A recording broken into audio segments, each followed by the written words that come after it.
Chapter 31. This result was not expected by anyone. Among the guesses of the audience in the live broadcast room, no one dared to guess such a high number. But only Wei Han and Rong-Chi were surprised, not because of the high mission goal, but because Wei Han's mission was different from that of Wei Wei's clone. Rong-Chi didn't understand why the mission of the original body and the clone were different. He looked at Wei Han in surprise. Wei Han was originally staring at the palm of his hand thoughtfully. After noticing his gaze, he slowly raised his head. Realizing the doubt in Rong-Chi's eyes, she also shook her head in confusion. She just had a guess, maybe. There was a bug in the system of this unknown game, and her clone was also regarded as a person. Or, this clone was not a clone at all, and it might be the seven-colored mushroom. However, according to Wei Han's usual perception of the clone, she thought this possibility was very low. Wei Han sent a message to Rong-Chi alone. It feels like the game system has a bug, and my clone is also regarded as a person. Rong-Chi received the response, lowered his gaze, and stopped struggling. The bullet comments in the live broadcast room have gone completely crazy, so dense that you can't see the screen clearly without blocking the bullet comments. Everyone has a lot of question marks, and many people think that this record will probably not be broken for a long time. Of course, after the surprise, many viewers began to pay attention to how to pass the task like this. The tasks in this copy are not time limited, but it is hard to say whether it is good or bad. Because if you don't complete the task, you can't leave the copy. If you can't complete the task for too long, it's hard to say whether you will die in the copy due to lack of food. Looking up and seeing the stars. This photographer is really amazing. What kind of hell level difficulty is it? Opening 30 rooms is already difficult enough that the survival rate is extremely low. Wish to see a double rainbow. Too scary. If it weren't for the fact that some people in the next live broadcast room still got single digits and 20 or 30, I'm really worried that I would get such a difficult task when I enter this dungeon later. Jick, now I'm really curious, can this photographer complete the task? His task is so difficult, and he has to take care of the shooting. Can the photography team cooperate with him? Then when all the players complete the task, only the photographer team will be left in the dungeon, which is also quite rare. Hee. Is it now a question of whether the photographer can complete it? It's amazing that one person in this team can complete the task. I always feel that this team is going to be wiped out. In the dungeon, the others took a few breaths of cold air belatedly. Shirley was more excited. She rushed over and shook Wei Han's hand, muttering, "How could this happen? How could the difficulty be so high? It shouldn't be like this. Teacher Wei, you are not a person with bad luck." Zhang Xian was also having a headache. I even doubt now, can there be so many rooms in this dungeon? And how to mark the grid? I can't open the door to confirm that there are creatures in the room. Perspective-related skills are also prohibited, and I have no idea at all. Marking the room became the biggest difficulty this time. There was no such task before, but this time, the task was refreshed and there was an extra task. Wu Shan did not express his opinion. He looked up and looked around the room, imitating Rong-Chi's initial observation of the room. After continuous exploration and walking, they have now explored all the rooms connected from the initial room forward. The room they are in now does have a few ornaments, broken tables, chairs, sofas, etc. In addition, there is a big number 1 on the floor and ceiling of this room.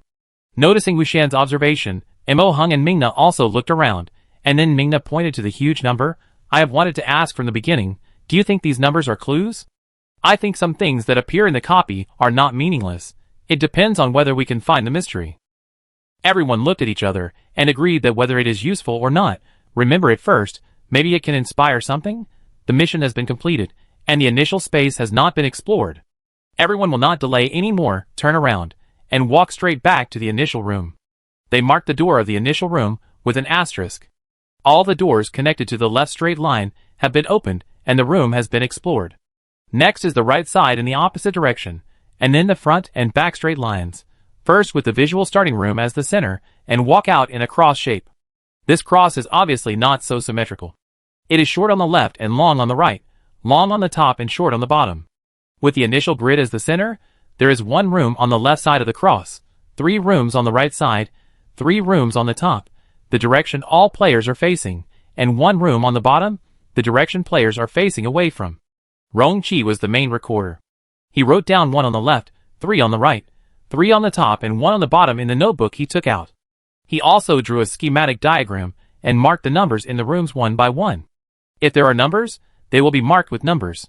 If there are no numbers, they will be marked with boxes. The rest of the rooms will be marked with question marks for the time being. The camera was deliberately pulled to Rongqi's notebook. He finally used a pencil to lightly tick the one in the center of the cross to mark their current location. Everyone also leaned over and stared at this diagram, unable to figure out what was going on. The audience didn't understand and sent out a string of question marks. This world is not wonderful. What are they doing? I see that the next door has already started to open rooms. Let's not talk about marking or anything. It's more important to open the room first, right? Swan Yuan, the next door is a good start. After opening 3 rooms, they encountered monsters. The person who opened the door almost had his head scratched by the monster's claws. Fortunately, Yukun reacted quickly and knocked her away in time. GKD, it feels a bit boring. I don't understand what they are doing at all. Are they trying to summarize some rules from it? Everything in this copy is irregular. I retreated, but it's still exciting to kill monsters next door. The wind is too strong, and I can't hear clearly. Frowny face. I continue squatting.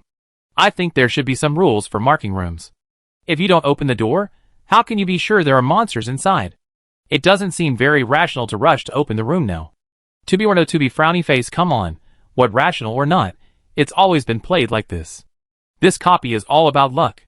There are always people who can't encounter monsters after opening the rooms required by the task, and there are also people who only open a few rooms, but all of them are monsters. Tell me what the rules are. Today's weather is sunny. Frowny face. Anyway, completing part of the task first is better than them running around everywhere, right? Chunjiang Yu frowny face, who said they were running around. Didn't you see that they were taking notes and marking the whole time? The barrage started to quarrel among themselves. Most viewers felt that the actions of the players now were very stupid. If there is really a pattern in these rooms, how come no one can figure it out? Do they think they are the smartest? Do they think the numbers in the room can give some clues? Don't they know that the numbers in the room will change? According to the experience summarized by the predecessors, there is no pattern in this dungeon at all. Everything is random. Those who are unlucky should enter with caution. If you want to enter this dungeon, try to find a big guy to lead you. Otherwise, you will die if a monster with terrible combat power appears. The reason why everything in this dungeon is random is that the strength of the monsters is also random. Some monsters are very weak and can be killed by throwing a small skill at random. But some monsters are extremely powerful and have thick blood. They can't be killed no matter how hard you hit them. Some monsters have strange abilities and extremely strong regeneration abilities. There are currently more than 30 kinds of monsters recorded in the book, among which there is a very terrifying micro monster. This monster is the size of an octopus, but has dozens of tentacles and has the ability to change color and camouflage. This monster is very small. When it shrinks, it is only about the size of a fresh red grape, so it is classified as a micro S-level red monster and named parasitic grape. Because the initial size of parasitic grape is very small, and it is good at hiding, when it is camouflaged, it can blend into the surrounding environment. If players open the room where parasitic grape is located, they will be confused because the room is empty, and think that there are no monsters in the room, and it is a safe empty room. When the players breathe a sigh of relief and enter the room with confidence, they don't know that danger has quietly arrived. The parasitic grape will quietly approach the players and quietly attach itself to a player. It has a mouthpart with a paralyzing effect. When it bites the player's ankle, the player will not feel anything and cannot detect it at all. It will drill into the player's flesh little by little like a blood-sucking worm, paralyzing the player's senses while wandering in the player's flesh and blood. It cunningly avoids important parts, so the player will not show any discomfort or abnormality throughout the process. Its final destination is the player's brain area. After arriving at the destination, it will completely parasitize the player's brain and completely control the other party. During this process, all players will not notice it, including the player it parasitizes. After completing the parasitic process, it will gradually divide and reproduce, which requires energy. Where does the energy come from? Naturally, it is the players who are still alive. The live broadcast that discovered this monster was very tragic in the later stage. The monster lurked for a long time, and the players did not notice it during the whole live broadcast. They did not know that their companions had been parasitized by the monster and died. They did not realize that the companions who had been following them were already monsters. Just when the players opened the last room and thought they would be able to leave the dungeon soon, the monster appeared. The parasitized player was only left with a layer of skin. The monster had sucked the player dry. After obtaining nutrients, its body size increased. Like a cat squeezed into a small box, squeezing its already huge body into the player's body. The players saw their companions being burst from the inside by the monster, and the human skin was like a balloon that was burst, and the debris was exploded everywhere. The scene was not bloody, because the blood and flesh were long gone, but it was also because of this that it almost drove people crazy. Some players with weaker psychological endurance did go crazy on the spot, while others were a little more rational and calm, trying to summon the portal to pass the level as quickly as possible, and some fled everywhere, trying to open the next room. But none of them were as fast as the monster's tentacles. The parasitic grape had dozens of tentacles.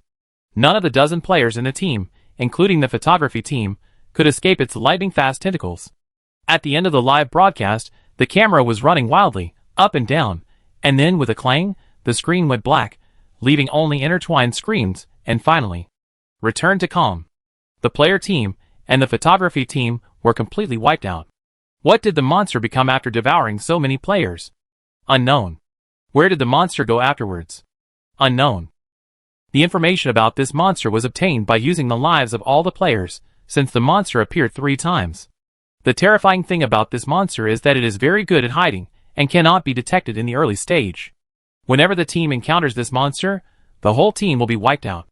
This has led to the official recommendation that after entering this dungeon, and completing the mission, you should open the portal and leave, and do not stay in the dungeon any longer.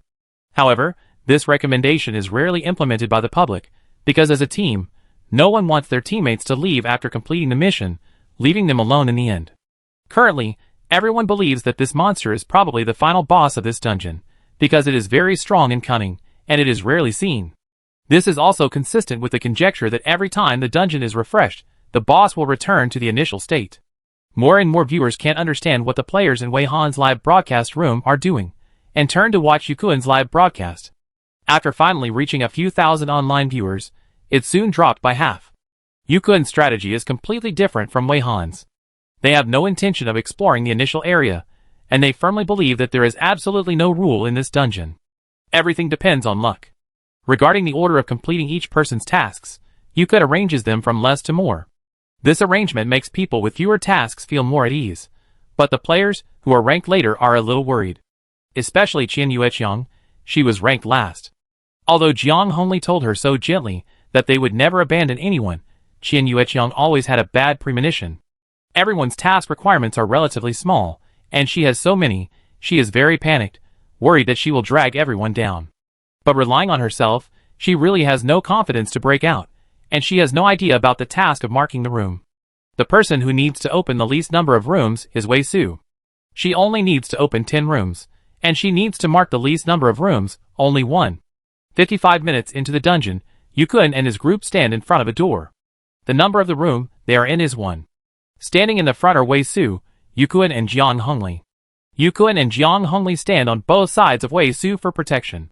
When a player pushes open the door by hand, it counts as opening a room. Now Wei Su pushes open the door of the room in front of her by hand. Her task of opening the grid is completed, and the only task left is to mark the grid. Open it. Yukuen was ready for the fight. Jiang Hongli also nodded. Wei Su encouraged herself, stretched out her hand, and exerted a little force, and opened the door in front of her. Everyone was swaying before the room was opened, and some were ready to escape at any time. The door was wide open, and there was an empty room inside. Wei Su took a long breath and suddenly relaxed. She almost felt weak. Fortunately, she was lucky. 10 rooms, 2 monster rooms were opened, which was good, and the monsters were immediately subdued by Yukuen and Jiang Hongli when they were opened. She felt that her money was really worth it. Every time a room was opened, not only the players were nervous, but also the audience in the live broadcast room held their breath. There was an inexplicable psychology, wanting to see the monsters opened, but also worried about the monsters opened. Next is the task of marking the room. Yukuen put away his defensive posture. The task requires that the room cannot be opened, and it is determined that there are creatures in the room. At the same time, the perspective-related skills are disabled in this copy. Everyone has 3 chances to try and fail, but the system does not mention what will happen if the trial and error opportunities are used up. Jiang Hongli frowned delicately. This is a bit unsolvable. So should we still try our luck? Go by feeling? Wei Su asked weakly. The others did not say anything, and they all looked at Yukuen and Jiang Hongli eagerly, hoping that these 2 people could make up their minds. At this time, they had all moved to the room that Wei Su opened last. They open the room completely according to their mood and feelings. Now they have no idea where they are, but they don't care. On his way here, you could occasionally notice the numbers in the room, and he had some guesses in his heart. I think the numbers in this room may be hinting at something. He said loudly, I never understood the purpose of the random numbers in these rooms before, but now it seems that they may be used to imply the pattern of marking the rooms. No one paid much attention to these things, and suddenly heard that Yukun had some insights in this regard, so they all pricked up their ears and listened carefully. Is there really a pattern? Some people were puzzled. Captain Yu, don't keep us in suspense, just tell us directly. Some people urged anxiously. The audience in the live broadcast room were also urging him to reveal the answer quickly. Many viewers directly said that they would take notes. This kind of information, which can be regarded as important information, naturally cannot be said casually. Yukun gave the director of photography a look and made an okay gesture. Then the live broadcast room popped up a reminder from the administrator of the live broadcast room. In 5 minutes, this live broadcast room will start the subscription mode. If you want to watch the following content, please subscribe first. When it comes to key information, the charging model will be turned on. The audience can understand it. After all, they are just exploring the way for everyone, and these experience information are very valuable. Some people think that it is annoying to deliberately keep people in suspense, and it may not be effective information, so they only booked it for 10 minutes to see if there is any useful information. They said it was 5 minutes, but in fact, Yukun and Jiang Hongli would adjust it according to the number of subscriptions. If the subscriptions did not meet their expectations, they would postpone it a little. The number of subscriptions this time just exceeded their minimum expectations. In order not to let the audience lose patience, Yukun did not keep them in suspense anymore, and continued to talk when the time was up. According to my speculation, I think the numbers in the room may represent how many rooms in the 4 directions have monsters. I found that the highest number we have seen is 3. Before, I asked you to change directions when I saw 3, and it was also for this reason. Yukun began to find evidence for his guess. If the room is 1, then it means that there is a monster in one of the other 3 directions. Usually, the choice we face is to choose 1 out of 3. And the room without numbers means that the surroundings are safe. Others did not pay attention to the numbers in the room, let alone think about the relationship between these numbers and the monster room. Now that Yukun can analyze it clearly, they naturally nodded in agreement. So that's the case, I didn't even notice it. It sounds like this is possible. And Qian Yueqiang, because of her bad luck and different attention from others, also observed the numbers in each room on the way here. Therefore, she found the loophole in Yukun's guess. She raised her hand and said weakly, but I found that in some rooms, the number is 4. Not all rooms have only 3. Is there anything else that needs to be supplemented in this guess? Yukun narrowed his eyes and looked at her. He was a little unhappy about his guess being questioned, but he quickly hid his emotions and put on a friendly smile. Are you sure you didn't see it wrong? Well, if you think my guess is wrong, what do you think? Talk about it, brainstorm, and you can get closer to the correct answer. With Yukun's words, everyone's eyes were focused on Qian Yueqiang. Some people looked impatient, as if they were blaming her for interrupting Yukun's important speech, while others were very excited, as if they were really looking forward to what ivory would come out of her dog's mouth. Qian Yueqiang had a slight social anxiety. So many people stared at her with burning eyes, which made Qian Yueqiang's heart beat faster, her face became hot, and she even felt a little breathless. She wanted to turn into an ostrich and bury her head in the ground. In the end, she still said weakly, maybe, I just saw it wrong. Sorry. Captain, please continue. After she said this, the others slowly turned their eyes back and stopped looking at her. But Qian Yueqiang could feel that after she finished speaking, everyone's eyes became very disdainful, probably because they thought she had no ideas and interrupted the captain's words, which was a complete waste of time, and they thought she was a burden. Maybe there were also many people in the barrage who scolded her for being too troublesome and self-righteous. Qian Yueqiang thought about it, and even had the urge to find a place to bury herself. She moved back weakly, trying to reduce her proportion in the picture. Her point was superfluous. Except when she was talking, the photographer gave her a few shots. At other times, the photographer would only give her a few shots when the barrage audience was very curious about her. Yukun continued his guess, so I think this rule can't be accurately predicted, but it can indeed narrow the random range. At least we now know that when the room with the number 3 appears, we can safely mark the room.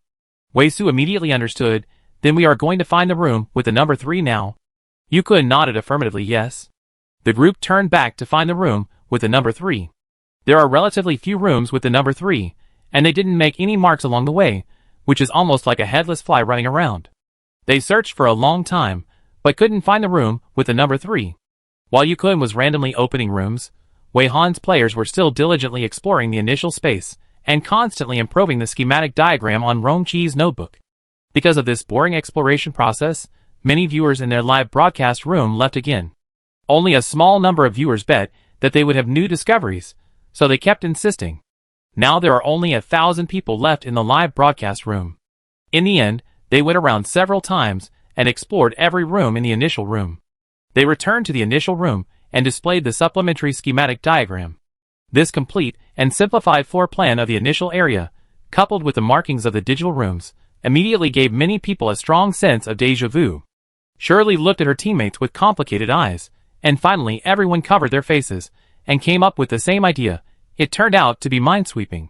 It was still a real-life 3D minesweeping. Chapter 32. Minesweeper is an ancient puzzle game that is very old. According to historical records, it has been around for more than 800 years, but many people still play it with nostalgia. The rules of the game are to find a grid without mines in the shortest possible time according to the number that appears after clicking the grid, and mark the mine grid at the same time. If you step on a mine grid, the game fails. The number that appears after clicking the grid represents how many mines there are in the 9-square grid centered on the grid with this number. If the number is 1, then there is a mine grid in the 8 grids surrounding the grid with the number 1 as the center. The first click of the Minesweeper game will never click on a mine, and generally a blank area will appear. This area is sometimes large and sometimes small. The large ones can reveal most of the numbers, and the small ones are just a number grid, surrounded by unopened grids. The game starts here. Players can judge where there are mines, and where is safe according to the digital prompts in the initial area, some patterns, or elimination methods.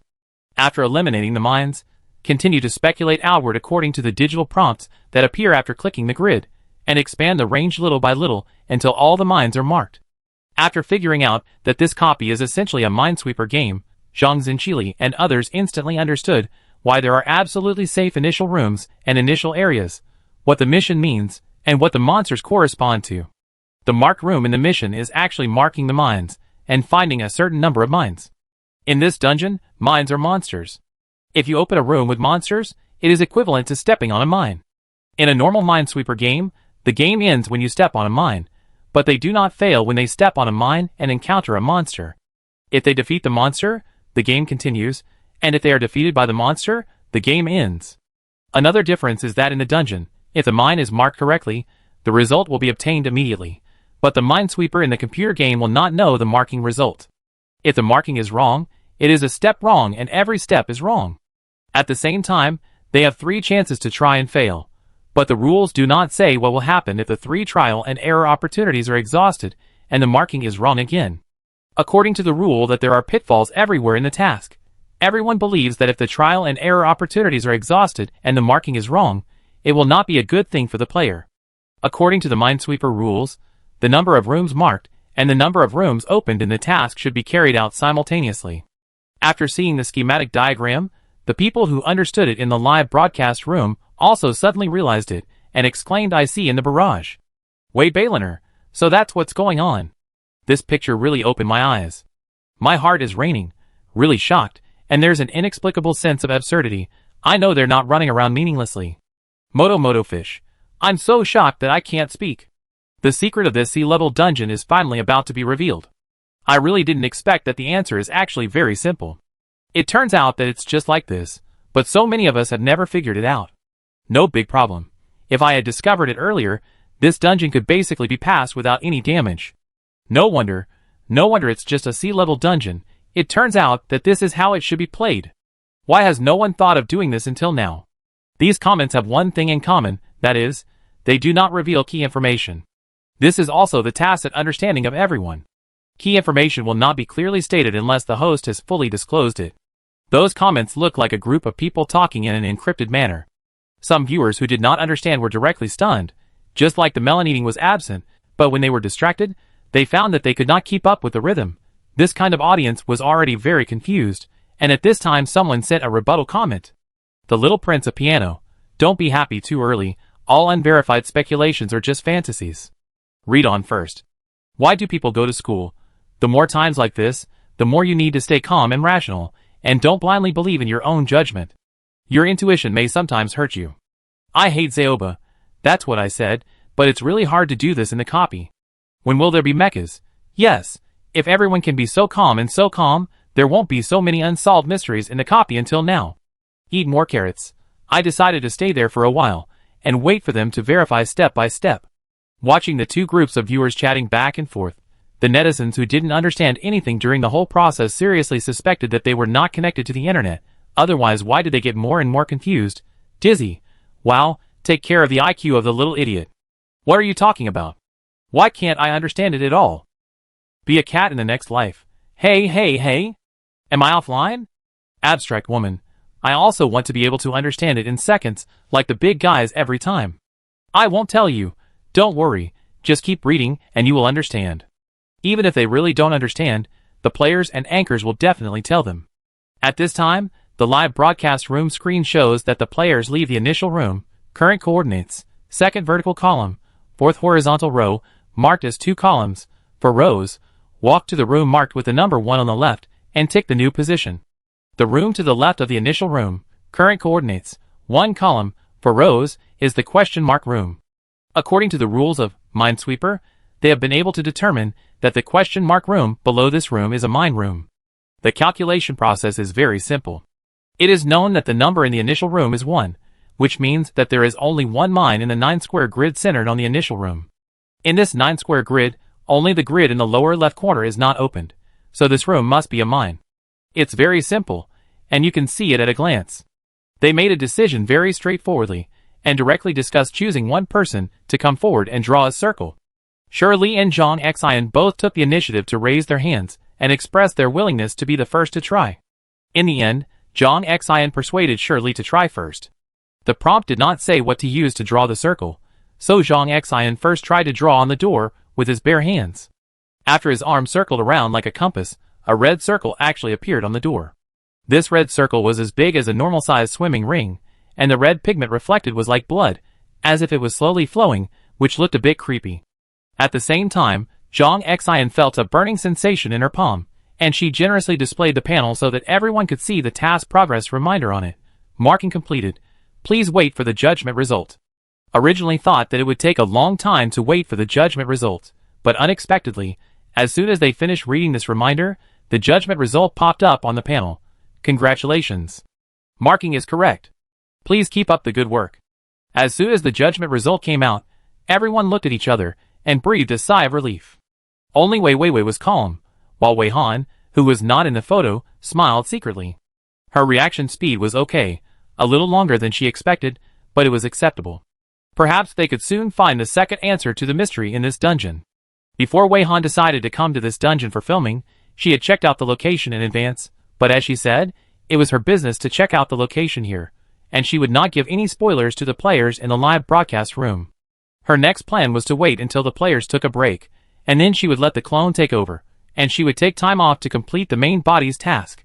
Just like she did in the Mushroom Forest dungeon, the only difference was that she released the clone halfway through, but this time she released the clone at the beginning. Now is not the time for her to act, so Wei Han still keeps a low profile, looking for various angles and positions, trying to present the best picture, and definitely not letting the audience in the live broadcast room feel the abrupt switching of the picture. Now the players decided to continue to calculate based on the judgment results just obtained to further confirm their guesses. Rongqi had no sense of existence, but after he started to explore the grid, he inexplicably became the leader of the group. He no longer uses a notebook to take notes. After realizing that this might be a Minesweeper game with infinite grids, he has replaced the recording tool with a tablet. The latest tablets of this era have become small cubes the size of a dice due to technological innovation. The unlocking and booting method is similar to the laptop that Wei Han recently bought. But as a good young man who is frugal and manages his family well, how could Rongqi spend a lot of money to buy such an expensive tablet like Wei Han? For him, practicality is king, and everything else is empty. So Rongqi's tablet was still a super old-fashioned style, a flat rectangular block, and it was a bit heavy in the hand. All the people present were not rich, and no one would spend a lot of money on those electronic technology products like Wei Han, so it was not surprising that Rongqi had such an outdated tablet. At this time, Rongqi held a stylus and created a large layer through a painting software. He was very skilled in operation. After enlarging the layer many times, he pulled out the brush tool and drew a small grid on the screen in just a moment. Then he filled in the grid content they had explored so far, like filling in the blanks. Finally, a hand-painted Minesweeper game interface was fully presented in front of him. I plan to use a full-width asterisk to represent the mine grid. The surrounding unopened rooms continue to be marked as question marks to complete the rectangle. As he spoke, he marked the room that was just rated correctly with star. By the same method, it can also be determined that the remaining 3 vertical columns of unopened grids in the 9-square grid pushed out from the room above the mine, current coordinates. 2 columns, for rows, are safe rooms. Whether it is really safe, we have to open them one by one and verify them. If there are numbers in the room, they must be strictly recorded on the corresponding plane grid. With their operation, the audience in the live broadcast room, who didn't understand it at first, seemed to gradually understand something. At the same time, realizing that they might really completely unlock the secret of the grid, many viewers began to share this live broadcast room crazily and call friends. I hope that their relatives and friends can come to watch it quickly. Don't miss it. If you miss it, you will regret it for a year. As a result, when many viewers were calling their friends, their relatives and friends shared the link of the Ghost live broadcast room first. Viewer Yang Yuetong was one of them. After she sent the link to her good sister Xiang Ryu, she found that her sister had already sent a link to her. Good sisters walk together for life. Ghost live broadcast? Do you want to watch my Comet live broadcast first? I tell you, the players in this live broadcast room are really good, and the answer to the grid room may be revealed in this live broadcast room. When will it become popular? The Ghost live broadcast I watched is also broadcasting the grid room. I tell you, you have to listen to me and must watch this. When will it become popular? This is the little-known CP combination. It has been rising recently. The live broadcast room is quite lively. It is a rare couple combination that is not annoying. And their IQ has always been online. They are also gradually revealing the secret of the grid. When will it become popular? I say, instead of believing those players and anchors who are unknown, why not come and see Yukun and his team? They have just marked the correct grid, and the first player to complete the task has appeared. The credibility is super high. If you come now, you can still catch up. Don't hesitate. If it doesn't work, there are still replays over there. When will it become popular? Listen to me, go and watch it. Don't watch those shady live broadcast rooms. Everyone knows that Comet Live is a third-rate small platform. What can be good to see? You should have cancelled your account there long ago. Good sisters walk together for life. Even if you don't want to watch the live broadcast I recommend, you don't have to say that it is a shady live broadcast room without knowing anything about it, right? Good sisters walk together for life. Think about it, we have also broadcast twice, and we are not famous. Do you want the audience to see our live broadcast room and think that our live broadcast room is shady? The lack of fame of a live broadcast room does not mean poor quality, right? When will it become popular? Look at you, I just said it casually, and you took it seriously. You know I definitely don't mean what you think. Why are you so serious? This excuse from her good sister made Yang Yuetong feel powerless. Why did she seem to blame it on her? Good sisters walk together for life. Then you watch yours, I watch mine, and don't interfere with each other. When will it become popular? What are you doing? Do you really regard me as a friend? I shared the link with you first, and I think of you when there is anything good. Are you going to get angry with me just because of a live broadcast room? Yang Yuetong only felt that the suffocating feeling as if a big hand was strangling her neck became stronger. But she thought that she and Xiang Ryu were good friends, maybe. She was really too serious. Xiang Ryu might just be straightforward and speak without thinking. She was so serious and corrected seriously, which seemed to be really annoying. Good sisters walk together for life. I didn't mean that. Sorry, I was a little extreme just now. I will go to watch the live broadcast you recommended. Yang Yuetong would watch the live broadcast recommended by Xiang Ryu, but she got up and went to the living room to join her family. It just so happened that her family was also watching the live broadcast on the Comet platform. At worst, she would open 2 live broadcast rooms. She could also compare the differences between the 2 live broadcast rooms to see what made Xiang Ryu recommend it so strongly.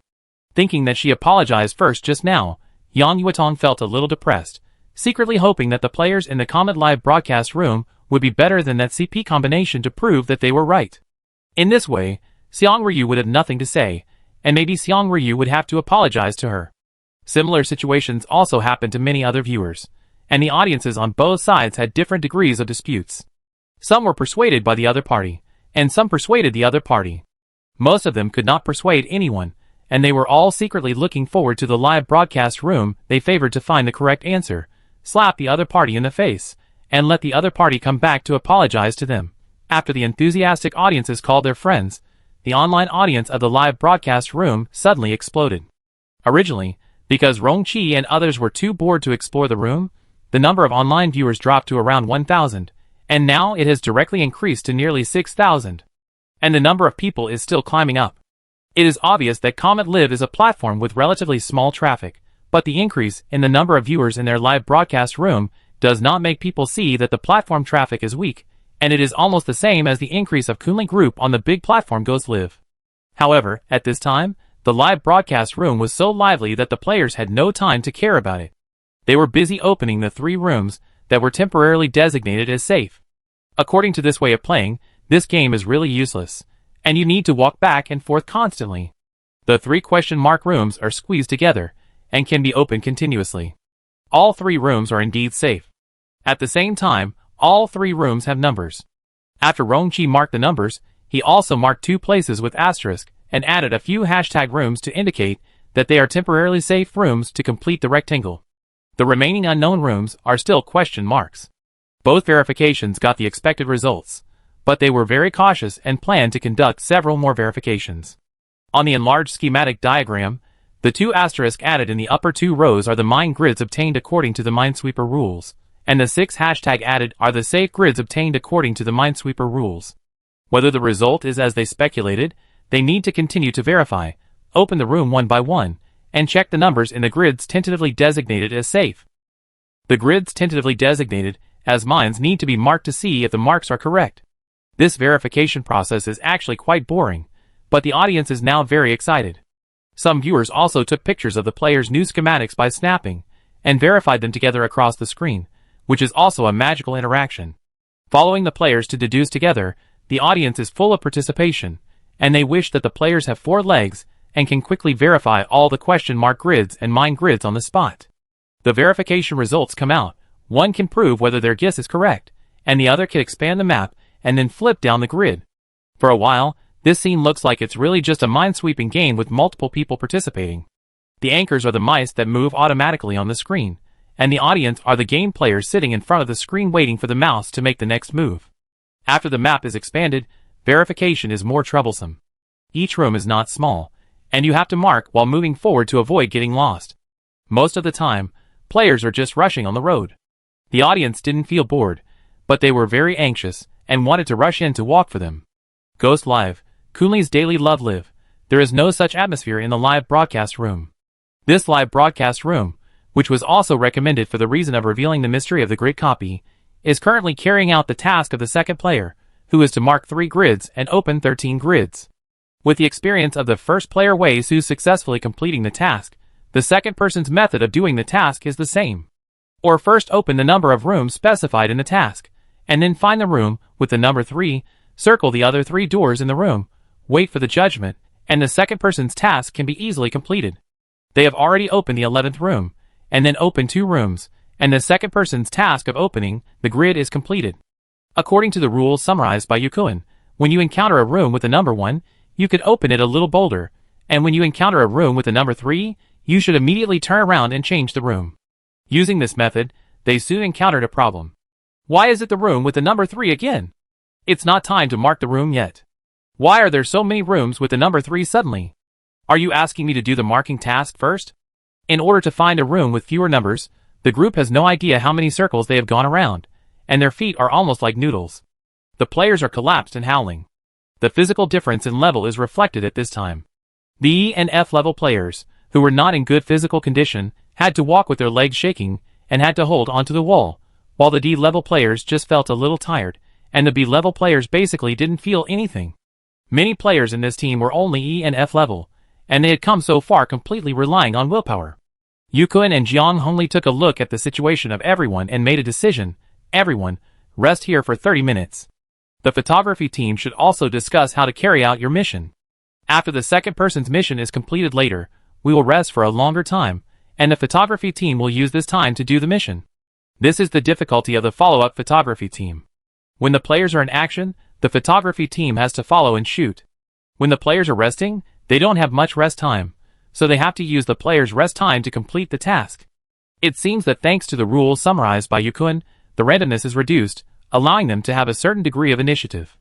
The second player's luck seems to be better. He opened 10 rooms before opening a monster room. This made all the players in the team admire Yukun a little, and they admired the rules summarized by Yukun even more. The audience in the live broadcast room also kept sending barrages praising Yukun. AI, great my Kun. If that's true, then the difficulty of this dungeon is much lower. Tomorrow and tomorrow, what are you talking about? After so many verifications, we got the expected results. This is the correct answer. I will always wait for you. I will ask them to lead me through the next dungeon. Too reliable and stable. Is this the joy of relying on a big boss? Since Yukun's verifications so far are still in line with the rules summarized by Yukun, more viewers believe that this is the correct way of solving the problem. Most viewers have not noticed that when the predecessors explored this dungeon, there were actually rooms with numbers above 3. But there are also a small number of users who opened both Comet and Ghost, who are not optimistic about Yukun's blind confidence. They bet that the number is definitely not only 3. Only those who have not watched the live broadcast room of Camera Is My Destiny will think that the rules summarized by Yukun are very powerful. A discerning person can see that the Camera Is My Destiny is a more reliable guess. This small group of people did not directly mention the idea of the live broadcast room in the barrage. When discussing, they always referred to it as the next door. Where is my hair? I thought there would be some reasonable speculation here, but it turned out to be just like this. Slip, slip. I concentrated on the result of squatting next door. Chew. Now it seems that the guess next door is more reliable. I actually thought their live broadcast was boring before, but now my face hurts, and it smells so good. Gua Darin. This Yukun is too blindly confident. Such a person leading the team will harm the whole team. Bangchu Xianren. Well, anyway, the team members trust him, so it's a matter of one willing to fight, and the other willing to be beaten. Some people are very unhappy with this small barrage. Beat Dowdu, are you done yet? This is the live broadcast room of Yukun and Lily. If you want to discuss other live broadcasts, get out. 1-1, right? I have tolerated you for a long time. What do you think this place is? You pee and poop here? Can you have some manners? Bonchue Xianren, oh, did I hit your sore spot? Or do you also think Yukun's speculation is untenable? You are the most domineering. In other people's live broadcast rooms, the audience can talk about whatever they want. You are really amazing. You even control what others say. In most cases, there is freedom of speech in the live broadcast room. There is no rule that other live broadcast rooms cannot be discussed. But this kind of barrage made Yukun and Jiang Hongli's loyal fans even more unhappy, and started the verbal battle mode. Mercury retrograde, our viewing experience has been affected by you, and we can't speak? You are allowed to speak freely, but we have to be covered by you? Is there any justice? If you really like the one next door, just go away. Why are you so shameless here? Cold water, hot water. That's right, you say no, but your body is honestly staying here. Roll fried egg. I give up. I watched it because my friend asked me to come here. If I didn't promise my friend that I would watch it carefully, who would be willing to stay in this live broadcast room? Stop covering your mouth all the time, okay? Didn't I stop you from speaking? Now you are the ones who stop us from speaking. I choose salted fish. I am recommended to come here, but I am ready to leave. There is no useful information in this live broadcast room at all. The next door is exciting now. I have to hurry over. There are many similar bullet comments, of course. There are also silent majority. After watching the scolding of the bullet comments, they also quietly quit and moved to Comet Live. Some people who had not downloaded and registered Comet Live downloaded it on the spot. As a result, the live broadcast room of Yukun and Jiang Hongli lost thousands of people in an instant. They were originally rushing to 10,000 people, but now it has dropped to more than 6,000 people, almost falling back to the time when the broadcast started. Some players who were taking a break took the time to look at the situation in the live broadcast room and were a little panicked. Someone hurried to see the captain and walked out of the camera, whispering to Yukun. Why does it seem like there is a quarrel in the live broadcast room, and many people have left? What should I do? Yukun was originally operating his mobile phone, and when someone came over, he put away the phone in advance. During the halftime break, the data will drop a little, which is normal. Don't worry too much. We can just do what we need to do step by step.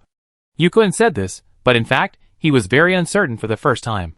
It is normal for the data to fluctuate, but it is the first time for him to encounter a situation where thousands of people are suddenly missing. They have reached 6,000 people not long after they started broadcasting. As a result, they have been broadcasting for so long, which is equivalent to broadcasting for nothing. Even so, he does not think that the rules he has summarized are any worse than those of the so-called neighbors. He firmly believes that his idea is correct. At least one player has completed the task now, right? Yukon couldn't figure it out. He had been staring at the live broadcast room since the break. Look, he was very confident that those viewers who kept talking about the next room were just talking, and would not really leave his live broadcast room. Even if they really left, they would leave.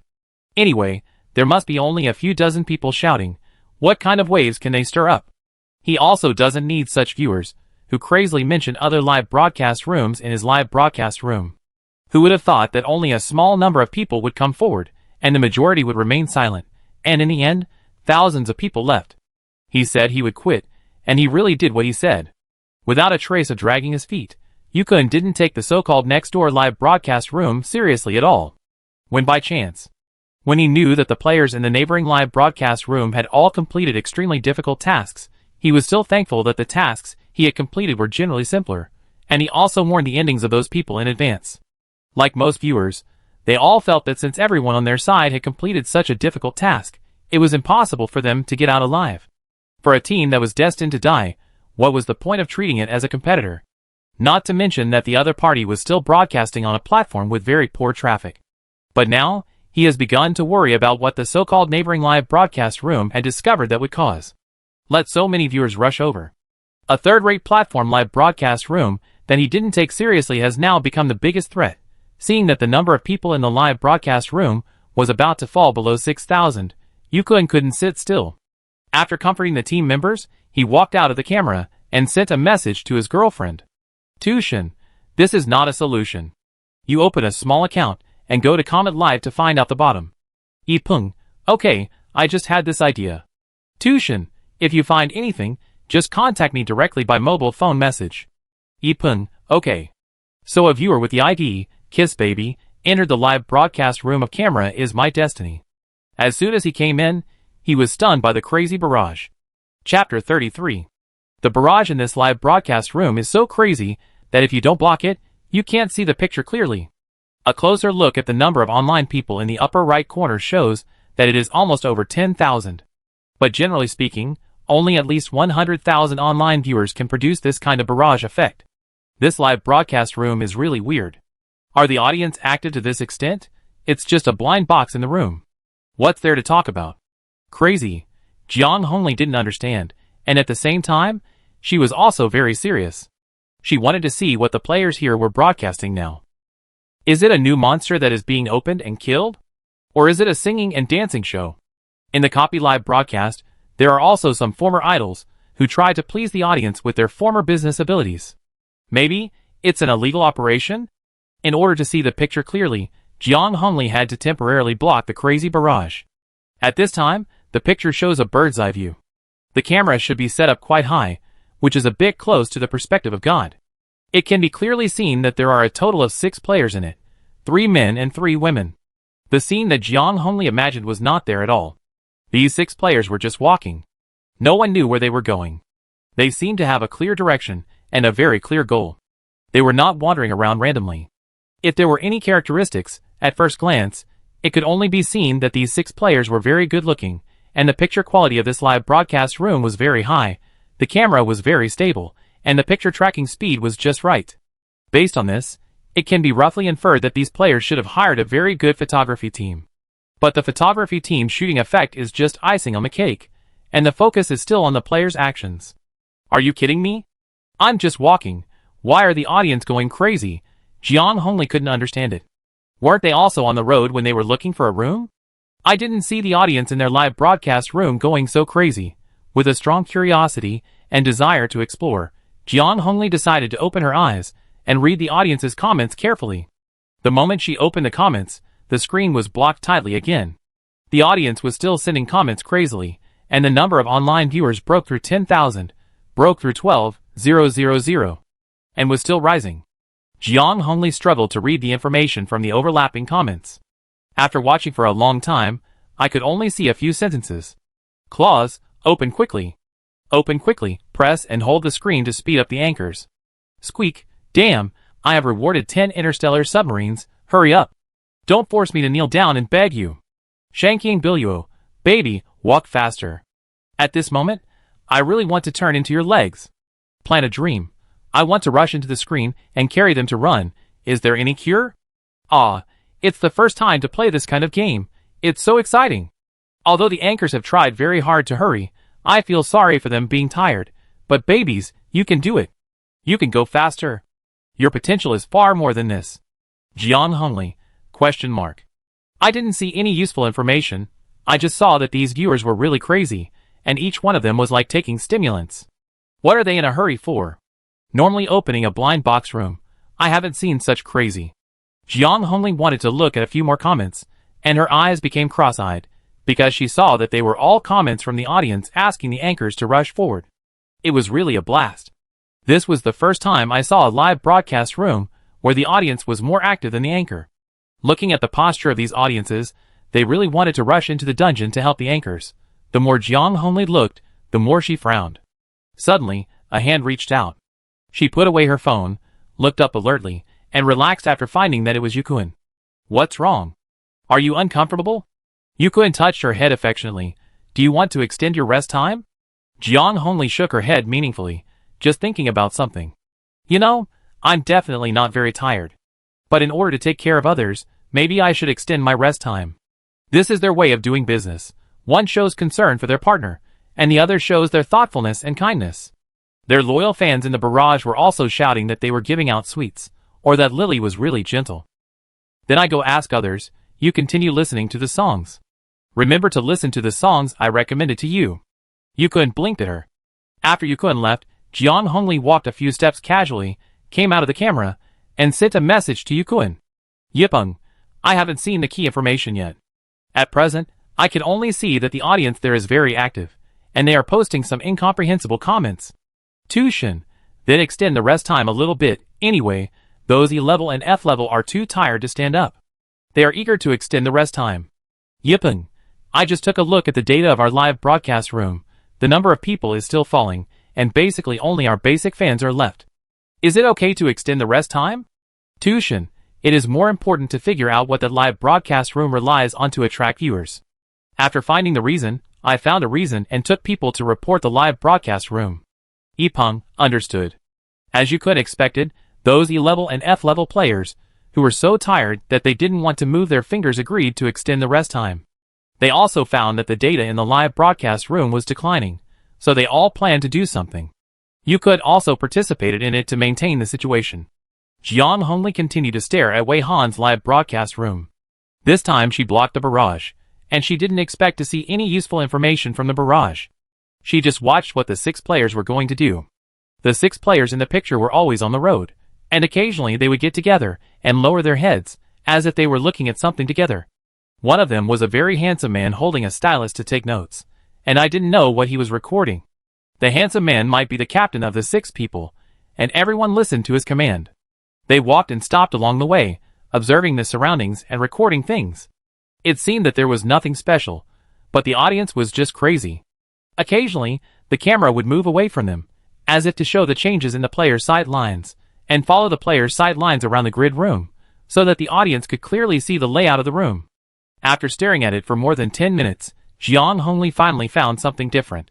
First, when the camera swept across the interior of the room, just now, she saw the number 5 on the ceiling of the room. Yukuin's speculation was really incorrect. Second, there were always a few of the 6 players who looked at the camera with complicated expressions from time to time, and no one knew what they were looking at. The audience, who could only see the live broadcast room screen, really couldn't understand why several players looked back at the camera from time to time.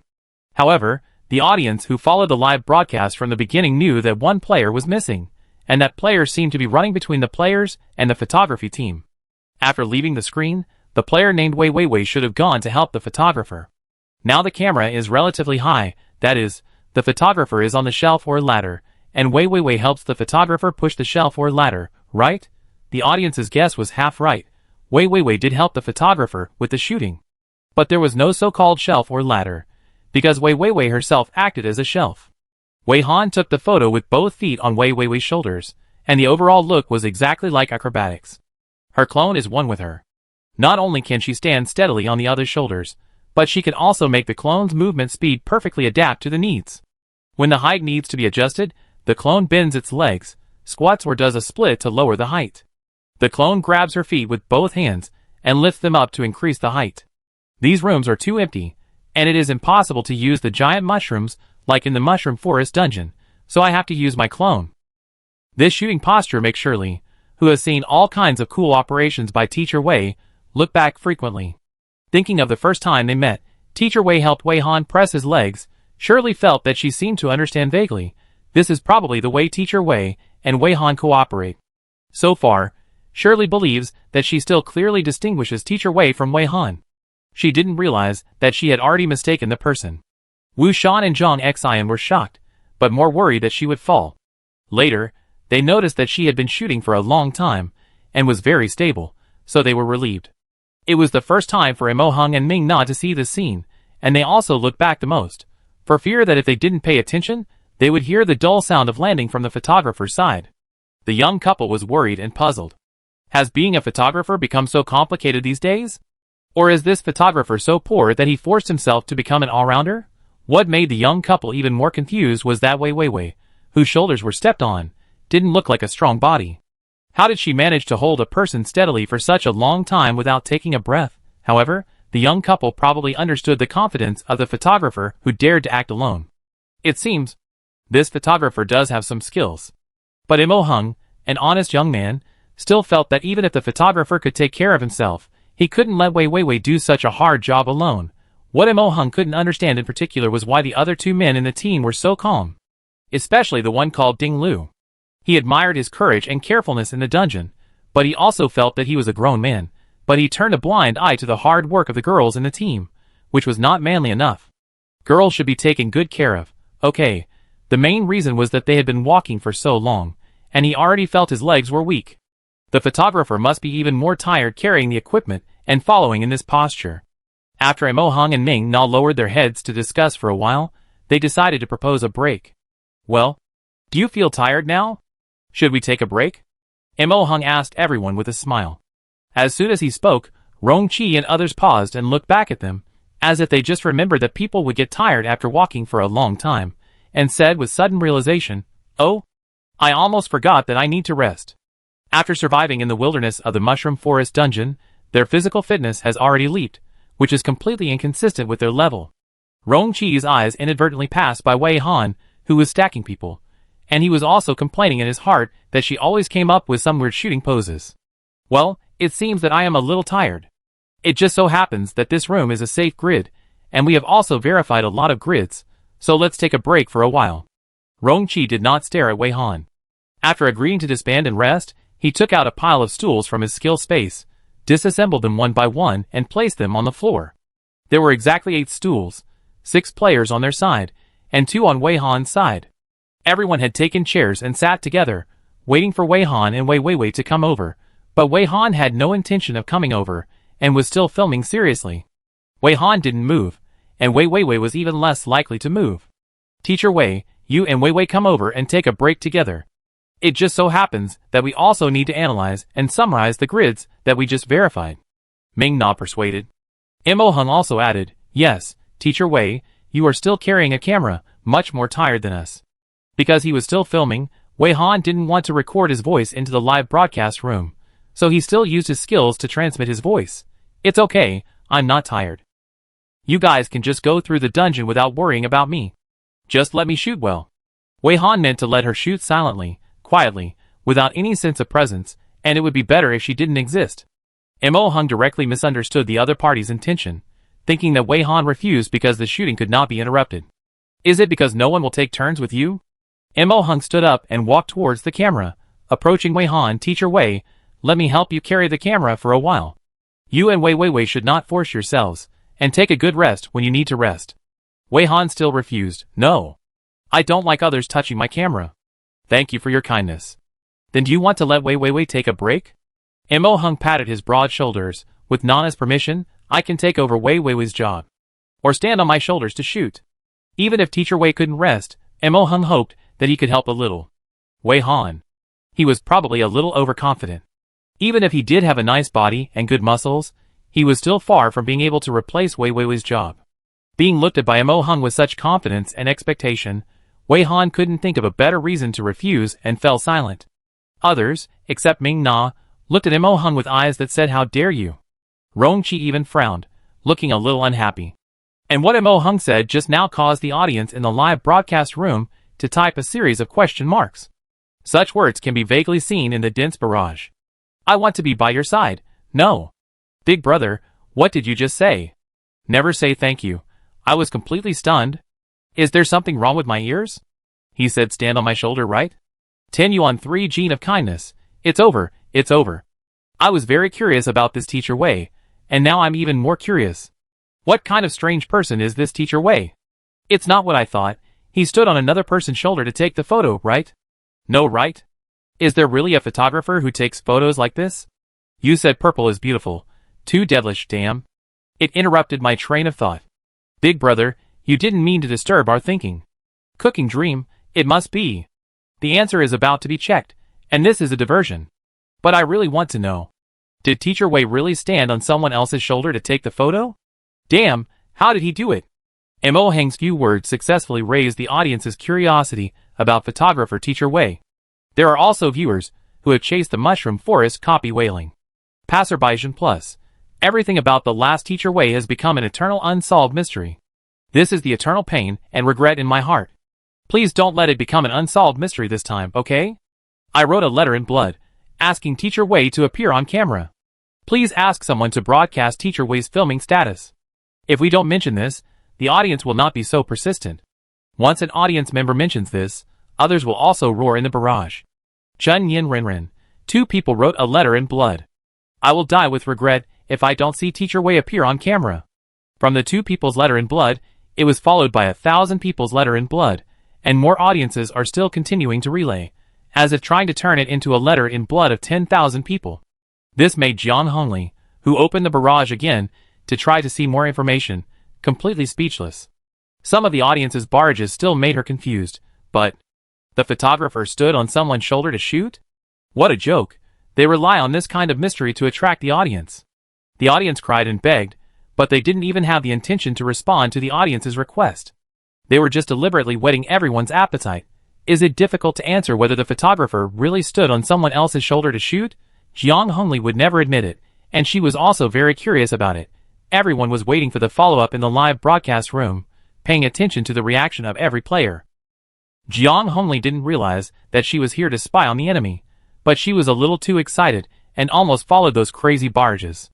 Yu Kun's eyes occasionally swept over her, and seeing that she was watching so attentively, he thought she was about to make a major discovery. At this time, in the live broadcast room of Camera Is My Destiny, the strange silence caused by Mo Heng's bold speech was broken by a clear male voice. I am the best candidate to share Wei Wei's work. Rong Chi couldn't explain why he felt uncomfortable. He subconsciously thought that his relationship with Wei Han should be closer. This kind of thing should be done by him. Although he knew very well that Wei Han didn't want it. Don't make do with it blindly. The handsome man pondered for a moment and added, his tone was a bit half-joking. After all, I am a B-level player. Let alone carrying one person on his shoulders. Carrying 100 people is not a problem. Players. What a cold joke. However, when everyone was speechless, Wei Han looked at Rong Chi with sparkling eyes and great interest. Only Rong Chi received the following message from her. Really? Can you show me one someday? Is that okay? Can I apply for permission to take photos in advance? Please. Rong Chi had nothing to say. She really wanted to see him carry 100 people. Thinking of her excited tone when she sent the message, he thought to himself, if he really did carry it, would she be very happy? So expectant? So interested? He replied reluctantly. I think about it. Wei Han stared at him with shining eyes. Please consider it seriously. Rong Chi, cold-faced JPG, Rong Chi seriously considered it. In exchange, should he make some small requests to her appropriately? Rong Chi spoke suddenly. At first glance, it would seem that he was talking to himself, but as long as you pay attention to the eye contact between Wei Han and Rong Chi, you can know that the two were whispering to each other. Shirley screamed, "Great!" Teacher Wei and Ding Lu were whispering behind our backs. Zhang Xian was very calm. "Isn't this normal? It's their basic operation." Wu Shan agreed with Zhang Xian's words and nodded vigorously. Ming Na and Mo Hung didn't quite understand, but after a little thought, they figured it out. It was probably that Teacher Wei's skills could also be used for one-on-one conversations. Teacher Wei should have said something to Ding Lu alone. They couldn't hear it and couldn't get the content. They could only hear Ding Lu's answer. Shirley was more lively and could not hide things in her heart. She soon asked curiously, "What did Teacher Wei say?" "Teacher Wei, can you tell me alone?" Teacher Wei ignored her and was excitedly imagining the scene of Rongqi carrying 100 people. Realizing that Teacher Wei ignored her, Shirley was not unhappy. She turned around and looked for Rongqi very straightforwardly. "Ding Lu, handsome man, you are handsome, kind, smart, brave, and beautiful. Please reveal a little bit of the content? Tell me quietly." For a while, not only the players focused on Rongqi, but even the audience had a strong curiosity about this man who claimed to be able to carry 100 people. The barrage became more and more crazy. For the audience, this short period of time was full of highlights. Any screenshots could make them discuss for a long time. Forever 18, I have the same idea as Sure. Handsome guy, please have mercy on us. What did the photographer tell you? Hydrogen. Compared to these, I am more curious whether the handsome guy can really carry 100 people? Online dating player. Everyone, please don't go off topic. Do you remember that we wanted Teacher Wei to appear in the film at first? Autumn leaves covering the world. No. It's all wrong. We have to check the answers. Brothers and sisters, please be firm in your thinking. We have been completely led astray. Jiang Hongli sometimes opened the barrage and sometimes blocked it. Until now, she still didn't understand what the audience meant by checking the answers. She was extremely curious. On the one hand, she despised the players in this live broadcast room for being mysterious and only knew how to lure people's appetite. On the other hand, she also wanted to know whether the photographer really stepped on someone else's shoulders to shoot. Can the man named Ding Lu really carry 100 people? What did the photographer say to Ding Lu? The biggest curiosity is what the audience mentioned about the answer. Faced with Shirley's questioning, Rongqi was a little helpless, but he had a little idea to tease Wei Han. He touched his face in a self-indulgent way and sighed helplessly, "Nothing. It's just that the photographer thought I was too handsome and asked me to be her exclusive model in the future. I am a person with integrity, and such an important matter must be considered carefully. Not everyone can take a photo of my face." After saying that, Rongqi also glanced at Wei Han provocatively. When he saw the inexplicable excitement flashing in Wei Han's eyes, he immediately felt something was wrong. Sure enough, the next moment, Wei Han's voice rang in his mind. "You make sense. I didn't even think of it before. Can I ask you to be my exclusive model? I will take you as a reference wherever I go in the future." This is not an exclusive model. She just regards him as a good-looking reference. Rongqi chose to admit defeat. He couldn't be more sexy than Wei Han. This interruption made Mo Hung forget that he had to help Wei Weiwei share the work, and he was soon called over by Rongqi to look at the currently expanded map. They walked and stopped, just to determine where there were mines, and where were safe grids through the map on the tablet. Now they have explored a large area, and in this area, the rules of minesweeping are temporarily applicable. And the so-called answer is actually that the audience draws a map with the player anchors and follows the player's exploration route. According to the information presented on the screen, they will also make inferences and analysis on their respective game diagrams, infer where there are mines, and where are the numbers, and verify them together as the players explore.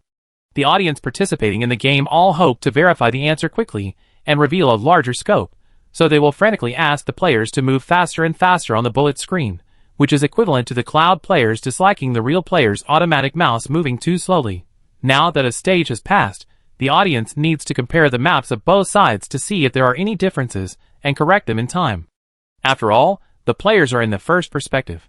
Even if they are concentrating on the live broadcast, there may be omissions. Therefore, this matter is simply called answer checking by the audience. After being interrupted so many times in the middle, many viewers relied on their tenacious willpower to pull their thoughts back to the game. Now the map they have opened up has a large range, with either numbers or marked mines asterisk on it.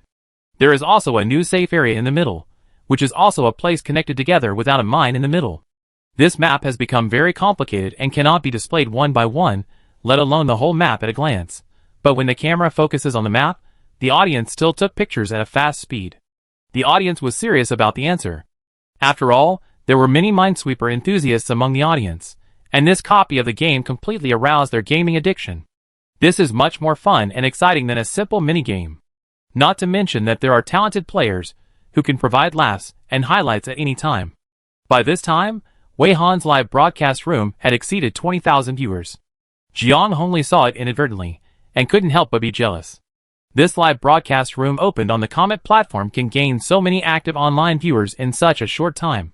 You know, the traffic of Comet Live is pitifully small if these people were broadcasting live on the revolving or ghost platforms. Jiang Hongli couldn't imagine how many times the data in this live broadcast room would increase.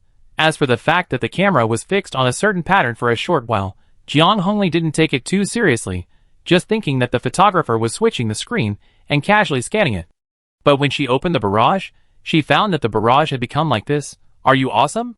Put down your posture. I'm slow. Is there any big guy who can share the answer? Bagwa, I got one wrong. Today, eat Northwest peas. Yeah. I got all right.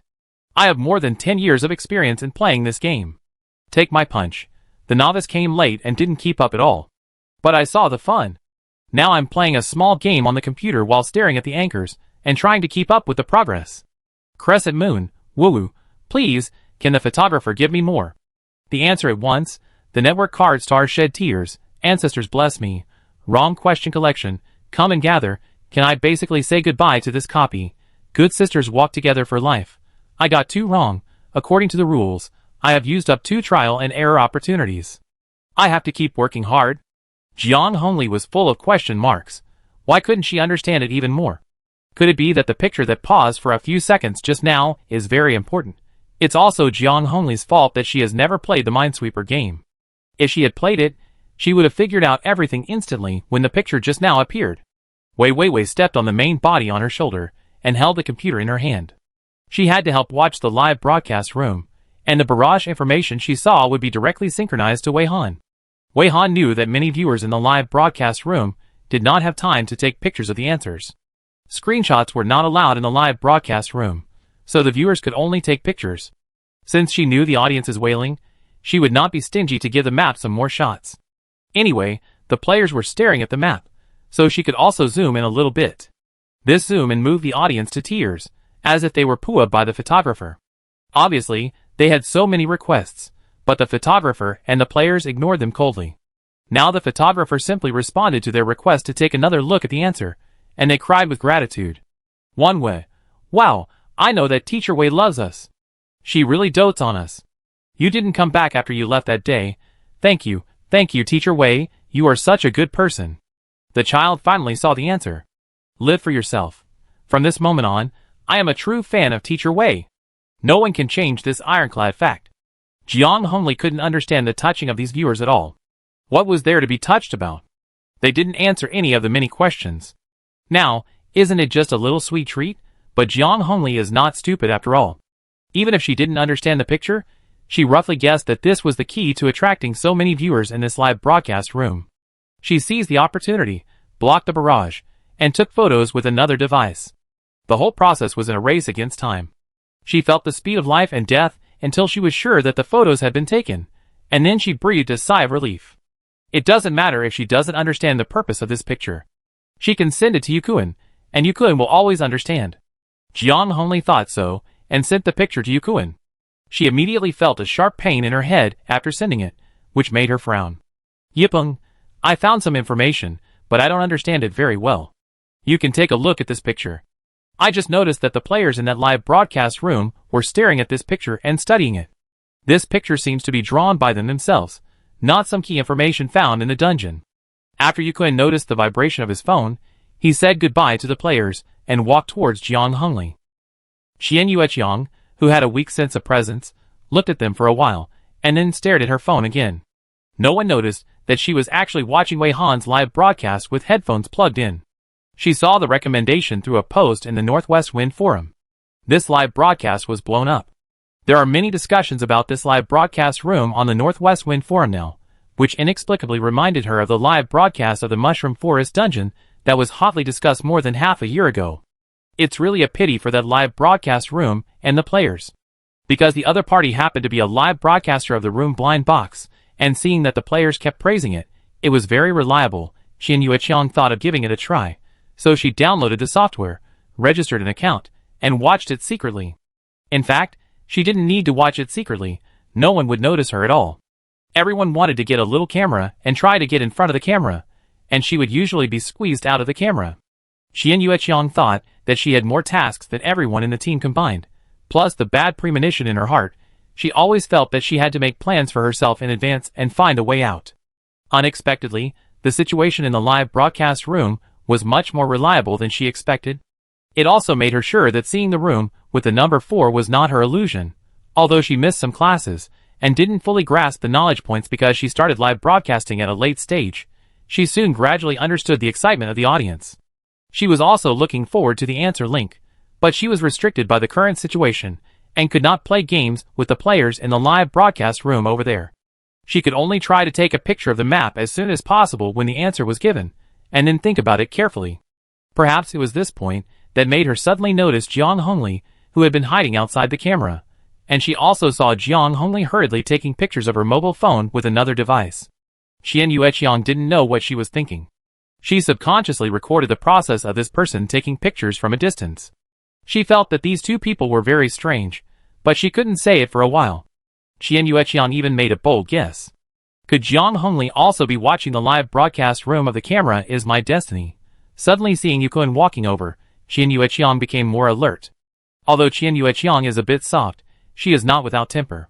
She actually cares about what Yukun did before. Although it sounds like a friendly word, it makes her feel uncomfortable. These two people always stare at their phones and chat outside the camera, making her feel that they are always planning something. It doesn't matter.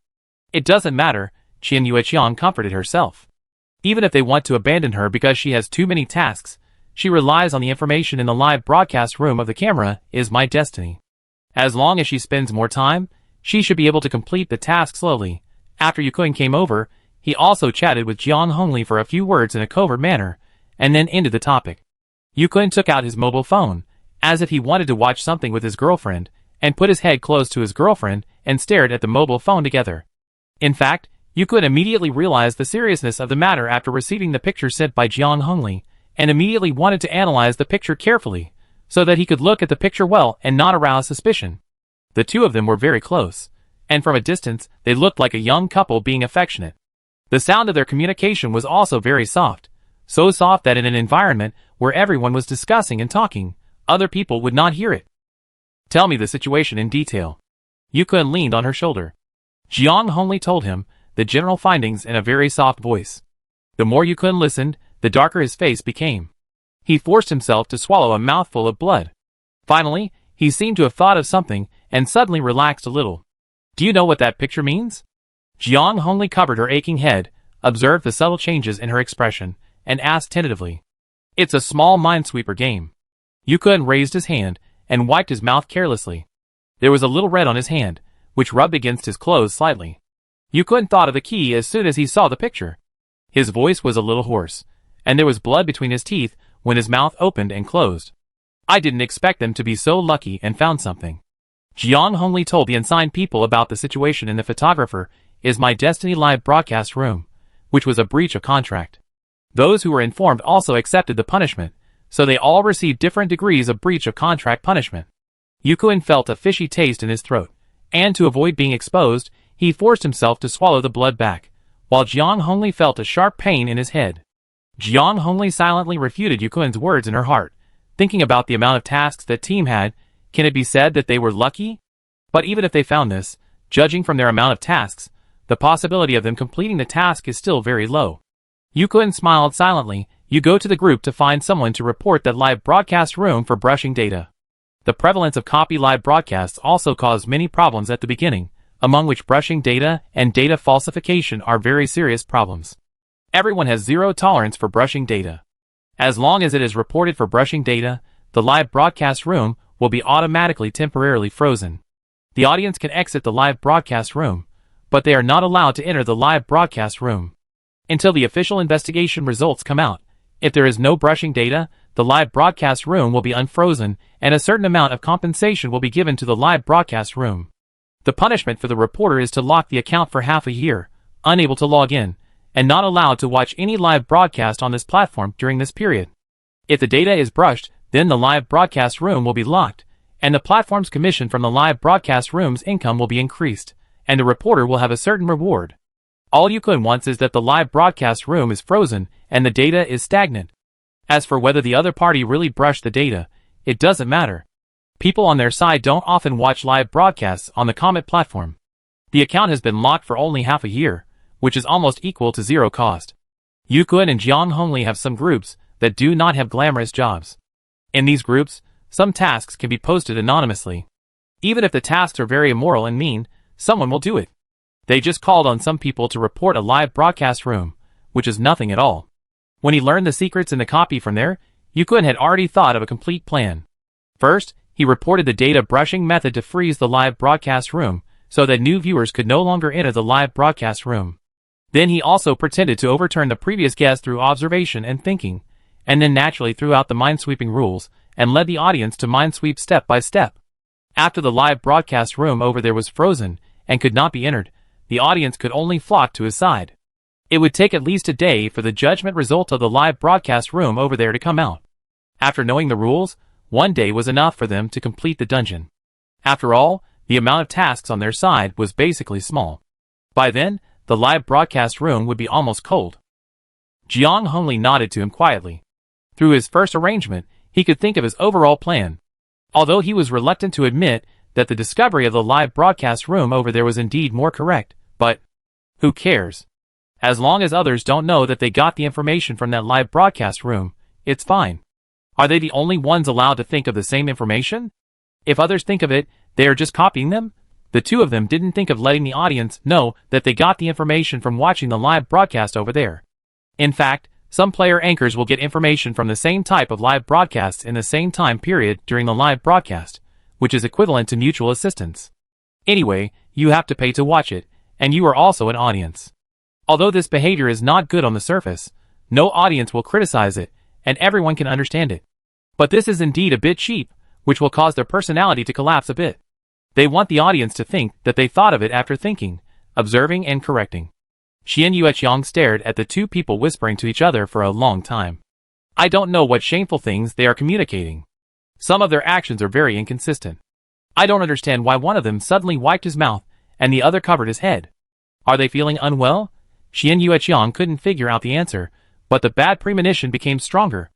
As if to respond to Xian Yueqiang's bad premonition, she suddenly heard someone talking in the live broadcast room.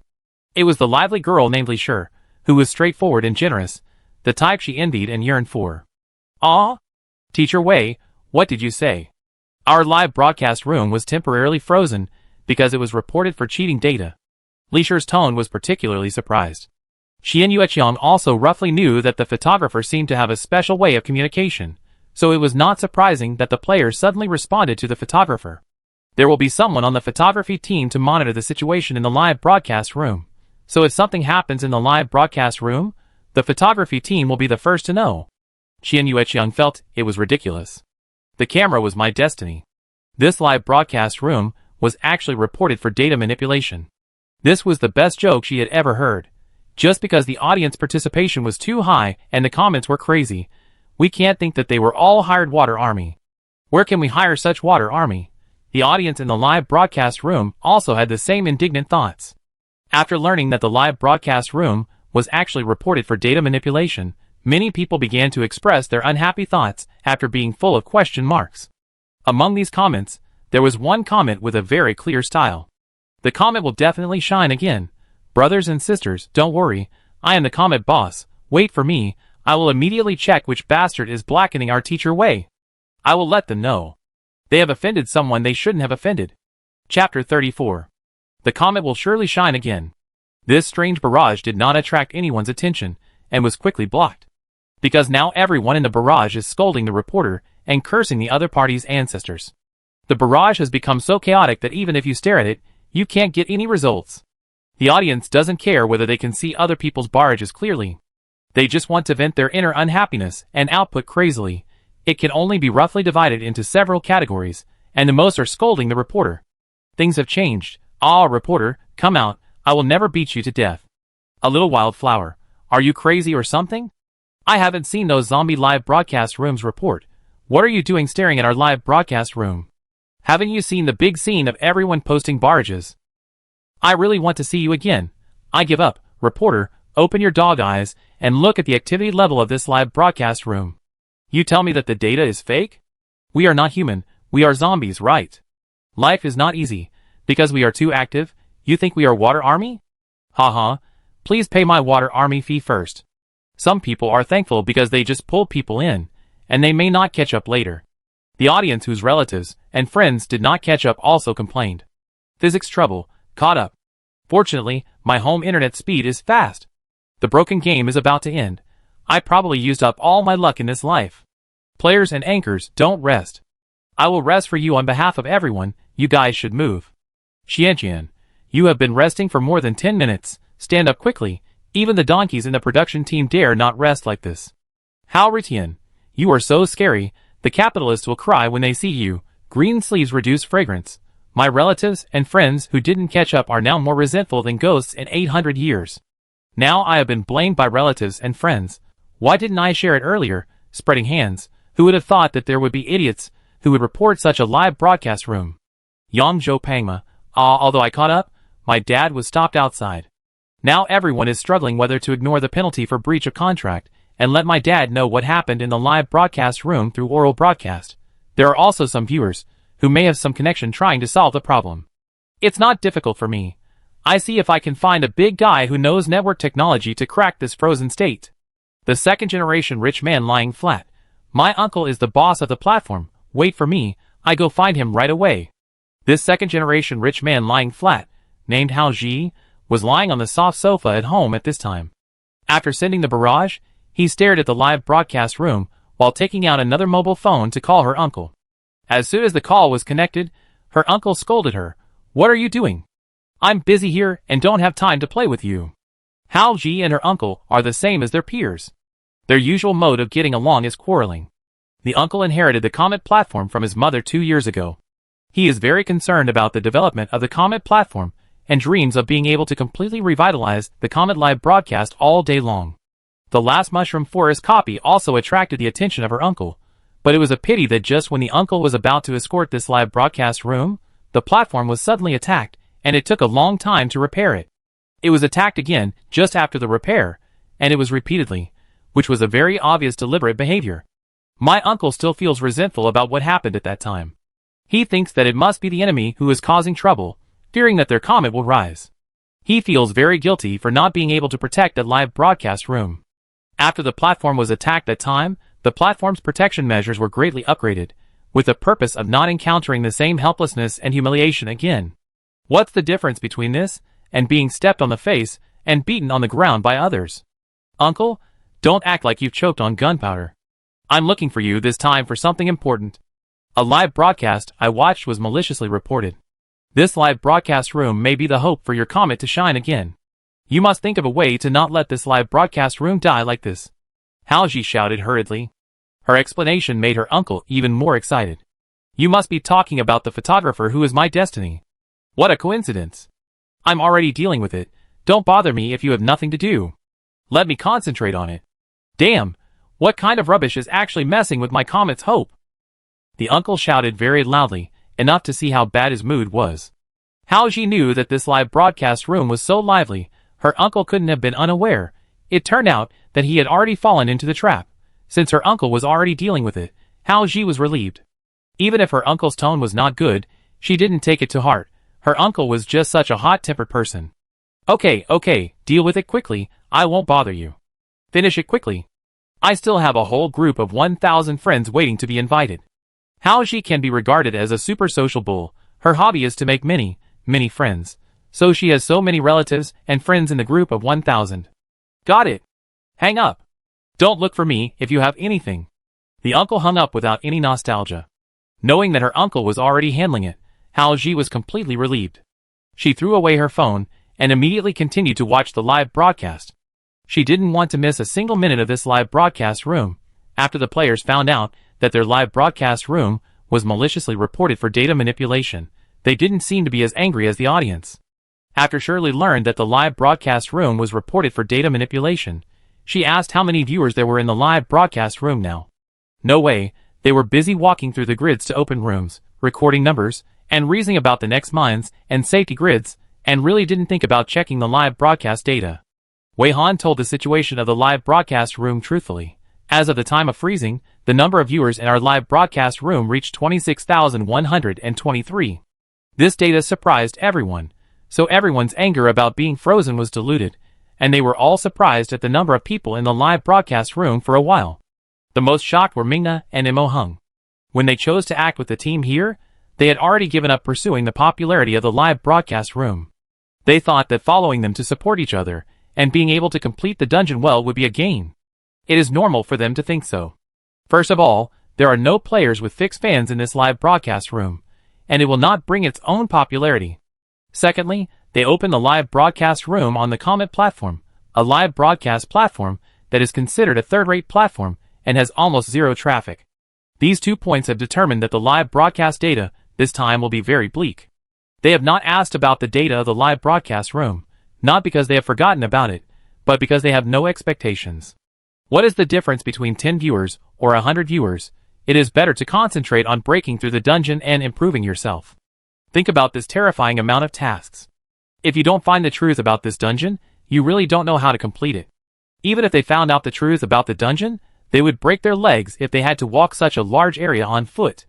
They opened the pedometer app on their phone and found that they had walked nearly 30,000 steps. They had never walked so many steps in a day before. I should have put an energy vehicle in the skill space. Even an old bicycle would be fine. It would be even better if it was a tour bus. The photographer suddenly told them that there were 26,000 people. They were completely stunned by the windfall. Both of them were already in a dizzy state. Imo Hung looked even more ferocious. He turned his head stiffly and asked his wife, Nana, You pulled my ears hard, am I dreaming? Why don't you pinch me to see if I'm dreaming? Mingna was also stunned. Imo Hung said weakly, I can't. This is domestic violence. Mingna blinked and reached out to hit Imo Hung's chest. Imo Hung immediately pressed his chest and groaned, Well, it hurts. It's not a dream. Mingna said coldly, Then I was also domestically abusing you just now? Imo Hung smiled and held Mingna's hand. Who said that? This is your loving little fist. Mingna, if you keep talking like this, I'm really going to beat you up. The young couple agreed that even if it was frozen, they were already very satisfied to reach this data before freezing, and they forgot to worry about which idiot reported it. The young couple made a fuss and found that although others were also surprised, they were much calmer than them. Zhang Xian just nodded with some satisfaction. Not bad, this data is not bad. It's frozen, so be it. I'm already satisfied with so many viewers. Shirley took out her mobile phone and looked at the barrage, a little surprised. Oh, because of the freeze, it seems that many people's relatives and friends can't enter the live broadcast room. I don't understand. Who reported our live broadcast room? It's a bit serious. He'd better pray that I don't know. Wu Shan didn't say a word, staring at the current map in a daze. Rongqi was not surprised by this data, he was just worried. It shouldn't be discovered by those people so soon, right? Who is behind these little tricks? What is the other party's purpose? What should they do to be on the safe side? Wei Han didn't take it to heart at all. After all, she had a clear conscience and was not afraid of the shadow. After the official investigation, it was confirmed that they did not cheat the data, and the live broadcast room would be automatically unfrozen and they would receive compensation. She was about to act alone according to her plan to complete her task. This time she didn't plan to leave quietly. Before leaving, she notified everyone. Wei Han, everyone, I may have to leave temporarily to complete my task. In the next period of time, Wei Weiwei will follow the filming. But you don't have to worry, Wei Weiwei's filming skills are just as good. Isn't the latter sentence really self-praise? Knowing that Wei Weiwei is her clone, Rongqi smiled secretly. But what they care about is not who has better shooting skills between her and Wei Weiwei, but whether she can really do it by herself. Including Rongqi, he is also wondering whether she can do it by herself. It's not that he doesn't have confidence in her ability, but he thinks that her brain circuit is strange, and he doesn't know what thrilling way she will complete the task. What if she accidentally gets into trouble? Under this worry, Rongqi has an inexplicable idea, if he can also split into two people. In this way, he can leave a clone here to lead everyone, and the main body will follow her. Teacher Wei, no, we are doing the task together, How can you complete the task by yourself? Have you forgotten how difficult your task is? Shirley immediately objected. Among them, Teacher Wei has the most tasks. It is impossible to let Teacher Wei act alone. Even if Teacher Wei is really strong, this game is not about fighting, but about brainpower. Rongqi secretly added in her heart that she did have the most tasks. If the tasks of the clones were added, it would be equivalent to her marking 455 grids and opening 1,400 grids. If this is put in the difficulty of the Minesweeper game, it is already an expert level difficulty. Teacher Wei, you should stay and go with us. Next, we will let you open and mark grids first, and try to complete your tasks first. Zhang Xian suggested in a very serious tone. Even Wu Shan, who has always been silent, spoke up. Ms. Wei, even if this copy looks easier after knowing the rules, considering the amount of your tasks, please consider it seriously. This is probably the first time that Wu Shan has said such a long sentence in one breath. Wu Shan's words also revealed a key piece of information.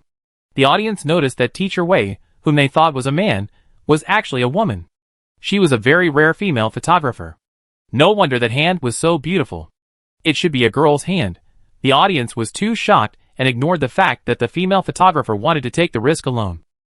In fact, this was because the audience missed some information at the beginning of the live broadcast. Shirley explained to Mo Hung and Ming Na at the beginning that Wei Weiwei was Teacher Wei's twin sister, so Teacher Wei was not only a woman, but also indirectly appeared on camera. It's a pity that there were no viewers in the live broadcast room at the beginning, and almost no one among the audience knew this. Rongqi disagreed with her idea, and he even had a flash of inspiration and thought of a way. I can agree to your first request. He was talking about the 100 people. He had invested a lot of money to make this decision. What's the difference between this and selling himself? Rongqi's heart was bleeding, and he continued, but I have a condition. You can't take risks alone. You have to act with us to complete the mission. And Mo Hung and Ming Na didn't know how to persuade them. Anyway, they nodded to what other players said, just like the atmosphere group that livened up the atmosphere. What Rongqi mentioned really made Wei Han very excited. Outside the camera, that the audience couldn't see, the players could see that Wei Han seemed to be persuaded and fell into a dilemma. Seeing her so entangled, Rongqi increased the stakes and gritted his teeth. I will accept the second request as well. Deal. This time she agreed quickly, as if she was afraid that he would regret it. Rongqi inexplicably felt that he had sold himself cheaply. What's more terrifying is that Wei Han had something to say after deal. Then, everyone's mind rang with a voice. After discussing with the top streamer, I was convinced by him. Next, I will act with everyone. However, my way of doing the task may be different from everyone else's. I hope everyone will not be surprised. I promise that I will do my best to keep everyone safe.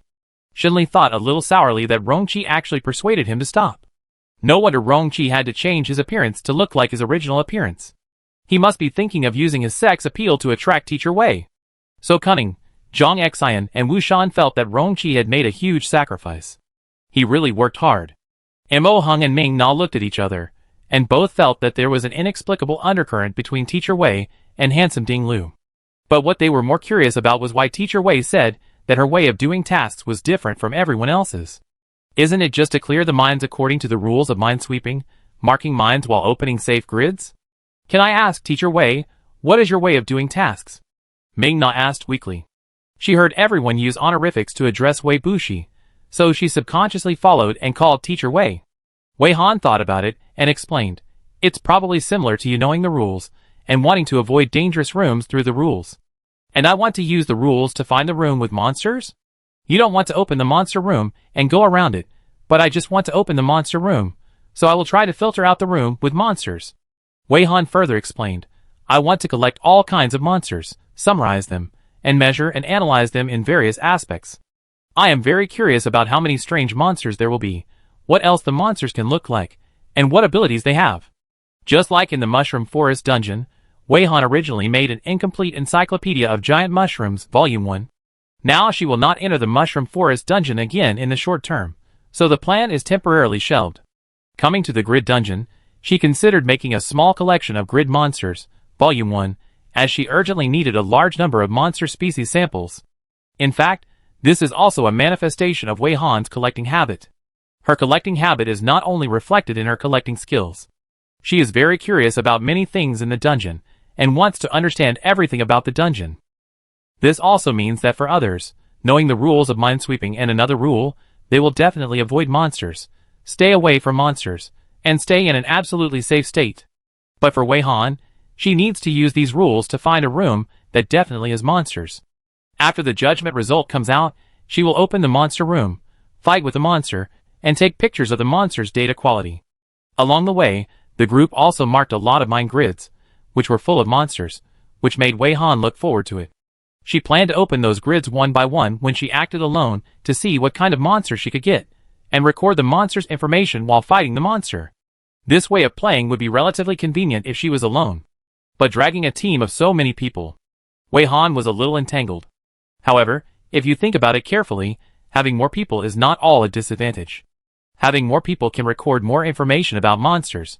For example, they will definitely not be like her, accidentally killing the monster, resulting in the inability to record it later, and it is not so easy to get the same type of monster again.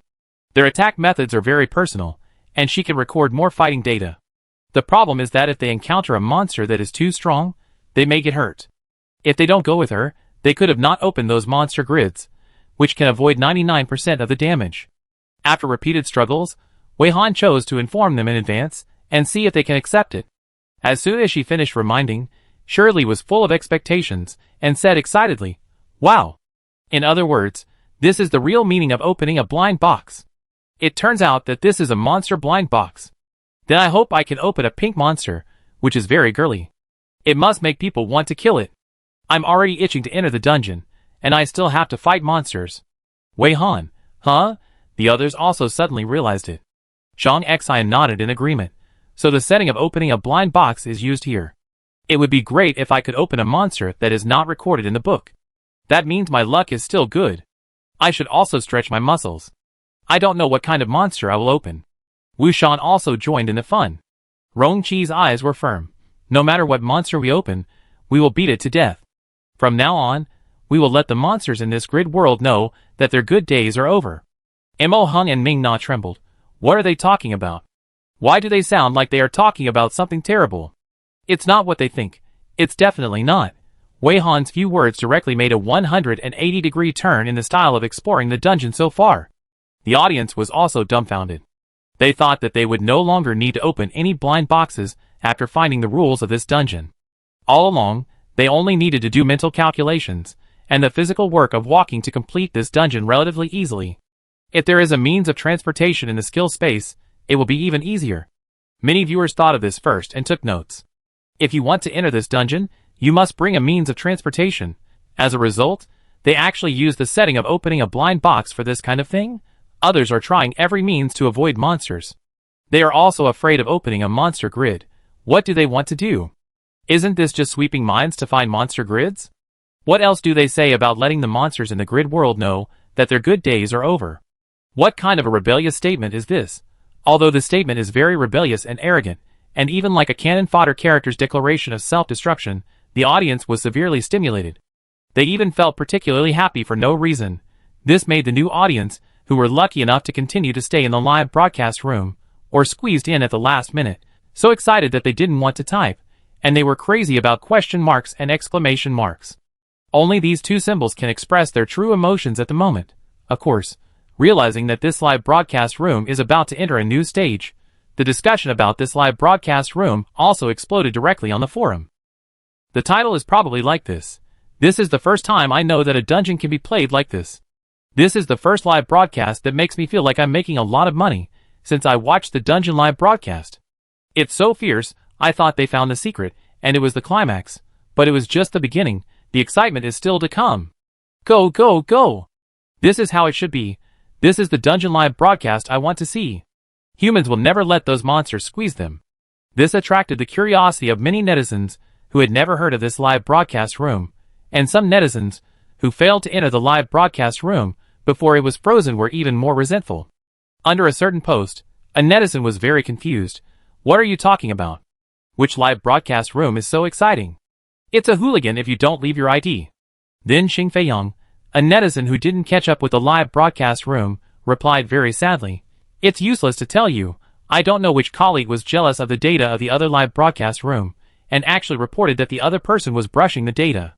Now the live broadcast room is temporarily frozen. I could have gone in. I hate it.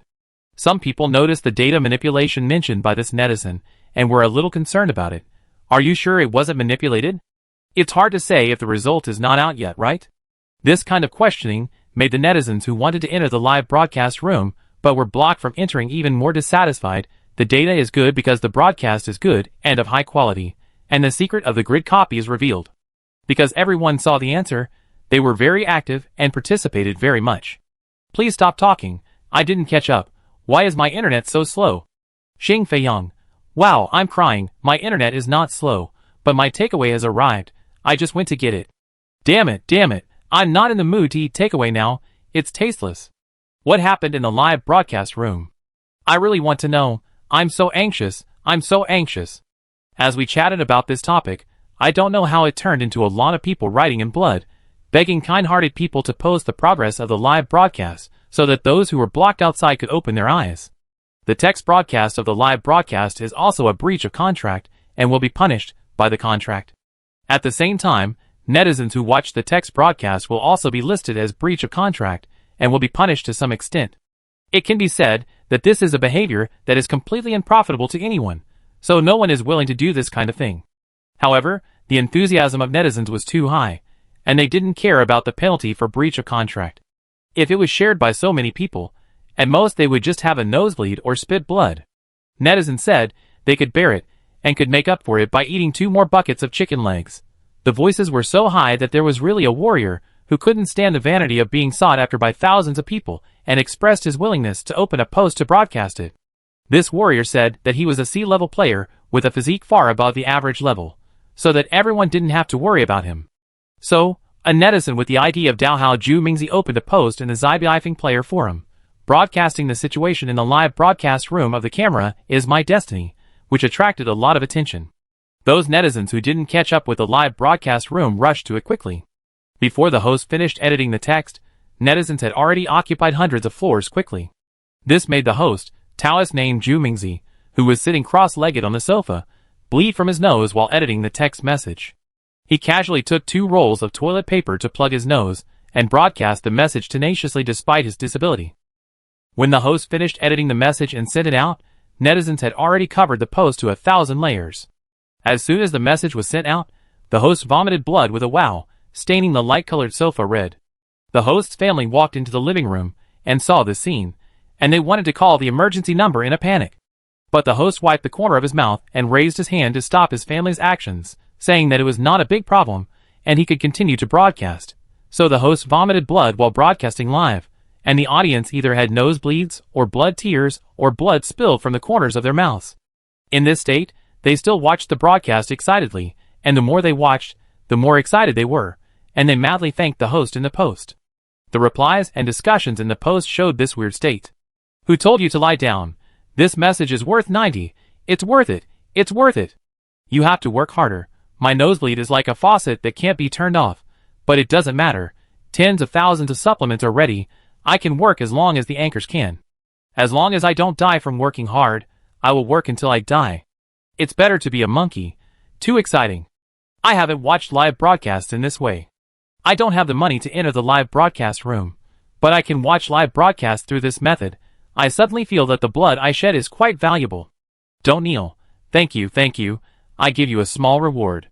If you can't hold on, remember to tell me. I'm one of my own. Original poster, you are really a living bodhisattva. You will definitely be rewarded. Hang in there. Those who survive a great disaster will have good fortune in the future.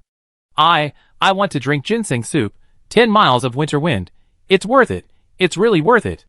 The original poster is a kind man. I will remember your kindness in my life. Thank you for giving me the opportunity to vomit blood. Most of the replies in this post made Yukuin and Jiang Hongli speechless. Yukuin and Jiang Hongli originally planned to wait until Comet's live broadcast was frozen, and the audience, who wanted to watch the room blind box, had no other place to go. They would find someone to promote it a little bit, and the audience would naturally be led to their live broadcast room. As a result, the soft advertisement post they asked someone to post sank to the bottom as soon as it was posted. Everyone was paying attention to Comet's live broadcast room, and didn't want to see other posts at all. They also thought about riding on the other party's popularity, hanging the name of that live broadcast room, attracting people first, and then letting the audience know that there was another player who was broadcasting the room blind box copy on the Ghost Live broadcast side.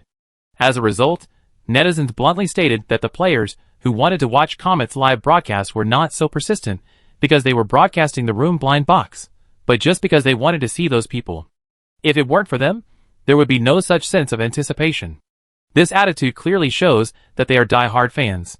Who would have thought that the audience would rather wait for the broadcast in this way that is almost equivalent to self-harm, and would never go to watch the live broadcast of blind boxes in other rooms? What's more, the more than 26,000 viewers who are still in the live broadcast room are also envied by people, which makes these online viewers feel superior inexplicably. Alas, they are really super lucky to have a place in this live broadcast room.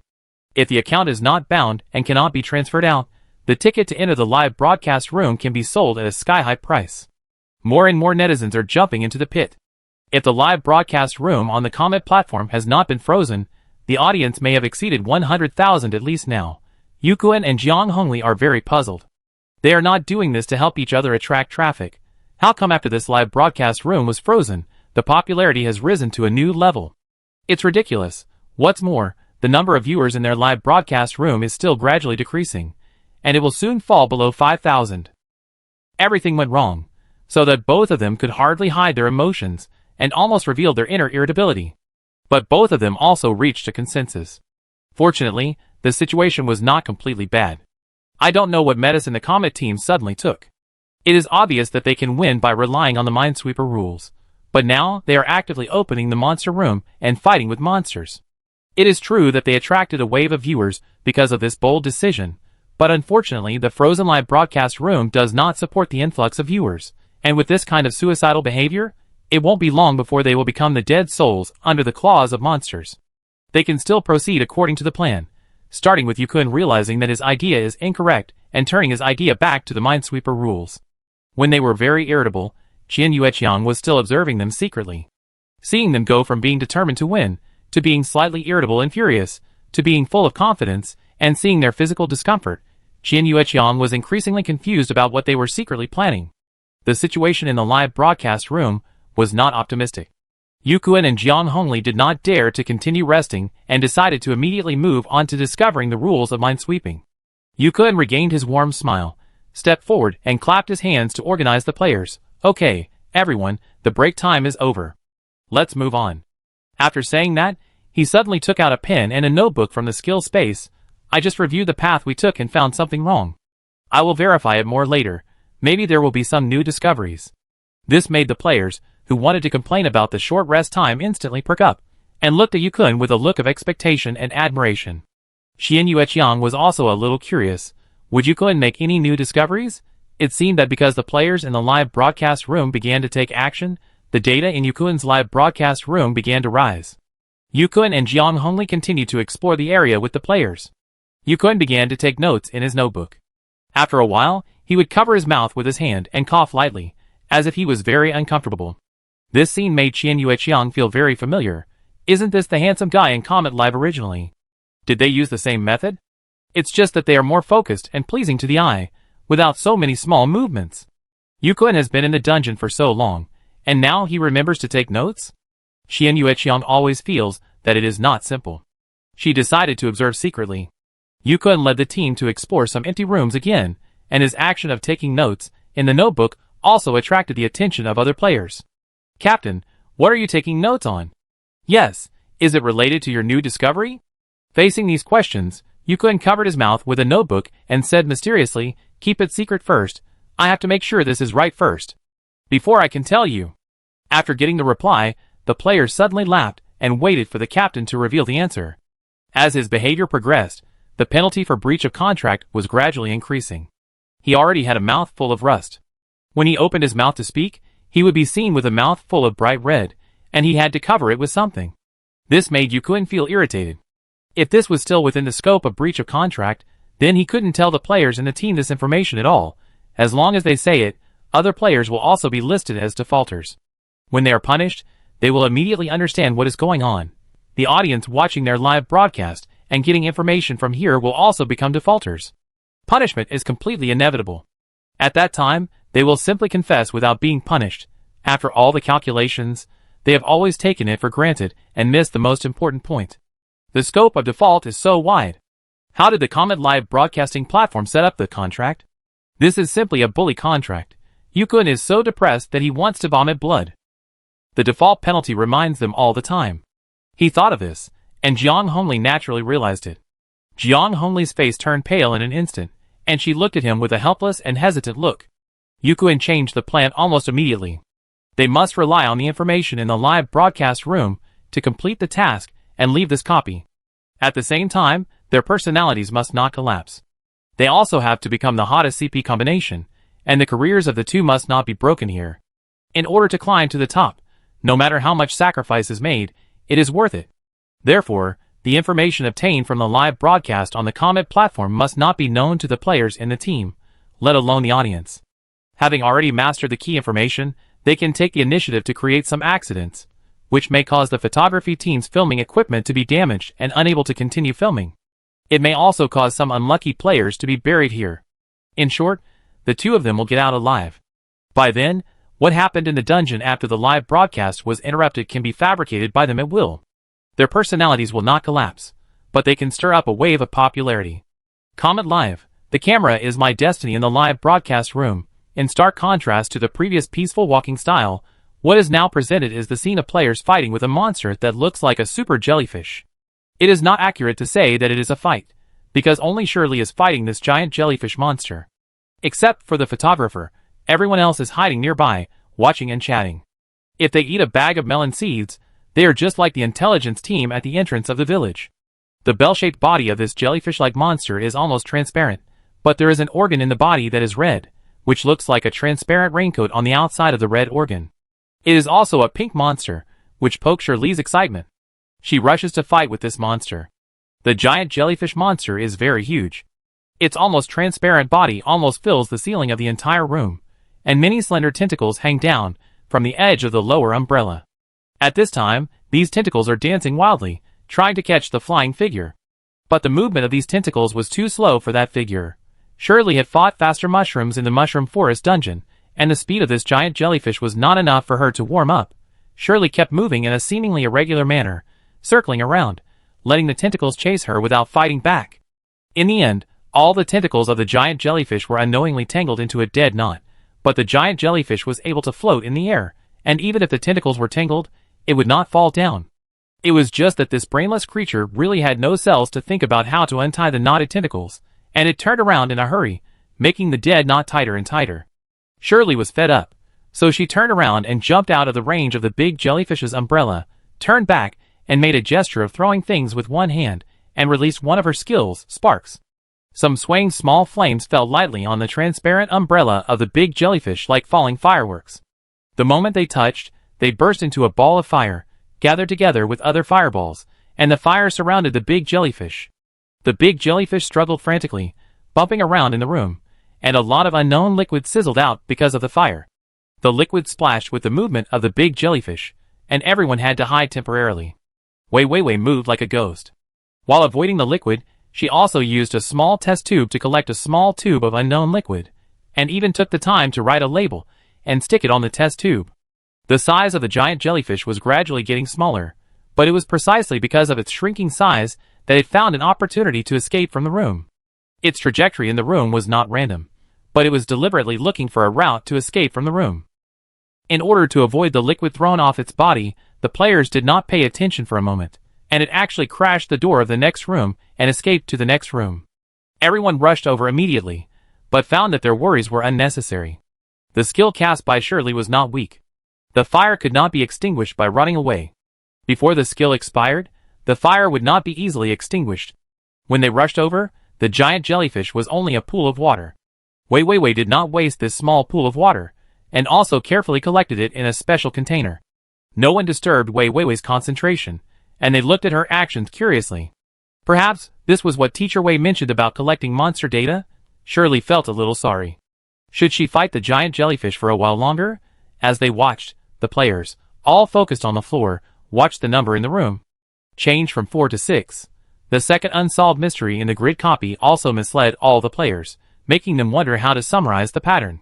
The numbers in the room are not fixed.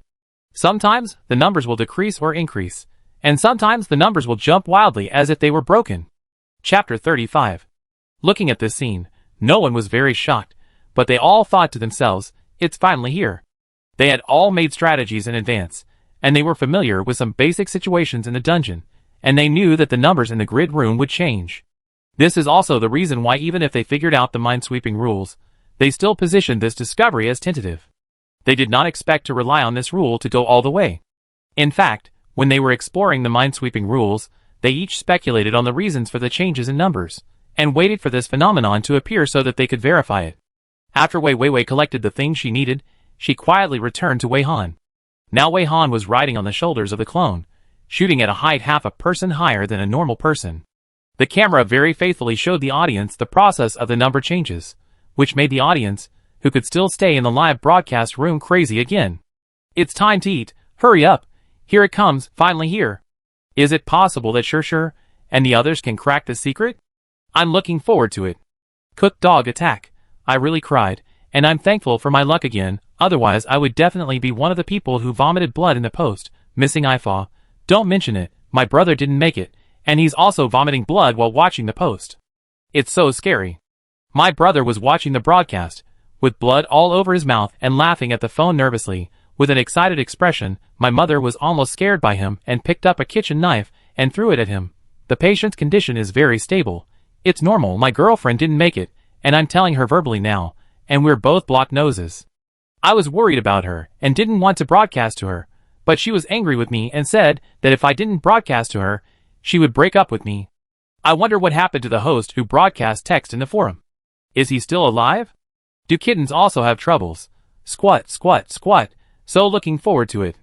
So what does the change in numbers represent? I actually have some guesses. If the numbers in the grid correspond to monsters, then is it possible that it represents the change in the number of monsters? But when the numbers jump wildly, what does it mean? The host of the Northwest Wind Forum is still stubbornly broadcasting text, and the penalty for breach of contract will increase as his broadcast range expands. But the host's physique is indeed far superior to that of normal people. The vomited blood almost dyed the sofa red, and his own living room was almost turned into a murder scene. The host is still conscious, and his fingers are slightly trembling, but it does not affect his fast typing. It's not a big problem, he can continue broadcasting. In order to meet the wishes of the brothers and sisters, today, this living bodhisattva, Jumingzi, has decided, what he spits out is not blood, but endless merits. Now the screen shows that the players have begun to discuss the guesses and ideas about the change in the numbers in the room. Everyone has the same idea that the change in numbers must be closely related to the number of monsters. Now the number in this room has changed from 4 to 6, which is very likely to mean that 2 monsters have been added to the 9-square grid centered on this room. Considering that a door has been opened on the right side of the room they are currently in, and there is already a defeated mine, then the 7 unopened question mark grids around them, if the guess is correct, can still open 5 monsters. Now, according to Wei Han's method of playing the dungeon, in this case of a high probability of opening a monster grid, they are too lazy to deduce. At most, they will record the information to be recorded after opening the grid, and fight the monster directly when they encounter it. It was Shirley who opened the monster grid just now, and this time it was Zhang Xian's turn to open the grid. Zhang Xian took a coin and said seriously before throwing it up, "Open the door on the left if the front side is up, open the door in front if the back side is up, and open the door in the back if it stands." The front and back she mentioned, put in the diagram, are the top and bottom of number 6. Shirley clapped her hands. I should have thought of it too. But I have a different idea from Sister Ling.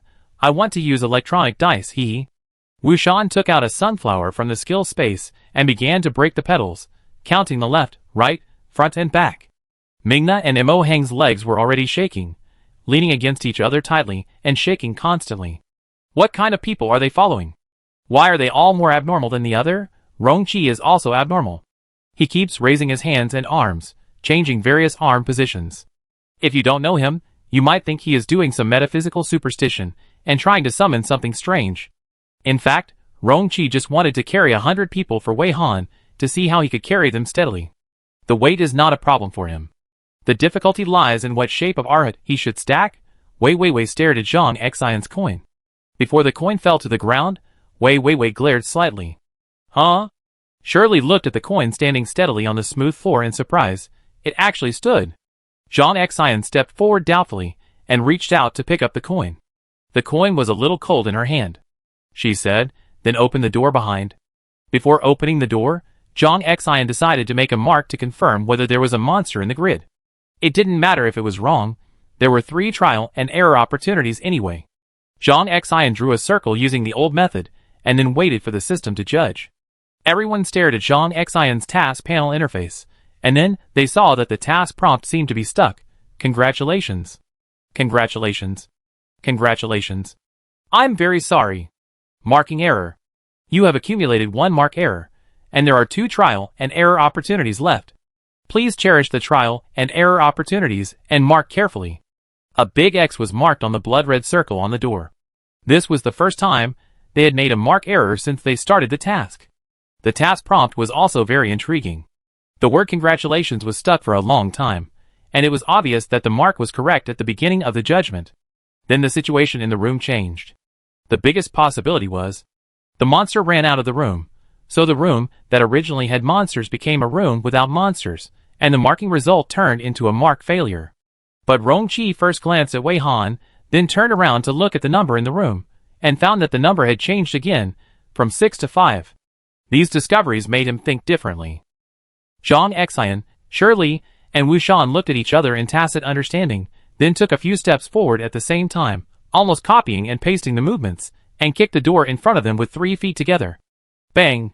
The door of unknown material fell down with a sound, and a strong fishy smell floated out of the room, causing the faces of the 3 people standing side by side outside the door to change. Mo Hung and Ming Na were still surprised at the synchronization rate of these people a second ago, and the next moment they frowned. Why is there a fishy smell? Mo Hung quickly took out the air freshener and sprayed Ming Na. The few people didn't care too much and rushed into the room to check the situation.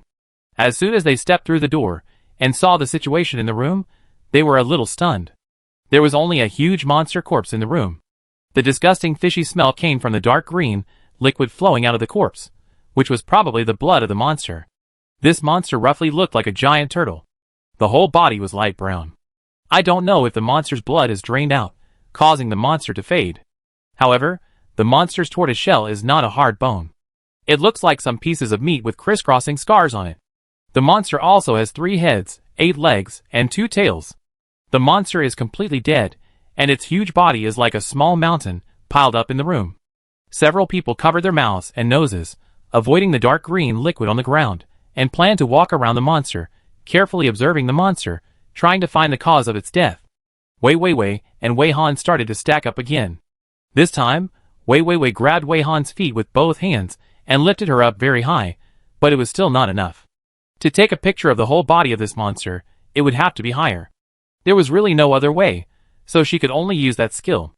There were many kinds of skills, all kinds of strange and bizarre, and of course the flying skill was indispensable, but this skill was also very rare and precious, comparable to the 7-color mushroom. Wei Han tried so many giant mushrooms before she got a flying skill. When using it, a pair of extremely ugly big meat wings would grow. She really disliked this pair of ugly wings, which looked like an enlarged version of bat wings, showing a blue-gray color. If it wasn't absolutely necessary, she didn't want to use it. But there was nothing else to use here, so she could only use this flying skill. She let her clone cast this skill, and a pair of blue-gray flesh wings grew on the clone's body. With the wings waving lightly, she could ride her clone into the air, and she could change the angle and height at any time. The flying speed was also very slow, and there was no noise. From all these aspects, except for the ugly appearance of this flesh wing, everything else was perfect. The players focused on observing the death of the monster, and did not notice that Wei Han had a new trick. As Wei Han's position rose, the angle of the picture presented by the camera gradually changed to a bird's eye view, and the audience in the live broadcast room could see the whole picture of the corpse. With the players around the corpse as a comparison, the audience felt the hugeness of the monster more intuitively. Wei Han's shooting hardware was powerful, and the picture was very clear. Everyone could clearly see that there were crisscrossing wounds on the monster's body. Some of the wounds had healed, and the hideous scars could be seen, and some were new wounds with green blood flowing. From these wounds, it is enough to see that this monster seemed to have suffered torture from non-monsters before his death. It is not difficult to guess that the cause of death of the monster seems to be too serious. From the inexplicable death of this monster, It could also be guessed that the reason why Zhang Xian failed to mark it was not that the monster left the grid as they thought. But this monster just died when it was judged, and in the judgment of the system, it can no longer be regarded as a creature. No player anchor has ever encountered such a thing when broadcasting a grid copy. The live broadcast room with Crazy Barrage suddenly became very quiet. All the audience were so shocked at this moment that they forgot to type. No one expected that there would be such a thing, that the monsters in the grid would die inexplicably. Dead monsters can no longer be judged as creatures. The correct mark should have been made, but the mark became wrong because of the monster's death. The same questions popped up in everyone's mind. Where did the wound on this strange giant turtle come from? If the change in numbers is closely related to the number of monsters, then now that this monster has died, have the numbers in the grids related to this room changed again? Some people even thought of a more distant question. In this world full of grids, where did these monsters come from? Is it really just like a game copy, where will new data be generated after refreshing once? Is there a bug in the data that caused the monsters in the grid to die inexplicably? Are the wounds on the monsters just data simulations? But they enter the copy in their real bodies, not simulated data. Many people were confused, and some people came to their senses and asked the photographer to give some shots of the previous digital room in the barrage. The audience really needed to confirm whether the number on the number grid had changed again. In fact, the audience didn't need to remind them. After the players walked around the monster and concluded that the monster had indeed died due to serious injuries, they planned to return to the previous room to check the number. As everyone expected, the room that was originally numbered 6 has now become numbered 5, proving that the change in numbers is related to the number of monsters.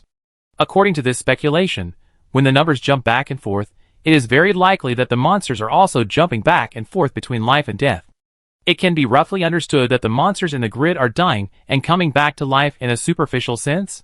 What kind of monster would die and then revive, die again, and revive again? What is the meaning of repeating this process, when the numbers jump wildly and become completely uncertain? Can we still locate the grid where the monster is according to the rules of minesweeping? Both the audience and the players have considered many issues. Some viewers took the time to look at the updated portal summary, and finally came back with a pale face, and sent out barrages with a sad face. Buried head upgrade. I have a very unfortunate news to tell you. According to the announcement issued by the Unknown Game Mutual Aid Center, the entire Blue Star has ushered in a major portal refresh. After each type of portal is refreshed, a certain proportion of the difficulty is increased. Buried head upgrade. The original green portal turned light green, the light yellow turned dark yellow, and the yellow turned orange. The proportion of green copies decreased again, and the proportion of high difficulty copies increased. Among them, the difficulty of the room blind box copy changed from yellow to orange. Roughly estimated, it is probably that after the anchors entered the room blind box copy, the copy refreshed the difficulty. When everyone was shocked by the information presented in the live broadcast and forgot to type, the bullet screen of this netizen was like an announcement in the entire live broadcast room, floating brightly in front of all the viewers. Just like pressing the button to continue playing, the bullet screen was silent for a short while, and then burst out again. The news brought by the netizen busy upgrade made all the viewers in the live broadcast room begin to sincerely feel fortunate to be able to stay in this live broadcast room. You are great. At first, I felt that being able to wait in this live broadcast room in advance was just a small blessing. Now I really feel that I have hit the jackpot. Reporter number 0. This live broadcast room should be seen by more people, and everyone who wants to try this dungeon should see it. With the exploration of players and anchors, the mortality rate of everyone entering this dungeon can be greatly reduced. Praise myself. I curse the reporter, he can't get what he wants. What he gets is not good. Shangshan Ruoshui, humanity is facing a huge test, and we should unite and overcome the difficulties together. Why do some people only think about fighting among themselves at this time? I can't breathe. Please quickly unfreeze the status. My whole family is in poor health, and there is no way to bear the penalty for breach of contract and disclose information. I really need my family to know the situation after the refresh of this copy. Sure, Jean Fangu, brothers and sisters, let's go to the collective complaint. The rule of automatically freezing the live broadcast room as long as the other party reports it is unreasonable in itself. In addition to being thankful for his own luck, it also aroused greater anger among the audience. At the same time, the audience with a broad vision hoped that more people could know the situation of the grid world after the refresh, and they were also trying to find ways to do their part to unfreeze the live broadcast room as soon as possible. Netizens were busy, and Shigue, the boss of Comet Live, was also very busy. He made calls non-stop and communicated with technical personnel in various ways. He must follow the network cable to find out the information of the reporter bit by bit. At the same time, he also contacted various relationships to try to get the Data Control Bureau to review it quickly, and tried every way he could think of to unfreeze the live broadcast room as soon as possible. Shigue is very proud, stubborn, and too upright. He has always looked down on the practice of using connections to solve problems. He never expected that one day, he would do the thing he once despised the most. The most angry are those netizens who fail to squeeze into the live broadcast room, especially now that these netizens can only follow the live broadcast process through the broadcast post of the great Taoist priest Zhu Mingzi. Every time the Taoist priest updated his post, they would spit out a mouthful of blood. In just a short while, the blood they spit out was enough to stir-fry a plate of malkshuang. The news of the portal refresh and the discussion of this live broadcast room were equally popular on the front page of the Northwest Wind Forum. Players were either discussing the portal refresh or discussing this live broadcast room. The portal refresh was not good news, and being blocked outside because the live broadcast room was frozen was not a good thing either. Therefore, the front page was filled with the ghostly howlings of players, either crying about the portal refreshing again or scolding the unknown reporter from a distance, venting their anger. After venting their emotions, the two groups of people all rushed into the Taoist priest Zhu Mingzi's broadcast post. In the text broadcast post, the netizens who followed the post were already very skilled in using the sentence pattern of praising the Taoist priest for being a good man in the first sentence, and scolding the unknown reporter in the second sentence. The blood spit out by the Taoist priest Zhu Mingzi had soaked his clothes to the point where blood could be wrung out.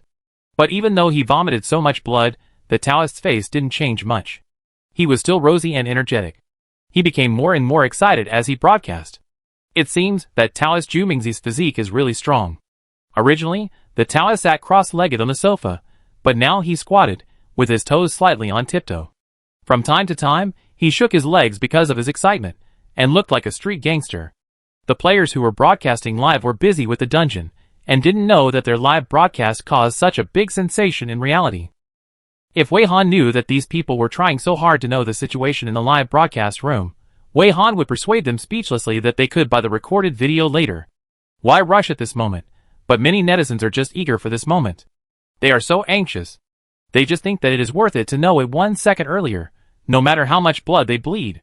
And who knows if there will be a recorded replay? How lively is Wei Han's live broadcast? How quiet is the ghost live broadcast of Kuan Li's Daily Love? Yes, it is quiet. Now even many of Yukun and Jiang Hongli's original regular fans have run away. Most of them immediately rushed to the broadcast post to bleed blood after learning that the portal has been refreshed. What's more amazing is that these fans have run away, and they also left some very heartbreaking comments before running away. Dailian, Hua, it seems that Akuan and Lily have not made any major discoveries for the time being, so I will go to watch the live broadcast next door first. I heard that it is very exciting next door now. I don't want to miss it. Don't worry, Akun Lily, I still love you guys. I will definitely remember to come back and watch your recorded broadcast. Yu Gao, short, fat, thin, Akun Lily, I still support you guys, but I need to get the latest information about the grid world more. You can understand that, right? I want to be in a daze every day. The live broadcast next door is more exciting. You can understand that, right? I believe that if you were not live, you would definitely rush over. And the new viewers will soon exit, because the viewers will find that the live broadcast room is boring after watching for a while. The leading players don't know what to do, and they lead the players in circles, and in the end it seems that nothing is discovered, there is no explosive point, and the player anchors can't find a few interesting personalities. In comparison, the text broadcast of the forum of Taoist Master Zhu Mingzi is much more interesting than the video in this live broadcast room. As a result, existing fans kept losing, and their current live broadcast content could not retain new viewers, so the number of viewers in the live broadcast room naturally decreased. From the original 5,000 or so, it dropped directly to 3,000, and the number of people was still dropping at a visible speed. After Yukun and Jiang Hongli knew the result, even if they were determined to create an accident to interrupt the live broadcast, their faces were still not good. It was their business to create an accident to interrupt the live broadcast, but before they implemented the plan, these viewers were about to run away first. Other players also noticed the change in the number of viewers in the live broadcast room. Seeing that the audience had all run away, they were very panicked. They asked the captain what to do every once in a while, which made Yukun even more annoyed. But Yukun couldn't show it no matter how annoyed he was. The number of viewers in the live broadcast room was decreasing, But it didn't mean that there were no viewers. If he couldn't hold back his emotions at this time and lost his temper with the players in the team, it would be said that his personality collapsed. Yukun had to take deep breaths several times to suppress his anger and patiently comforted the team members. This is normal. We just rested, and because I found that my previous speculation was not correct, I have not found a new pattern yet. It is not surprising that the audience cannot see the explosion point and temporarily leave. Because of the change of plan, Yukun led a team to go back and circle the empty room. He recorded all the data that should be recorded, but in the end, he told the team members helplessly that it was just his illusion to think that there would be new discoveries. At the same time, because he looked back and saw a room beyond the number 3, his previous inference was overturned. Now it is equivalent to completely losing direction, and the train of thought is broken here. The team members began to panic, like lost lambs, not knowing where to go. Thinking of the live broadcast room next door mentioned in the barrage, a male team member named Han was moved and weakly suggested, since we have no way now, and have no clue, the audience said that the live broadcast next door is exciting. Should we go and watch it? When he made this suggestion, the other team members breathed heavily, and most of them had complicated expressions, and fell into a strange silence, especially Gao Rui and the other 4 who joined later. Some people may not know where the live broadcast room next door that the audience has been mentioning is, but the 4 of them know it very well. As soon as they heard that the so-called live broadcast room next door was opened on the comment platform, they immediately realized it. It was the live broadcast room with only one photographer. They had a big fight with the other party because they thought they looked like gang fraudsters.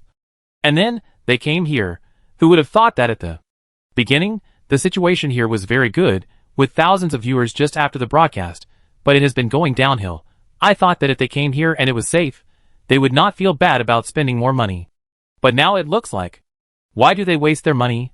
The same idea popped up in the minds of several people, but they were unwilling to give up. The live broadcast has not yet come to an end. Who knows what the final result will be? Maybe Ucoin can think of the key information later, and their live broadcast will be able to turn the tide. By then, all the viewers who left their live broadcast room will come back crying, and the female player Wei Su has completed the task. As the only one who completed the task, she has no pressure. At the same time, she also knows where the so-called next-door live broadcast is. After all, she once encountered that liar when she wanted to enter the Mushroom Forest dungeon. The live broadcast next door was so popular. This also surprised Wei Su, but asking her to go to that live broadcast room to learn from it? Sorry, it's impossible. Han Chi saw that everyone's faces were so hard to describe, and added anxiously, I feel that they may have made a major discovery over there. Go to that place instead of being trapped in the dungeon, right? Han Chi had just finished speaking when Kai Liming and the team had returned after trying. He put his phone back into the skill space. His face was very ugly. Now I have no chance to see it. I have tried it just now, and that live broadcast room has been frozen because some sour chicken reported it for cheating data. Countless viewers are blocking outside, crying and shouting but can't get in. Xian Yueqiang tried to reduce her presence and hid her phone. She was extremely glad that she had made plans in advance, so that she could choose the opportunity now. She, who was black-faced, turned out to be lucky. She didn't trust anyone here, and would never reveal the fact that she followed that live broadcast. No one wanted to try it at first, but after hearing what Kai Liming said, they all took out their phones to try it. Yukoin and Jiang Hongli were upset when they heard their teammates call them sour chickens, and they didn't have time to stop these people from trying to enter the next live broadcast room. This development is not good, really not good. After Yukoin and Jiang Hongli stopped the breach of contract, their condition is much better now. Yukoin drank a few sips of water and cleaned the blood in his mouth, otherwise he would not dare to talk directly to the team members. If these team members go to that post to report, then the team members will definitely know the rules of minesweeping. By then, these team members may know what they are hiding, and their plan cannot be carried out. Everyone, don't be anxious. Yukoin couldn't wait and stopped everyone. I'm not completely out of ideas. I think everyone can wait a little longer. He will open a monster grid in a while, and take the opportunity to let the monster smash the photography team's filming equipment. When the live broadcast is interrupted, he and Jiang Hongli can be completely free and do whatever they want. The live broadcast room over there is suspected of being frozen for brushing data, and you can't get in. Finding other ways to understand the situation of that live broadcast will be more or less hurt. It's better to be more patient and rely on our own efforts to crack the secret of the dungeon. Yukoin pondered the words and persuaded with a smile. As the saying goes, it's better to rely on yourself than on others. Ask yourself, are you really willing to bow your head like this? The players, who were still looking for various ways to understand the news of the live broadcast next door, bowed their heads in shame. Only Qian Yueqiang felt a strong sense of disobedience when she looked at the flawless smile on Yukun's face. Just like when he first questioned her, he was asking a gentle question, but she felt inexplicably oppressed.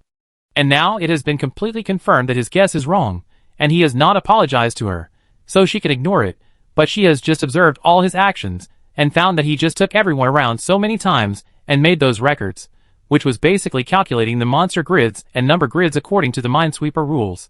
She found this because she happened to be doing the same thing. She was thinking about whether to secretly leave the team and make calculations according to the Minesweeper rules, but she didn't expect Yukun to take everyone back to the empty room for a circle, so she secretly made a map, and she didn't expect Yukun to also make a map secretly, and finally told everyone that he didn't find anything. Combined with the abnormal behavior of Yukun and Jiang Hongli, Qian Yueqiang has been able to conclude that one of the two must have watched the live broadcast of the Comet platform. They knew the rules of minesweeping through the live broadcast of the Comet platform, but they said nothing. They chose to keep it secret. Now everyone wants to find the direction of breaking into the dungeon by collecting information from the live broadcast next door, and they are still trying their best to prevent everyone from discovering the truth. What exactly do they want to do? Qian Yueqiang was a little anxious, and she was inexplicably panicked and said to her, "Run, run now." Those team members were persuaded by Yukun. They were more or less proud in their hearts. After Yukun said that, they all put their mobile phones back into the skill space. Gao Rui took the lead in expressing his position. "Captain, you are right, we can't give up so quickly." Yi Hai and the four-man group also nodded vigorously. "In fact, I just went over to see if it was really frozen. It's what they deserve." Who asked them to brush the data? This person also stepped on the live broadcast room next door, and directly personally determined that the other party was brushing the data. If the data hadn't been brushed, how could the live broadcast be so lively? It must have been the first time to brush, and the degree was not controlled well, so it was too much. It must be like this. Meng Wei, one of the girls in the four-person group, didn't say anything, but she nodded in agreement. The other girl, Gue Xilan, put down her phone weakly. She was actually about to open the broadcast post on the Northwest Wind Forum. She felt Yukun hadn't figured it out for so long, and later proved that his previous guess was completely wrong. If Wei Su hadn't been lucky and didn't open the grid to a high-risk situation, Wei Su might not have been able to complete the task. If Yukun still can't think of anything next, are they going to sit and wait for death? She has different opinions, but she dare not express them. After all, everyone has been persuaded, and she doesn't want to be regarded as an outlier. In fact, she is not the only outlier in the team, but the players with different ideas choose to remain silent and dare not express themselves. For example, Han Qi, who took the initiative to watch the live broadcast room next door, and Kai Liming, who was the first to try to watch the live broadcast next door. Without giving these players a chance to think, Yukun took the initiative to walk to the door of the next room, raised his hand, and patted it to attract everyone's attention. "Okay, don't be depressed, cheer up. According to my new guess, I think this room should be an empty room. Is there anyone willing to come up and try it? I believe the audience will be attracted by the players who take the initiative to try it." Yukun raised the corner of his mouth and encouraged the players. "Don't worry, Lily, and I will be watching next to you." The photographer moved a little closer and took a closer look. He waved to the photographer. The photographer didn't think about it, followed his instructions, and carried the camera forward. The photographer's movement caused the photography team to move forward as well. Yukun was very satisfied with this, and now he was just one unlucky guy away. He glanced at the players and saw Qian Yueqiang, who was cowering with her head down. This girl looked weak and easy to control. Yukun made up his mind and said slowly, "Qian Yueqiang, why don't you try? You have the most tasks, and it's not bad to have a chance to reduce them now." Qian Yueqiang, whose name was called, shuddered, and her shaking hands turned off the screen of her phone for a second, and she quickly put the phone away.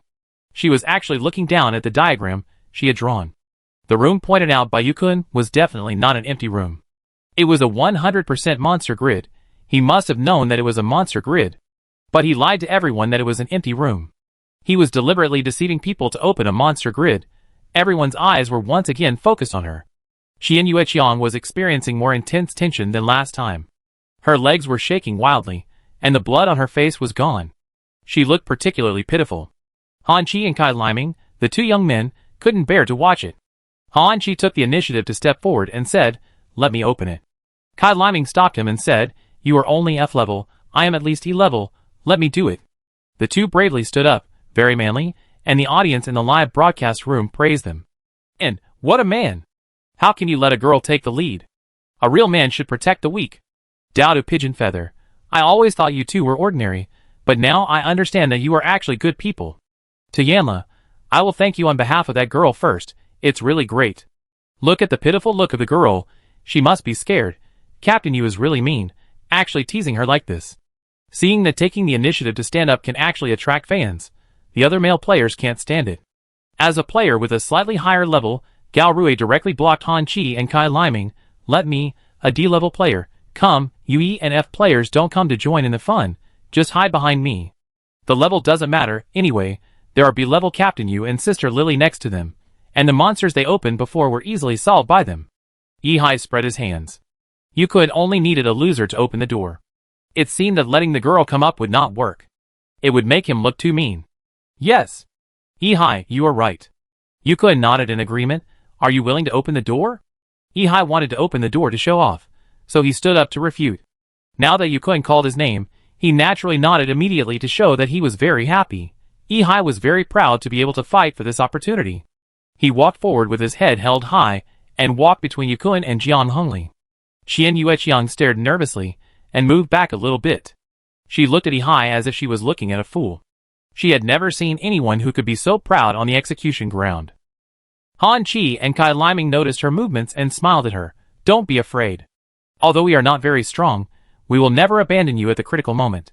Qian Yueqiang just pursed her lips and shook her head, still moving back. Yi-Hai had already stood in front of the door of the monster's room and was reaching out to push the door. Qian Yueqiang's heart was in her throat. Even Han Chi and Kai Liming, who were standing next to her, noticed the tension emanating from her. They looked at her, and then at Yi-Hai in confusion. With a creak, the door was pushed open. The scene that Yukun and Jiang Hongli had expected, where the monster rushed out to attack everyone, did not happen.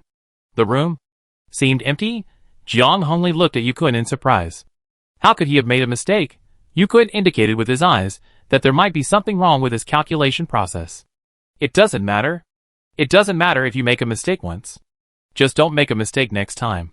He smiled and said, "See, it's really an empty room." Everyone else breathed a sigh of relief. Only Qian Yueqiang's face suddenly changed. Her lips were almost transparent. Her calculation was absolutely correct. That grid must be the monster room.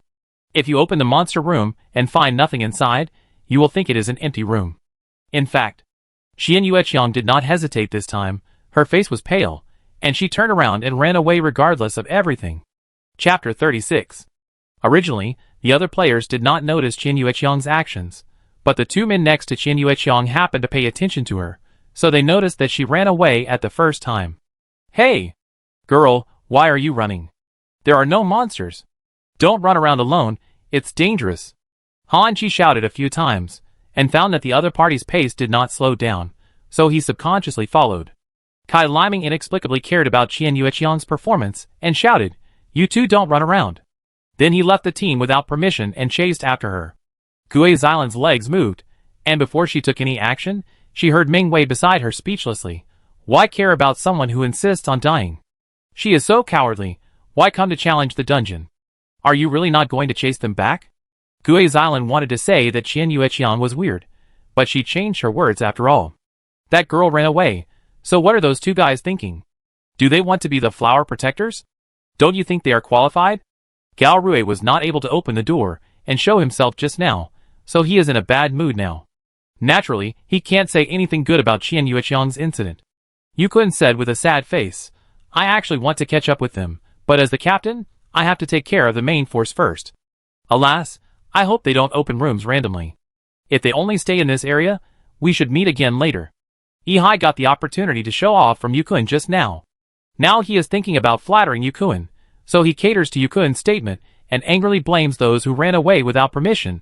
Even if they encounter an accident, it's what they deserve. Who asked them to run around suddenly? Captain, don't feel guilty, it's their fault. Yukun showed his guilt on his face, thinking that it would be best if those people met with an accident. Otherwise, when he meets them again, he will have to find a way to get rid of them. Anyway, They are just a few E and F level players. No matter how hard they try, they can't make any waves. How to chase them in this dungeon? And she ran away suddenly without even saying hello. Mengwei rolled her eyes. If she wants to die, who can stop her? We can't protect ourselves. Who has time to care about others? I'm not her parents. Wei Su said with some relief. Actually, it's good for them to leave. It will be much easier for us. Do you remember? They have a lot of tasks. Especially that woman. These players with lower levels are not experienced enough, and do not know how to hide themselves in front of the camera. They just say whatever they think. Being too real sometimes only arouses the disgust of the audience. Their attitude of taking it for granted and disregarding teammates has aroused the dissatisfaction of some viewers. Some viewers think that one thing is one thing, and it is the girl's fault for leaving without permission, but this is not a reason for other players to say bad things about her behind her back. These players don't chase her, so why do they say bad things behind her back? They are still glad that the person with more tasks left. What's the matter? Finally let it slip. Did you dislike the fact that the girl got too many tasks in your heart, and you have long felt that the girl is a burden? No wonder the girl suddenly ran away. Who doesn't have bad luck? Otherwise, who wants to get such a difficult task? However, many viewers also expressed their support for them, and strongly condemned the girl, who suddenly left without permission. One of the most annoying behaviors in the dungeon is to act alone without permission. Qian Yueqiang suddenly turned around and ran away. She couldn't be called back, and she also implicated two kind-hearted young men. It was really bad luck for the two kind-hearted people to follow her. It was a pity that the two people had just helped the girl out of the siege. Is she different from repaying kindness with enmity? These two views collided, making their live broadcast room seem a little more lively for a short time. The audience started to quarrel, each holding their own views, and no one could convince anyone. Yukuin and Jiang Hongli were happy to see this. Anyway, they were pretending to be good people. Some controversial topics were brought up by those players, which was the best. Don't say that.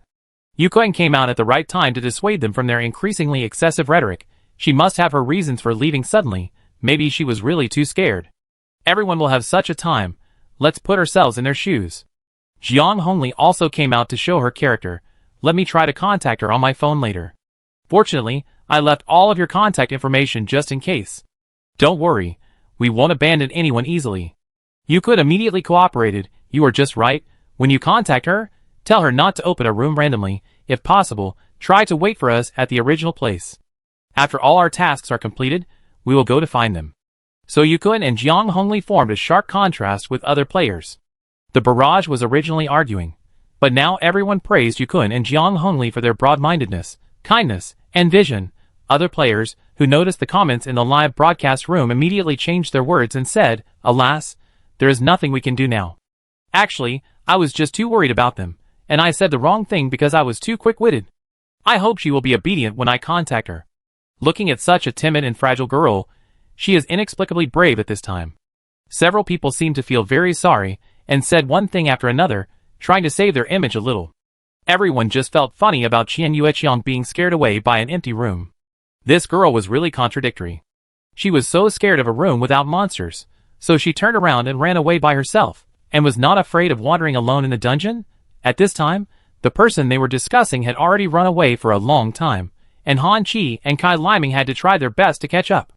Fortunately, although this girl ran very fast, she did not run around randomly opening rooms. She always walked the route of empty rooms, and did not encounter any danger along the way. When Qian Yueqiang finally stopped in an empty room, Han Qi and Kai Liming, who had caught up with her, were almost exhausted.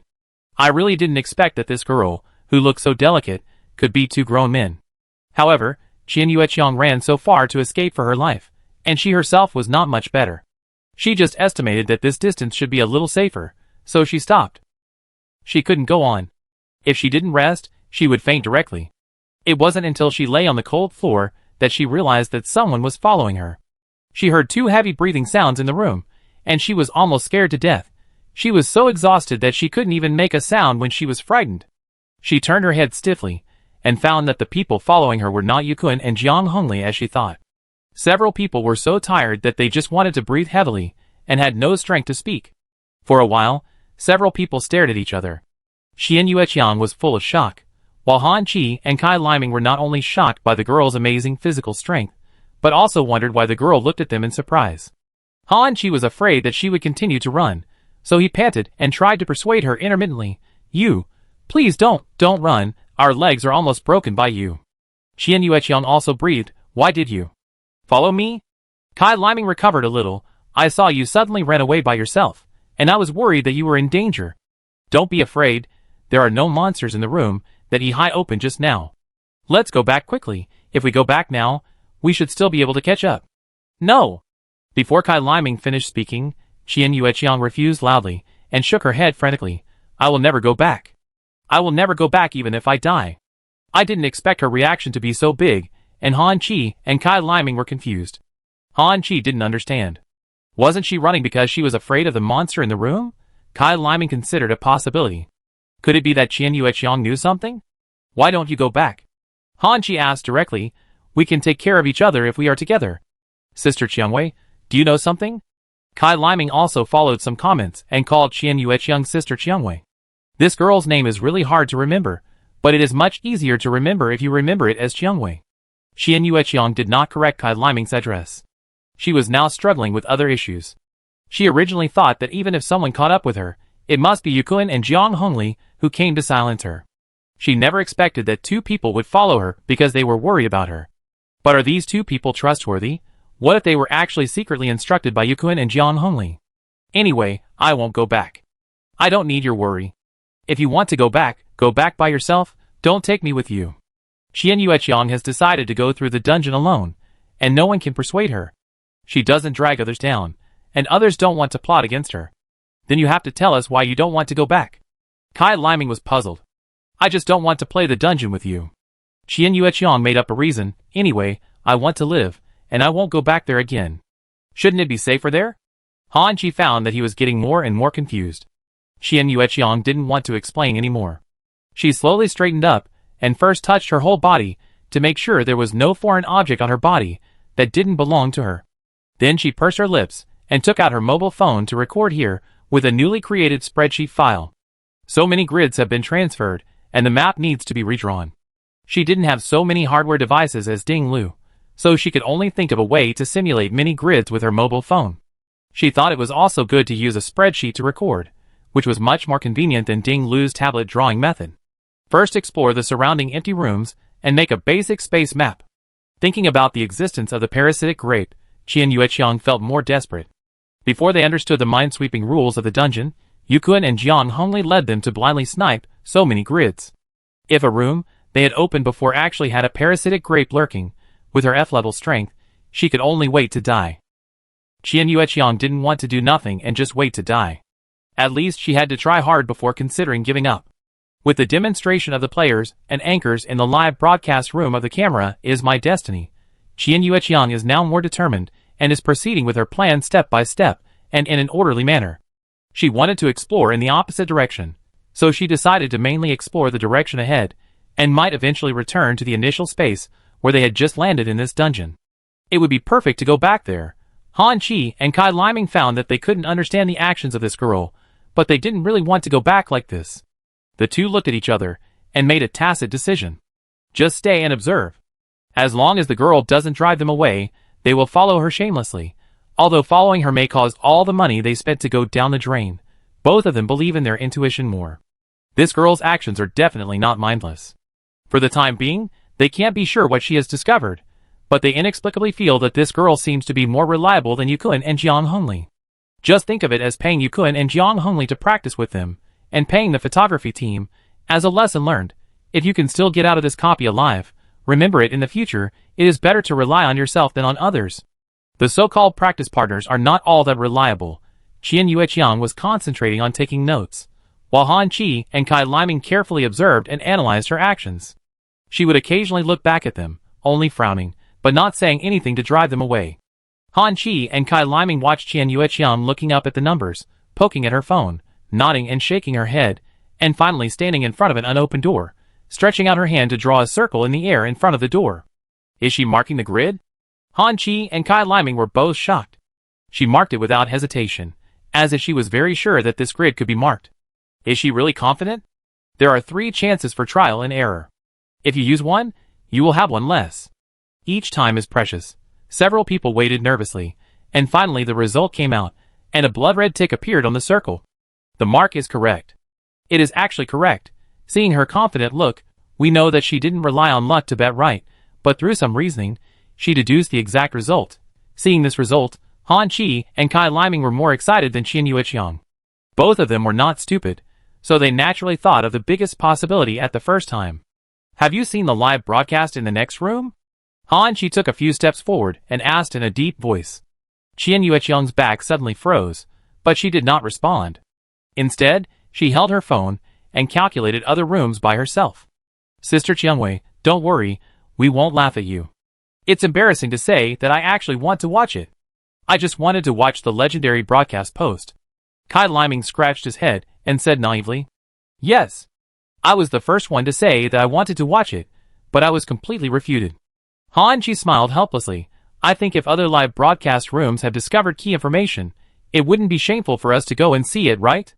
The original copy live broadcast is to encourage mutual help and information sharing encouraged by the government. So, Sister Qiangwei, are you one of the more than 20,000 lucky ones? From this point of view, your luck is not bad. Your luck is reflected in very critical things. Before trying to enter the broadcast post, Kai Liming saw many posts that envied being able to enter the live broadcast room. The two took turns trying to talk to Qian Yueqiang, but Qian Yueqiang was still very vigilant in her heart and did not respond to the two people's chatter. Han Chi and Kai Liming were not annoyed when they were ignored. After all, they were the ones who pestered the girl, and she didn't find them annoying. She was considered good-tempered to slap them. The two of them just followed Qian Yueqiang, occasionally saying a few words, not caring whether Qian Yueqiang would respond or not, quietly watching Qian Yueqiang doing the task, and gradually moving away from Yukun, Jiang Hongli and others. Live broadcast room, the camera is my destiny. Because the live broadcast room was frozen, the number of online people will no longer increase, but the audience has never stopped giving rewards to this live broadcast room. The amount of rewards has been jumping up and has reached an astonishing 6 figures. You should know that ordinary viewers rarely give rewards. For many viewers, it is good enough for them to pay to watch the live broadcast, and they generally don't pay extra. Many viewers who were stopped outside were so excited that they asked the audience in the live broadcast room to give them rewards to show their feelings. Therefore, there is a new style of barrage. Fly for me. I give this reward on behalf of my third int. I hope the anchors and players will continue to work hard. Sister Ling, my brother and I love you. Sister Ling. My brother gave you a spaceship, he liked you very much. Teacher Wei's camera, Teacher Wei. Teacher Wei. We are your fan club. We collectively give you a space submarine. Use it to buy a lot of lenses, cameras, and cameras. From now on, Teacher Wei's equipment will be all ours. Ding Lu is equal to Ding Lu, Ding Lu. Ding Lu. You will definitely be popular. My sister is optimistic about you, and will give you a space station. Try your best. Basically every player has some fans, and these viewers have modified their IDs at the speed of light to express their love for the players and anchors. However, the audience was frantically expressing their love in the barrage, but the players actually had no time to watch. After coming out of the grid with changing numbers, they continued to explore forward, still calculating the monster grid and marking it, and after judging, they opened the grid to fight the monster. At present, 2 monsters that have not been recorded have been opened, and their way of dealing with monsters has also provided a lot of key reference information to the audience. They traveled for more than 2 hours, and did not encounter grids with changing numbers, let alone situations where numbers would jump back and forth. Under Wei Han's way of playing the dungeon, they were almost fighting all the time. Thanks to their experience in the Mushroom Forest dungeon, the monsters opened so far can be easily dealt with by Shirley and the other 3. But Mingna and Mo Hung had a harder time. Sometimes the monsters were clearly fighting with Shirley and the others, but they would not be able to dodge, and were almost attacked. They had already exhausted all their strength just to dodge. This difference in combat experience, combat effectiveness, physical fitness, skills, etc. refreshed Mo Hung and Mingna's cognition. Are they really D-level players? Why do they feel stronger than Yukun and Jiang Hongli, who are B-level players? They seem to never get tired. They keep calculating the grids and opening the monster grids to fight monsters. They never stop in the middle, and don't even catch their breath. Mingna and Mo Hung are so tired that they can hardly lift their feet. They are wrong. They are so wrong. This group of people are monsters. No, monsters are not as scary as them. Wei Han noticed that these 2 people were a little behind. After Wu Shan killed a disgusting giant worm monster, he suggested taking a break. Wei Han, everyone, take a break. It's my turn to do the task. Because everyone was calculating the grids and fighting monsters all the way here, Wei Han not only did not advance her task, but also maintained her clone skills and flying skills for better shooting effects. Now Wei Han suddenly sent a message saying that she wanted to rest, and everyone subconsciously looked for her position. After searching for a while, they found Wei Han above. Everyone saw a pair of blue-gray wings growing on Wei Wei's body, and Wei Han sat on Wei Wei's back with a camera, and was so shocked that he couldn't speak. Wei Han, who didn't want others to see the ugly wings. Wrong idea. Like the wings of a devil. Ming Na murmured. Sure Li's eyes were full of stars. Oh my gosh. This is so handsome. So cool. Wei, you are really amazing. Mo Hung was very envious. If I could have this skill, it would be great. Zhang Xian and Wu Shan watched silently. Their envy was beyond words. Rong Qi knew more about the inside story, so he had a slightly different idea. Wei Han. She obviously disliked this skill so much, but she still kept it. Her skill collection habit is really hopeless. However, he thought that the wings were not ugly at all, and they suited her very well. Just as Mingna said in a trance, the name of this skill is Devil's Wings. If he had to choose between an angel and a devil to describe Wei Han, Rong Qi would choose the devil without hesitation. I don't understand why Wei Han, who obviously has top aesthetic ability, has a wrong perception of herself in this matter. The wings seemed to be born for her, perfectly fitting her temperament. With the wings, she had a bit more evil in her temperament, and she felt more like a witch. Everyone expressed envy or amazement at her wings, and Wei Han had serious doubts about her own aesthetics. Wei Han felt embarrassed to be watched. She slowly handed the camera to Wei, who would continue to maintain her flying skills and continue filming. And Wei would also be very careful about the shooting angle, and would not include her body in the film. Wei Han really didn't want to arouse the curiosity or attention of the audience. She was a behind-the-scenes staff. How could the limelight of a behind-the-scenes staff overshadow the players? Not appearing on camera was her last bottom line. The camera was safely handed over to Wei, and Wei Han jumped very lightly from more than 4 meters in the air. Mo Hung and Ming Na, who had never seen the scene, screamed, "No! Be careful!" As soon as the two shouted in panic, they found that Wei Han fell to the ground lightly and quietly, as if he had no weight. It seemed that he heard their voices, and was a little confused, and tilted his head to look at them with some confusion. Rong Qi was much calmer. This must be another skill of Wei Han. There are some skills that look fancy and useless, but Wei Han can always play an inexplicably useful effect in strange places. The camera faithfully recorded the reactions of the players. Mingna and Mo Heng's reactions formed a huge contrast with the calmness of others. Shirley didn't even raise her eyelids. Don't worry. Teacher Wei jumped from a height of dozens of floors, and not even a hair would move. You are exaggerating. Sure. You have to control the filter for Teacher Wei. Zhang Xian corrected. To be precise, Teacher Wei's hair moved 3 strands. Wu Shan calmly complained, Ailing, your filter seems to need more control. Wei Han, if possible, I hope they don't always discuss her. Thank you. Mo Hung and Ming Na already had an expression of who am I, where am I, what am I going to do? In fact, the audience in front of the screen was not much better than these two people. Teacher Wei was off camera, and they could only see the players' reactions that made people's appetites linger. One by one, they were almost tortured crazy by curiosity. Wei Han miscalculated again. She forgot how magical these operations that seemed ordinary to her were in the eyes of normal people. The audience had originally given up the idea of letting the photographer appear on camera, but now their curiosity was aroused even more. The audience could not have thought that one day they would be so interested in a photographer in a photography team. They also want to see the scenes that the players see. I really hope that the people carrying the camera are the players. Now the audience's words to urge the photographer to appear on camera have changed again. Amethyst, I have a seriously ill friend who wants to see Teacher Wei appear before he dies. Please, Teacher Wei, fulfill my friend's simple and plain wish. Honey, my grandma told me in a dream that she wanted to see Teacher Wei appear on camera and asked me to sell the video and burn it for her. Teacher Wei, you are so kind, you must understand, right? Bitter little baby. My parents said that if we can't get Teacher Wei to appear on camera, we will have to make bamboo shoots and pork tonight. Teacher Wei, save my hips.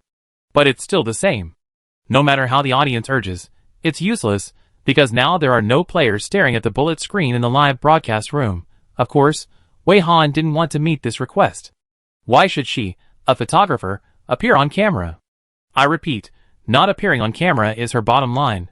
Back to the task. Except for Mo Hung and Ming Na, everyone else has marked grids, open monster grids, and fought monsters. Considering that Mo Hung and Ming Na's strength still needs to be improved, the current arrangement for these two people is to let them only mark grids and open empty rooms. Mo Hung and Ming Na didn't feel that they were underestimated. They have eyes, ears, and brains. They have clearly realized the gap between them, and these people along the way. Even the photographer should not be underestimated. Not to mention these players. Now seeing the photographer coming down to do the task, Mo Hung and Ming Na are very self-aware, and no longer think they can help. Their ability to take care of themselves is the greatest contribution to the team. After Wei Han jumped down, she slightly tidied up her clothes and hair that were not messy, and walked in one direction alone. Then her voice rang in the minds of all the players. I'm going to open some grids, everyone wait a moment. Mo Hung and Ming Na had learned their lesson. They were like two well-behaved primary school students sitting in a row. Then, they saw Shirley and others suddenly took out cotton-padded jackets for no apparent reason. Mo Hung and Ming Na? ? While they were puzzled, Zhang Xian threw them two new cotton-padded jackets. The two were even more confused, and the audience in the live broadcast room was even more confused, but at the same time, their attention was diverted, and their curiosity was diverted. Soon, the two understood why they did this. There was a strange force surging in the air, and the temperature dropped sharply in the blink of an eye. The last second was the comfortable early summer, and the next second was the polar cold. The two of them put on their cotton-padded jackets stiffly, but the jackets were useless, and could not keep them warm. The cold was still coming. Mo Hang's teeth were chattering wildly, and he spoke incoherently. Why, it's so cold all of a sudden. Mingna said to him with trembling teeth, silly. Look over there. Wei, teacher, Wei. After being reminded, Mo Hung realized that everyone was looking in the same direction. If he turned around, he could only see a straight back. The figure kept half raising his right hand, and his clenched fist slowly opened. As his palm opened wider, the temperature seemed to be getting lower and lower. Mo Hung and Mingna shivered a few more times, and had to stay close together. The two were almost frozen silly, and they only had two ideas at this time. The first thought was, could this be Teacher Wei's skill? Does such a terrifying skill really exist? Can such a terrifying skill really be controlled by humans? The second thought was, could it be that they were not killed by the grid monster, but were killed by their companion's skills first? Seeing that the two of them seemed to be in a difficult situation, Shirley took out several thick clothes from the skill space, and explained with a sniff. Her control of the skill is already so precise that it is terrifying. In order not to hurt us, the cold we feel has been reduced a lot. Don't worry, it won't be a problem. Put on more clothes. Now Wei Han's control over the skill, Absolute Zero, has far exceeded the early stage of the Mushroom Forest. Now she will no longer lose control of the skill because of a little shock. At the same time, she can also expand the casting range while trying not to let the huge skill power hurt her companions. It's just that.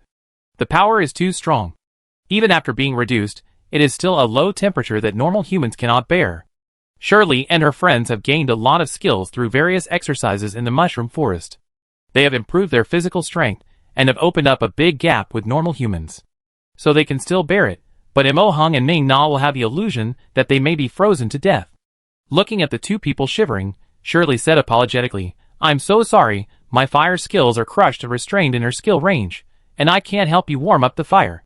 Mo Hung and Ming Na shook their heads slowly, indicating that it didn't matter. If they shook their heads too fast, they were afraid that their heads would be too stiff and fall off. That would really be a horror movie scene. At this time, the two people were experiencing a greater shock in their hearts. This level of coldness was actually the result of precise control and reduction. If it hadn't been reduced, they wouldn't even know how they died, right? The photographer's strength was so terrifying. They were wrong from the beginning. They actually thought that even if the photographer had strength, he couldn't compare with the players. Now they finally understood why all the players were around the photographer, why the photographer was able to break into this dungeon with the goal of searching for monsters. Collecting all types of monsters, she really wasn't kidding, nor was she bragging, she might be able to. No, she could definitely do it. It turned out that the photographer was the commander of this team. She was the strongest and most terrifying one. The boundless coldness was centered on Wei Han, like invisible water waves, circling out, strengthening layer by layer. This skill is not considered a super perception skill mentioned by the system, but it is more cheating than a super perception skill. The unexpected skill loss made Wei Han feel as if she had discovered something. This time, she wanted to verify it in this dungeon and complete the task. Wherever her skills could reach, feedback would be generated, forming a complete map in her mind, which means that she could actually accurately mark the grids without the Minesweeper rule. Not to mention marking hundreds of grids, opening thousands of grids. As long as she was here long enough, all grids could be marked and opened by her. Wei Han didn't take the terrifying task volume for others seriously. She thought her skills could reach the edge of the grid world, but she found that her skill range was not large enough and could not cover the entire grid world. Or in other words, this grid world was much larger than she imagined. She couldn't see the full picture of this grid world. This skill range, which Wei Han thought was not large enough, actually covered all the players in the grid dungeon at this time. All players felt the sudden coldness at this moment, rubbing their arms in coldness, and taking out thick clothes from the skill space. This situation of winter coming in a second made some players feel familiar. However, most players just felt confused and didn't understand what happened at all, thinking that this was also a manifestation of the increased difficulty of the dungeon. Only the audience in the live broadcast room pressed the exclamation mark with their fingers so hard that their hands cramped and almost broke the exclamation mark. Some were so excited that they ran out with their mobile phones for more than 10 laps, and then shouted to the sky, nothing else, just because the flash of the camera just now captured the back of Teacher Wei. Chapter 37. Just a flash of back view was enough to make every audience member extremely excited. We can already see the back view. How long is it before the appearance? After just a short while, some players with quick hands have already captured photos and quickly changed to this back view as their avatar. As for the skills mentioned by the players, the audience has not yet experienced them personally. Most of the audience did not watch other grid copy live broadcasts at the same time, and could only see that the players in this live broadcast room seemed to be suddenly very cold. They roughly guessed that Teacher Wei should have a relatively powerful ice skill, but they had no intuitive feeling about the skill range. Although the audience already liked Teacher Wei very much, they still lacked sufficient understanding, and could not outline the full picture of Teacher Wei through the words of the players. They all thought that Teacher Wei should be considered strong, but there was still a gap between him and the real players. They liked Teacher Wei mainly because she is mysterious. From the interaction between players and her, she is a very interesting person, which has nothing to do with Teacher Wei's strength. However, players naturally hope that the people they like can be stronger. They are optimistic that it is not a big problem. Teacher Wei is still so young and has a lot of room for improvement. She will definitely be as strong as those stinky players in the future. Only Qian Yueqiang, who is in the dungeon, relying on the Minesweeper rules to infer the grid while brushing the live broadcast, has a new understanding of Teacher Wei's skills. Qian Yueqiang's mobile phone has been watching the live broadcast in split screen. Like most viewers, Qian Yueqiang doesn't want to miss a minute of this live broadcast room. Other viewers may not care even if they miss it, but she, who is also in the blind box dungeon in the room, needs to refer to their information very much. Even if she wants to get out of the dungeon alive, she has to keep staring at the live broadcast room. Just when she saw the players in the live broadcast room suddenly take out thick clothes, the interval between them may not exceed 5 seconds. While the players began to shiver, she also frantically cooled down. It was like there were circles of invisible wind, bringing the cold, and the temperature dropped every microsecond. Feeling the temperature getting lower and lower, she paused exploring the dungeon, immediately took out thick clothes, put on thick clothes, and then held the phone that was as cold as ice cubes, and continued to squat live.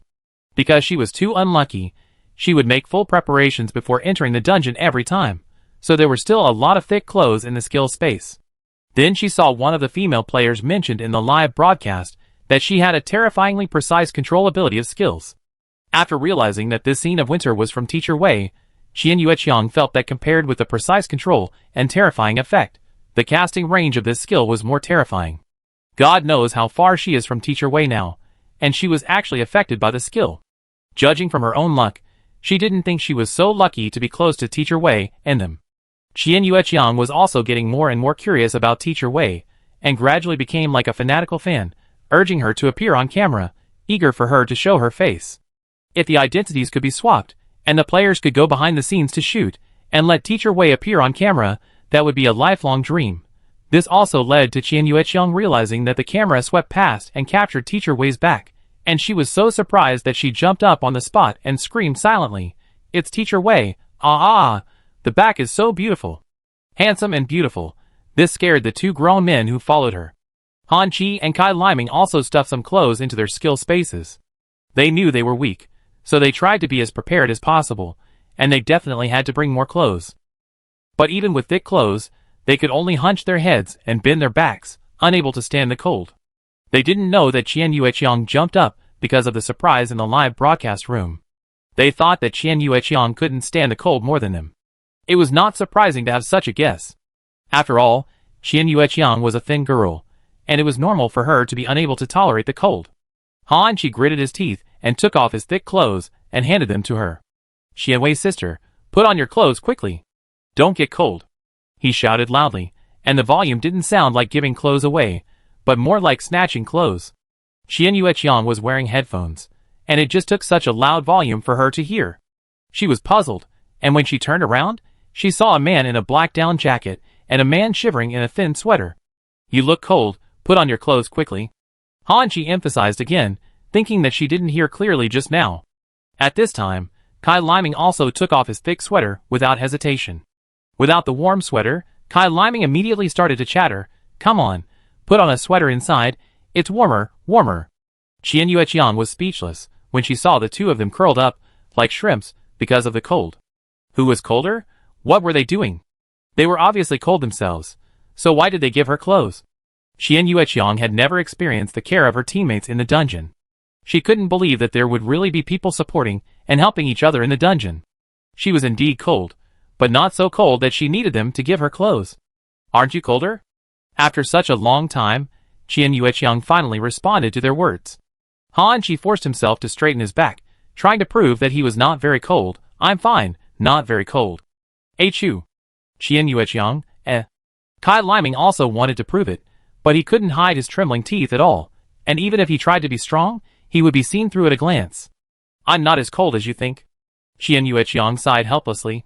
These two people had countless opportunities to sneak attack her from behind while following her, but they really didn't feel any malice in them. Not only did they not make any sneak attacks, but they seemed to be responsible for helping her guard against surprise attacks from behind. Now they are almost freezing to death, and they have to take off their clothes for her. Qian Yueqiang admitted that she was a little touched. "Put your clothes back on quickly." Qian Yueqiang didn't want to watch the two of them freeze to death in front of her. "Then, you are really not cold? Weren't you so cold that you jumped up just now?" Kai Liming held up his sweater without moving his hand, still thinking about Qian Yueqiang's jump just now. So she was so excited when she saw Teacher Wei's flashing back that they misunderstood. Speaking of which, they probably don't know why it's so cold now, right? Qian Yueqiang was inexplicably happy. She didn't expect that she had just left a way out to watch the live broadcast room next door, but now she has gained so much. "No, I was just too happy just now. It's not cold." Qian Yueqiang explained seriously, "My clothes are very warm. It's not warm now, but at least I'm not shivering with cold. Don't worry about me. Don't do things like helping others when you can't take care of yourself. You have to do everything within your ability." After opening her heart a little, Qian Yueqiang became more enthusiastic towards them. She didn't seem to be forcing herself.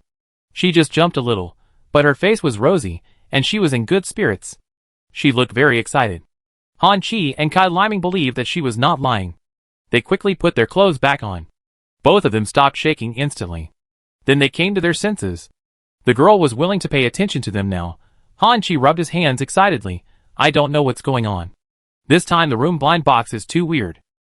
There are too many new changes after the refresh, right? It won't be so cold in the next time, right?" Kai Liming was very worried. They really didn't know anything about this change. They just thought it was a change that increased the difficulty after the copy was refreshed. Qian Yueqiang hesitated for 2 seconds, and then chose to reveal the answer. "It's not what you think." I didn't expect Qian Yueqiang to speak up. The two grown men looked at her in an instant, their eyes burning and full of expectation. What surprised Qian Yueqiang was that she didn't feel embarrassed by their gaze, perhaps because there was no malice in their eyes, but pure kindness. They didn't question her, and seemed to trust her very much. As long as she said it, they would believe it. "It's Teacher Wei's skill." Qian Yueqiang pointed to her phone. "I've been watching the live broadcast." Han Qi and Kai Liming couldn't figure it out. Teacher Wei? Skills? Kai Liming felt that the title of Teacher Wei was inexplicably familiar, and he couldn't remember it for a while, and he also felt a headache. Han Qi guessed and asked, "Sister Qianwei, is this Teacher Wei you are talking about, the player in the next live broadcast room?" Qian Yueqiang shook her head. "Teacher Wei is a photographer." Han Qi and Kai Liming Photographer?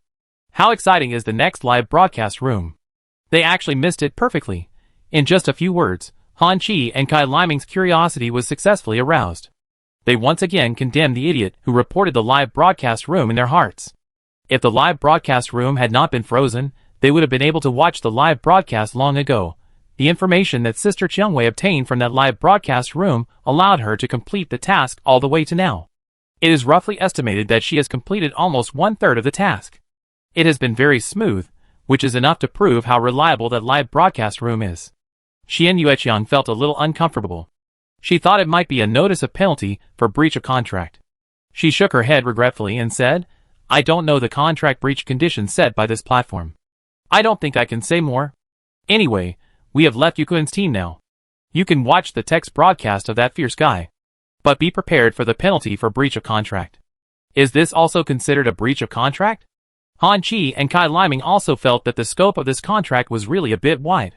They naturally would not force Sister Chiangwei to tell them more at the risk of breach of contract. Through the brief information currently provided by Qian Yueqiang, they vaguely felt that they seemed to have missed something. After a while, Han Chi and Kai Liming paused and clapped their hands. Wait, the live broadcast next door seems to be the so-called scam team mentioned by the 4 people who came later. They also complained together that the photography team of that team only had 1 person, definitely a scammer. Kai Liming was curious at the time, and even came over to interject and watch their complaints. Speaking of this, Han Chi also had an impression, oh my god, isn't it? Is it the one they mentioned? There shouldn't be many people who live broadcast this dungeon on the Comet platform? Kai Liming was also a little uncertain. Xian Yueqiang didn't know much about these things, and she didn't dare to get close when others gathered to chat. I don't know what you were talking about. Anyway, Teacher Wei is the best. Xian Yueqiang has successfully evolved into a true fan of Teacher Wei, and when she mentioned Teacher Wei, her eyes were full of stars. I don't know how far we are from her. If her skill range is so large, and has such a powerful effect, then this person's strength is indeed immeasurable. Han Chi analyzed. With such strength, it must be the legendary photography team with only 1 person. Kai Liming simply made a conclusion. Do you think it is possible for us to meet them in the dungeon? Han Chi suddenly thought of this. This time, before Kai Liming could speak, Qian Yueqiang asked excitedly, is it possible? I'm just asking out of curiosity. Han Chi was shocked. He didn't expect her to react so suddenly. Kai Liming said rationally, it's difficult. We don't know how big the copy is. There is not even a decent sign here, and there is no direction. Maybe we are going in the opposite direction to them, or it may be opposite, or it may be completely irrelevant. No one knows. After saying this, Qian Yueqiang was not discouraged. Anyway, we work hard to open the grid. At least complete the task first. I know how to find the grid. I will command, and the 3 of us will complete the task together. If I remember correctly, you 2 have a lot of tasks, right? Let's work hard together. Unexpectedly, Qian Yueqiang took the initiative to invite them to do the task together. Han Chi and Kai Liming were surprised and expressed their willingness. These people formed a small team of 3 people in this way, trying to find the source of the endless cold. On the other side, Yukun and Jiang Hongli, who were in the dungeon at the same time, also felt the instantaneous biting cold. In order not to arouse the suspicion of others, Jiang Hongli could no longer continue to stare at the live broadcast since she continued the task. She put her mobile phone in the skill space and had been absent for a long time. She didn't know what happened in Wei Han's live broadcast room, and naturally couldn't know the truth about the cooling. Since Qian Yueqiang ran away, they were still following Yukun's command to open grids and mark grids. Not long after, Yukun designated another monster grid and randomly selected a lucky player. Go open the monster grid. But I don't know if his calculation was wrong again, or what happened. This time it was also an empty room. Although this consolidated his personality and made everyone trust his arrangements more, what they have to do now is not to continue the task, but to create an accident. If they continue to make mistakes like this, everyone's task of opening the grid will be almost completed.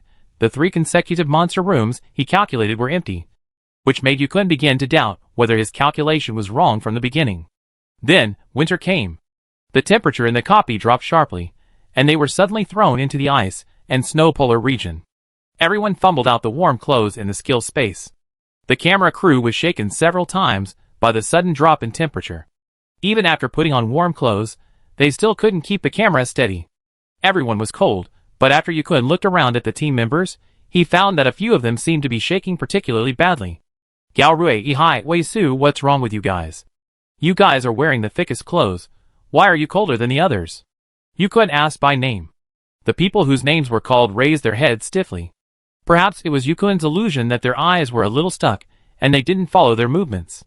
When he looked over again, these people looked normal again. Wei Su explained tremblingly, Captain, no, there's nothing we can do. We're afraid.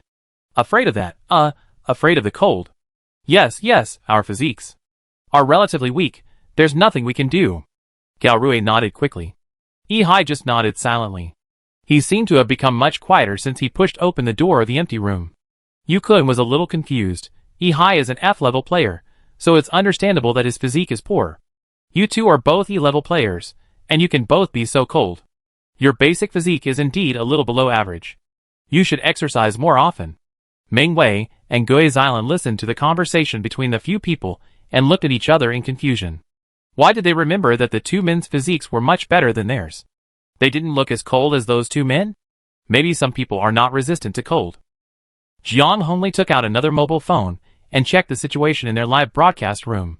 It turned out that the number of viewers had increased a little, but the viewers were all responding to a problem. Spreading piranha. Has the photography team been attacked or frozen? From just now, the camera has been shaking like Parkinson's disease, and I'm almost dizzy. Don't laugh at me. It's not just the camera, right? I don't know, when the shooting level has dropped drastically, it doesn't look like the same person took the photos before and after. The photos were not good to begin with, and now it's even more of a disaster. This is a treasure.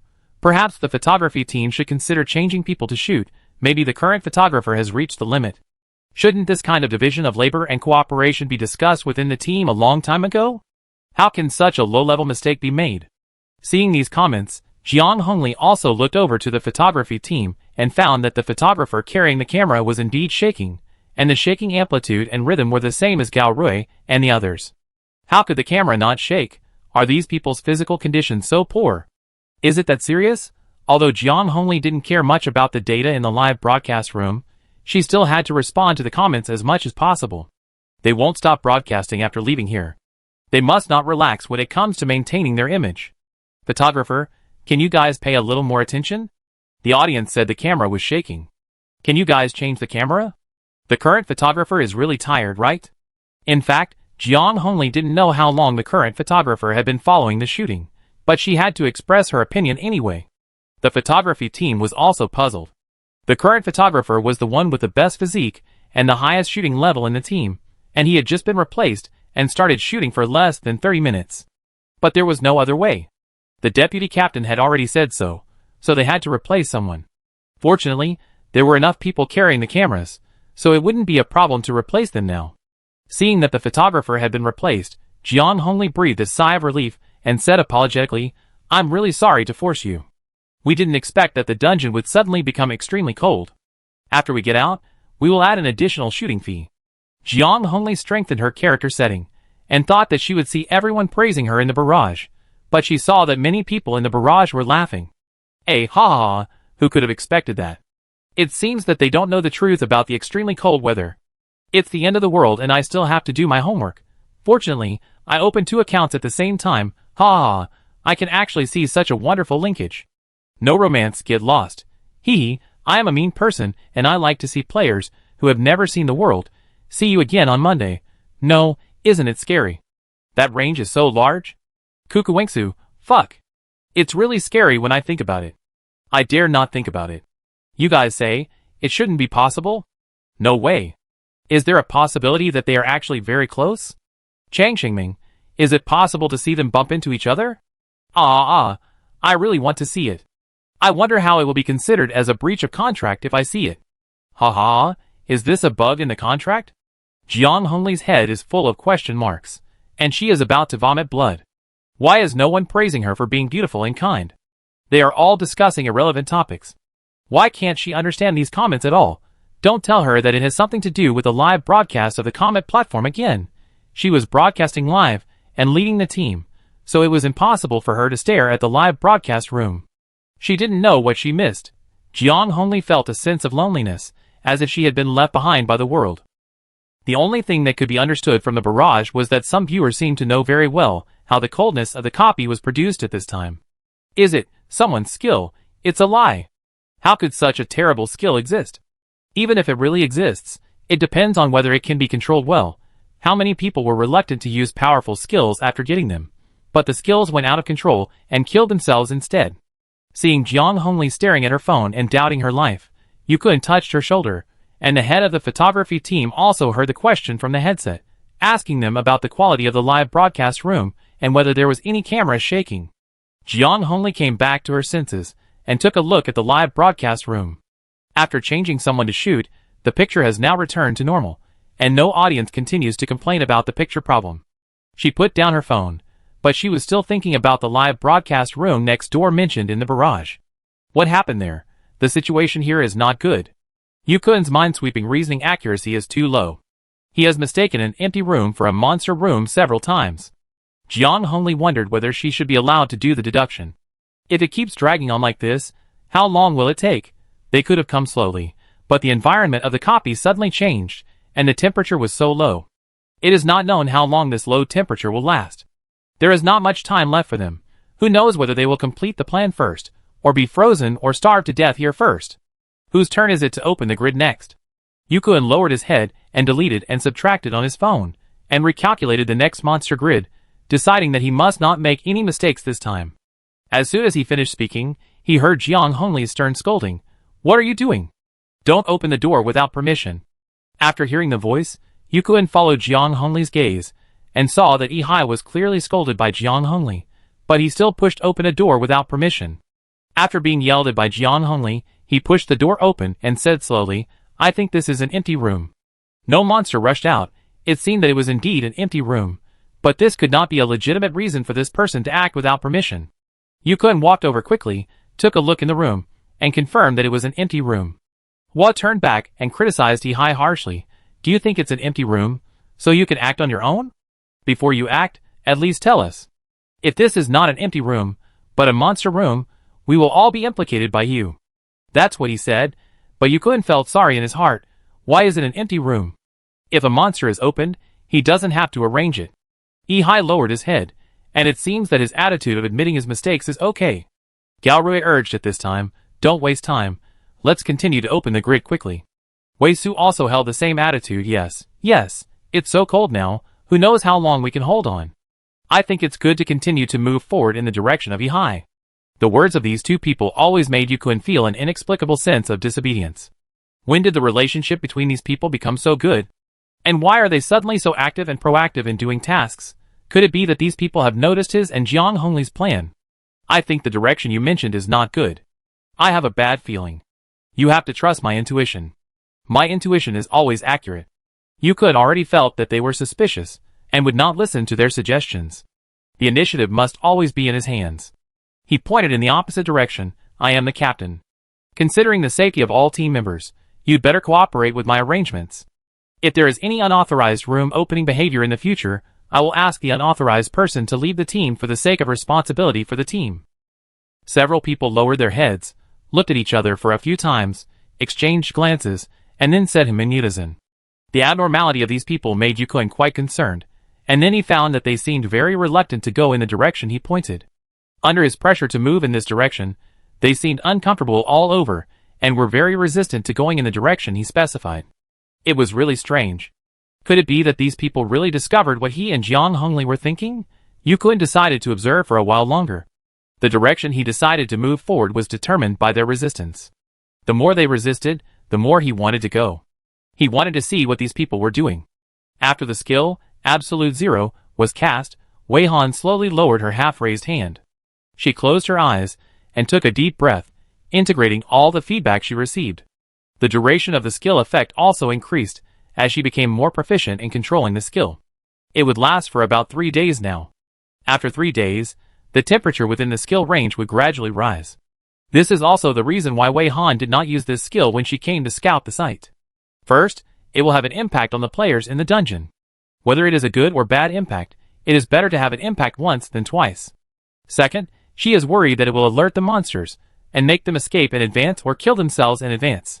When she came to scout the site, time was tight, and she really didn't have time to do too complicated work. If the monsters fled everywhere because she used a skill, it would not be good for anyone. This is probably a worry that Wei Han would be jealous of if she said it out. It seems that because she is stronger, the monsters never thought of fighting her when they saw her, but just wanted to escape. This often made Wei Han, who wanted to collect monster types, feel depressed. But now is different from the scouting site. She has a lot of time, and can take her time. Wei Han only explored the monsters this time, so she only collected and fed back the information of the monsters. She didn't pay attention to other players or other things, and they were not within her detection range. She has accurately frozen the monsters in a certain range. If she does not take the initiative to release them, these monsters cannot thaw by themselves. The next step is to record one by one, unfreeze the monsters, let the players fight the monsters, and record the monsters' fighting abilities and other aspects. Many players think that the room can completely lock the monsters, and as long as they don't actively open the door, the monsters will never come out. This is actually a blind spot in thinking. If you use your ability to escape, the monsters will try their best and can actively come out of the grid. It's just that the monsters in the grid generally don't do this. As long as there is no external threat, they will stay in the grid honestly. Anyway, even if you come out of the grid, there are still endless grids outside, so what difference does it make to stay in which grid? There is one thing about the feedback of this skill that makes Wei Han a little concerned. She is sure that it is not her illusion. She found that there seemed to be a few monsters actively approaching her. There are actually monsters that do not stay away from her after she releases the skill, but actively approach her. Such pure and unpretentious monsters. Very good, they have successfully attracted her attention. Wei Han determined the position of the monster and decided the next direction to move forward. After that, she used the skill to transmit the sound to inform her teammates. Everyone has been waiting for a long time. Maybe I have to trouble you to cooperate with me to complete the task. Please listen to my arrangements and instructions. Next, I will open the door opposite me. There is a frozen monster in it. You go in and prepare for battle. I will unfreeze it after making the initial record. You will fight the monster with all your strength. Shirley thought silently in her heart that she didn't wait long. It felt long only because the temperature suddenly dropped and the harsh environment made them perceive time longer. In fact, from the time Teacher Wei cast the skill to now, it was less than a minute in total. But the process that Wei Han mentioned now was the first time everyone knew it. It seemed that the monsters encountered before were all those that Teacher Wei had seen before. Teacher Wei was not very interested in the old monsters that he had seen before, and he was very fond of new things and tired of old ones. After Teacher Wei gave the order, Shirley put away the quilt in her hand, took off her thick coat, and put them all back into the skill space. If there was a battle next, she would be so excited during the battle that she would not feel cold at all. Zhang Xian also put away the warming equipment, and bit his fingers one by one, making a clicking sound. Wu Shan stood up with a dejected look on his face, and squeezed his nose, without any intention of taking off his clothes. Rongqi was curious about the record mentioned by Wei Han. What kind of record was it? Rongqi didn't wear much clothes, just a sweater vest over a long-sleeved shirt. His shoulders were wide, and his waist was narrow, and the combination looked strangely good. His physique was far superior to that of ordinary people. Because he had been with Wei Han for a long time, he had been frozen by her intentionally or unintentionally many times, and he had gradually developed antibodies to her skills, and it was not as unbearable as others. Everyone had made the necessary preparations, and Mo Hung and Ming Na were embarrassed to continue to stay in the nest, so they put away their warm clothes and stood up to wait for the battle to warm up their bodies. But Shirley noticed their actions and stopped them in time. Don't mess around, just take care of yourself. We won't laugh at you just because you don't come to fight monsters together. Don't worry about us. If you want to watch, make sure you can protect yourself. Mo Hung and Ming Na rarely felt ashamed of their own weakness. They were too weak, and they needed the team members' considerate care everywhere after entering the dungeon. They were really useless. If possible, they also hoped to fight side by side with them. They have to work hard to become stronger. Wei Han said that he wanted to open the door opposite her. Everyone estimated and found that Teacher Wei was a little far away from the door. Is Teacher Wei going to walk over honestly and open the door just like that? After seeing Teacher Wei's tricks during filming, Mo Hung and Ming Na had an illusion that Teacher Wei's marking and opening grids must be different. Their expectations were not disappointed this time. Wei Han's way of marking and opening grids was really a bit of a show. She did not move, just stood there, raised her hand again, twisted a finger-snapping motion, and flicked her index finger lightly in the direction of the door. Then, there was a whoosh, and something invisible bounced out from her finger, and then a dull bang came from the door more than 5 meters away from her. Looking closely, they found that a deep circle was smashed on the door. The circle was very standard, like it was drawn with a compass, and it was a concentric ring. There were some strange runes engraved around the ring, and there was also a six-pointed star shape similar to the magic summoning pattern inside. The overall pattern exuded a faint purple glow, as if it was a magic circle specially carved on the door. Everyone was stunned. They thought that her way of marking the grid would be different, but they didn't expect it to be this trick. They couldn't understand how she did it. Even Rong-Chi could only guess that this was the effect she achieved by mixing some skills. Wei Han was very accustomed to mixing skills together to create some strange effects. Being able to mix skills skillfully is also an amazing talent. For most humans, mixing skills is simply impossible. Looking at the magic circle, Rong-Chi was ashamed. I can't tell that Wei Han, who looks serious on the surface, actually has a middle school side? Wei controlled the camera and did not include the main body in the picture, but followed the player's line of sight and included the magic circle that the main body made on the door. The audience in the live broadcast room was very satisfied to see Teacher Wei's masterpiece, but they hoped to see the process of Teacher Wei creating this masterpiece. Some viewers even changed their avatars to this magic circle at the speed of light. This is Teacher Wei's work, maybe it has a protective effect. The camera was temporarily fixed on this magic circle. After a while, a red check slowly appeared, marking it correctly. Just when everyone was guessing that after the mark was correct, Teacher Wei would have another trick to open the door just fell back at this time. With a bang, the door fell down, and only the door frame was left in the doorway. It looked like the door had been holding on after being hit, and finally retired after the judgment was made. Is this also in your calculation? Teacher Wei. Wei Han nodded with satisfaction. This was her first time trying this kind of gameplay, and she was a little restrained in the pattern she drew. If such a mark can also be judged, then she can be more free and make more attempts next time. The door has been opened, and everyone put away their surprise, remembered the business, and entered the new room one after another. As soon as they entered the room, everyone's hair stood up, and they were stared at by several eyes. The camera shifted from the player to the monster. This was a monster that looked like a giant octopus, but its tentacles would fork, and there were many of them. What was even more weird was that this monster had eyes all over its body. Many eyes were densely packed together, and even if they were frozen, these eyes were still trying to adjust their unified sight and look at them.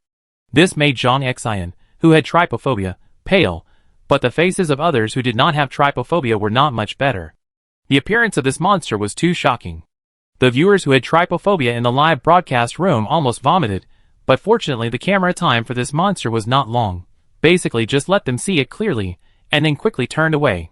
Some viewers sent out barrages to sell their misery. No story, no wine. Wow, I have suffered mental damage. I need to see Teacher Wei to wash my eyes, my baby. Only by seeing Teacher Wei can I get out of this psychological shadow. If you are not single, who will be single? Even if I can't see it, let me hear the sound, it's okay. And now outside the camera, Teacher Wei put on her pair of black metal gloves, took out a set of camera equipment from the skill space, and some instruments that the players could not understand. The players were all in a bad mood because of the monster. Rong-Chi was a little calmer, and was not scared by the monster, but Wei Han was obviously calmer. At least, no one was in the mood to do the so-called measurement, recording and sampling. The monster could not move, and its eyes could move with difficulty, basically staring at Wei Han. Wei Han's recording work was actually quite tedious. She needed to measure the monster's length, weight, and width, take photos with reference objects, take ID photos of the head, take full-body photos, and record a short full-angle video. Then she needed to take samples, take the monster's blood, hair, if any, skin, etc., take photos, and record the fighting methods, skills and moves, and score the monster's combat effectiveness. Wei Han basically did the same work in the Mushroom Forest dungeon, but she didn't meet the players in the later stage of her main body at that time, so the players naturally had never seen this scene. Although the process was cumbersome, it was not too complicated because Wei Han had many skills. The first thing was to measure the body length and weight.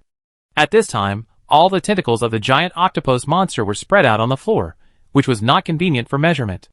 Therefore, Wei Han had to thaw the tentacles of the giant octopus monster a little, probably to the extent that the tentacles could be manipulated at will, but could not automatically bounce. Everyone was stunned to watch Wei Han easily lift up a huge tentacle thicker than her, and then shook it straight, one by one, at a very fast speed. In less than a minute, everyone saw that the tentacles of the giant octopus monster were all neatly straightened like hair combed by a comb.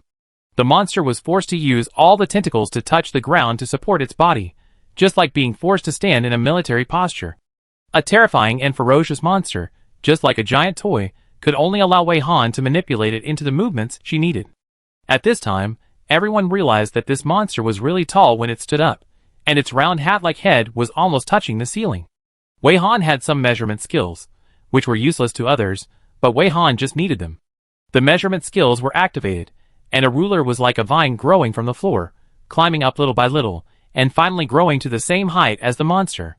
Wei Han entered the relevant body link data in the table about this monster in his notebook, and then the weight. The ruler just now turned into a rope, floated to a high place, automatically tied the monster's head, and then lifted it up and weighed it. Wei Han got the weight data synchronously, and continued to record it. Next is taking photos, and taking photos with reference objects. Wei Han did not forget his exclusive model, and lowered his head to take notes. His voice had already reached Rong-Chi's mind. "Come here, I take a photo for you. Stand next to the monster and take a photo." Rong-Chi. He, a tool man, will be on duty so soon. It was better to take photos with giant mushrooms before, but now taking photos with this monster. Forget it, as long as she is happy. Her happiness is worth a lot of money.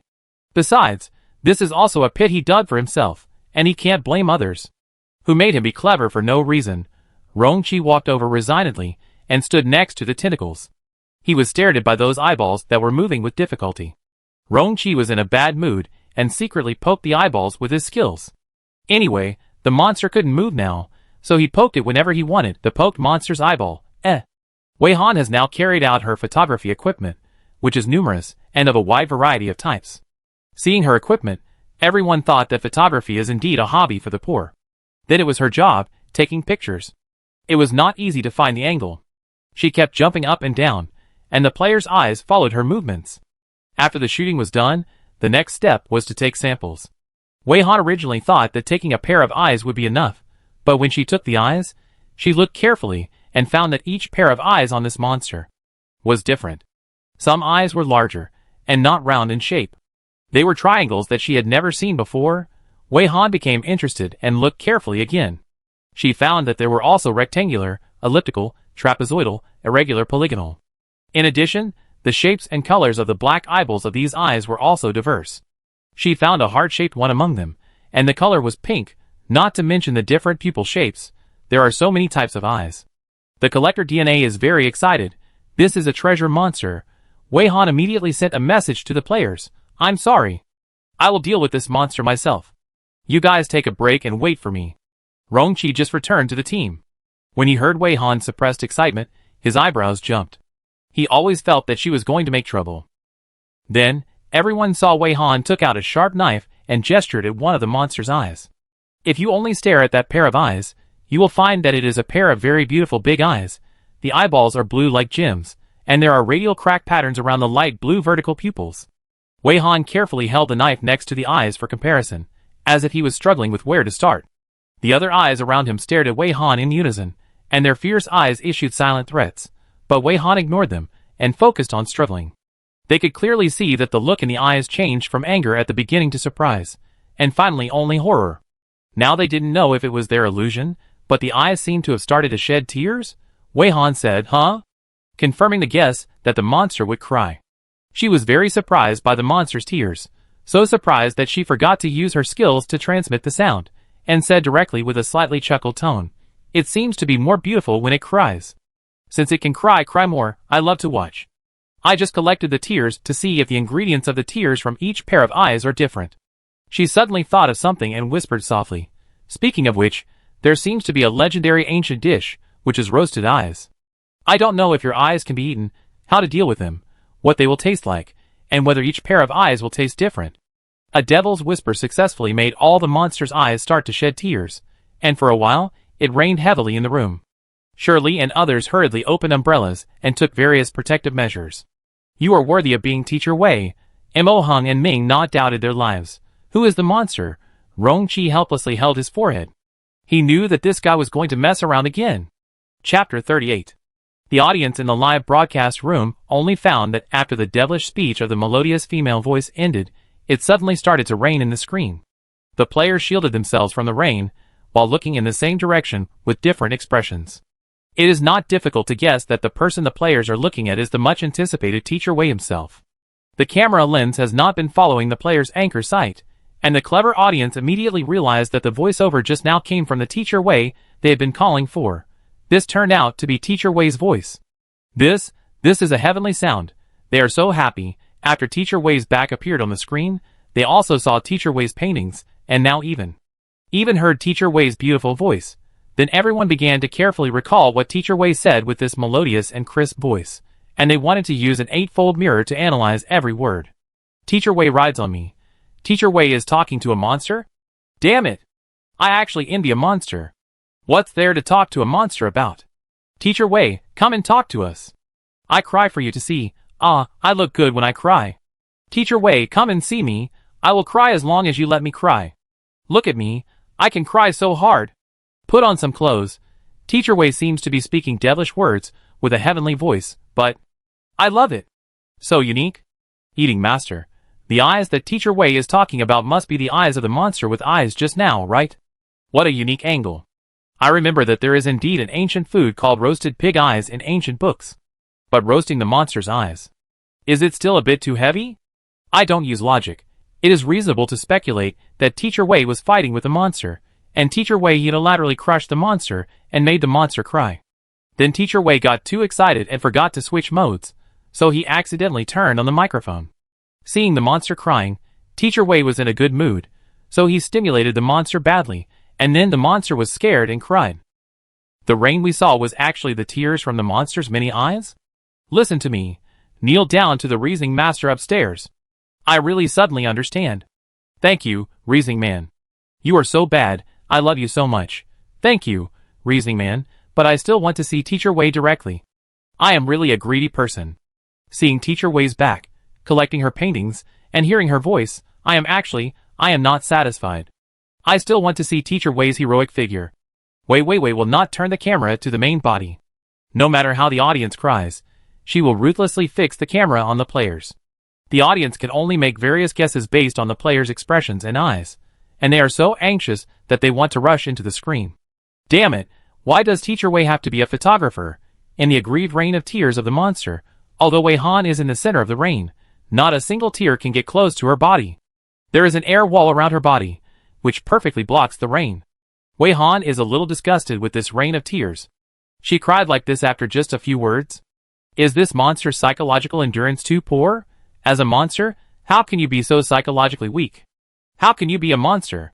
You are not afraid of being laughed at by your peers if you tell them.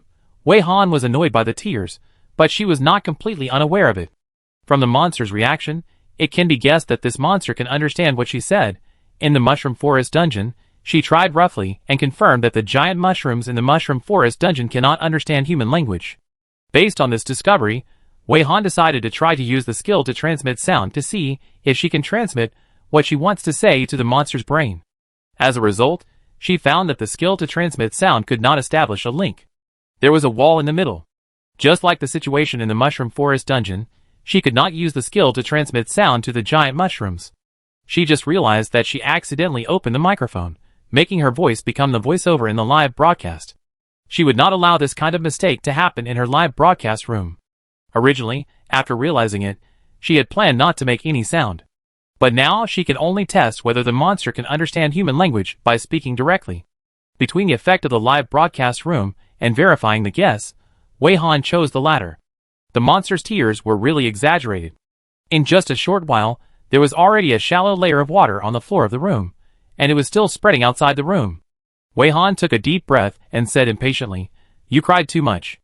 I was just joking with you. I don't intend to burn your eyes. Don't worry." The monster seemed to understand her again. Then, the rain weakened slightly and gradually turned into drizzle, with a tendency to stop. At this time, Wei Han swung her hands, showing a row of neatly arranged knives in the tool bag, and continued her unfinished words in a brisk tone, "I just intend to dig out all your eyes." Very good, the monster can really understand human language. Because the drizzle that was about to stop has now turned into a heavy rain. This monster seems to be crying itself into a mummy. No, it's not an illusion. The monster's body size is indeed shrinking gradually with the outpouring of tears. As the monster's body size shrinks, Mixed with the sound of the pattering rain, there are also some pu sounds of things falling. The player's vision went up and then down, and the camera carefully passed over the top, avoiding Wei Han's figure, and came to the floor again. This camera switch smoothly captured the process of an eyeball falling from the monster to the floor. The eyeball fell into the water on the floor, making a plop sound and splashing some water. All the players were shocked. It's not that they were scared, but it was quite unexpected. This monster, in addition to shedding tears, it can also shed, eyeballs. It's unnecessary to cry until the eyeballs fall out, right? When we saw this monster, we were all stared by those eyes, and we felt quite scared, but now, I don't know why, I always feel that this monster is not very smart. Those eyes don't seem so scary anymore. When we look at them separately, we find that there are quite a lot of beautiful eyes. At least in the human world, we can't find so many beautiful and unique eyes. Teacher Wei is indeed a man with a unique eye. He is naturally good at discovering beautiful things. When he sees such a disgusting monster, he can find beautiful parts from it. Wei Han is also looking at the eyeballs that fell from the monster. Perhaps because they fell off naturally, these eyeballs are very complete, and there is no unknown tissue on them. They are very clean. These eyeballs of various shapes were like ripe fruits falling from a fruit tree. Soon, they fell all over the ground. She was thinking for a while, and suddenly realized something. She was very pleased to praise the monster for being sensible. You are so sensible. You know how to take your eyes off, saving me the effort. Keep going, take them off cleanly. I like every pair of eyes on your body. Thank you very much for your cooperation. Don't mention it, this guy is quite polite. The audience also cried to death. I'm really not a Yandere. She's so polite, I love her so much. Stop digging out the monster's eyes, dig out my heart. Lemon essence. She praised it for being sensible. She also encouraged it to cheer up. She even said she liked its eyes. She's so gentle. I'm jealous. It's nothing that a monster can lose its eyes for you. I can lose my hair for you. Praise me now. Don't set a flag. These eyes look really good when viewed alone. Teacher Wei is really thoughtful. Under Wei Han's encouragement, the speed at which the monster's eyeballs fell did increase a lot, and the size of the monster also visibly shrank. Wei Han recorded this change truthfully. This monster is interesting. It can shrink itself by crying, and it can also cry its eyes off. The measurement of body length and weight has to be done again. The monster, which has shrunk a lot, now looks like a rockery. What is worrying is that after its eyes fell off, new eyes appeared on its body. At a glance, these new eyes are smaller than the previous eyes. At the same time, they seem to have undergone new changes, and are not the same as the previous eyes. Wei Han focused on recording the ability of regeneration. Regeneration seems to be very common among monsters in the grid copy. Monsters encountered will have regeneration ability to some extent, some strong and some weak. Then Wei Han lifted the frozen state, but the monster had realized that there was no difference in strength between it and the human in front of it. It chose to give up resistance, and was very bad. It didn't run away or move, just like a dog waiting for Wei Han's orders. Before Wei Han could do anything to it, it had already knelt down completely.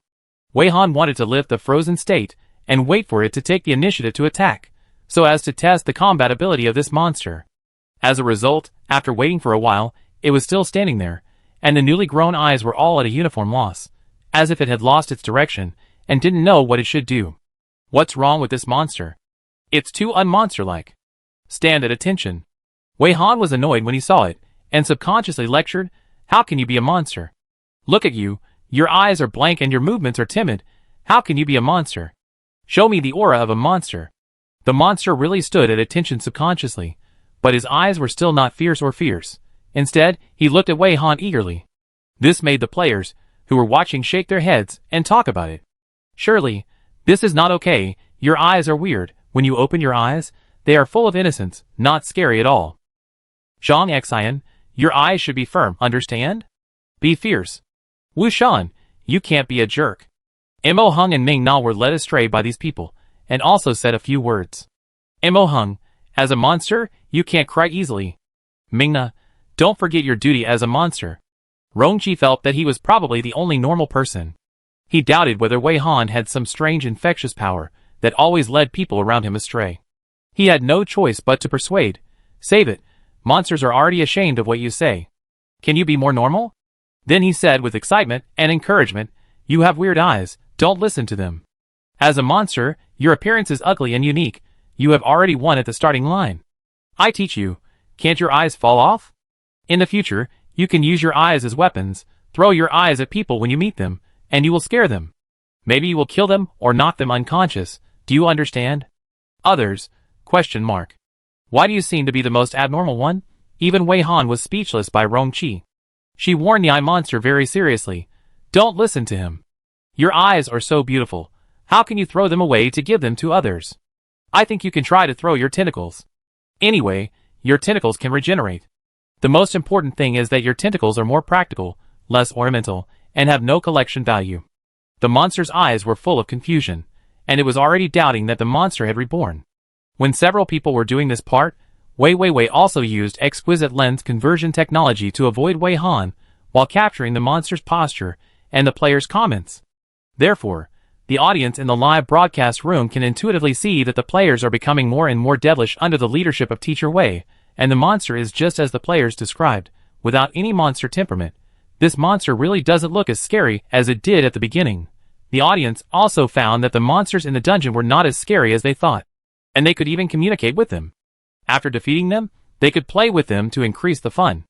The style of the live broadcast room was also distorted. Players criticized the monsters, and the audience criticized the monsters while being sarcastic about them. No need to look around. Who do you think is standing in front of you? It's our God. It's our Teacher Wei. Put your attitude in a proper way. Do you know how many people envy you? If you can't be a monster, quit your job. Kong Kong. Who would have thought that one day I would envy a monster so much, and how I wish I could be possessed by this monster. My treasure.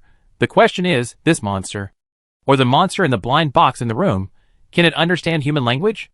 Wait for me to see you. Ha ha ha. I am really dying of laughter. Is it really fighting monsters in a dungeon, instead of a group of teachers grabbing a student and criticizing him in the office? Look at the monster, it can hardly lift its head.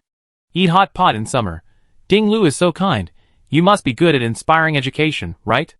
Everyone is condemning and criticizing, only you inspire the monster. So touching. Remember to collect clothes when it rains. Ah, so happy. I can hear Teacher Wei say so many words. Is this true? Hee hee, I have recorded Teacher Wei's quotations, and I will review them every day in the future. No one supervises the barrage, but the atmosphere of the barrage is pretty good now, and basically all discussions revolve around Wei Han. After the players took turns criticizing the monster dared not move even more. Wei Han looked at it, and shook his head. This monster seemed to be useless. Okay, stop wasting time. I give you 3 seconds to attack me. Wei Han was in a hurry, and the time wasted in this grid exceeded the expected time. All the eyes of the eye monster showed fear, and then it started crying again. Wei Han, who said what just now?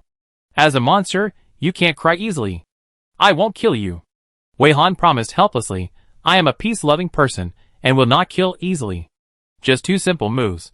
She really didn't kill easily, but sometimes she was a little heavy-handed, and the opponent couldn't hold on, and an accident happened. She didn't want it. The eye monster held back the tears, stretched out a tentacle and pointed at Rongqi. The meaning was very clear, probably wanting to fight Rongqi, refusing to fight Wei Han. Wei Han just wanted to collect battle information, not necessarily to fight himself. It was better for monsters to fight players. But this monster actually chose Rongqi as his opponent. Did it think Rongqi was easy to bully because he encouraged it just now? Too naive. Rongqi was not gentle at all when fighting. He looked like a gentle and elegant man, but he fought in a very rascal way, and he was a bit of a battle maniac, so it was easy for him to get carried away. Rongqi noticed the monster's movements and instantly understood what the monster meant. Want to fight me? Have you thought it through? Are you sure? Rongqi advised very considerately. Fighting with me will be at your own risk. You have to think it through, and don't be impulsive. Such a warm reminder made the eye monster more determined, and the tentacles nodded a little, as if to express a very affirmative nod. Okay. Rongqi smiled warmly, then pulled out a huge pair of scissors from the skill space, and stood upright beside him. The length seemed to be a little taller than him, breaking through 2 meters. Rongqi's attack skill is still locked. He and Wei Han discovered the disgusting thing about the locked skill after exploring the Mushroom Forest dungeon. The new attack skill he got with great difficulty will also be locked 1 second after being put into the skill bar, and he can't sell it to others. Rongqi previously thought that he could restore his attack ability after getting a new attack skill, but this idea was wrong. If he wants to restore the normal use of the attack skill, He can only work hard to upgrade and raise the level to a higher level than the player who casts the lock skill. This has led to Rongqi still relying on various weapons to make a living. In the past, in the Mushroom Forest dungeon, he often used a huge chainsaw. Under the chainsaw, there were countless mushroom souls, which led to the scene where he fell from the sky with a chainsaw, and the mushrooms were frightened and fled. He specially cleared a skill space to install various weapons to adapt to different scenes and different monster opponents. The first time he saw this monster, he thought that the big scissors matched the big octopus perfectly. Wei Han fell in love with the monster's eyes, and he set his eyes on the monster's tentacles. He wondered if these ugly tentacles could be roasted and eaten, and which one tasted better compared to the octopus on the blue planet. Rongqi was even more excited when he learned from Wei Han that this monster had the ability to regenerate, and the tentacles could grow again after being cut. Isn't this just an endless supply of roasted octopus feet? Rongqi needed to correct what Wei Han said just now. The tentacles of this monster should be said to be more edible. The monster's eyes were fixed on the big scissors. The monster, who had never seen this thing before, didn't know what it was used for. The scissors selected by Rongqi were slender overall, with a long blade and 2 round holes of different sizes on the handle. It was said that it was an ergonomic design that could help people exert force better and save energy. Rongqi didn't understand, let alone care. He just liked that the scissors were big enough. The scissors were already so big, and they said that they could help people exert force better and save energy. It was really boring. Does someone who can carry this pair of scissors need to save that little energy? After confirming that one person and one monster would fight, Wei Han avoided the camera, took the initiative to retreat, and took out the camera to record. Everyone made room to make a ring for Rongqi and the monster. The eyeballs that fell on the ground had not been picked up yet. Rongqi flexibly avoided the eyeballs on the ground, thinking that this was Wei Han's favorite little treasure and couldn't be stepped on. When fighting later, you should also pay attention to avoid the monster's eyes. The monster's eyes didn't regenerate very quickly. Some parts hadn't grown eyes yet, or only half of an eye had grown, which made the monster look even more miserable. This also gave Rongqi a place to attack. If the monster was still covered with eyes, it would be difficult to attack without hitting the eyes. After all, not everyone can be like Wei Han, who can just cast a skill and control the monster without touching the monster at all. After choosing a human who looked easy to bully as an opponent, the eye monster seemed to have regained some confidence. When facing Rongqi, many eyes had a little more spirit. When others noticed this, they immediately began to praise and encourage. Surely, yes, keep it up, that's the look, the confidence. Very good. Zhang Xian. You have to believe in yourself and face difficulties bravely. Crying can't solve any problems. Wu Shan. When facing Ding Lu, surrender when you should, don't be stubborn. It's better to lose face by being laughed at by us than to be beaten to death by Ding Lu. Mo Hung and Ming Na didn't dare to speak, they just looked at Rongqi weakly. Rongqi didn't expect these teammates to encourage him, but it was too bad to encourage the monster.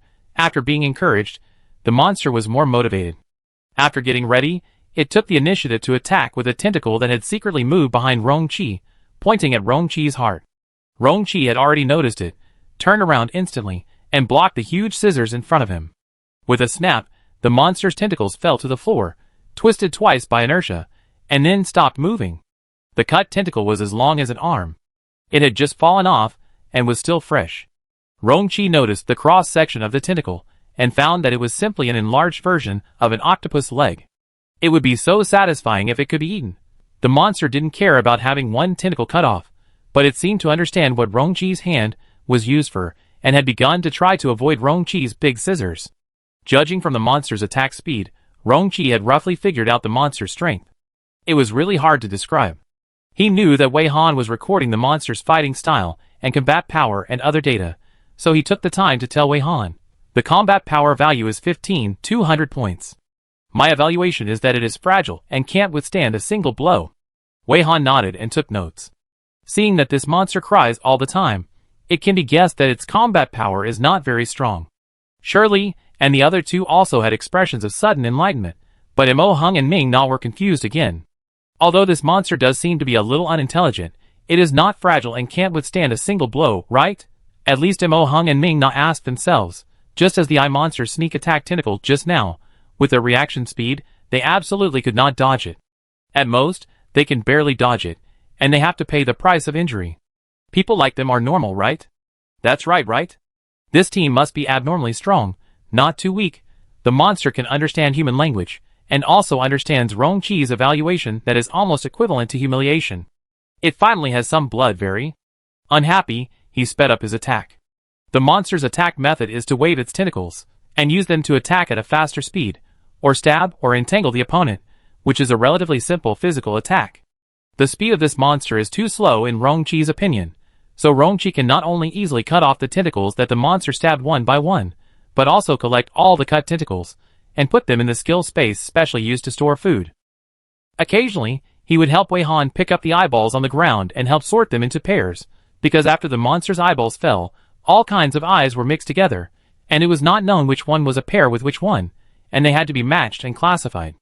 In doing so, Rong-Chi completely misunderstood the focus, and began to concentrate on helping Wei Han pick up the eyeballs, sorting, and cutting the monster's tentacles, and dealing with the monster's attacks became secondary. The monster's attack method was too simple. He didn't need to look back. He could just turn the big scissors around and harvest the tentacles. The difficulty was too low. If he didn't find something to do, he would be bored to sleep. He did have some fighting madness. He couldn't stop when he started fighting. It also depended on whether the opponent was qualified to let him fight seriously. Facing a monster like the Eye Monster, he was not worthy of his 0.1% strength. The monster soon realized that the opponent looked down on him. Then, it turned its 10 brains with difficulty, and finally thought of changing the attack method. It threw its newly grown eyeballs at Rong-Chi. Rong-Chi took it back, but he didn't expect to catch an eyeball as big as an egg. He was a little surprised and said to the monster inexplicably, "Thank you? Can you throw the purple eyeball over there to me?" Rong-Chi also subconsciously called the monster. The monster really helped pick it up stupidly. After picking it up, the monster seemed to come to its senses. All the eyes showed fierce light, and fiercely threw the eyeball wrapped in the tentacles out. This time the eyeball rushed over at a faster speed, almost hitting Rong-Chi's head in the blink of an eye, but Rong-Chi raised his hand and caught it steadily. He took a look and found that it was exactly the eye he needed. Not bad. You picked the right one. While waiting for your tentacles to grow, don't waste time. Pick more. I left 2 tentacles for you to help. That's right, Rong-Chi had almost cut off all the monster's tentacles during the battle with this monster. There were only 2 left to make it easier for the monster to work. Monster, Others, Wei Han looked at the monster, which had only 2 intact tentacles left, and then looked at Rong-Chi, who was carefully picking up the eyeballs, and politely thanked him. "Thank you, top star. To show my gratitude, I will definitely take a few more swimsuit photos for you." Rong-Chi. Swimsuit? The original battle scene, in the blink of an eye, turned into an activity of picking up eyeballs, just like picking up fruits that fell in an orchard after a strong wind. The others saw the eyes all over the ground and felt that this was a huge project, so they all rolled up their sleeves and stepped forward to help. Wei Weiwei was very diligent in filming, and Wei Han had something to record. After finishing, she also picked up eyes outside the camera. Sometimes someone had something in his hand that another person needed, and then the eyeballs would be thrown around and exchanged. Even the monster itself was picking up eyes, which was outrageous. And the monster's tentacles had grown a little, which was equivalent to dozens of hands selecting pairs, and one monster was equivalent to a football team. This weird scene made the audience in the live broadcast room speechless, and they also played the game of Monster Eyes Connect, which was a very novel experience. Thanks to the help of dozens of tentacles of the monster, the eyes on the ground were quickly sorted out, and only some monster tears that had not dried up were left on the floor. The monster was obediently sticking to the corner of the wall, and its big eyes were full of expectations, hoping that they could leave quickly. "Which room will you open next?" Shirley wiped the sweat off her face, moved her eyes a little, and got all the sweat out, but it was still cold around. Wei Han looked around, and the 3 doors in the 4 directions of the eye monster's room were not opened, but she was already very clear that there were empty rooms around. She just had a new idea about the use of monster eyeballs, so she took out 2 pairs of eyeballs with a skill called elastic silk. Then everyone saw the eyeballs being thrown out like yo-yos, opening several doors at the same time, and then rebounding into Wei Han's hands. The whole process was so fast that it was completed in only 2 seconds. For Mo Hung and Ming Na, who reacted more slowly, they didn't even know what happened. How did the other 3 doors suddenly open automatically? Rong-Chi admired Wei Han very much in this regard. She always had some strange ideas that ordinary people couldn't think of in her mind, and she kept giving people surprises. She actually thought of new uses for these eyeballs in such a short time. The next step was to talk to the players, and Wei Han chose the skill of voice transmission. Wei Han's explanation appeared directly in the players' minds. The other rooms connected to this room are empty. You follow me to the next monster room. Before Zhang Xian followed, he pointed at the monster in the corner and said, "What should we do with this monster?" Wei Han thought about it with a dilemma. This monster is indeed a treasure. The eyes it regenerates are all different. Moreover, its body will shrink after crying, and the eyes it regenerates will also shrink. It can be said that each pair of its eyes is unique. She can do more experiments on this monster. Wei Han did not respond to Zhang Xian directly, but said to the monster, "Come here. Follow us." The monster's eyes widened, and dozens of tentacles were shaking wildly in fear. They were already close to the corner of the wall, and they were shrinking back. The whole monster was almost squeezed into a ball of meat. "Follow us, maybe you won't die. If you don't follow, you die now." Wei Han informed the monster calmly, raising his hand slightly, preparing his skills. The monster was frightened and uttered a rough cry. "Wow, it's raining again." Wei Han was ruthless. "If you cry again, you die now." The monster instantly stopped talking, raised its tentacles aggressively, and followed the players, shedding tears and eyeballs. It had to collect and sort the fallen eyeballs by itself, waiting to present them to Wei Han like treasures later. Maybe she would let it go if she was happy. So, such a magical scene appeared in the live broadcast room. Behind a human team, followed a monster with tears aggrieved. Since the popularity of Dungeon Live broadcasts, this scene is really the first time I've seen it. The audience laughed while watching and pounding the table in bed. Through the text broadcast of the post, those netizens who were blocked outside can also roughly understand the development of the live broadcast room. These netizens were bleeding from all 7 orifices while laughing, pounding the table in bed at the same time. Crazy. The words alone are not enough to satisfy. Moreover, Taoist priest Zhu Mingzi said that there are too many viewers, and the penalty for breach of contract is beyond expectations, causing him to reach his limit. Many netizens frantically called on Comet Live to quickly vindicate this live broadcast room and lift the freeze status. They have already made a mistake of 100 million, you know? Can't miss more. Hao Ji, the niece of the boss of Comet Platform, also frantically urged her uncle Shigui. Shigui was so busy that he didn't touch the ground. Facing the urging of many netizens, he wiped his sweat and urged the reviewers. He still didn't make the connection, but most of the review team were prospective viewers who were blocked outside, so the situation was better than expected. "It's almost done, it's almost done, the live broadcast room will be thawed. Hang on a little longer."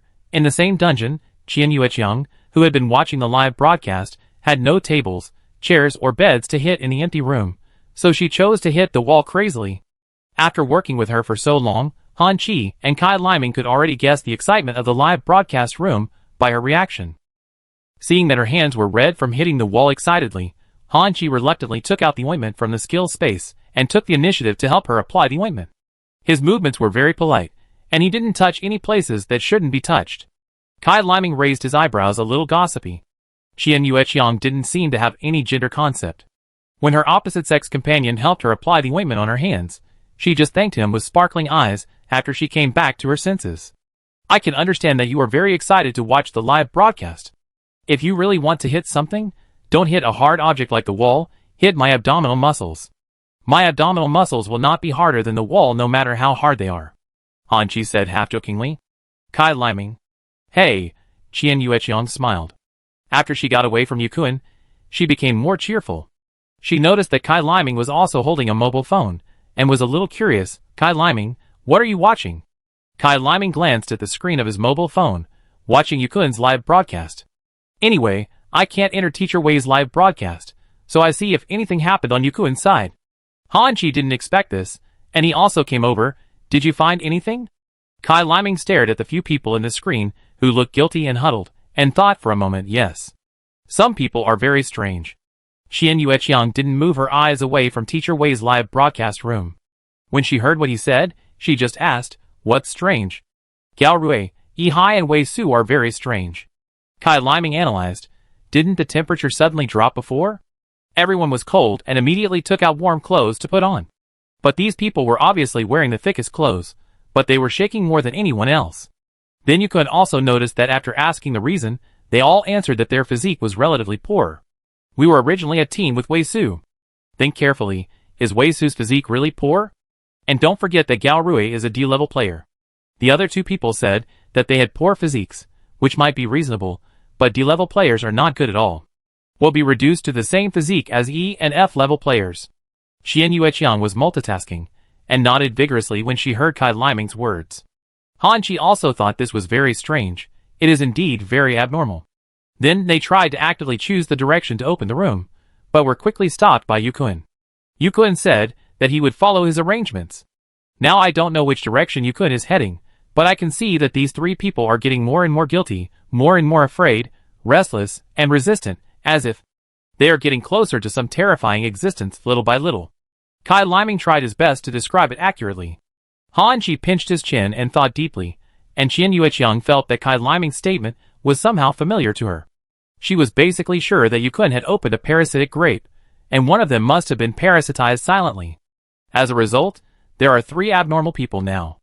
If the parasitic grapes didn't reproduce, then Yu Kun was asking for trouble and opened 2 more parasitic grapes without knowing it, so it's reasonable that 3 people were parasitized. Monster. Monster. The image of the giant octopus-eyed monster avoiding Teacher Wei like a snake and scorpion flashed through her mind, and then she thought about Kai Liming's description, how it was very resistant and seemed to be approaching a terrifying existence. Qian Yueqiang suddenly had a very outrageous guess. No. No way. But if that's the case, then she has a bold idea. Chapter 39. Listen to me, you two. Qian Yueqiang couldn't help but get excited. I have a very bold idea. What do you think? Han Qi and Kai Liming were full of questions. Why did she suddenly have such a bold idea? Weren't they talking about the weirdness of Yu Kun and Jiang Hongli? Han Qi and Kai Liming looked at each other and guessed that Qian Yueqiang had more information than them. It was normal for her to associate more with the same thing. You tell me first. Han Qi replied. Let's catch a monster as a compass to guide the direction, and then we go find Teacher Wei. Qian Yueqiang looked at her 2 companions expectantly, and she was still listening to the noise in Teacher Wei's live broadcast room in her headphones. Han Qi and Kai Liming, ? It's understandable that her mind jumps, but she just jumped off the cliff, right? What do you think of catching monsters? Then go find Teacher Wei? What does this have to do with the abnormality on Yu Kun's side? Qian Yueqiang excitedly expressed her bold idea, but she only saw her 2 companions looking at her with confusion, as if they couldn't understand what she said at all. She clapped her hands and remembered that because the information they had was not synchronized, they didn't know too many inside stories, so they naturally couldn't connect some things. So how could they understand what she was saying? Now Qian Yueqiang thinks that these 2 people are trustworthy, and she can tell them everything she has concealed so far. It's okay, you don't know a lot of things, right? Let me explain to you. Qian Yueqiang glanced at the live broadcast room before explaining. Now the players in the live broadcast room with Teacher Wei are on their way. Fortunately, it's not the exciting part, otherwise they have to wait for her to finish watching the live broadcast first. Then, Qian Yueqiang carefully talked about how she discovered the abnormality of Yu Kun and Jiang Hongli, how she noticed that Yu Kun and Jiang Hongli were plotting a conspiracy, and then predicted Yu Kun's specific implementation plan through the information obtained from Teacher Wei. Finally, she confirmed the sinister intentions of the 2 people. She realized that the so-called empty room was actually a parasitic grape before she turned around and ran without hesitation. She also compared the monster's attitude towards Teacher Wei with the weirdness of Gao Rui and the other 2. Han Qi and Kai Liming listened to her quietly. Their expressions changed from confusion to anger, and finally suddenly realized. In order to explain the matter clearly, the conversation between the few people involved some information about Teacher Wei's live broadcast room, and they also suffered some small penalties for breach of contract. Han Qi and Kai Liming were terrified and sweating when they heard it later. They never expected that when they were unaware, the conspiracy of the 2 people was already brewing. Han Qi thought that he had praised the couple for their loyalty, and would not abandon their companions. Now he felt really embarrassed. Kai Liming was extremely glad that he left the team in time, otherwise there would be a time bomb around him, and he might not know how he died in the end. And they were lucky to escape the disaster thanks to this weak-looking girl in front of them. She was so inconspicuous in the team, but she was more sensitive than anyone else. After realizing this, Han Qi expressed his gratitude to Qian Yueqiang very formally. Qian Yueqiang, thank you. Because of you, I escaped this disaster. If there is anything in the future, call me, I will come to your side immediately, and go through fire and water for you, without hesitation. Kai Liming also briefly expressed his gratitude. Sister Qiangwei, I am also very grateful to you. Anyway, if you have any problems in the future, just tell me. If you are bullied, short of money, or unhappy, you can come to me. From now on, I will treat you like my own sister. Qian Yueqiang's face turned red after what they said, and she quickly waved her hands to cover her face. No, don't be like this. This is not my credit. And strictly speaking, I am quite selfish. I didn't mention the abnormality of Yukun and Jiang Hongli to any of you. When I realized the danger, I just ran away without saying a word. You took the initiative to follow me, so it was actually you who saved yourselves, and it has nothing to do with me. Qian Yueqiang was embarrassed to say that she was very wary of these two people at the beginning. She really couldn't bear the gratitude of these two people. Everything she did was to protect herself, not that great. Also, I found out that the two people were abnormal because I saw Teacher Wei's live broadcast and got some key information from there. Otherwise, I probably wouldn't have found it. In the end, I still have to thank Teacher Wei for his live broadcast. Qian Yueqiang thinks that the most important thing is Teacher Wei's live broadcast room. The information obtained from Teacher Wei's live broadcast room is very useful. It is the key to ensure that they can continue to move forward while completing tasks and remain safe. Han Qi does not agree with her denial of her own contribution and understands her so-called selfishness. Everyone in the team is unfamiliar. When you proposed your ideas to Yukun earlier, Yukun asked you back in a subtle tone. I can understand why you keep your discoveries to yourself and are unwilling to share them. If it were him, he would probably choose the same approach as Qian Yueqiang. He is not a very selfish person, but he can't help others and share his discoveries with people he doesn't know well. Kai Liming has the same idea. Anyway, we thank you and Teacher Wei for the live broadcast. Don't shirk it. Let's work together. As for what you said about finding a monster to be a guide monster or something, it's not a problem. But what? Qian Yueqiang couldn't think of any other problems. Han Qi added, but it doesn't seem good to go to her without permission. Should I ask the other party first? Will going to her without permission disturb their original plan? Qian Yueqiang had an excited idea in her mind, and she really didn't consider this point. She was stunned for a while, and stood there stupidly. Kai Liming saw her stunned and a little panicked, and hurriedly said, Oh, don't worry about it. According to what you said, Sister Qiangwei, Yukun's team is likely to be heading towards Teacher Wei. We should try to rush over, at least to inform Teacher Wei and others of the danger in advance. Yukun, this bastard, is so insidious, he might launch a sneak attack. It would be best if he was killed by the parasitic grape before he got to Teacher Wei. When Kai Liming thought of Yukun and Jiang Hongli, who seemed to be righteous on the surface, but had such sinister intentions, he got angry and naturally couldn't say anything nice. Qian Yueqiang scratched his head, and was really confused. Now that you put it that way, I find it really doesn't seem good. Qian Yueqiang was very embarrassed, but if Yukun and his team are heading towards Teacher Wei with the monster, can we do this? We rush over, but we don't meet Teacher Wei and his team. As long as we can move around near Teacher Wei and his team, it's fine. If Teacher Wei and the others have any plans, I don't want to do something bad with good intentions. Since she has already figured out the result, Han Qi and Kai Liming will not say more. Okay, let's do it, Sister Qiangwei, I will listen to you. Don't be sad.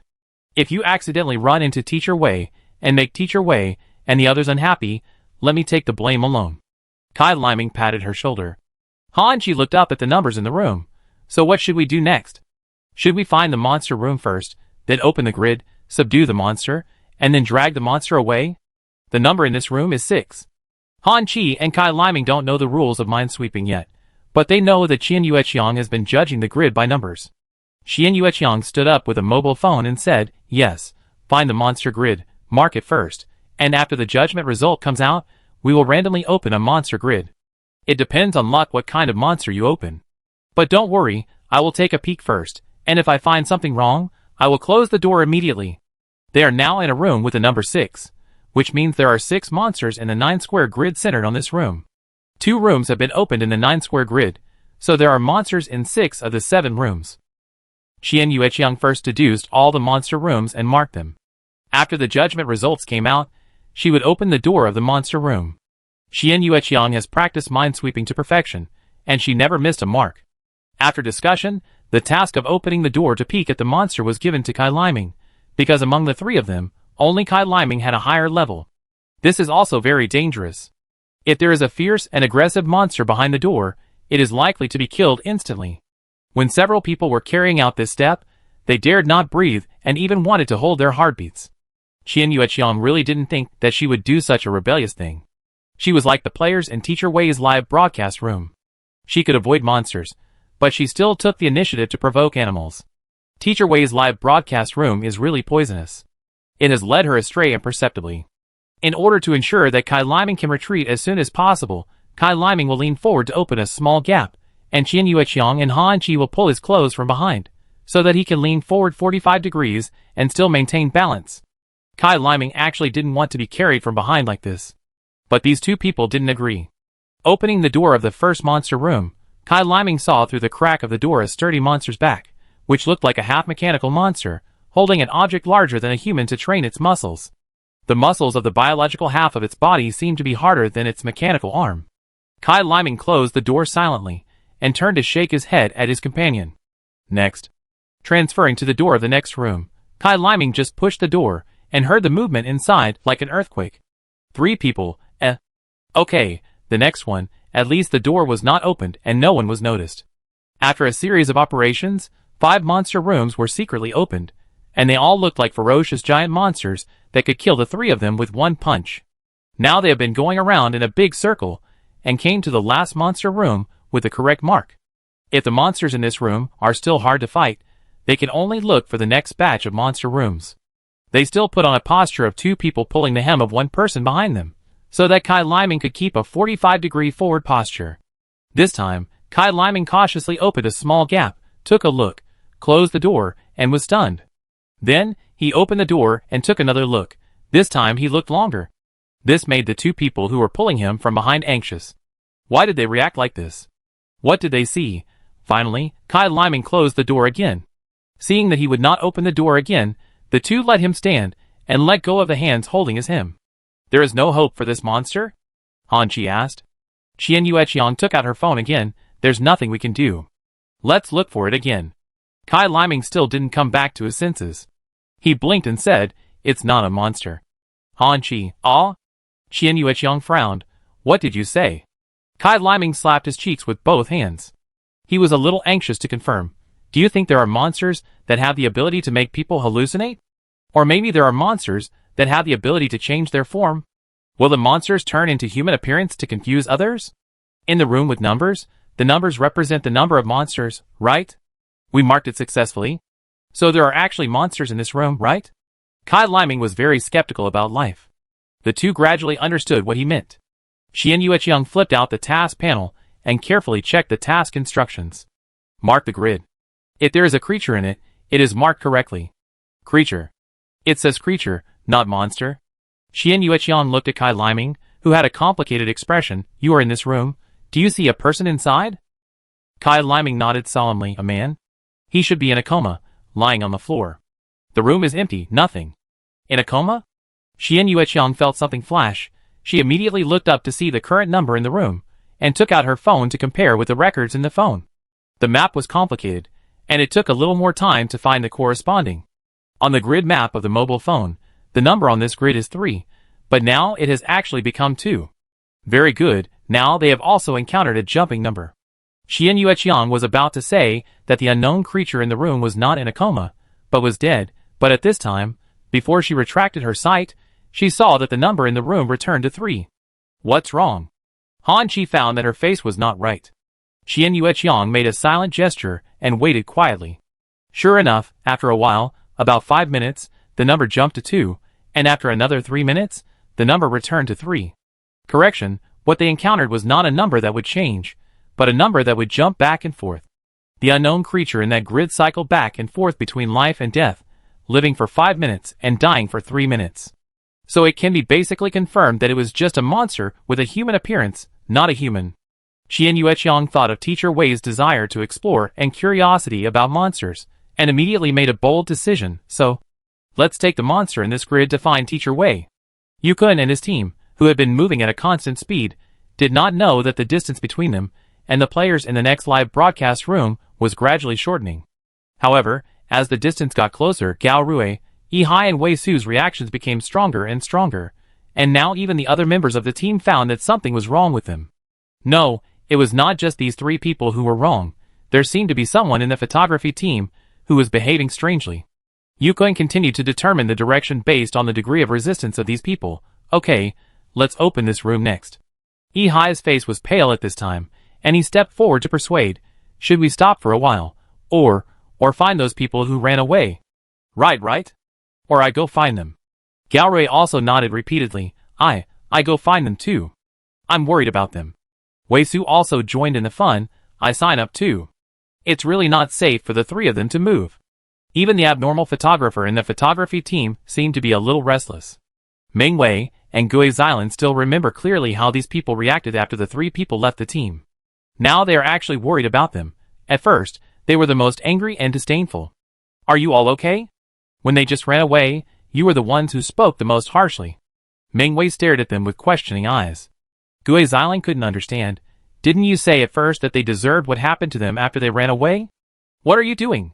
Why are you pretending to be a good person now? Jiang Hongli also stared at these people. She had the same idea as Yukun.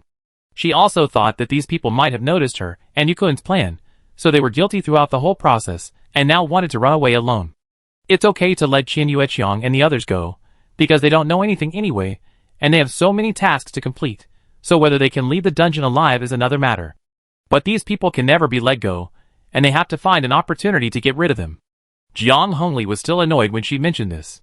She didn't know what was going on. She didn't even encounter a monster room while opening rooms all the way here. Many rooms didn't even have numbers, which meant that there were completely empty rooms around. How could this area be so safe? But what they need now is not safety. The accidents they want to create have not been created until now. Besides, she and Yukun also need to complete the tasks of this dungeon. They really need monster rooms now, but there is not a single monster room. It's too empty, which makes Jiang Hongli doubt whether the mind-sweeping rules are still applicable. Will the rules summarized in the live broadcast room not apply in this area? Yukun is rejecting the requests of the three people one by one at this time. Calm down. Yukun couldn't let them do what they wanted. Don't think he couldn't see that they wanted to escape. They were finally showing their true colors, right? We've already walked so far. It's unrealistic to go back and look for those people now. Yukun pretended to promise, I don't know why you guys are so worried about those three people all of a sudden, but I promise that after our operation is over, you leave the dungeon first, and Ollie and I will go find them. Don't worry, we won't just abandon our companions. The request was rejected. Gao Rui and the others looked at each other for a few seconds. They didn't know what they noticed, and their faces changed drastically, becoming the same hideous distortion. The voice seemed to become hoarse, Gao Rui's throat seemed to be mixed with sand, and he muttered, You don't force us, we didn't want to do it so quickly. Suddenly, the faces of these people changed, and they were ferocious and terrifying, scaring the two girls Ming Wei and Gui Xilan to scream. Jiang Hongli and Yukun felt that they finally couldn't hold it anymore, and were going to take action. That's perfect. If they took the initiative to attack first, then he and Jiang Hongli fought back to protect others, and they were still on the side of justice. When Yukun and Jiang Hongli were thinking about this, they heard a sharp cry from the photography team, and the cry immediately turned into a scream. Everyone's eyes were immediately attracted to it, and when they looked over, everyone's breathing stagnated. The photographer in the photography team, who behaved as weirdly as the three people, suddenly stretched out his hand to pinch a person's neck, and it seemed that something was surging under his skin. No, it wasn't just something moving under his face. Even through the thick clothes, one could see something moving under his skin, as if it would break out at any moment. The person he was choking was a photography assistant, a sturdy tough guy who had been replaced from the camera operator to rest more than 10 minutes ago. Unexpectedly, he was attacked by his companion. The tough assistant struggled frantically, reaching out to grab the other's hand, trying to pry the hand that was pinching his neck apart. As a result, as soon as the tough guy touched the hands, he found that the hands became as if they had no bones. At the same time, something cold and slippery began to move on the back of his neck, causing waves of stinging pain, as if the skin was torn off. The tough guy was in so much pain that his eyes almost popped out, and he let out a heart-wrenching howl. Others in the photography team wanted to help but didn't dare. In the end, they retreated and watched many tentacles break through the human skin and radiate from this body. For a moment, the group of tentacles danced wildly. It's the parasitic grape. When did they ambush? Seeing this, everyone dropped everything on hand. How could they think of saving people? They were lucky to escape in time. The accident that Yukun and Jiang Hongli expected finally happened. The filming was interrupted, and the live broadcast was also interrupted, but after the fleeing team bumped into Gao Rui and others, they realized that these people had been acting so strangely. The photographer who was as strange as them had already. Amid everyone's horrified speculation, Gaorui, and others' bodies really had many tentacles breaking out of the skin and dancing wildly in the air. From the piece just now to the sudden change in the situation, it took less than a minute.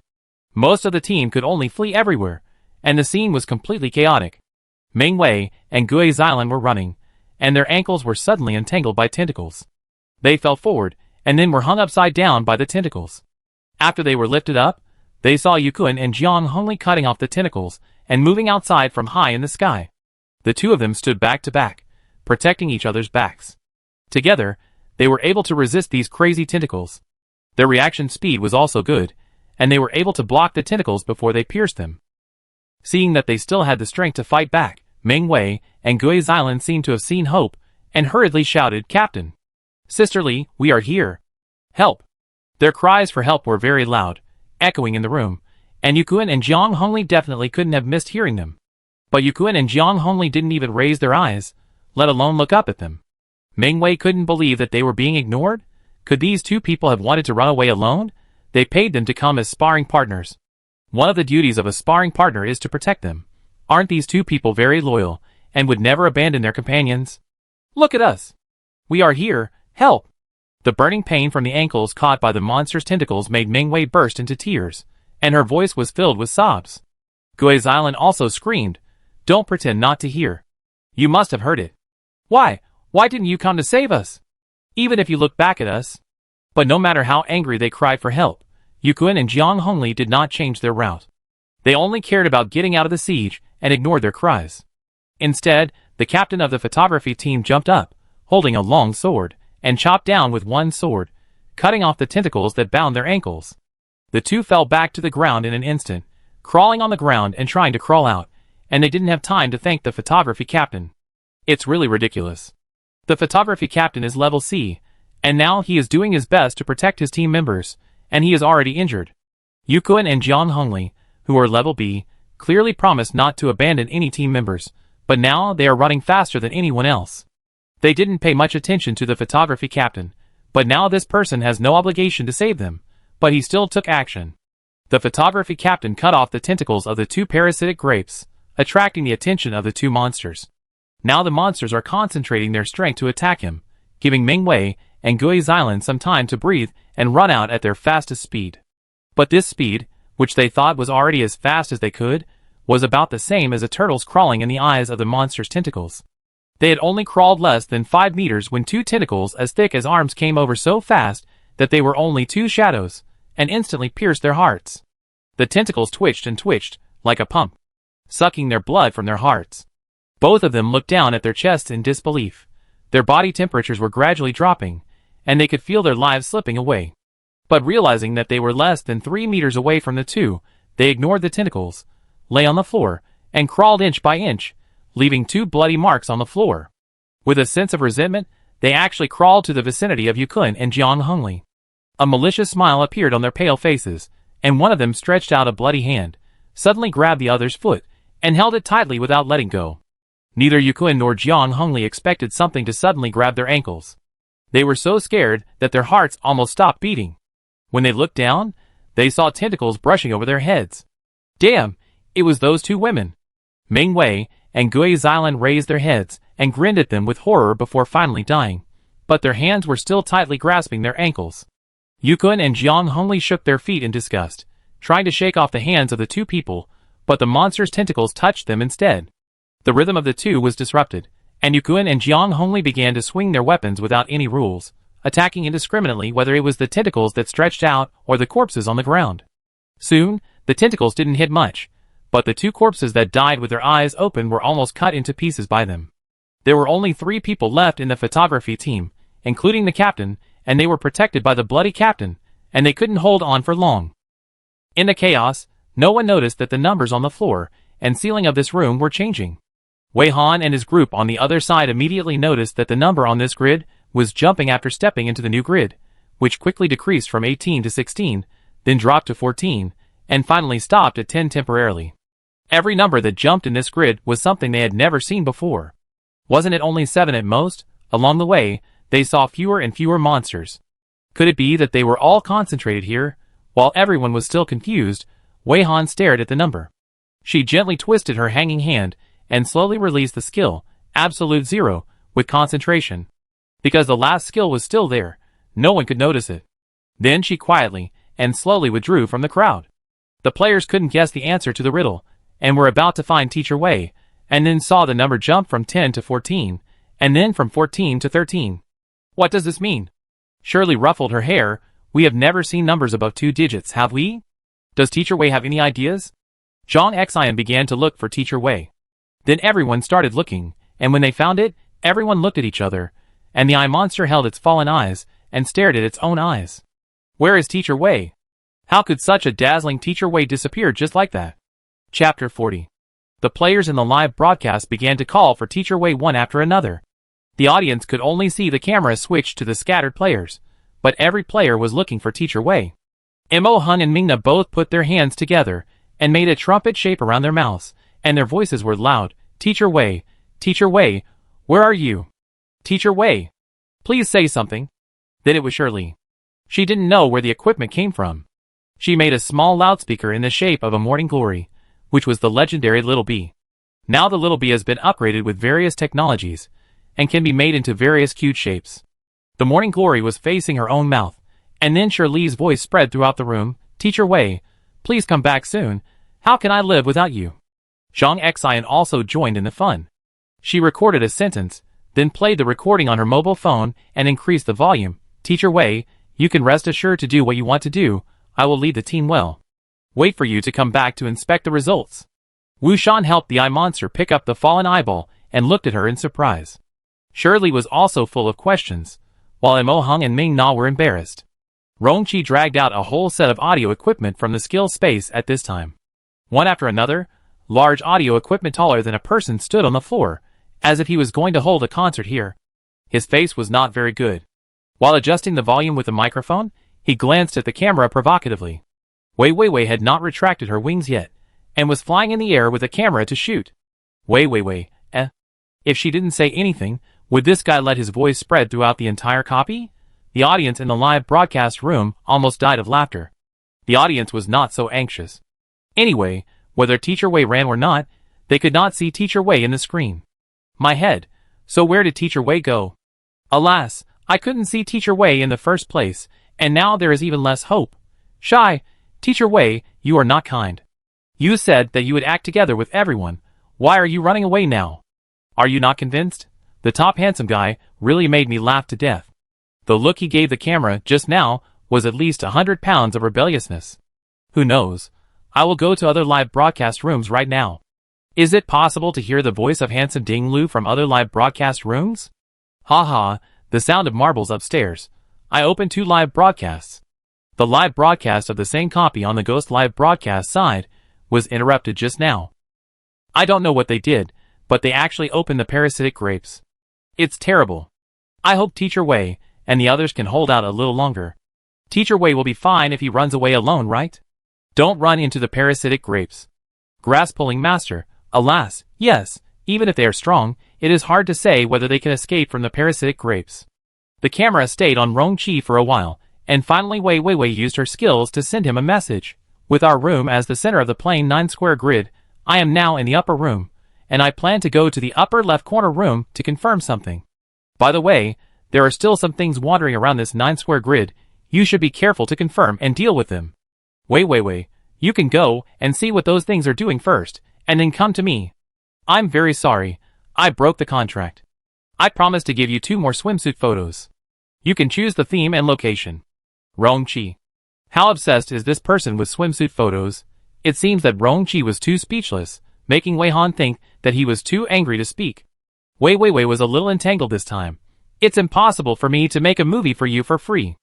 I can consider taking wedding photos for free. He never said these things. Okay. Why did he suddenly make a movie? He never had the idea of being an actor in his career plan. Taking wedding photos is even more nonsense. Rongqi gave up communicating with her. It was a progress to hear her actively explain. He quietly took back the exaggerated sound equipment, using his actions to show that he accepted her explanation, but when she came back, he would have to have a good talk with her. Seeing Rongqi quietly putting away the equipment he had not yet finished, Shirley asked with some regret, "Handsome guy, are you going to put the things away? Most of them have been put out. Why are you suddenly putting them away again? Zhang Xian pondered and said. I thought I could sing karaoke here, while waiting for Teacher Wei to come back. This time Shirley looked at Zhang Xian in shock. Sister Xian, it's rare to see you so unserious. In fact, I also think it is very suitable for karaoke. Handsome guy, this set of equipment is also quite expensive, right? The equipment is indeed quite expensive, but those were all bought by Rongqi before he fell into poverty. After he fell into poverty, he became a frugal and good young man who managed his family. Wu Shan did not participate in the discussion of these people. He seemed to have a good rapport with the eye monster. Now, he was holding 2 sets of wool needles and wool yarn that he didn't know where he got from. He held one set himself, and let the eye monster's newly grown tentacles roll up the other set. The monster's tentacles were wrapped around the knitting tools, and it was staring at Wu Shan's movements with its eyes. This uncle was teaching the monster to knit seriously. What's weird is that the monster was learning too seriously, and got the hang of it pretty quickly. Wu Shan was also quite satisfied, thinking that Teacher Wei was right. The monster's tentacles were indeed very practical. After training, it could knit, pick vegetables, sweep the floor, wash dishes, and do any number of things. One monster can be used for many things, and it will be just around the corner. Mo Hung and Ming Na actually noticed the uncle's behavior from the beginning. When they saw that the monster really knitted the wool in a very good way, they realized that they were careless. At first, they actually thought that the uncle was the most normal person in the group. Now it seems, there is no normal person in this team. Rongqi easily lifted the giant speaker with one hand. He did not answer the question of whether the speaker was expensive or not. Instead, he said in a deep voice, let's see what is wandering around first, and then we will go find Teacher Wei. I know where she ran to. His 2 sentences contained a lot of information. Shirley thought about it after listening to it, and finally cried out in displeasure, how can Teacher Wei do this? She whispered to you again. Zhang Xian came over and patted Shirley on the shoulder. Isn't this normal? Are you not used to it yet? Wu Shan corrected the knitting method of the monster sweater, and took the time to ask, is there something wandering around? Mo Hung and Ming Na did not dare to speak. They just had to follow the large group quietly and obediently. The thing refers to a monster or something else? Zhang Xian was also curious. She looked up at the number. Is it because of this jumping number? Huh? Why did it become 15? Rongqi had quickly put away all the audio equipment. He nodded and said, obviously, the numbers are not fixed, and the numbers do not specifically refer to the number of monsters. I think you have probably guessed that the numbers first refer to the number of creatures and other grids in the 9-square grid. When we first discovered this rule, we may have been thinking out of habit, thinking that if it was a Minesweeper rule, 1 monster per grid, then the number would only appear up to 8 at most, and even the larger the number, the harder it would appear. But what if it does not represent a specific monster? What if it represents a creature? What if there can be multiple creatures in a grid? Why do you think there can only be 1 creature in a grid? The change in numbers has been determined to be related to the increase or decrease in the number of creatures. Our previous assumption that monsters move in the grid is still applicable. Everyone was almost dizzy, including the audience, and everyone was trying to figure it out. In the end, the copy rules that could be summarized so far were roughly summarized. The rules of this copy are not the simple Minesweeper rules they thought. On top of this rule, there are some subdivided rules.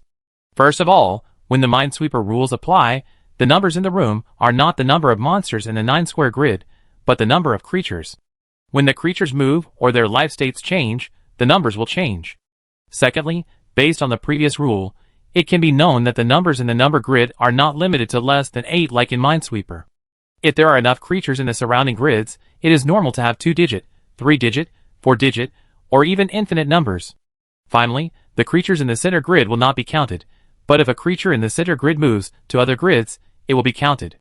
Based on these rules, we can infer that now in the 9-square grid centered on the room they are currently in addition to them, there are 15 or 14 creatures in the other 8 grids, and the number will continue to change as these creatures move. Consider that there is a creature that is experiencing a cycle of life and death at a certain time, and another creature is Teacher Wei who just sneaked away from here. It is unknown what Teacher Wei went to confirm, but based on the information provided by Teacher Wei, it can be determined that these creatures are at least divided into 2 groups. To figure out what these are, you can open all the surrounding grids first. Anyway, if you encounter a monster, you will fight it. If you encounter a human, you will communicate first, and if you can't communicate, you will fight it. A room has been opened in the direction they came from, so there are still several rooms to be opened around. They did not act separately, but opened the room below together, and the room was empty. Then, there are the left and right sides of this room. They plan to open the left side first, which is the grid in the lower left corner of the 9-square grid. While they were deciding which room to open, in the real world, the live broadcast room that had been frozen for nearly 8 hours finally passed the review after the reviewers worked overtime, proving that the data in this live broadcast room was real, and there was no water at all, drier than a 1,000-year-old mummy. The live broadcast room was unfrozen and returned to normal, and the audience could enter and exit at any time. Once this news was released, the audience who had been waiting for nearly a day rushed into the live broadcast room crazily. All of them shouted, "Brothers and sisters! Go, go, go! Finally, it's time! It's thawed! It's the new year!" The Taoist priest Zhu Mingzi also relayed the news in the post. He held on to his last bit of strength, typed a few words. "This post is over!" and fell directly on the sofa that had turned blood red. Thinking that the live broadcast had not yet ended, Zhu Mingzi stood up again and gulped down a cup of thick chicken soup. The post was over, but the live broadcast was not over yet. He could still continue to work hard. The audience could have a happy carnival, but Comet boss Shigui still had things to do. The numbers in Teacher Wei's live broadcast room were rising in tens of thousands. This was a great thing, and it was beyond expectations. Shigui had no confidence in the server of his own platform. More than half a year ago, in order to cope with the sudden increase in traffic from the purple star that fell from the sky one day, Shigui had already upgraded all aspects of the platform's hardware equipment in advance. As long as it was not too outrageous. It was enough. But the problem now is that the data surge is really outrageous. Shigui never thought that his small platform would have more than 100,000 viewers in just 10 minutes because of a live broadcast room. This is not the end. The crazy jump of numbers made Shigui more and more frightened. He frantically called the programmers to work overtime and paid huge overtime wages to stabilize the server. As a result, the programmers were on standby. It turned out that the programmers were also watching the live broadcast room, fearing that the platform could not bear it. After finally waiting for the live broadcast room to unfreeze, they could not die because of the platform crash. The battle for their platform has just begun. In the live broadcast room that has soared to more than 300,000 viewers, barrages flew wildly. The newly added more than 300,000 viewers expressed their excitement with tears in their eyes. The barrages have been stacked several layers, directly squeezing the screen into colorful black. Quick rush, Mom, you finally came in. I was so touched that I really cried. Let's eat, my dears, I'm late. Let me see my dear Shershur baby. Ah, sister loves you. I am your destiny, Teacher Wei. I love you so much. From today on, I will change my name to Camera. There is true love in the world. Thank you for the selfless dedication of the Taoist priest. I found the treasure. Let me see my babies. Ah, so beautiful, so handsome. Much more beautiful than I thought. The popularity of the live broadcast room after it was thawed also attracted a swarm of media reports, resulting in a lot of news messages pushed by major platforms, and frequent vibration notifications, which annoyed Mo Hung and Mingna, who didn't turn off the message reminder. The two took out their mobile phones to see what kind of junk ads kept popping up. As a result, when the screen lit up, a neat row of news reports appeared, with the following headlines: Shocked. The players in this live broadcast room did such a thing, shocked. The number of viewers surged by 100,000 in 10 minutes. Did this live broadcast room fake data? A live broadcast on Comet platform went viral after clearing suspicion. Whose face did it slap? Shocked. Men were silent after watching this live broadcast, and women cried after watching it. If you don't forward it, you are not a Blue Star person. Shocked. The president of Country T was stunned when he saw this live broadcast. Who is the Teacher Wei that the whole network is looking for? The two of them read all the headlines with wide eyes, and then looked at each other blankly. These news reports, could they all be about their live broadcast room? Mo Hung and Ming Na hurriedly switched interfaces and came to the live broadcast room. They didn't block the barrage, and when they adjusted the picture, they saw that the screen was actually black. The two almost thought that the platform was attacked again and the live broadcast room was interrupted due to an error, and then Mingna found something wrong. She took her phone and operated it, blocked the barrage, and stared at the number of online viewers in the upper right corner, which was unbelievable. 1, 10, 100, 1,000, 10,000, 100,000. More than 400,000 online viewers. Mingna screamed directly. Mo Hung was also counting, and when he saw such exaggerated data, He was so excited that his eyes rolled up and leaned back. Mingna immediately pulled him back and found that after this guy fainted, he still had a silly and happy expression on his face, as if he was dreaming. When the two were struggling with the data in the live broadcast room, Shirley's hand was already in front of the door. Hearing the movement from their side, she looked back and saw that the tough guy Mo Hung fell down. She was surprised. What's wrong? There are no monsters here, right? There is no way there is a parasitic grape? Zhang Xian had experience in first aid and wanted to come over to check on Mo Heng's condition. Mingna said awkwardly, "No. It's not a big problem, I'm just too excited." Seeing the audience of the live broadcast room skyrocket, there are already more than 400,000 online viewers. Ah. By the way, you don't know that the live broadcast room has been unfrozen, right? It's really exaggerated. There are a lot of news about our live broadcast room. Several people didn't look at their phones much, and all the message notifications were turned off. They really didn't know about this. Now that Mingna mentioned it, several people also took a look, but they were all relatively calm. Zhang Xian raised his eyebrows. Then we should be able to make more money this time. We must prepare all the sofas and chairs first. We can't let Teacher Wei come without even a place to sit. Wu Shan nodded and rarely said a long sentence. There are a lot of furniture to be added, but the key is to repair the load-bearing columns first, otherwise the house will be a dangerous building and unsafe to live in. There are also some weeding tools and plowing tools. The yard cannot be abandoned. It is suitable to grow some vegetables. Rongqi did not participate in the house renovation plan of these people. He just wiped his nose proudly. Don't you see whose live broadcast this is? This is just hers. It's not okay to get excited so quickly. There will be many more times to get excited in the future. Saying this makes him look like a crazy fan of Wei Han. It's true. The speed of the review is quite fast. Shirley glanced at it casually, and threw the phone back to the skill space. She didn't care too much. I really want to go to Teacher Wei's place quickly. Let's open it quickly. Suddenly, a slight creaking sound of the door opening made Shirley suddenly stop talking. Chapter 41. No one expected that the door they were going to push open would be opened by something in the room first. Shirley reacted quickly, and immediately jumped back a few meters, propped herself up with her feet, bent forward, put one hand on the floor, squinted her eyes, and looked at the half-open door, and then was caught off guard by several surprised eyes. After seeing what was in the opposite room, everyone was stunned. Obviously, the people coming out of the opposite room did not expect to run into them head-on. After a moment of stagnation, the leading girl rushed over excitedly. Sure. Handsome Ding Lu. Ah, Sister Ling. Uncle Lu. Nana. Mo Mingnan. What's wrong with you? Ah, Sister Ling. And Wei Wei. So good. You are all here. Behind this girl followed two tall men, and the two of them were holding a limp man together. As their position moved to this grid, the number in the room disappeared. The man held by the two men looked as if he was not breathing.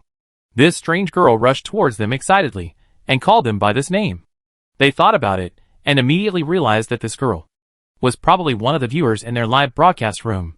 Not only did they realize it, because the camera turned over, many viewers in the live broadcast room could see the few people who suddenly appeared, and they immediately thought that these people were loyal viewers of the live broadcast room. Now the barrage is full of indie for this girl. Is my dream fun? I really want to go. Eating chicken legs. Wait, why do these babies look a little familiar? Yasho, oh my god, these people seem to be from the Ghost live broadcast. What's going on? Why are there only a few of them? Where are the others? Didn't they say that the live broadcast was interrupted because of the raid of the parasitic grape? What's wrong with these people? Are they still human? Because some people recognize these people as players who appeared in the Ghost live broadcast. Some terrifying speculations immediately distorted the style of the barrage. The audience tried to tell the players and anchors about the possible dangers in the barrage. Jiao Ming, it's not what I thought. No, don't let those people get close. Tiao, no one knows what happened after the live broadcast was interrupted. These people are really suspicious. Damn it, stay away from them. Don't get close. Cyber Cultivator, think carefully, it's also weird that they are carrying that person who looks like a corpse. Guaji girl, Sister Ling, do they know that someone has opened the parasitic grapes? Now these monsters are wandering around in the grid world. I chose to kneel and talk. Wait, how come these people who ran away halfway in the live broadcast room over there are here? Suddenly, the style of the painting suddenly changed, and everyone had no mood to envy, and began to worry about the safety of the players and anchors sincerely. The players in the live broadcast room have been adventuring in the dungeon. Where do they have free time to learn about other live broadcast rooms? And they really don't know that the Ghost live broadcast has encountered an accident. But just because they didn't know didn't mean they wouldn't be vigilant and let these strangers approach. Shirley kept watching the girl who rushed over excitedly, then stretched out a retractable long stick from the skill space, stretched it to the longest and pushed it forward, and shouted coldly, "Don't get closer. Otherwise, don't blame me for being rude." Xian Yueqiang was originally excited to get close to her favorite player Anchor, but she was unexpectedly blocked by a solid iron rod. She stopped in time, and the top of the iron rod was almost less than a centimeter away from her neck. Although she was scolded by the other party, Xian Yueqiang didn't feel unhappy at all. Instead, she held her face with a happy expression. "Ah, sure, scolded me. Sure, you are so cool and powerful."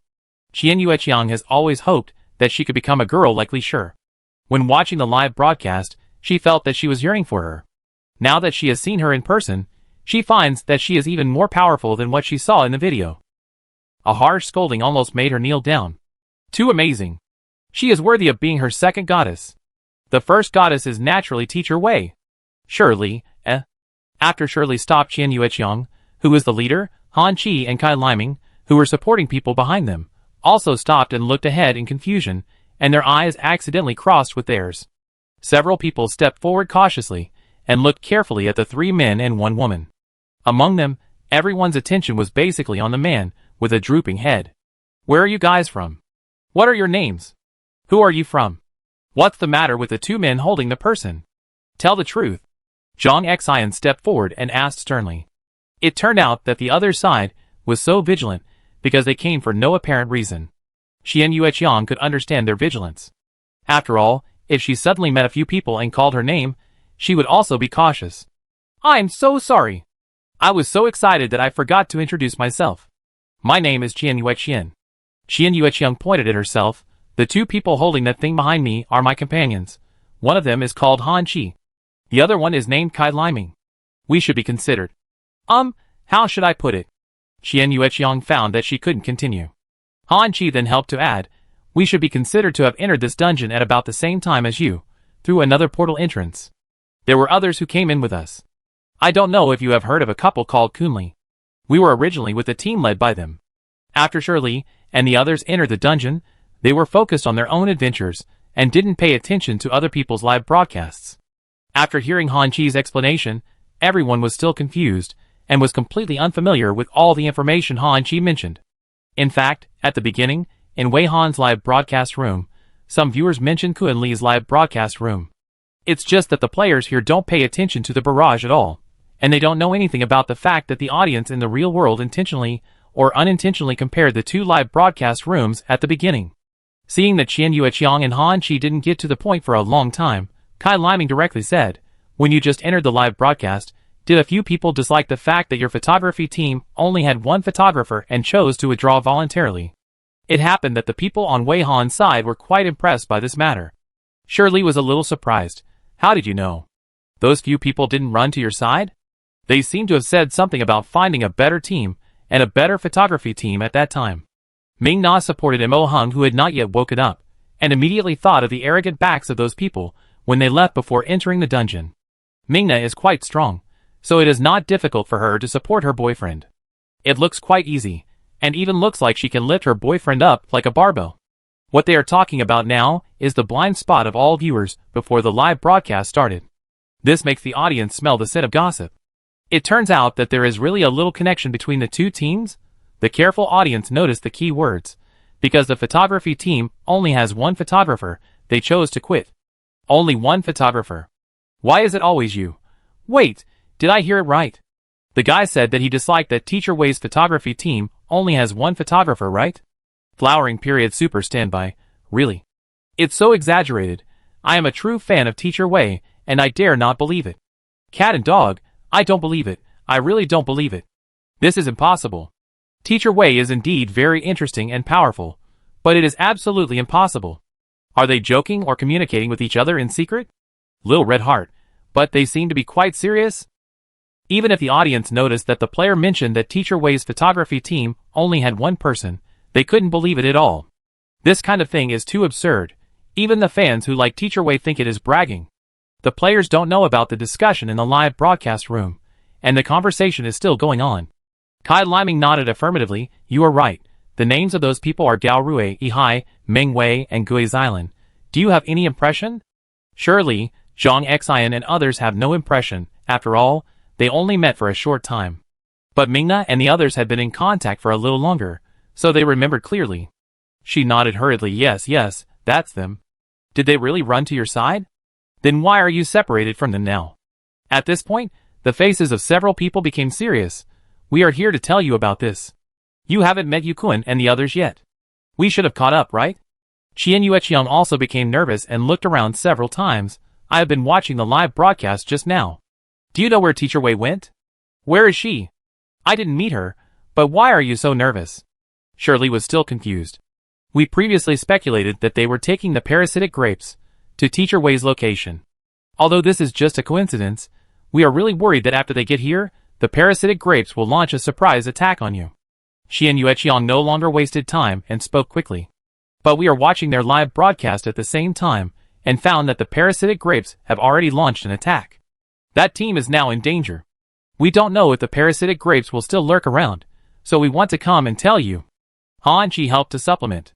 Kai Liming relayed, if my estimate is correct, they should be not far from you. When these words came out, Shirley and others looked puzzled. They immediately thought of Teacher Wei's secret departure. She said she wanted to confirm some things. And the change in the number in the grid just now, they have now vaguely guessed something. If you need other details, we will tell you later. Qian Yueqiang nervously looked for Teacher Wei in the crowd. Where is Teacher Wei? Where did she go? It's really dangerous here now. You can't run around alone. Rongqi sighed helplessly. Let's go. Since we have confirmed that the creatures here are you, we can go find her. Shirley simply took back the iron rod and smiled apologetically to Qian Yueqiang. Sorry, I was cautious just now and offended you a lot. What happened to your unconscious companion? Zhang Xian was still staring at the person held by Han Chi and Kai Liming. This? Qian Yueqiang had too many things to explain, and she had to explain this monster. After struggling for a long time, she found a suitable explanation. It's a gift for Teacher Wei. Everyone, huh? Rongqi frowned and turned back to glare at Qian Yueqiang unhappily. What are you talking about? Can you be more careful and speak properly? Since the suspicion of these people has been cleared, they took them away together, and the man that Han Chi and Kai Liming supported together always makes people feel weird. When Qian Yueqiang introduced just now, she did not introduce the man's name, nor did she mention whether this person was her companion. When they returned to the grid that was the center just now, they could see that the number was reduced now. It became 11. Except for Teacher Wei, it means that there are still 10 people left in Yukun's team.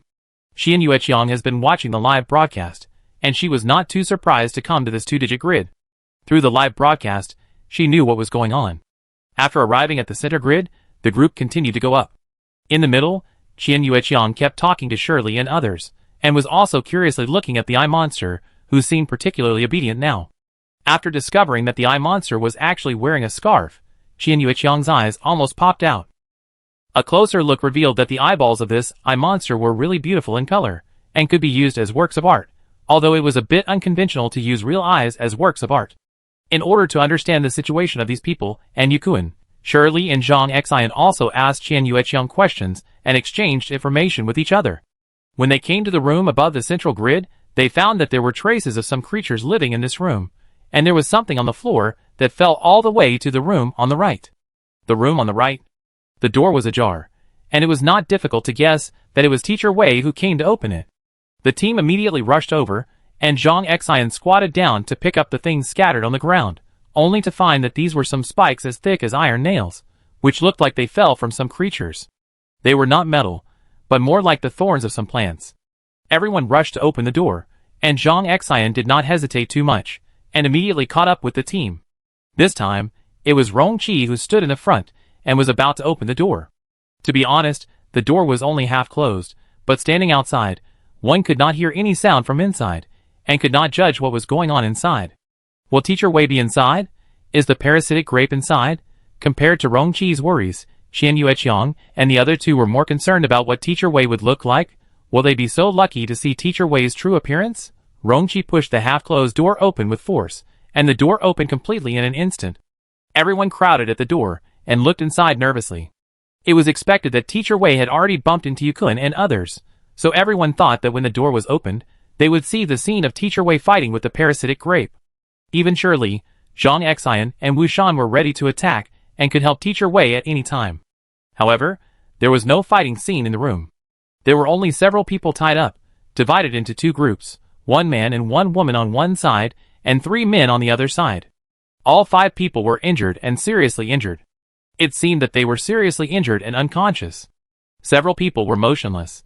Looking inside, I saw a huge cactus shaking like a sieve, and the thorns on its body were falling down, making a crisp sound when it hit the floor. The shape of the stem of this cactus is not much different from the cactus in the human world, it is just enlarged, but looking down, it is found that its bottom is not a root system growing underground, but a structure similar to the shape of a turtle. It seems that it moves by the 4 legs of this turtle structure. I don't know whether this is a plant or an animal. Overall, should we say that a cactus has grown on a turtle? Or should we say that a turtle has grown under the cactus? It is impossible to tell which part is the main body. Everyone was attracted by this strange thing. After a moment of distraction, they noticed the figure next to the giant cactus. The figure had his back to them, one hand holding something flat on his chest, and the other hand raised above his head, holding something that looked like a bead. She looked up as if trying to see the bead clearly. Xian Yueqiang realized that it was Teacher Wei, and her breathing became rapid. Han Qi and Kai Liming's palms also broke out in cold sweat, and the monster they were holding snorted and began to live. Everyone was wondering, what is Teacher Wei holding? Where did the parasitic grape go? At this time, they suddenly heard Teacher Wei say in an imperative tone, "Shrink it a little more, make it rounder, and change it to a light purple gradient." Rongqi stared at the bead in her hand. After she finished speaking, he used his farsightedness skill and clearly saw the bead in Wei Han's hand, which was like a living thing, shaking a few times, gradually shrinking and making itself rounder, and then the color changed from light white to a light purple gradient. Well, the color is a little darker and looks a little tacky, but this color, coupled with this shape, what else can it be but a parasitic grape? Others were still at a loss. Rongqi was already a Buddha, so she shouldn't expect Wei Han to be honest. If she didn't do something fancy, she wouldn't be Wei Han. Not qualified. Wei Han was a little disgusted and squeezed the bead hard. Can't you simulate any color and shape? That's it? Be serious, or you will die. Everyone except Rongqi was very puzzled. What was Teacher Wei talking to? It didn't look like he was talking to the cactus next to him. The bead was almost crushed, and it immediately changed its color diligently, finally reaching the dreamy light purple that Wei Han wanted. Then Wei Han lowered his head, and put down the bead, and picked up the 3 beads in his other hand. Become the same color, size, and material as the previous one. If you don't meet the requirements, you will die. Wei Han raised the 3 beads one by one, and carefully inspected the quality. One of the beads was so scared that it kept shaking after being pinched, which made Wei Han dissatisfied. If you shake again, you will die. Can you work properly? The bead stopped at this point, not daring to move at all, and tremblingly changed colors, materials, and sizes. When the 4 beads were tested and barely passed, Wei Han felt better. But there were only 4 beads, which were not enough to make a bracelet, and he had to find more next. Speaking of this, Wei Han was a little envious of this team. It was so lucky that they could meet 4 beads at once. Unlike her, the monsters ran away when they saw her. If it weren't for the slow running of this turtle-footed cactus, she wouldn't even meet such a monster. Wei Han was satisfied and poked the beads on the thorns of the trembling cactus. The cactus and the 4 beads trembled together, turning into a super double tremor, as if they were about to form a resonance. Others connected the number of the room with the number of creatures. 5 injured people, a monster, and Teacher Wei. If the 4 beads were counted, the total number was exactly 11. Only then did they vaguely realize. The bead she had just held in her hand and fiddled with, could it be the legendary dungeon boss parasitic grape? Chapter 42. The audience watched the players' expressions change from puzzled to jaw-dropping, but they had no idea what the players saw. They could only vaguely hear someone talking, but the distance was a bit far and the radio equipment did not record clearly. The curiosity of all the audience was aroused, but it was not satisfied. The evil photographer. The camera refused to cut to Teacher Wei. They said that the photography team had more than one person. If the photography team only had Teacher Wei, who was the one taking the photo now, the current photographer must be jealous of Teacher Wei's popularity and deliberately didn't give Teacher Wei the camera. He even deliberately didn't record the sound of Teacher Wei's speech. If you can't see the picture, Let everyone listen to the sound to satisfy your curiosity. Some people went to the Northwest Wind forum to post a discussion because they couldn't see other people's discussions clearly in the barrage. The front page of the Northwest Wind forum was almost completely occupied by Teacher Wei's live broadcast. Any post about Teacher Wei's live broadcast room could become a hot post with 200 replies. The post by Daohao Ju Mingzi broke and created a new record for the most popular post on the Zaibeifing forum, reaching an astonishing 5 million replies, and each reply was contributed by netizens with great effort. The most popular post in the past was the discussion post, when the current top stars Ben Hua and Sun Yun joined forces to start the show last time, which created a record of more than 2.3 million replies. This data is still boasted by their fans from time to time, as a proof of data to pull down others. Until today, after knowing that the record has been broken by double, the fans of Ben Hua and Sun Yun changed their words, and said that the replies to forum posts can't mean anything at all. Of course, no one is looking at these fans anymore. Everyone is scratching their heads and discussing what Teacher Wei said in the voice that was not recorded. No big guy recorded the voice for analysis. I really want to know what Teacher Wei said. Damn it, that girl named Qian Yueqiang. Come out! Live broadcast on your phone right now. Photographer, I remember you. Don't let me know who you are, or you can't go out. Does anyone know how to team up with Teacher Wei? Please come closer. Why are you so far away from Teacher Wei?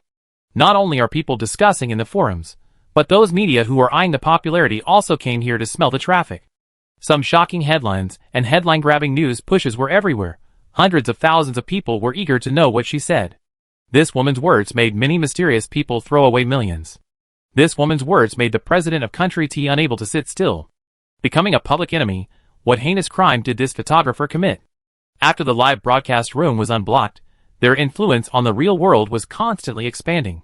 At this time, the number of people in the live broadcast room was still increasing at the speed of light, and most of them were new users who came to the Comet platform for the first time. From more than 300,000 to more than 500,000, it only took a few minutes, but the higher increase took even less time, which frightened the platform boss Shigui, fearing that the server would be overwhelmed. As before, unless someone specifically mentioned it, the players would not take out their mobile phones to check, so no one knew about the changes in the real world. Danger may occur at any time in the dungeon. Only fools would always take out their phones unless they are ridiculously strong. Just now, Shirley also reminded Mingna to remember to turn off the vibration reminder of her phone. The vibration or reminder sound of the phone may also bring danger in the dungeon. Now everyone didn't approach Teacher Wei, not because they didn't want to, but because they didn't dare. The 4 parasitic grapes hanging on the giant cactus thorns over there are the legendary parasitic grapes. Even if they look trembling and hanging on the thorns now, who knows if they will attack by surprise? Only a pervert, in a positive sense, like Teacher Wei dares to do that. The 3 newcomers Qian Yueqiang had their worldviews refreshed. It's not that they didn't expect Teacher Wei to be strong, but they never thought that the parasitic grapes that are said to kill all the players when they appear. In Teacher Wei's hands, they have no power to resist, and can only be squeezed silently. Rongqi didn't go over because he couldn't figure out Wei Han's plan for the time being, and he didn't dare to act rashly, and didn't want to affect Wei Han's plan. No one spoke, they just stood at the door, staring at the figure with cold sweat on their foreheads. Especially Qian Yueqiang, who had never seen Teacher Wei, was afraid that she would miss every move of Teacher Wei. Her eyes were already wide open, and she was holding back, not daring to blink, and her eyes were really staring. Wei Han knew that they were coming before the group pushed the door, but she didn't expect that they didn't say a word. She had dealt with the beads, and there was nothing to do for the time being. The task was not urgent, so she could concentrate on shooting next. After the team members completed the task, she would stay in the copy to continue the task and find the beads. Wei Han thought it would be cool if she could make a few strings of beads with parasitic grapes. She had already thought of how to design it, and now she just needed the materials. Wei Han turned around slowly. The people who had seen Wei Han naturally didn't think anything of it, but the newcomers, including the monster who had come back to life and half raised his head, stared at the figure. Qian Yueqiang felt that she didn't dare to breathe hard. She didn't expect that she would be able to see Teacher Wei so soon. What kind of face did Teacher Wei have? Beautiful? Or ordinary? After Wei Han turned around, Qian Yueqiang saw the beautiful face clearly and was stunned. She never expected this result. She looked at Teacher Wei with a little doubt, and then looked at Wei Weiwei, who had grown devil wings and flew in the air, and her eyes were spinning between the two. Then even Han Chi and Kai Liming did the same thing as Qian Yueqiang, looking at Teacher Wei, and then looking at Wei Weiwei. Only the monster who came back to life, with a pale face, had an inquiring expression and deep eyes staring at Wei Han, as if he wanted to see through his body to his soul. Wei Han felt a little uncomfortable with this person's scrutiny, and her attention was also drawn to him. It was strange.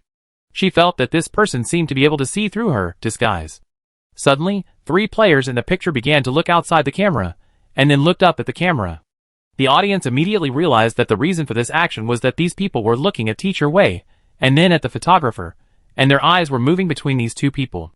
This made the audience speculate in the barrage, post speculations in the Northwest Wind Forum, and discuss while complaining. Catch the clouds together. What does this change of sight mean, Sister Qiangwei? Is she hinting the photographer to turn the camera to Teacher Wei? It must be. Sister Qiangwei, it has to be you who knows how to seek benefits for your family. A dark horse.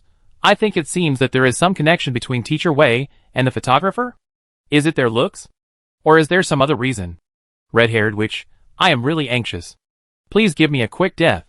Hello, good morning, noon, and night. Don't keep me in suspense like this. Photographer, you are really disgusting. Want to buy a house in your heart? I will be a follow-up photographer right now. Is it possible to replace the current photographer? I really can't stand this photographer. What about professional ethics? The 3 people on Qian Yueqiang's side were silently surprised, and then looked at the calm faces of the others around them, and finally chose not to speak. Teacher Wei should not want to appear in front of the camera, right?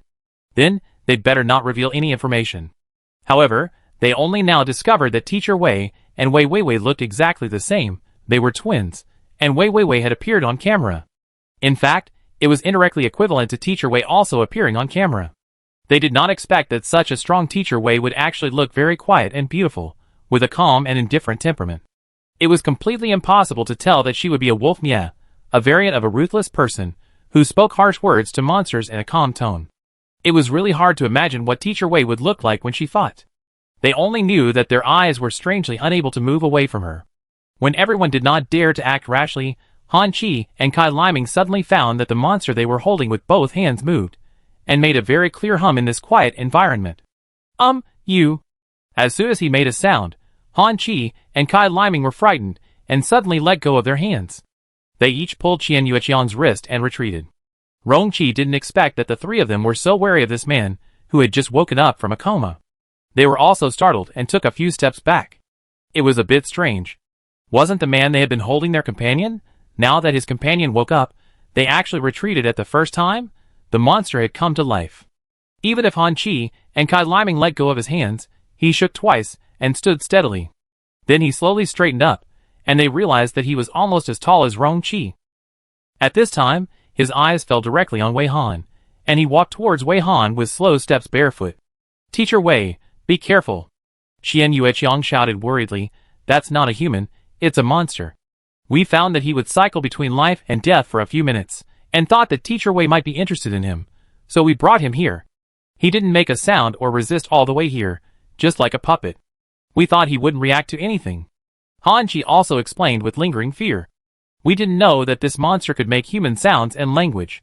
He couldn't be hiding his abilities all the time. Kai Liming wondered if he should step forward and hold the monster.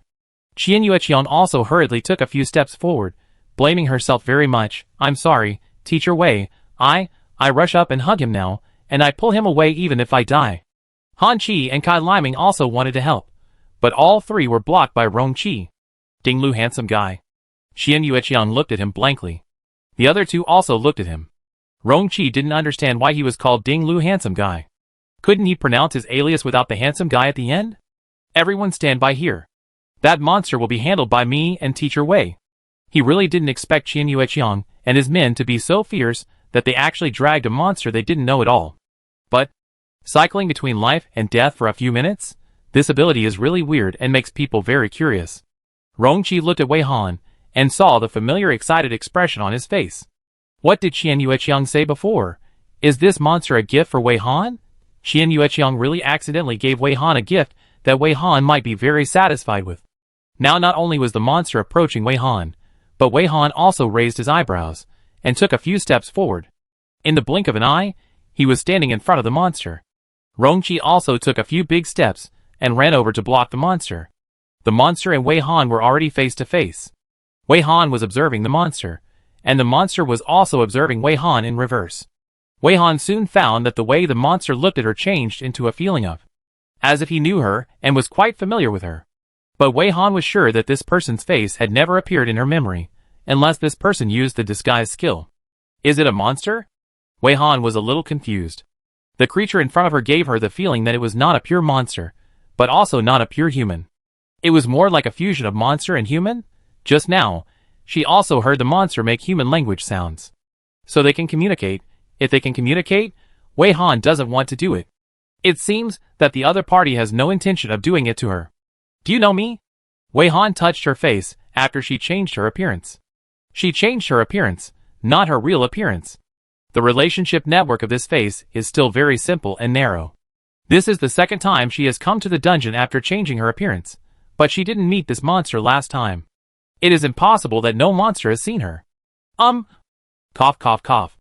The monster seemed to want to speak, but after opening his mouth, he started to cough violently.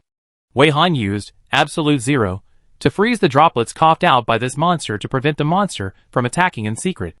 The monster coughed until his face turned red, and finally said a barely complete sentence. Wei, you are still alive? Did you escape successfully? Wei Han frowned. How could she not understand what this monster said? I don't understand what you are saying. Wei Han thought for a while. Maybe I am not the person you think I am. You may have recognized the wrong person. I want to ask you a few questions. Do you have a name? Are you a monster or a human? They mentioned that you will experience a cycle between life and death for a few minutes. Is it true? She didn't think much about it, probably because the face of the disguised face was the same as the person the monster knew. The probability was very low, but not impossible. While Wei Han was talking, he took out the camera from the skill space, intending to record and observe the creature in front of him, who was not sure whether it was a monster or a human. Because of her actions, the monster looked at her with a little doubt. When did you learn photography? He murmured. Before you want others to answer your questions, you have to answer other people's questions first, right? Wei Han pointed the camera at him. I want to take some photos of you, okay? Seeing that Wei Han actually had a normal conversation with this monster, the others felt complicated and had greater doubts. Why can this monster speak the same language as them? If he is not a monster, why does he experience a cycle between life and death? It is impossible for a person to become like this. More importantly, why does this monster act like he has known Teacher Wei for a long time, and the tone of his speech is like reminiscing with an old friend? The recording equipment recorded all the sounds here, and the audience, who could not see the picture, were trying to restore the picture through the player's reactions and conversation sounds. Rongqi has been alert all the time. Now that he doesn't know the details of this monster, he dare not relax. Because of Wei Han's words, the monster looked at the lens of Wei Han's camera. He looked up as if thinking for a long time, and finally read out a name, Bai Qingchuan. My name is Bai Qingchuan. I used to be a human. In 1 minute I will die. He explained his situation very straightforwardly, but he was still very obsessed with Wei Han's situation. Wei, did you lose your memory? How did you escape? Wei Han took some photos and saw the results. It was okay. This monster man who called himself Bai Qingchuan was quite photogenic. I have never lost my memory. Wei Han looked down at the photos and replied without raising his head, You recognize the wrong person. Can you smile? Put your hands up. She raised the camera again and continued to take pictures. While taking pictures, she asked, How old are you? Bai Qingchuan was very obedient. He did whatever Wei Han asked him to do, but he still insisted that he did not recognize the wrong person. I don't know how old I am. My memory is a bit messy. Have you had your memory erased or replaced? This monster exposed his own memory as a messy one, and he even had the nerve to doubt that other people's memories were inaccurate. I think it's you who has had your memory erased and replaced. Wei Han pointed out bluntly, You can't even figure out your own memories, and you're still worrying about other people's things. You should figure yourself out first. Do you only have this one form? Can you change into other forms? Why are you in this dungeon? This monster can communicate, and there are questions and answers, so Wei Han naturally wants to do a thorough interview. Bai Qingchuan was probably confused by Wei Han's criticism. He thought blankly for a while, but before he could figure out the reason, his breathing suddenly stopped, and he fell forward. Rongqi immediately rushed forward to hold him up, and barely caught him. Wei Han saw that he moved so quickly, so he didn't use his skills to freeze Bai Qingchuan. So, he died again? Wei Han asked curiously. Rongqi immediately felt the other party's pulse and breathing. There is indeed no breathing and no pulse. Wei Han carefully took notes again, and then she made a serious decision. I want to take this monster named by Qingchuan with me. Next, we will go separately. Wei will follow you. Ding Lu, you take these monsters, and the man and woman over there with me. She felt vaguely that there were things behind this copy that could be explored in depth. It was enough to leave the clone next to the team anyway. Isn't the clone ability used to synchronize various things? Suddenly they had to act separately, which made Qian Yueqiang and others, who had just met Teacher Wei, very reluctant. Qian Yueqiang's eyes were wet. Can't we really go together? Teacher Wei, we will take care of ourselves, and will never cause trouble for you. Teacher Wei, the man and woman you mentioned, you don't mean Yukuan and Jiang Hongli, right? Han Qi asked in surprise. Why do you want to take those two people? Those two people are treacherous and sinister villains, and they might stab you in the back. Kai Liming didn't say anything, but nodded very hard on the side. Shirley was also jealous. Teacher Wei, you said you would take the handsome Ding Lu with you. I can understand. At least he is pleasing to the eye, and a monster is fine. He can be used as a mobile wreck. But you even took Yukuan and Jiang Hongli with you. Why not take me or Sister Ling with you? Zhang Xian looked at the injured people. If you take one man and one woman away, then will we take in the remaining 3 men? Wu Shan was not reluctant. He just wanted to know. Then Ms. Wei, can Sijio stay? What is Sijio? Wei Han only responded to Wu Shan's question. It's this giant monster with eyes all over its body. It has 49 tentacles, so I named it 49. Wu Shan explained. I see. It doesn't matter. If you need it, just let it stay. Just remember to collect the eyes it drops. After Wei Han finished explaining this to Wu Shan, he turned to the others. Faced with everyone's doubts, Wei Han helplessly spread his hands. They can open 4 parasitic grapes. Can you? Take them with you. Maybe you can get some luck. Oh, as for the punishment for these two people's evil deeds, I will leave it to Qian Yueqiang after I leave the dungeon. Opening 4 parasitic grapes, in Wei Han's eyes, is actually a sign of good luck? Bringing these two just to get some luck? This reason really made everyone speechless. Although it was very wrong, it was completely irrefutable. They really didn't encounter any parasitic grapes here. For a moment, everyone didn't know whether to envy or pity those two people. Seeing that everyone was quite depressed, Wei Han comforted them thoughtfully. Don't be so depressed. I can know any situation on your side. Anyway, the clone is still here, and it's not much different from her here. Everyone thought that Teacher Wei was talking about her occasional live broadcasts. Shirley shook her head and sighed. Teacher Wei, please pay more attention and concentrate on the adventure.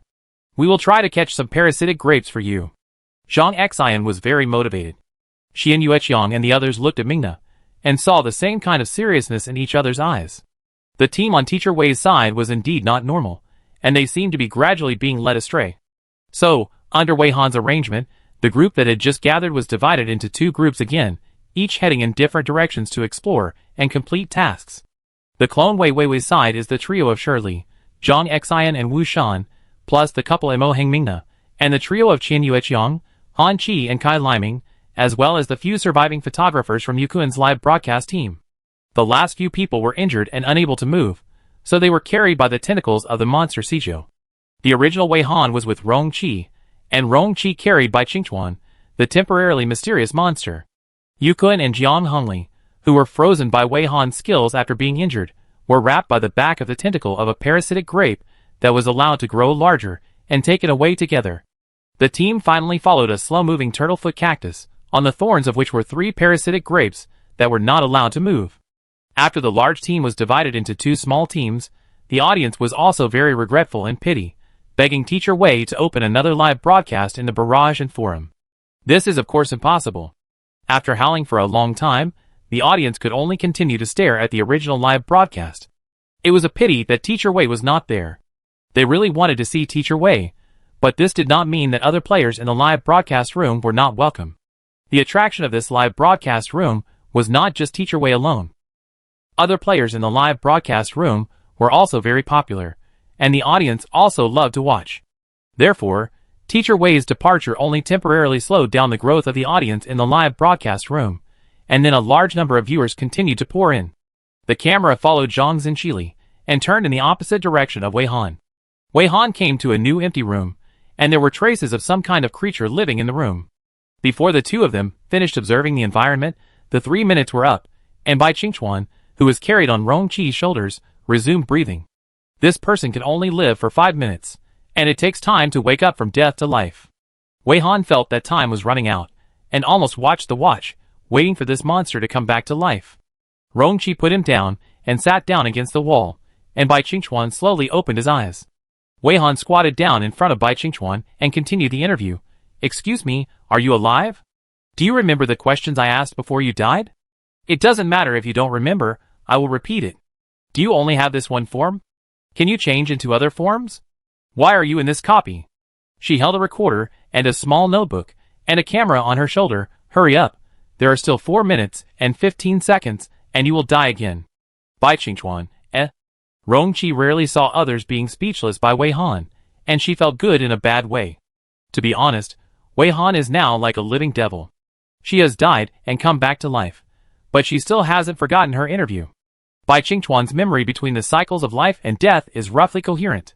He spent a very precious 15 seconds thinking, and finally asked in confusion, "What does in the copy mean?" Chapter 43. Who is asking whom questions? How come this monster has no self-awareness at all? Wei Han endured, and did not answer the other party's question. Instead, he said in a commanding tone, "Stretch out your hand, palm up, and put it out for me to check."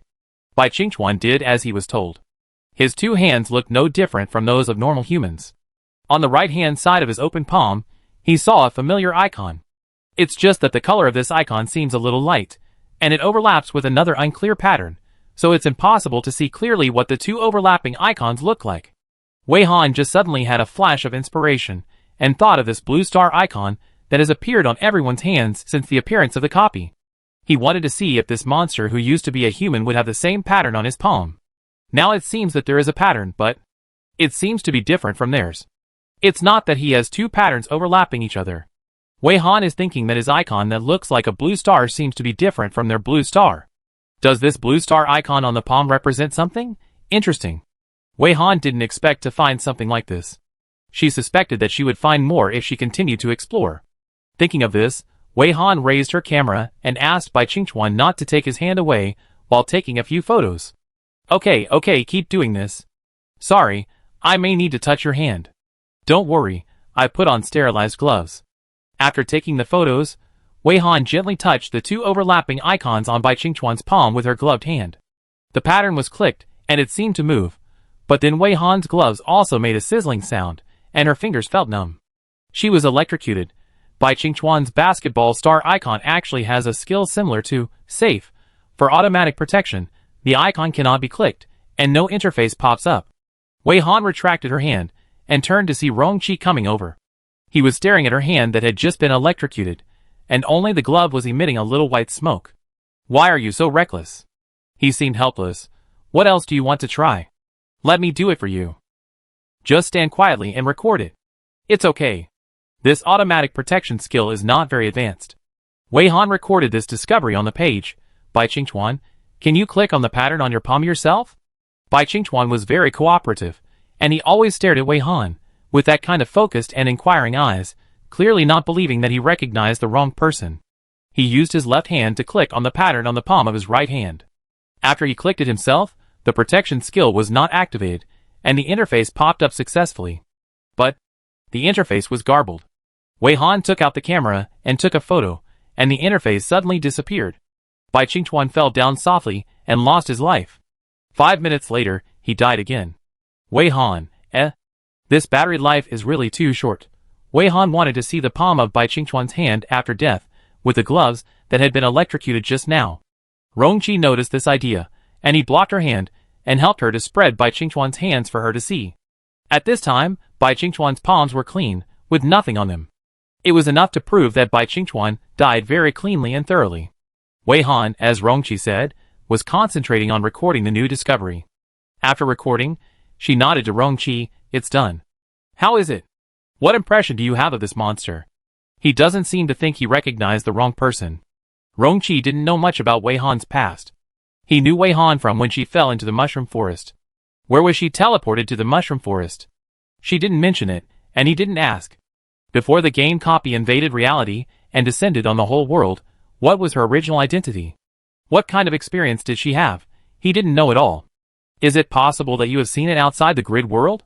Rongqi had a guess. If he was once a human, then before he became like this, he must have experienced a lot of things. What exactly he experienced, and why he was in this copy is worth exploring. Wei Han didn't know anything about it. She actually thought about these questions Rongqi mentioned.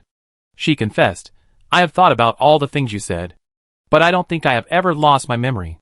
As for what he said about having my memory erased or replaced, I don't have any memories of it. How could this monster think of this possibility at the first time? I am also very curious. Did he originally live in a strange environment? It seems that he is not surprised at all that his memory was tampered with. Wei Han became more and more excited as she talked. She likes to explore the unknown, to clarify things that she doesn't understand bit by bit, so that the whole picture of the iceberg can be revealed. I just asked him why he was in this dungeon. Wei Han carefully pondered Bai Qingchuan's reaction to this question. What does he mean by in the dungeon? He seems to know nothing about the existence of dungeons. It may be related to his confused memory. Let's analyze his icon first.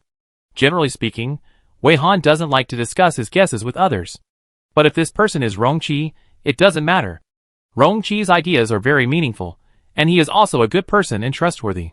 Wei Han imported the photos in the camera to the new computer, put his head together with Rongqi, enlarged the pattern, and carefully traced it. The two patterns overlapped, making it difficult to see the appearance of the two icons separately. It can only be seen that the two icons should be the plane map of the planet. No! Rongqi rubbed his eyes. It is necessary to use software to color differently, which may help to separate the two different patterns. That's really a bit troublesome. Wei Han is not good at this kind of thing. Then leave it to me. I have some ideas. Rongqi was going to take out his old tablet and import the photos. Don't use your tablet. Just use my computer. Wei Han thought the equipment was shabby. I go and unfreeze those two people. When Bai Qingchuan is alive, continue asking. It's good to ask two questions each time. Looking down at Bai Qingchuan's pale face, Wei Han was very sad. Can he try to live a little longer? Rongqi, This doesn't seem to be something that Bai Qingchuan can do with just his efforts. Rongqi kindly put Bai Qingchuan in a more comfortable position. Although Bai Qingchuan is now in a dead state, he won't feel anything whether the position is comfortable or uncomfortable. But he will be alive later, at least when he is alive, he will be more comfortable. Rongqi concentrated on peeling off the two different icons, and Wei Han walked towards the parasitic grapes a few meters away. Wu Shan's naming method inspired Wei Han. Wei Han suddenly realized that she should also name the parasitic grapes. She decided to name them in order. The first one was called Shui, the second one was called Shower, and so on. The one who is carrying Yukun and Jiang Hongli now is called Shui, and the one who will take over later will be called Shower, and the ones who will take over again will be Xiaosan and Xiuxi. As Wei Han approached, Xiaoyi's huge body began to shake.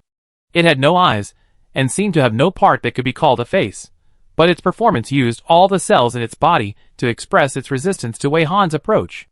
I was scared to death, but I couldn't escape. Don't tremble, I've given you a name. From now on you be called Xiaoyi. Work hard, monsters that don't work hard are worthless, and they only die. Wei Han informed coldly. Because Xiaoyi was trembling, Yukun and Jiang Hongli, who were wrapped by it, were almost shaken off. Wei Han used the monster's eyes as yo-yos, took out two, and flicked them at Yukun and Jiang Hongli respectively. After being hit once, Yukun and Jiang Hongli's frozen state was lifted. When the two of them were frozen, they did not lose consciousness, so they were very clear about what happened along the way, so that they would not faint after they were able to recover and find themselves wrapped by the monster's tentacles. As soon as he found out that he could move and talk, and he was not in front of the camera, Yukun shouted, "Are you the legendary teacher Wei? We are so disappointed. You are actually with monsters. Which side are you on? As a human being, why do you treat your own kind like this? Let us down. Heal our wounds." What Yukun and Jiang Hongli saw and heard along the way had already let them know that this person was the teacher Wei that the audience had been looking forward to. But this person was not as innocent as he looked. This person was cold and ruthless, and had no heart at all. At first, they were fighting with 4 parasitic grapes, and gradually showed a trend of being defeated. Just when they thought they were finished, everything was suspended. Whether they or the parasitic grapes that attacked them, they all entered a frozen state, with only a pair of eyes left to move with difficulty. They didn't know what happened, and found that the parasitic grapes seemed very scared, and thought that a more advanced monster had come. The person who opened the door turned out to be a very quiet human female, who was beautiful, like the shy and soft Jiangnan beauties recorded in ancient books. Anyway, no matter how you look at it, it doesn't look like this beauty has used a big move to freeze them. But she walked slowly and walked towards the parasitic grapes with a little surprise, as if she had found a treasure. Then, the parasitic grapes that they tried their best but couldn't resist were manipulated into various shapes by her like a big toy, as if this monster was really a small grape and she could play with it however she wanted. Although they were very surprised that this woman had such strong strength and could manipulate these monsters at will, they all thought at the time that they had met a savior. For this, they secretly rejoiced for a long time, thinking that they were lucky to have escaped from such a desperate situation, but until they found that this person was messing with those little grapes the whole time, and had no intention of paying attention to them, and spoke very cruelly to those monsters, and kept sending death notices and death threats, they began to realize that something was wrong. Later, she didn't know what she noticed, so she left for a while. After she left, the parasitic little grapes could move, but they didn't dare to move. It was impossible to imagine how scared they were. They only knew that they maintained the posture when she left until she came back. When she came back, she was followed by a trembling cactus-shaped monster that couldn't be told whether it was a plant or an animal. The thorns on its body kept falling off as it moved slowly, and it was about to be bald soon. This monster was like her loyal little brother. Although it moved slowly, it would go wherever she pointed. They watched her order the cactus to come with some chains, and tie them up one by one. The cactus monster was not skilled in tying people, and she comforted it, saying, "It's normal to be unskilled at the beginning, just practice with those two people." Listen, what kind of words are these?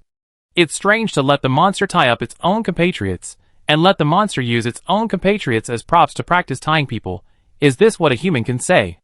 Yukun and Jiang Hongli were so angry that their teeth itched. The cactus monster was quite stubborn. She asked it to practice more, and it really practiced more. It tied them up and untied them, and then tied them up again. This process was repeated until she suddenly remembered to look over here, indicating that it was done, and it finally stopped. During this process, they didn't know how many times they were stabbed by the cactus monster's thorns. It was like a bad acupuncture with giant needles all over their bodies. What's more amazing is that the thorns of this cactus monster seem to be poisonous, and the places where they are stabbed are burning and itchy. When they were frozen, they couldn't move at all and couldn't scratch themselves. They had to endure the itch all over their bodies, and they couldn't even roar to vent. That feeling is definitely the best torture. Because of the two of them practicing, the cactus monster was very skilled in avoiding wounds when tying up the three people in the photography team, and didn't let its thorn stab the other party.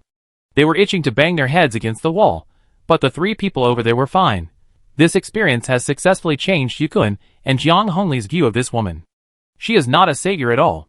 She is a living devil, a demon, and a demon. They might as well be killed by monsters. They don't have to endure this inhuman torture. Until another wave of people arrived and called out the woman's name, they suddenly realized that this was the so-called Teacher Wei. This Teacher Wei is such a demon. Their idea became that they must survive. They must get out of this copy alive, and then report the ugly and real side of this Teacher Wei, who is admired by everyone. Let her personality collapse completely. By stepping on the traffic of this Teacher Wei, they might be able to become popular, but they didn't expect that Qian Yueqiang and the other three were still alive, which made them want to survive even more, so that they would have a chance to get rid of those three people and the remaining three people in the photography team. When the two sides were communicating, Yukun and Jiang Hongli couldn't move their bodies, but their minds were always turning. After waiting for a long time until Teacher Wei said that they should act separately, they were delighted, thinking that their chance had come. It just so happened that the effect of the cactus thorns had also subsided. They had survived the horrible torture that ordinary people could not endure. What else could be difficult for them? But they did not expect that Teacher Wei would take them both away with that reason. They were not very panicked about Qian Yueqiang's angry words scolding them in the camera. They thought that as long as they got out alive and exposed the ugliness of Teacher Wei, they could restore their image. They must step on the foundation of the collapse of Teacher Wei's personality before they can turn over. Now, Teacher Wei finally remembered to thaw them, but she let the parasitic grape roll them up with its tentacles. Is this an attitude towards compatriots?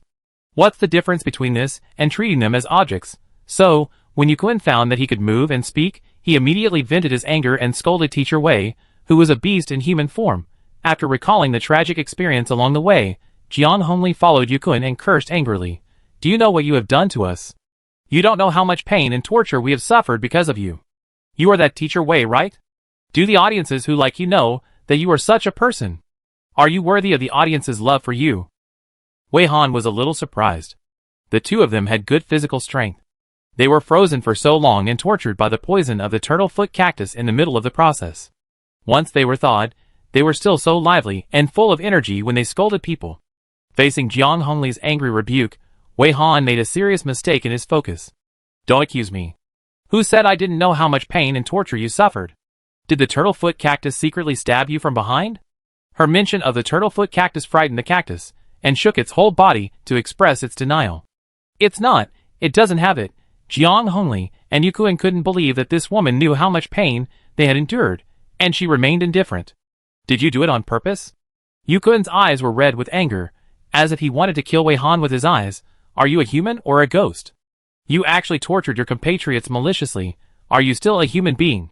Wei Han could probably guess what kind of hypocrites these two people were through the words of Qian Yueqiang and others and his own observations. She thought for a moment, I think I am still a human being. How can you, who abandoned your companions and pushed them into the fire pit, have the confidence to think that you are human? You know how the parasitic grapes bloomed. Yukuan and Jiang Hongli looked at each other in astonishment, and then denied it together. We don't know what you are talking about. We have secretly recorded what you just said. You are seriously slandering us. Just wait, when we get out, you will definitely be ruined. Wei Han didn't want to waste time, and directly pointed to the other unopened rooms. Whatever, okay, stop talking nonsense. As a detector, just shut up and point the way. There are monsters in these rooms. Which one to open? Point according to your intuition. Yukuan and Jiang Hongli. She was so angry that she couldn't speak. What were they talking about? What was she talking about? Forget it. The less this person cares now, the more she will regret what she did today when she is despised by everyone. Yukuan and Jiang Hongli thought fiercely. Let him specify the monster room to open. Haha, this woman is too arrogant. Does she think she can subdue any monster? It's better to open a super strong monster to get rid of this woman's arrogance. Haha, you said it. Yukuan laughed maliciously, and pointed to a room that he intuitively thought must have a super strong monster. This one, go open it. I hope she will be killed by the monster when the door opens. Wei Han really opened the door that Yukuan pointed to. After opening the door, he found that it was empty room. Wei Han's face lit up. It was a parasitic grape. The detector really worked. This is a good start. Yukuan and Jiang Hongli waited for a while, but did not see Teacher Wei being attacked. Instead, they watched Teacher Wei walk into the room. After a moment, she happily came out holding a familiar bead. Yukuan and Jiang Hongli looked ugly, and were so angry that they spat out a mouthful of blood. Chapter 44. Wei Han took out a new parasitic grape, and was about to test the quality of this grape, but he heard the sound of Yukuan and Jiang Hongli vomiting blood. The dark blood they vomited was quickly absorbed by the tentacles of the parasitic grape named Shui. The two of them looked even paler when they saw this, and they hated Teacher Wei even more, and glared at Wei Han with hatred.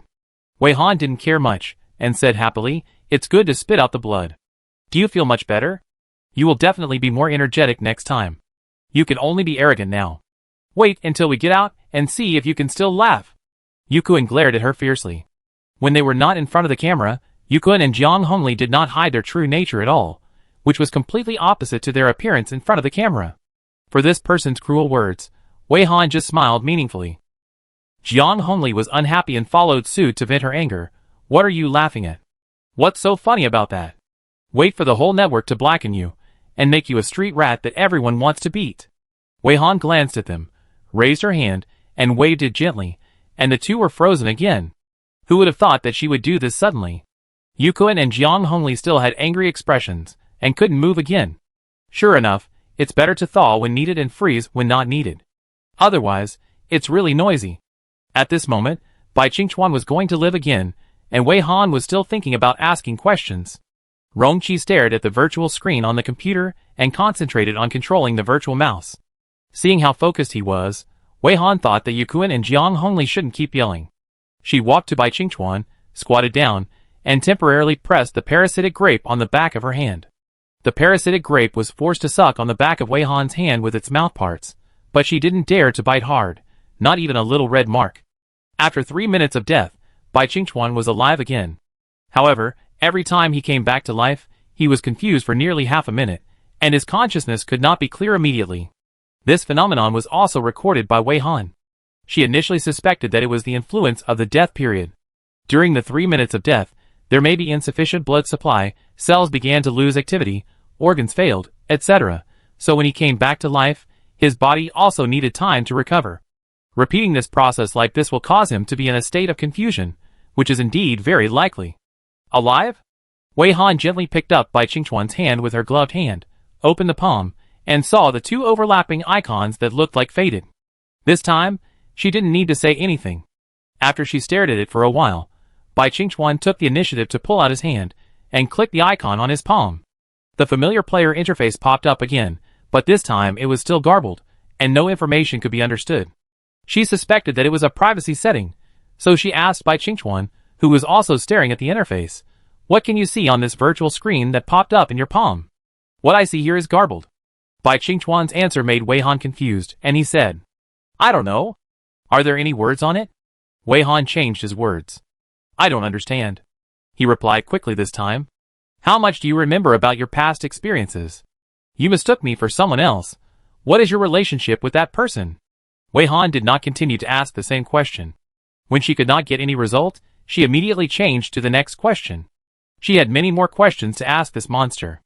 At the speed of pausing every few minutes, it was unknown when she would finish asking. Bai Qingchuan leaned against the wall and leaned his head over, revealing a nostalgic look of reminiscing about the past. Wei Han looked at the time anxiously. After a while, Bai Qingchuan said sadly, "I don't remember much. My memory is very confused. I should not have recognized the wrong person. You must have had your memory moved. But looking at your appearance, you didn't become like me, that's good. You were originally from the Blue Star, right?" Wei Han asked a little doubtfully. "Yes." Bai Qingchuan was sure. "Who turned you into this?" Wei Han continued to ask without hope. She began to speculate and ponder. Bai Qingchuan was very sure that he was originally a Blue Star person, but now he has become like this, and is still left in the copy. Is it possible that he was swept into this copy world when the copy came, and has been staying in this copy world until now? Because he did not complete the task, or for other reasons, he encountered monsters in the copy, and was assimilated by some monsters? That is why these changes occurred? Bai Qingchuan shook his head, and gave an answer that Wei Han was not surprised. "I don't know. I can't remember." "Then how do you think you didn't recognize the wrong person?" "Some memories are confused, and some memories are deep. We are very close, like relatives." Bai Qingchuan didn't know his own memories, but he firmly believed that he didn't recognize the wrong person. Wei Han didn't know what he remembered, and repeated what Bai Qingchuan said before. "You just said that you didn't become a ghost like me, that's good. You mean the way you are now, living and dying, dying and living?" Bai Qingchuan nodded affirmatively. This time Wei Han said very confidently, "You definitely recognize the wrong person. The next question, can you leave this dungeon? Do you remember what your mission is? Do you know that you can leave this world after completing the mission?" Wei Han was thinking, Bai Qingchuan should still be half a player. If he completed the mission, he might have a chance to leave this dungeon. This time Bai Qingchuan said with some surprise, "Complete what mission? I have no impression. What does dungeon mean? All the monsters here can go out from here, as long as they find a door. But this door is hard to find." "Door?" Wei Han took a breath. The door that Bai Qingchuan mentioned that the monsters can go out, could it not correspond to the red portal in their real world? Monsters will run out of the red portal in the real world. Could it be this reason? But they have never seen a portal other than the portal for passing the level in the dungeon. Originally, they were just curious about this monster, so they thought of bringing it with them for analysis and recording. They didn't expect that this monster could bring so many surprises, and it seemed that they could dig out more secrets from him. Wouldn't it be possible to take the monster bracelet she made out with her? The monsters trained by Wu Shan can really become the necessary monster butlers for home and travel. Living monsters cannot pass through the clearance portal, and only dead monsters can be brought to the real world by players through the clearance portal. So the small giant mushrooms that Wu Shan took out to use as stools are already dead, and only in this way can they be brought back. But Wei Han needs to take the living monsters out now, otherwise her monster bracelet will be meaningless.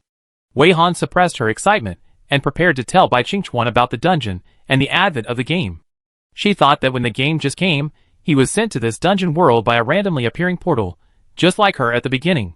She stayed in the initial dungeon for too long, and was out of touch with the real world. And Bai Qingchuan was stuck at this point, and stopped breathing again. He died without any warning, clean and simple. Wei Han's excitement was forcibly suppressed. This kind of mixed feeling made her want to know if there was a way to prolong Bai Qingchuan's lifetime. She walked to Rongqi in some confusion. Rongqi didn't know when he superimposed a map of the continental plate of Blue Star. After superimposing the map of the continental plate of Blue Star, it seemed that another icon could be distinguished. Why did you superimpose the icon of Blue Star? Wei Han asked curiously. I heard you ask him just now that he was sure he was from Blue Star, so I thought of this idea. After eliminating the Blue Star icon, we should be able to slightly separate the possible appearance of the other icon. Rongqi was still staring at the screen when he replied, and his fingers carefully controlled the virtual mouse. Then do you have any thoughts on our conversation just now? Wei Han was curious whether Rongqi had similar guesses as her. I think this copy may be his initial copy. He has been trapped here since the copy came to the present. Maybe he encountered a sneak attack from some monsters with strange abilities here, but he survived by chance and became what he is now. The initial copy refers to the first copy that each player enters. Only when the copy just comes, people who are caught off guard and dragged into the copy cannot choose their own initial copy. Later players can actively choose what kind of copy to use as their initial copy. Rongqi shook his head. I don't have a complete guess yet. But your idea is very likely. Can I ask you a question? After a pause, Rongqi suddenly asked. Ask? Wei Han was looking at the icon that he had peeled off halfway. Rongqi took a deep breath. What is your initial copy? Wei Han was a little stumped by the question. She shifted her gaze to Rongqi's face and stared at him for a while, making Rongqi sweat coldly. He immediately added, if it's inconvenient to say. A super disgusting copy. Wei Han seemed to remember something very bad, and his face was a little ugly. Sorry, I don't really want to recall it. It doesn't matter, I should say sorry. I almost reminded you of something unhappy. Rongqi also apologized immediately. Even the memory is so resistant. It seems that it is really disgusting. Rongqi has also encountered some very disgusting copies, and can understand Wei Han's mood of not wanting to recall. At the same time, he also sympathizes with Wei Han. No wonder her personality is so weird. Maybe she was stimulated a lot in the initial copy. No problem. Wei Han returned the favor. What about you? How was your initial copy? Rongqi thought for a moment. It's about finding different copies in a world full of mirrors. I think it's pretty disgusting. Wei Han imagined it, and although she didn't know the rules very well, it might be really disgusting. I can probably imagine it. She made a simple comment, then changed the subject, and leaned close to Rongqi's ear. I want to find a way to extend Bai Qingchuan's life a little longer. Rongqi was shocked. You really have this idea? If he really became like this because of some monster with strange abilities, then finding the monster with strange abilities may be a way. Wei Han thought that this might not be very difficult. The key point was to find the reason why Bai Qingchuan became like this. Rongqi sighed. Okay. All up to you. Anyway, even if she didn't listen to her, she would definitely act on her own. So, Wei Han added the purpose of this trip to find a way to extend Bai Qingchuan's survival time, and find the kind of portal that Bai Qingchuan mentioned. The original purpose was to first find the materials for making monster bracelets, and secondly to use skills to depict the full picture of this dungeon world. The dungeon task was ranked last. Anyway, they had to continue exploring here, and it was only a matter of time to complete the tasks that others thought were hell-level difficult. When opening the grid next, Wei Han would let the cursing Yukun and Jiang Hongli point the direction. These two people really didn't learn their lessons. Every time they could speak, they would curse first, arrogantly pointing to the room where they thought there was a super monster, hoping that the monster would teach Wei Han a painful lesson. After Rongqi saw through the two people's thoughts, he was speechless. Didn't they see it yet? For Wei Han, the stronger and rarer the monsters, the happier she was. She even wished she could open more monsters that were strong enough. The rooms that Yukun and Jiang Hongli pointed out all the way really open monsters that Wei Han had never seen before. So Yukun and Jiang Hongli were forced to watch Wei Han beat those super strong monsters again and again. The two were unwilling to accept it at the beginning, thinking that opening super strong monsters would be able to cure Wei Han, but later they were exhausted and faced the reality. They didn't ask for any super strong monsters, but only asked Wei Han to end this absurd game quickly, hoping to give Wei Han a good beating after returning to the real world. During this journey, Wei Han also tried to ask Bai Qingchuan more questions while he was still alive. In the end, he barely understood a few points. First, the portal through which the monsters left the dungeon could not be seen or passed by the humans in the dungeon. The monsters were all looking for this door, trying to leave the dungeon. Second, Bai Qingchuan really knew nothing about the game dungeon coming to reality, but there was a protection skill on his player app, which meant that he might have acquired this skill in this dungeon, but he didn't know how to use it. His memory disorder was most likely the result of him being attacked by a monster with strange abilities. Third, Bai Qingchuan was not sure if this was his initial dungeon, and he thought it was not.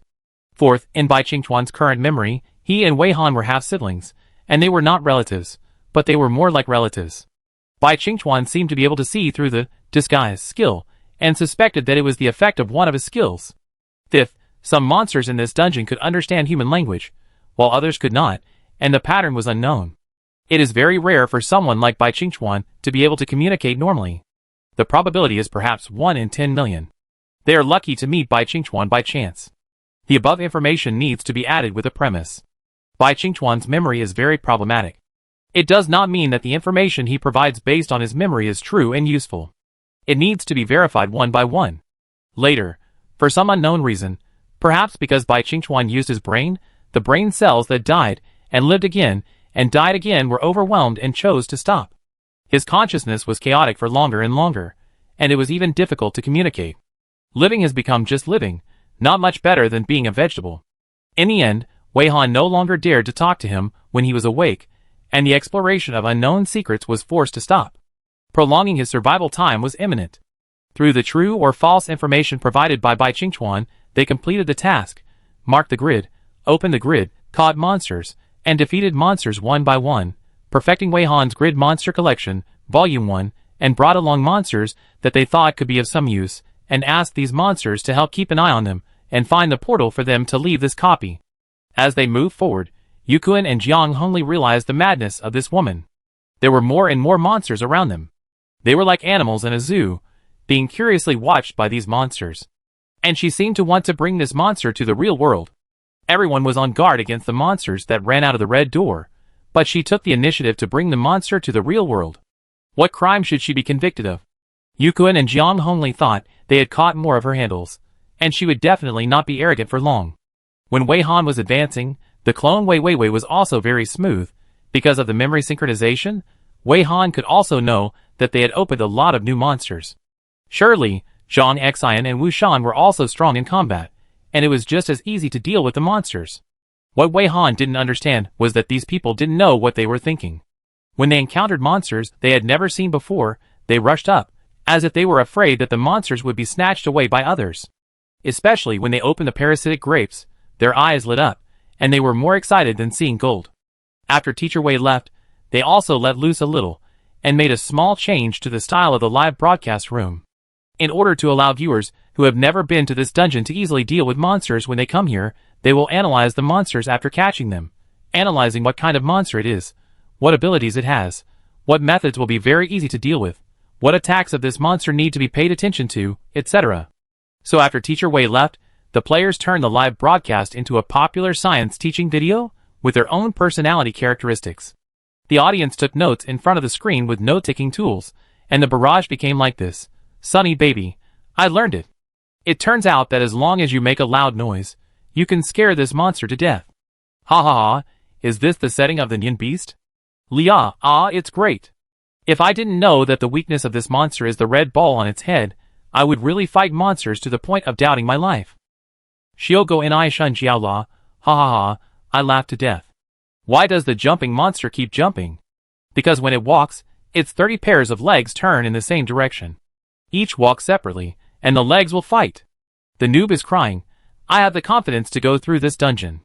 I see the hope that I can pass this dungeon. I thought that a noob like me would never be able to go through a dungeon above level C. I will never kneel unless. Let's make an appointment, family members. Let's go after watching the live broadcast. Also, when will Teacher Wei and the others start the next live broadcast? Can you give us a preview? Please! Not to mention the audience taking notes. Even Qian Yueqiang, Mo Hung, and the 3 survivors of the photography team who came with them were taking notes quickly, more seriously than the students in the classroom. Mo Hung fainted for a long time before waking up. He almost fainted again when he learned that the number of viewers had increased to an exaggerated number. Mingna had foresight and pinched his ear before he rolled his eyes, using the pain to stimulate him so that he dared not faint. The 3 surviving members of the photography team were unusually silent after waking up. They were unwilling to mention their experiences before being rescued, but they took notes very seriously. Occasionally, they would look at the camera with an expression of being hard to describe or doubting life. Sometimes they would ask the camera if they needed their help, and then they would be rejected by the photographer quickly because the photographer did not want others to touch his precious camera. They were hard to describe because they did not expect that there was only one photographer in this live broadcast room. They would not deliberately use the camera, but this photographer was very fair to shoot everyone. They doubted life because they doubted their abilities. They had so many people in their team that they were too busy and had to rotate to maintain the shooting. As a result, there was only one person here, and he was at ease, which was not a little better than them. This Wei and that teacher Wei are twins, but this pair of twins is too buggy. Both of them are so strong. Occasionally, Qian Yueqiang and others would come over to talk to the photography team, and the 6-member team finalized some plans after leaving the dungeon. On the 5th day after the split-up action, after Wei Han and Rong Qi's almost non-stop exploration and search, Wei Han's materials were collected, and one day after both of them completed the task, they found the portal that the monster could pass through. It's a pity that the monster suspected of causing Bai Qingchuan to become what he is now was not found, and the plan to extend Bai Qingchuan's survival time was not advanced. Before the action against this portal is launched, Bai Qingchuan needs to help confirm some situations. Now Bai Qingchuan is a vegetable when he is alive, and a corpse when he dies. He can only be awake for a few minutes a day. When he is not needed, he is placed in a sleeping bag and hung on a wrist-thick thorn that the turtlefoot cactus grows with all its strength. In order to allow him to accumulate some awake time, Wei Han basically won't touch him. Finding a portal through which monsters can pass does not mean the end. She certainly considered the various consequences of taking the monsters out. The portal through which monsters can go out must not be opened in crowded places, and monsters must not attack humans after going out, and it is not certain whether the portal through which monsters go out is connected to the blue star. What kind of world is connected behind the portal? If the other side is really somewhere on the blue star, can you safely throw the frozen monster over there? All of these need to be confirmed. Bai Qingchuan, a quasi-monster who can communicate normally, is a good medium. They couldn't see the monster's portal, let alone pass through it, so they could only rely on Bai Qingchuan, who could communicate with them. In the past few days, Yukun and Jiang Hongli were taken care of by the monsters. Yes, they took turns carrying their parasitic grapes. Monsters don't know how to take care of humans. They must be as rough as possible, as long as they can breathe, and nothing else matters. The two are now in a state similar to that of savages, and their mental state is worrying. Wei Han and Rong Qi found the portal through which the monsters left the dungeon based on the monsters' reactions. They didn't have the energy to yell or react. Now, in the center of this empty room, there must be a portal that they can't see or touch. All the monsters are looking at the center of the empty room with eagerness. In order to prevent these monsters from running around, Wei Han froze them all in advance. The scene in the room was a bit weird, showing many sculptures looking eagerly in the same direction. At this time, 2 strings of light purple beads were already hanging on Wei Han's left wrist. The light purple seemed to breathe, sometimes becoming very light, sometimes deepening, and the color inside would flow slowly like liquid, with full details.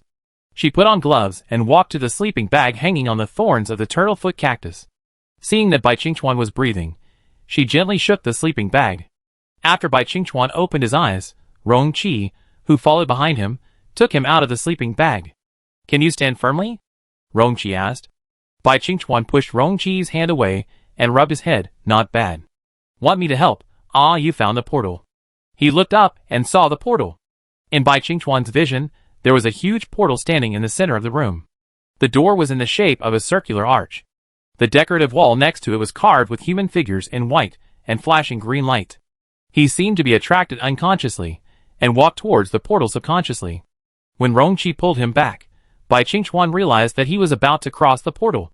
Wei Han's voice came from behind. "I want you to see if this portal leads to Blue Star, and if there is a crowded place on the other side. I take a picture with the camera for you, okay?" "Thank you." Bai Qingchuan nodded to show that he understood, then took the camera handed over by Wei Han, and leaned his upper body through the portal.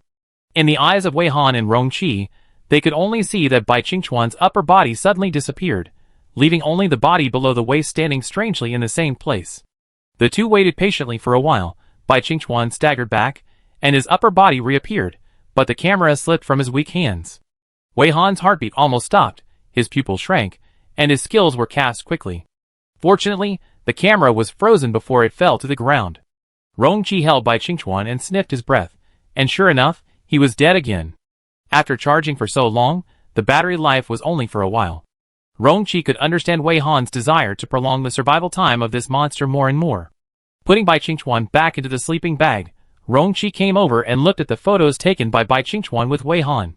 The photos seemed to show a wilderness, but several villas could be seen in the distance, but they seemed to be abandoned houses, and no one was seen. The two stared at the scene in the photo, and the more they looked, the more familiar it looked. Finally, Wei Han enlarged the photo and pointed at a red tower in the picture. Isn't this the Red Tower, a famous attraction in Beidou District 9? Do you think this looks like the house of those people? Rongqi pointed at a shabby villa, and was even more direct. Wei Han stared at it for a long time and fell silent. It really is. It just so happened that another red door opened near the villa that Shirley and her friends had just bought. What is this called? Just throw the frozen monster out, and it will be delivered directly to your doorstep. Should I trouble them to pick up the express delivery? Wei Han asked hesitantly. Because of memory synchronization, Wei Han actually knew that Shirley, Zhang Xian, and Wu Shan had all completed their tasks, and were waiting for her to notify them when they could leave the dungeon. Rongqi had a complicated expression. She actually thought of taking the express. It might be safer to tell her. Rongqi thought about it carefully, and her statement seemed quite vivid, but what about that CP combination? Wei Han seemed to have forgotten about the two people after he didn't need them to show him the way. Maybe Qian Yueqiang and the others will come to take them away. Wei Han also said that these two people should be left to Qian Yueqiang and the others to deal with. After all, it was a grudge between their team, and she would not get involved, nor was she interested. Then call them over. Rongqi suggested. Wei Han nodded. We just need to take a break. Just rest here and wait for them to come. Did you successfully separate the icon? Give me a little more time. You notify them first. Rongqi sat down cross-legged after saying that, skillfully took out the computer that Wei Han gave her, and continued to operate it. Wei Han notified Shirley and her group through her clone. In the other direction of the great copy, Wei Weiwei, who was still filming, suddenly used her skill to send a message to all players. Players, please say goodbye to the audience. The live broadcast is about to end. After that, please follow me. I will take you to Teacher Wei's place to gather. This is what everyone is waiting for. The task has been completed for a long time, and they don't know how Teacher Wei will arrange it, and they dare not leave the copy. Yeah, that's great. I can finally go to Teacher Wei. Shirley simply solved the giant vine monster in front of her, turned to the camera with a smile, and interacted with the audience at the end of this live broadcast. Dear audience, the live broadcast is about to end. We are going to meet Teacher Wei. See you next time. Zhang Xian also waved to the camera. Thank you for your love. See you next time. Wu Shan advertised, if you like the player anchors, you can follow them. Don't get lost next time. Yes, my name is Mo Hung, and this is my dear girlfriend, Mingna. We were very lucky to get on Teacher Wei's car this time. Thank you very much to Teacher Wei, and handsome Ding Lu, Miss Li Shi, Sister Xian Ying, Uncle Lu Yi, and Miss Wei Weiwei. Mo Hung smiled, and thanked them one by one. Mingna also smiled and said, everyone must remember to pay attention to Teacher Wei's live broadcast room. Qian Yueqiang, Han Qi, and Kai Liming also waved to the camera. Maybe we will also open a separate live broadcast in the future. It would be great if everyone can like us. I am also a loyal fan of Teacher Wei. Let me tell you secretly, Teacher Wei is super beautiful. They showed the joy of getting off work soon, but the audience who followed the live broadcast for several days and nights cried. Messages must be replied immediately. No. Well, even if we can't see Teacher Wei, at least let us see you and Teacher Wei reunite, okay? I can't bear to let you go. Ko Raijing, I have been following it for a long time. Don't end it so soon, okay? I can still continue to work hard. Bai Tian, when is the next live broadcast? Tomorrow? Can I see you again today? Jijiru Ling, please, can you continue the live broadcast tomorrow? I can't eat for a day without seeing you. No matter how reluctant the audience was, the screen of the live broadcast room turned black as the players waved goodbye. By the end of the live broadcast, as it was already late at night, there were 1.53 million online viewers, with a peak of nearly 4 million online viewers, and a cumulative page view of 150 million. The live broadcast ended perfectly. After persisting for so many days, the Comet platform server was finally overwhelmed. Less than half an hour after the live broadcast ended, the Comet platform issued a server crash notice and was urgently repaired. Shigui's heart almost jumped out of his chest. Fortunately, he persisted until the last moment of the live broadcast. If the live broadcast was a little longer, their platform would have collapsed, and they would have been scolded by the audience and become a hot search on the Star Network. But it was a pity that the players could not meet up with Teacher Wei in the end. The audience in the real world either fainted in the toilet, or waited for the recorded broadcast to replay, or frantically memorized notes. The large forces in the dungeon also gathered again. With Wei Weiwei leading the way, it was not difficult to find Wei Han. After Shirley and the others came over, they immediately presented a bunch of parasitic grapes tied together by tentacles to Teacher Wei. Wei Han finally understood why they were so excited to see the parasitic grapes. Monster Sijio put his fallen eyeball in a knitted bag and handed it to Wei Han with his tentacles. Wei Han, after not seeing each other for a few days, Wu Shan has actually taught this monster how to knit a knitted bag. After a simple greeting, Wei Han arranged the actions of each team. Yu Kuan and Jiang Hongli's tasks had already been completed and handed over to Qian Yueqiang and others. Let Qian Yueqiang and others go out of the dungeon first. Then it was Shirley and others. They explained their ideas to them and asked them to go back to the villa first, stay near the red portal, and wait for the express delivery. Wei Han and Rong Qi will wait for their news in the dungeon. When they have arrived outside the red portal, they will throw the frozen monster out, and they will catch it outside and bring it back to the villa yard. This discovery made Wu Shan very happy. He seemed to really want to train the monster into a qualified monster nani, or monster butler. After making the arrangements, everyone took action. Shirley and the others left the dungeon one after another, returned to the vicinity of the villa, and after finding the red portal, they sent a message to Wei Han. Wei Han threw the monsters over, and after throwing all the monsters, she and Rong Qi left the dungeon. The remaining problems need to be dealt with in the real world. At this point, the Minesweeper dungeon ended successfully. Chapter 45.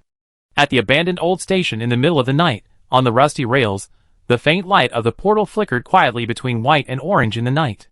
More than an hour apart, two blue portals appeared next to the portal entrance, and two groups of people came out of the portals one after another and left. The group of people who have attracted great attention in reality through the dungeon live broadcast in the past few days are very low-key. Whether they are setting off or coming back, they are very low-key, setting off quietly and returning quietly. After wandering in the dungeon for many days, everyone didn't rest much because of excitement. After coming out of the dungeon, they felt fatigue coming up in waves.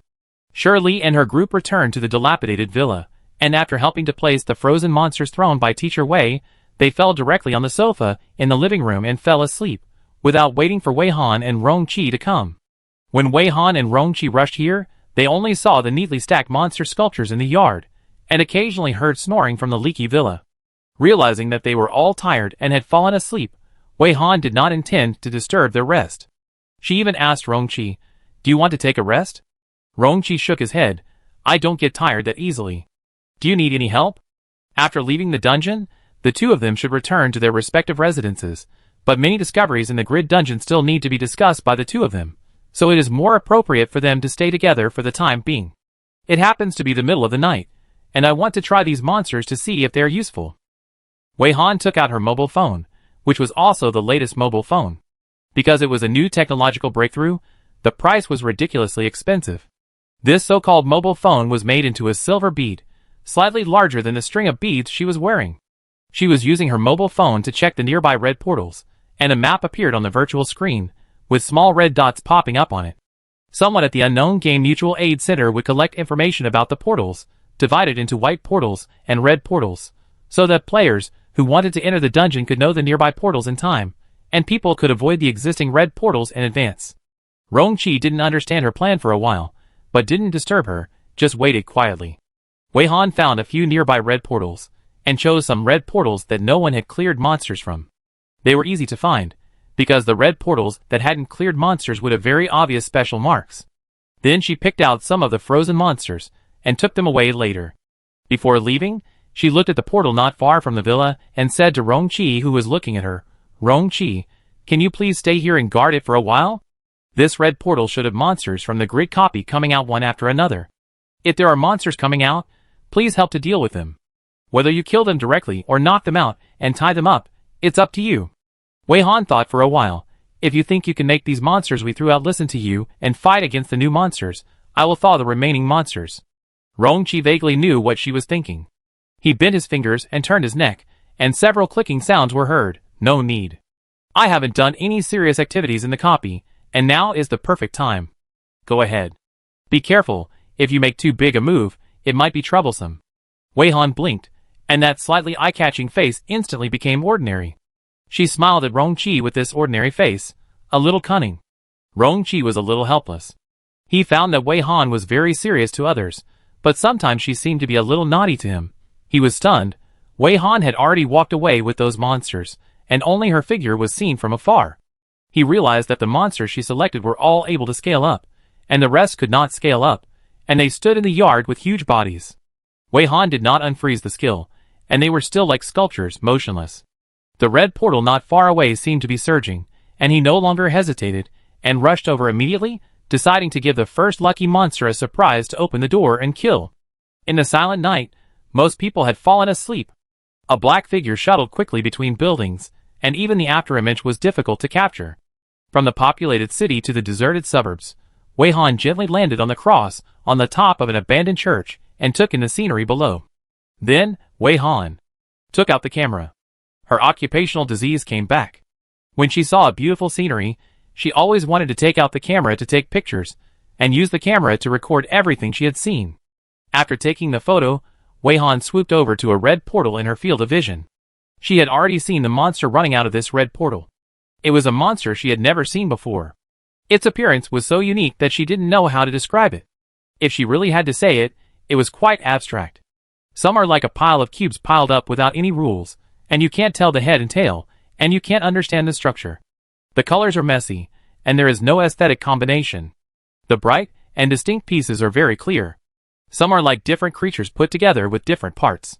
Several parts that should be heads are connected with 10 things that look like legs. There are more shapes that don't make any sense, like a lot of messy things that were knocked over and randomly combined. At first glance, these monsters are like the works of the legendary abstract masters, who walked out of the painting. Let's call them abstract monsters for the time being. Thinking of the new discovery in the grid world, Wei Han is a little curious. What copy will these abstract monsters come from? If it is now on the decoration of the portal, what will it look like? There is a human skill shield around this red portal.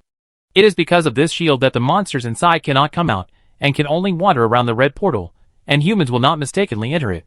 It is said that the government will send a team to clear the monsters later, and occasionally some volunteer teams will come to help. Generally speaking, ordinary people cannot penetrate this protective shield, but when Wei Han passed through, she only felt like she had broken through a layer of air film, and the sense of obstruction was not strong, giving her a feeling that this protective shield was useless. This protective shield skill may not be strong enough, and the monsters will break through sooner or later. After dealing with these monsters, she flipped through the skill library, and she remembered that she had collected a lot of protective shield skills. In the protective shield full of monsters, a human actually broke into it, and all the abstract strange movements that tried to break through the protective shield and leave here were neatly swish and looked at Wei Han. Because of their unique shapes and the position of their eyes, it seems that they are not particular about the position of their eyes. Perhaps it is really hard to describe them without eyes. Perhaps the world that these monsters can see is different from that of humans, and it is hard to say whether what humans see is the full picture of these monsters. Then, the abstract monsters all surrounded Wei Han. This scene was like a lamb straying into a pack of wolves, making Wei Han look weak, pitiful and helpless among the monsters. Wei Han found that these monsters did not move fast, perhaps because they were too abstract, or because they were not used to the climate and environment on Blue Star. In short, the reason is unknown and worth recording. If we can find the copies where these monsters are located, we can observe whether these monsters will have some behavioral differences due to changes in the environment. The abstract monsters are approaching, but Wei Han is still taking notes. If someone sees this scene, they will definitely cover their eyes, and can't bear to look down. They will be scared to death, and they are afraid that they will see the bloody scene of this woman being dismembered by monsters in the next moment. Seeing that one of the abstract monsters had stretched out its horn-like hand towards Wei Han, suddenly a tentacle rushed out from Wei Han's wrist, wrapped around the horn, and firmly fixed the movement of the horn. Before letting the monsters in the grid world fight with the abstract monsters, Wei Han needed to make some records of these abstract monsters first. Otherwise, after a fight, all the monsters would be incomplete, and how could they be recorded if the data was incomplete?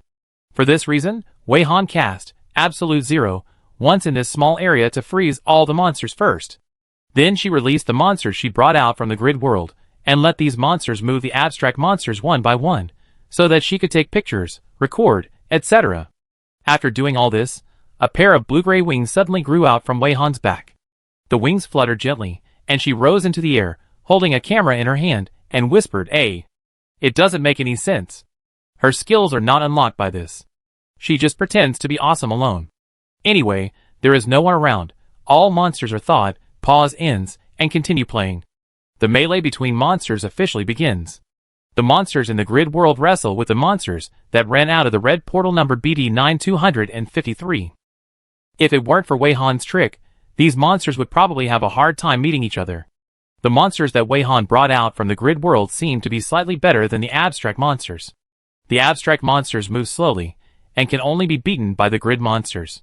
But the abstract monsters seem to be invincible. Even if part of their bodies are knocked off by the grid monsters, their movements are still not affected. This kind of abstract monster seems to have no sense of pain and no feeling. The places where the grid monsters are touched by some parts of these abstract monsters are quietly changing. Wei Han noticed it, but the grid monsters didn't seem to notice it. Gradually, the grid monster found that some parts of its body could not be controlled. When it looked down, it found that part of its body had unconsciously turned into a strange shape. Wei Han had already recorded the ability of assimilation or infection on the abstract monster record form. Although the abstract monsters move slowly, they are like the undead army. No matter what kind of physical attack, it is useless to them. They don't seem to make any attacking movements, but in fact, when they are touched by certain specific parts of them, they will be partially assimilated or infected. However, Wei Han also noticed that these abstract monsters seemed to have the same core structure, and she was a little curious. After making relevant records, Wei Han lightly passed over an abstract monster, wearing gloves on her hands, slid out the monster yo-yo, and quickly flicked the abstract monster's neck. After that, there seemed to be a click, and the sound of the buckle loosening.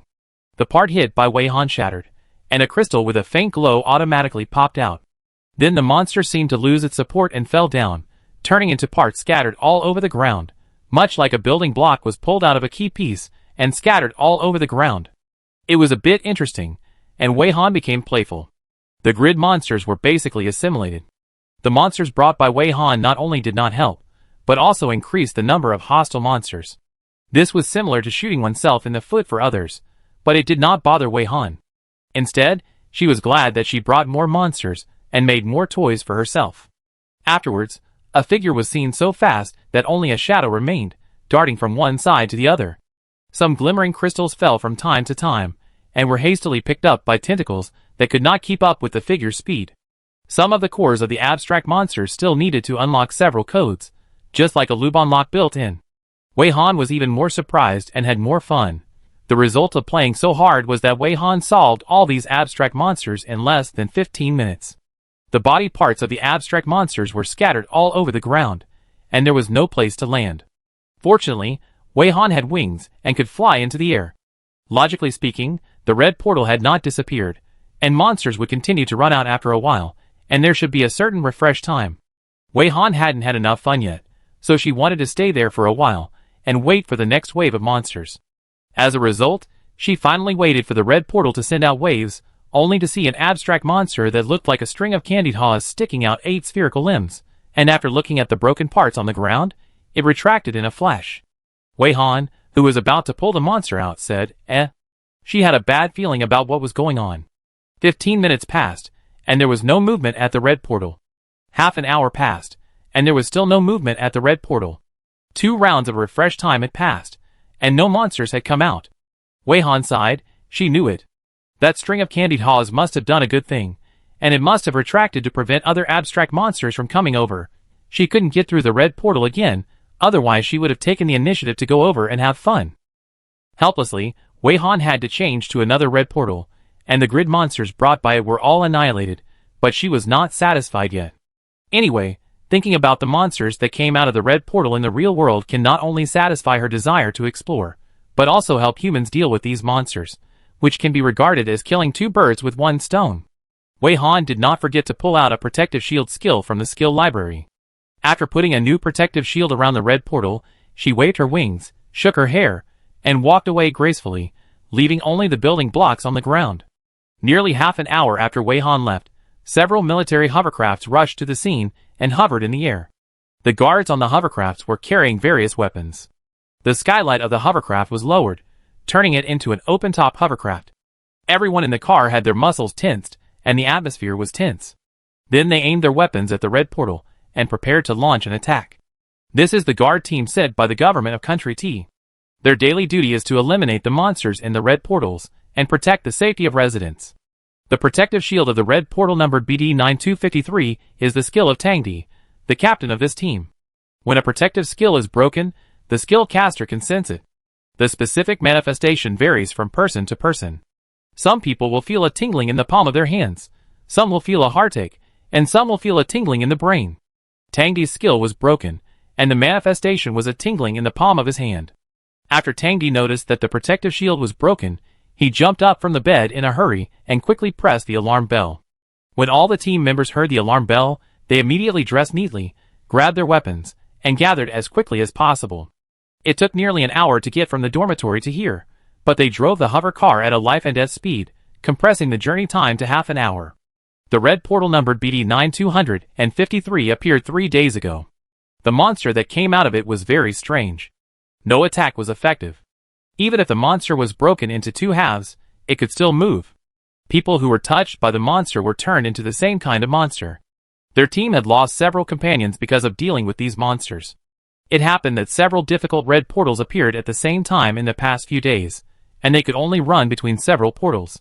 For the red portals that could not be solved for the time being, Tangdi had to surround the perimeter with a protective shield. As a result, several red portals were temporarily covered with protective shields. Maintaining skills is very stressful for normal people. Tangdi's physique is also good, but it is not easy for several protective shields to last for 3 days. He was supposed to come to reinforce the shield tonight, but because everyone had been fighting monsters non-stop, they were too tired and fell asleep after resting for a while. It was not until the stinging pain of the skill being broken woke him up that he immediately led the team here in fear and terror. Along the way, all kinds of horror scenes played in the minds of all the team members. Could these monsters have assimilated many people? Would all the people running and walking on the street be those monsters? All kinds of bad speculations made all the members feel guilty. Why couldn't they hold on a little longer? The most guilty one was Tangdi. It was all his fault. He was too confident in his shield. He also knew that the team members had to deal with monsters every day, and their sleep time was compressed to only 3 or 4 hours a day. In order to let the team members rest at ease, he promised them that his shield could hold up, but the result was Tangdi wanted to fire a few shots guiltily, and had already placed his hand on the shell launch button of the hovercraft. "Wait, Captain Tang." At this time, a team member's doubtful voice came. "Why does it seem something is wrong?" Tangdi asked desperately. "Could it be that all the monsters have run away? Turn around immediately, and go to the residential area." "No."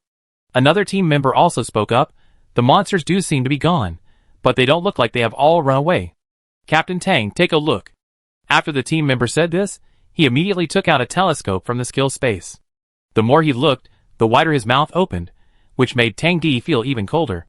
The other team members also followed the actions of this teammate, and replaced the weapons in their hands and on their shoulders with telescopes. So, the whole team opened their mouths wide when they saw the monster fragments scattered all over the ground. Tangdi was the last one to see it. He never expected that after rushing over, he would not see the scene of monsters rushing into the residential area to assimilate humans, but the monster fragments all over the ground. These made them very difficult.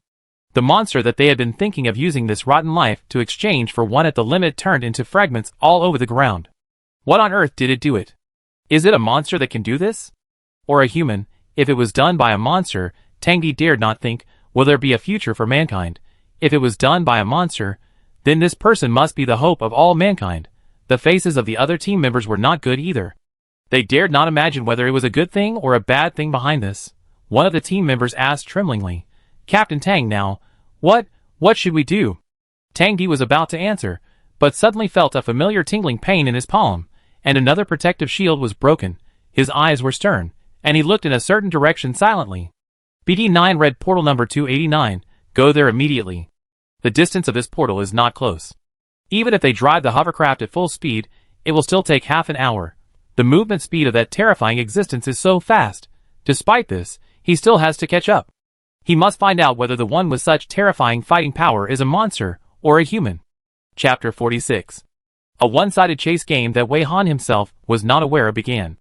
Every time before Tangdi led the team to chase, Wei Han had already solved the monsters in the protective shield, added a new protective shield, and left in style. The guards who followed her were refreshed again and again. Every time they saw the miserable state of the monsters around the red portal, they felt horrified. In order to catch up with the other party, they basically never got off the hovercraft, and even thought about predicting the other party's movement trajectory in advance and intercepting the other party in front. But the other party's movement trajectory was irregular. They thought they predicted the next red portal, but it turned out that the protective shield in the other direction was broken. Back and forth, it wasted more time, in the end, until the eastern sky showed a fish belly white. The first ray of sunlight in the morning awakened the sleeping earth, and they still didn't see a shadow of the other party. It was almost like working in vain for most of the night, and the hovercraft was almost broken. If they continued to run, they would have to carry the car back. The team members also kept an eye on the battery life, looking at the monster corpses around the red portal in front of them with some numbness, and asked Tang Di hesitantly, "Captain Tang, do we continue to chase? Our car is running out of energy." "If we continue to chase, I'm afraid." Tang Di was determined to find out the details of the other party. If it was a monster, he would die clearly. If it was a human, he would have to see it. After a busy night, he was also very tired. Facing the team members' questions, he rubbed his eyes and said, "I decided to wait a little longer. If it is still moving, I will run over. You guys should go back and rest first. I shouldn't have asked you to run around with me." Tang Di felt a little guilty. This made the team members unhappy. Someone shouted, "Captain Tang, what are you talking about? We can't let you carry everything by yourself." "That's right, if you say that, I don't want to leave. If Captain Tang's hovercraft runs out of energy, I can still help carry it." Someone said lightly, "What are you carrying?" "Put the car into the skill space." Immediately, a team member retorted angrily, "Do you think everyone can have such a large skill space like you? You always put everything into the skill space." The team members chattered, which made Tang Di's head hurt even more. He took a deep breath. "Okay, stop making noise. With this time, we might as well have a good rest. I have been waiting for nearly 20 minutes, and this time, there is no tingling in the palm of my hand." Tang Di didn't know whether the other party would continue to act, but now he had work to do first. Along the way, the protective shields were broken one by one, but he forgot to put them back on because he was chasing after the enemy. If a monster came out after the red portal, it would be unimaginable, and he would be even more sinful. "You guys take a rest, I go put the protective shield back on." Because of that mysterious existence, I actually forgot such an important thing. Tang Di even suspected that it was because he was too tired and had a serious lack of sleep, so his brain became dull. He used to have a good memory, but now he is getting more and more forgetful. After Tang Di finished speaking, he lowered the hovercraft and parked it, jumped off the car, and planned to take a close look at the monster's fatal injury. As they came here, they saw all kinds of monsters dying. They used telescopes to observe from a distance and conducted some analysis, but nothing came of it.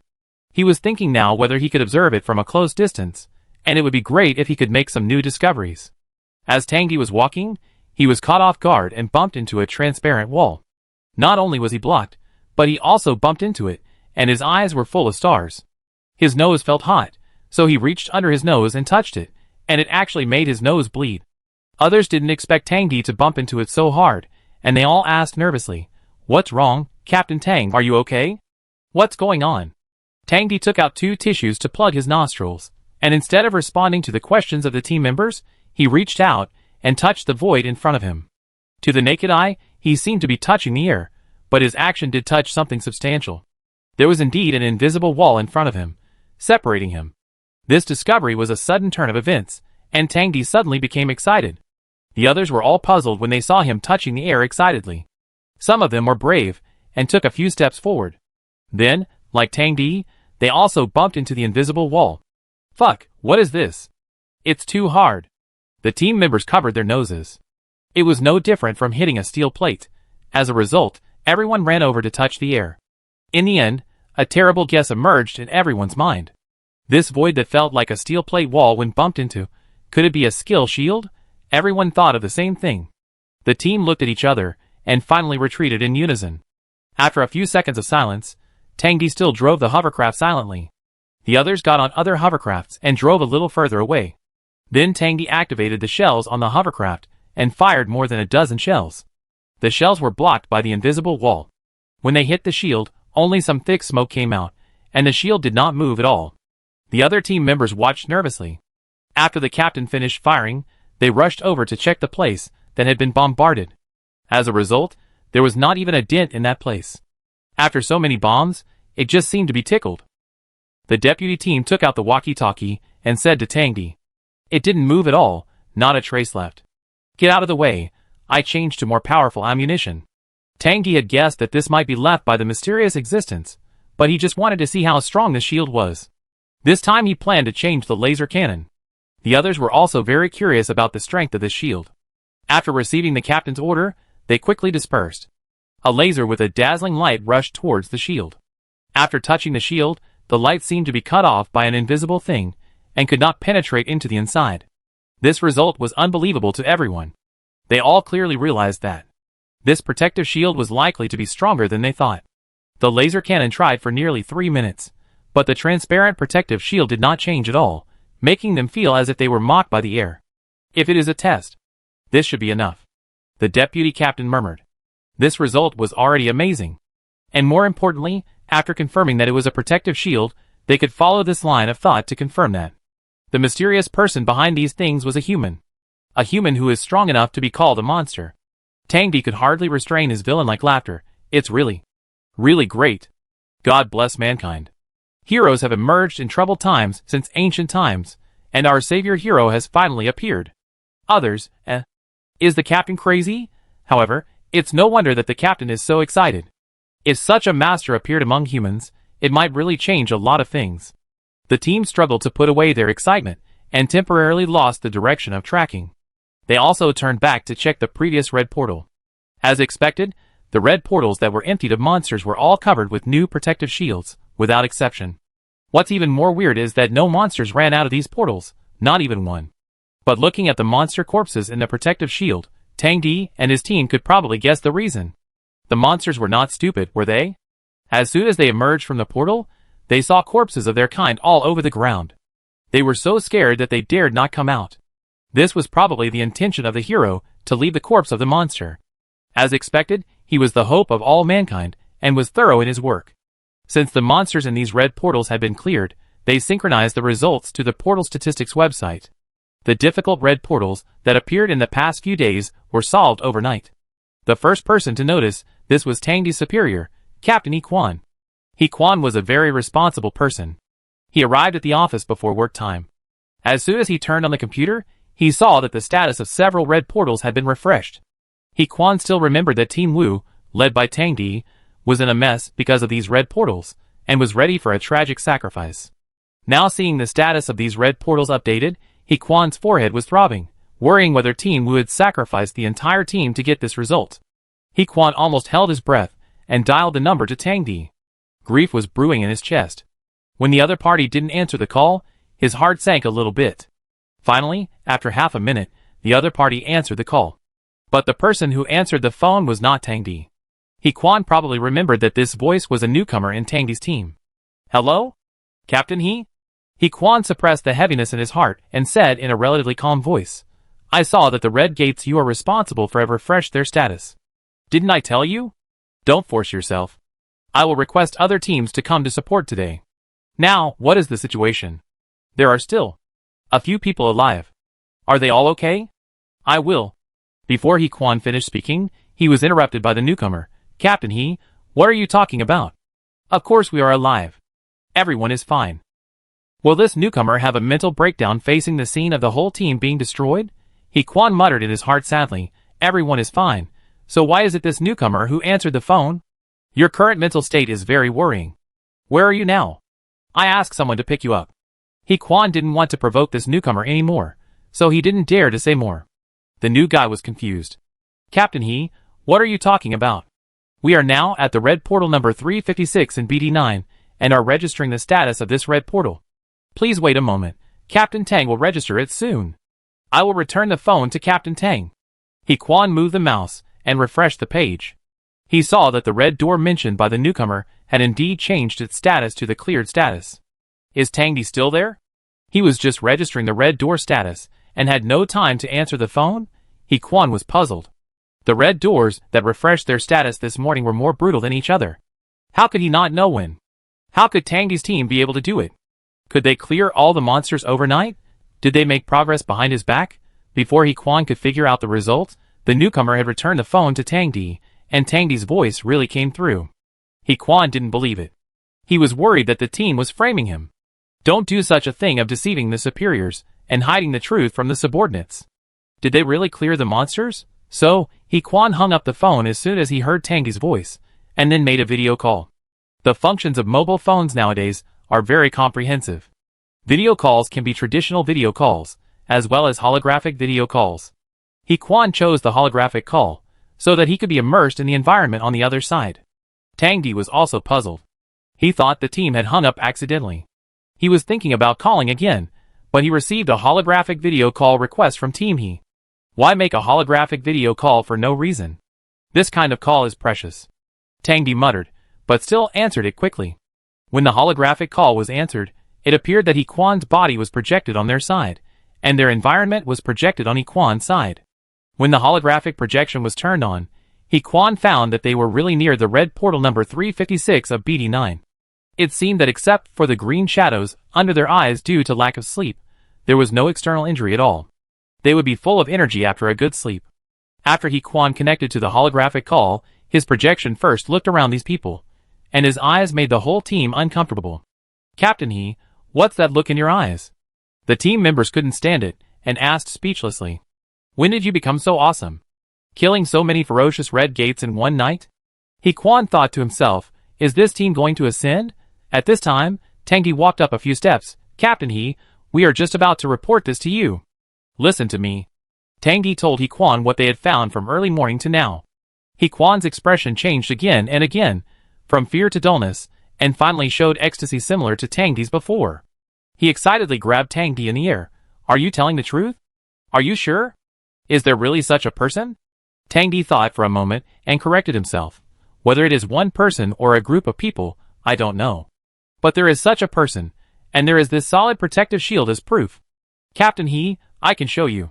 He Quan was really polite, and nodded to show that he wanted to see the experiment.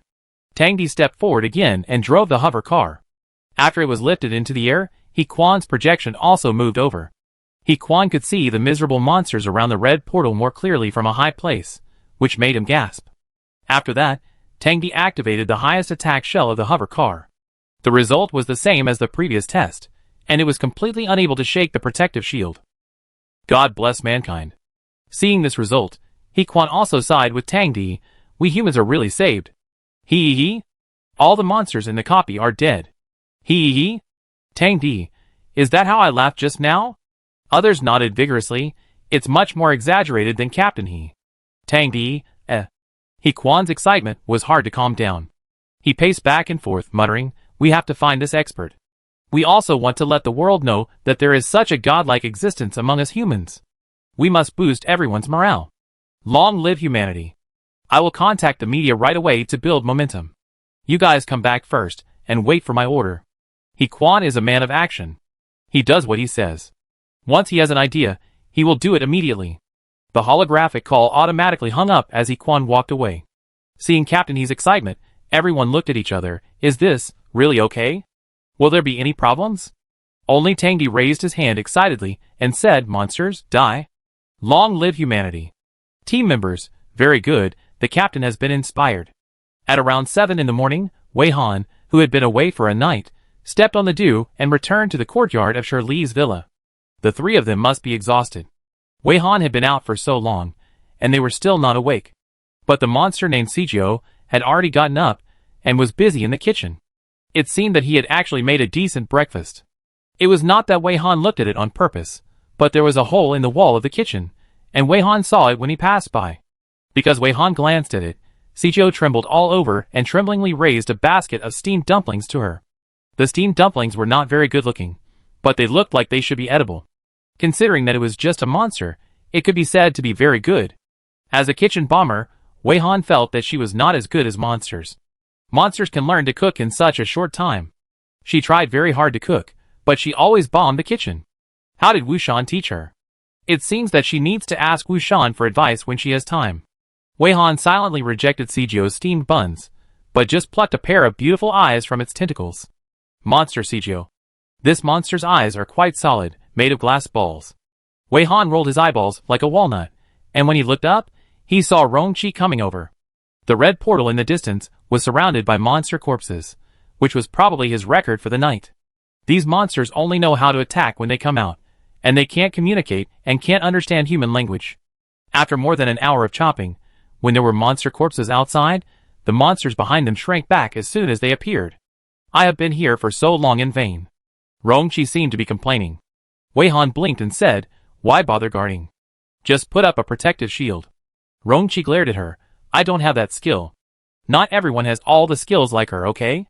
Not everyone has her strength to collect so many skills." Wei Han said he understood. "Then you should have told me earlier, and I would have given you a protective shield skill.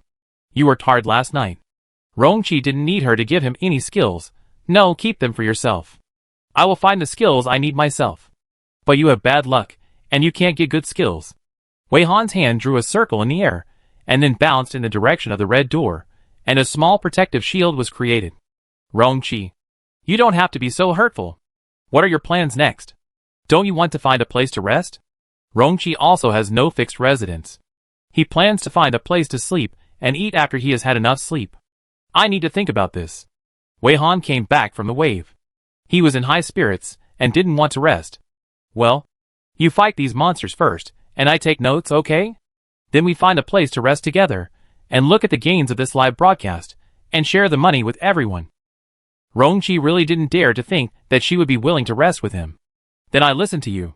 There are still some monsters in the yard." Wei Han wants to finish the recording work, and Rongqi fights the monsters in rhythm with her. The remaining monsters seem to have some human nature, and the group of monsters that can stretch their bodies that Wei Han took away have all been recorded and confirmed that they cannot communicate, can only be suppressed by force, and have violent temperaments. It is also this point that saved these monsters. After recording, Wei Han froze the monsters again, carefully studied the monsters' postures and movements, and tried to make them look artistic. Rongqi became interested when she saw her posing, and even followed her to play around. She also searched for many photos of artistic sculptures, and wanted to restore the movements of various famous sculptures, such as the monster version of the Statue of Liberty, the monster version of the Thinker, and the broken-armed wiener monster. They were having a lot of fun here, and they didn't know that the 2 morning news had already set off the whole network. A certain internet celebrity broke the news that Teacher Wei's personality collapsed, and the real situation was disappointing. 8 S-level red portals were cleared overnight. Official announcement, hope for all mankind has appeared. Chapter 47. After seeing a certain internet celebrity expose the news of Teacher Wei's personality collapse, Qian Yueqiang and his group were the most angry. After coming out of the dungeon yesterday, everyone was exhausted. They found a cheap hotel and booked a few rooms. After a simple wash, they all fell asleep. Yukun and Jiang Hongli also confirmed that they were tied up, and tied them to 2 wooden chairs in the room where Han Qi and Kai Liming slept, but they still underestimated the strength of the B-level players. Teacher Wei and his group could easily crush these 2 people, but it didn't mean that they could think that these 2 people were not good. The result of being too arrogant and underestimating the enemy was that when they woke up, there were only empty chairs and broken ropes in the place where they were tied. Qian Yueqiang was called to their side by Han Qi and Kai Liming when she woke up. Facing the broken rope, she was still thinking about what to do, and heard the scolding from Han Qi and Kai Liming. Han Qi gritted his teeth. How dare they do that? Is this the villain complaining first? They really don't care about their face. Kai Liming's hand slid across the virtual screen of his mobile phone, and he didn't know what he was looking at. At this time, the 3 survivors of the photography team in the next room also knocked on the door and came in. Through knowing each other in the dungeon, they already knew that the 3 survivors of the Aurora Club were Gao Ying, the team leader, a C-level player, Guan Ying, one of the photographers, a D-level player, and the only intern, Fan Chunkai, an F-level player. As soon as the team leader Gao Ying came in, he asked, "It seems that you have seen the news." Guan Ying and Fan Chunkai followed Gao Ying in, and the dark-skinned Guan Ying said angrily, "They won't succeed." Intern Fan Chunkai is a baby-faced muscular man, a big contrast. "We came here to see how to act with you." The 5 grown men seemed to know what happened, but Qian Yueqiang was still confused. She quickly took out her mobile phone, and as soon as the screen lit up, she saw a series of push notifications. The news about Teacher Wei's personality being exposed to collapse has been flying all over the internet. A certain internet celebrity exposed Teacher Wei's personality collapse? She quickly browsed the report article and roughly understood the situation. Qian Yueqiang gritted her teeth and said, "It must be Yukun and Jiang Hongli. A reporter has already gone to them. It seems that he wants to interview them, but was rejected. But the reporter brought back the news that they will hold a press conference at noon today to answer all questions and answer everyone's doubts, and thoroughly expose the shameless behavior of the evil teacher Wei." Han Qi has seen the latest news. They are all paying attention to the fact that teacher Wei was exposed to have his personality collapsed, and completely ignored another sensational news. This news was also pushed everywhere, so it was impossible for them not to have seen it. They just glanced at it and felt speechless. Clearing 8S level red portals overnight. What hope for all mankind. Just brag, it must be another entry made by the Big Dipper Star Moon player group to market a new player. Official announcement? Now the official has fallen to this point, colluding with the Capital Group? Or is the Big Dipper Star Moon player group so bold that it dares to pull the official out for a show without consent? With this idea in mind, and with the emergency situation on teacher Wei's side that needs to be dealt with, they naturally don't even want to give a glance, thinking that their attention is to give the other party traffic, which helps the other party achieve its goal. Qian Yueqiang put down her phone. "That's perfect. We use their press conference to expose them. I'm just worried about how to attract traffic. Everyone, let's eat something first, and then we organize the evidence and wait to give them a fatal blow." They weren't really worried about what negative impact teacher Wei would suffer after being exposed, because they had absolute confidence in teacher Wei. They were more angry and disgusted by the shamelessness of these two people. They hadn't said anything yet, but these two people jumped up first. These two people were so confident that they didn't leave any evidence for them in the copy. Then, they were too naive. The three people who survived the photography team had ironclad evidence that could directly kill Yukun and Jiang Hongli. Not only Qian Yueqiang, but also the young couple Mo Hung and Mingna woke up and saw a bunch of push notifications on their phones. They looked closely and found that they were related to teacher Wei. They clicked in, with a confused look on their faces, and exited with anger on their faces. The so-called internet celebrities are obviously Yukun and Jiang Hongli. They mentioned that they all knew about teacher Wei who was not in the camera, and after separating from the main group, teacher Wei's true colors were exposed. After separating from the main group, only Yukun and Jiang Hongli were taken away to act with teacher Wei. All the viewers who watched the live broadcast also noticed this word and immediately locked the identity of the whistleblower. Who else could it be but Yukun and Jiang Hongli? The viewers who watched the live broadcast did not believe that teacher Wei was what these two people said, that after teacher Wei left the camera, his true colors were exposed. However, they still urged these two people to expose the news quickly online. They even stared at their phones when they went to the toilet. It seems that they can't wait to see teacher Wei's personality collapse and be chased and scolded by the whole network. In fact, their inner thoughts are to let them know more about teacher Wei. They really want to know what surprises teacher Wei is behind the camera. As for those real passers-by who don't know much about teacher Wei, they basically have a melon-eating attitude, not taking sides, and waiting and watching. Some think that teacher Wei has been so popular these days, and there is probably a team behind him. The so-called black material is just a marketing plan, a routine that people have long been tired of seeing. Some people have a preliminary understanding of teacher Wei after being popularized by the audience, and some people really want to buy the recorded playback to make up for it, to see what is going on with this strange man who has attracted millions of fans in just a few days. As of today, the most discussed person on the entire network is teacher Wei. That's right, after a complete live broadcast, the most fans are not the players who have been on the screen in the live broadcast room, but teacher Wei, who has never appeared on the screen, only heard his voice but not seen his person, and at most showed his back. As a result, the Comet platform collapsed after the live broadcast and has not been repaired until now, resulting in the Comet platform still being scolded on the Star Network hot search trend. Shigui, the boss of Comet platform, is also feeling bad now. He didn't expect that he would have such sweet troubles one day. I thought that after teacher Wei's live broadcast ended, the traffic would also drop. Even if the platform server could not crash, it would be considered to have completed its mission at a certain stage. Who would have thought that someone would make trouble the next day, and there would be a large amount of traffic?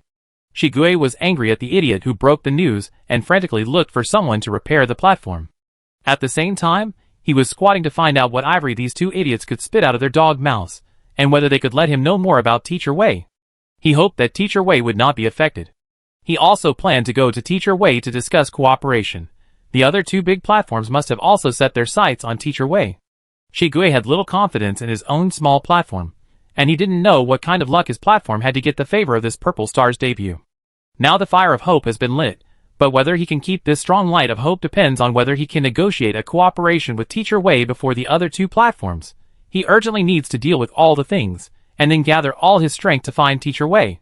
The number of netizens who pay attention to Teacher Wei's personality collapse, and the hope of all mankind is about 50-50. These two topics are discussed from the online world to the real world, and almost everyone in the Beidou Alliance is discussing them. But Yi Quan, who wanted to excite all mankind, was very dissatisfied with this result. The popularity should not be just like this. He had planned to release the news here and directly detonate the entire Blue Star, but now, he was robbed of the limelight by a Teacher Wei who came out of nowhere. It seemed that he might be stuck in the Beidou Alliance and could not explode. Yi Quan was holding a mobile phone in the office to check the popularity and hammered the table. As a B-level player, the table cracked directly after this hammer. Where did this Teacher Wei come from? What a broken internet celebrity, who didn't reveal the news earlier or later, but chose to reveal it today. Yi Quan restrained himself and took back his hand, facing the cracked table, and didn't dare to hammer again. Tang Di, who was also very excited, came in to report on his work. Seeing the indignant look of Captain He felt the same way. He explained calmly, "I checked it out a little bit. This Teacher Wei is a photographer in the live broadcast room. It seems that he conducted a very exciting live broadcast and solved the secret of the grid copy. Now the official has renamed the grid copy as Minesweeper copy. Maybe he does have some skills." He changed the subject, but in the end, he is just a photographer, or more broadly, a player with some characteristics. Tang Di handed over the work report, clenched his fist, and gritted his teeth. He actually stole the limelight from our savior hero. The actor misled our Blue Star. Isn't the hope of all mankind more interesting than that Mr. Wei? Not to mention that ours is not a gimmick. Yi Quan took the work report, and sighed while browsing it. There is no way, everyone likes to read gossip more, and is not very interested in serious news. Captain He, do you think we should do something? Should we suppress the popularity of Teacher Wei? Tang Di suggested nervously. He didn't want to do this, but seeing how depressed Captain He was, maybe Captain He would need it? Yi Quan slapped the work report on the table and stood up. He was serious and criticized loudly, "Nonsense. Don't forget that we were soldiers. What do we represent? We do things openly and honestly, and have a clear conscience. Even if we can't beat Teacher Lousy Wei this time, we can only accept the defeat. Don't have any dirty thoughts. Did you hear me? You have a lot of problems with your thinking. Go back and write me 10 self-criticisms. Reflect on your problems." The work report was slapped directly on Tang Di's face. Tang Di speechlessly took the work report off his face. He didn't have such thoughts in the first place. It was because Captain He was so depressed that he seemed to be unable to live that he mentioned it. Captain He was furious now, and Tang Di did not dare to explain any more. Based on his experience, Captain He would definitely regard it as a quibble, and ask him to write 5 more self-reviews. At the same time, Tang Di was also curious. Was the live broadcast organized by Teacher Wei so exciting and interesting? He would wait and see while writing the self-review to see how good Teacher Wei was. Yi Quan and Tang Di did not know that, in fact, there were promoters behind the news related to Teacher Wei. Just as Shigui guessed, the two platforms of Wuxian and Ghost Live, as well as the Beidou Xingyue player group, had long been eyeing Teacher Wei. Originally, these companies had secretly held several meetings and discussed the plan to recruit Teacher Wei and his team several times, and had already set a perfect plan. Unexpectedly, they received a tip from an internet celebrity early in the morning about the explosive topic of Teacher Wei's personality collapse. Several companies immediately made some deletions and adjustments to the plan and decided to push the popularity of this topic to the highest level. Therefore, the topic of Teacher Wei's character collapse can steadily suppress the topic of hope of all mankind. In fact, in terms of the popularity of public discussion, the news of hope of all mankind is even higher. Some people think it is true, while others think it is fake. There are many different opinions. Those netizens who believe this is true are asking where the 8S level red portals that were cleared by this fierce man overnight are. They really want to see them with their own eyes, and check in for a souvenir. Netizens who think this is fake news are waiting for someone to go on the spot and expose the scam. The center of attention of the entire network is still in the dilapidated and abandoned villa courtyard, like a clay figurine, making monster movements. There weren't many monsters, mainly because the two of them were quite entangled when they were posing the monsters. A loud ring suddenly rang in the villa full of holes, waking up the 3 people who were sleeping like dead pigs. Shirley sat up with a shaggy head and sleepy eyes. She reached out to touch her phone following the sound, but she touched Zhang Xian's hand, and was slapped by Zhang Xian, who was still half asleep. This slap was very strong, which woke Shirley up. She pulled back her hand, which was already red, and finally saw the phone on the small giant mushroom coffee table. Why did Sister Xian hit so hard? Shirley screamed in pain at the back of her hand.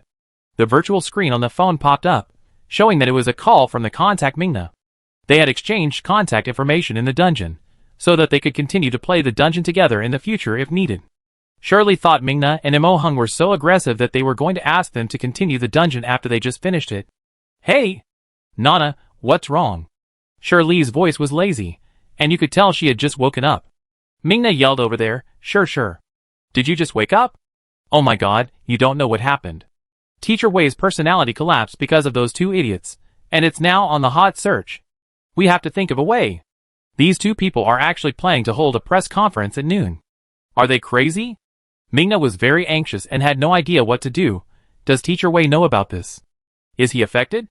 Shirley yawned and heard the sound of Rong Qi and Wei Han struggling with something outside. So she walked behind a hole and looked outside to see the two people making monster poses. As they worked, the two monsters were forced to separate, and the two tentacles were reluctant to move towards each other, which looked familiar. Shirley came to the conclusion simply, sorry. I just woke up. As for Teacher Wei, I think she doesn't know anything about this matter, and she doesn't look like she will be affected. Mingna was happy. Are you with Teacher Wei? Yeah. She just happened to be here. Shirley could probably guess that it was because they had to deal with those monsters, otherwise Teacher Wei would have disappeared long ago. Shirley just had a feeling that as long as Teacher Wei didn't want to be found, no one could find her. Teacher Wei's whereabouts were so mysterious. In addition, she felt that the proficiency of Teacher Wei's disguise skills must be different from theirs. They could only disguise one face, and when maintaining the disguise, the skills they cast will be affected.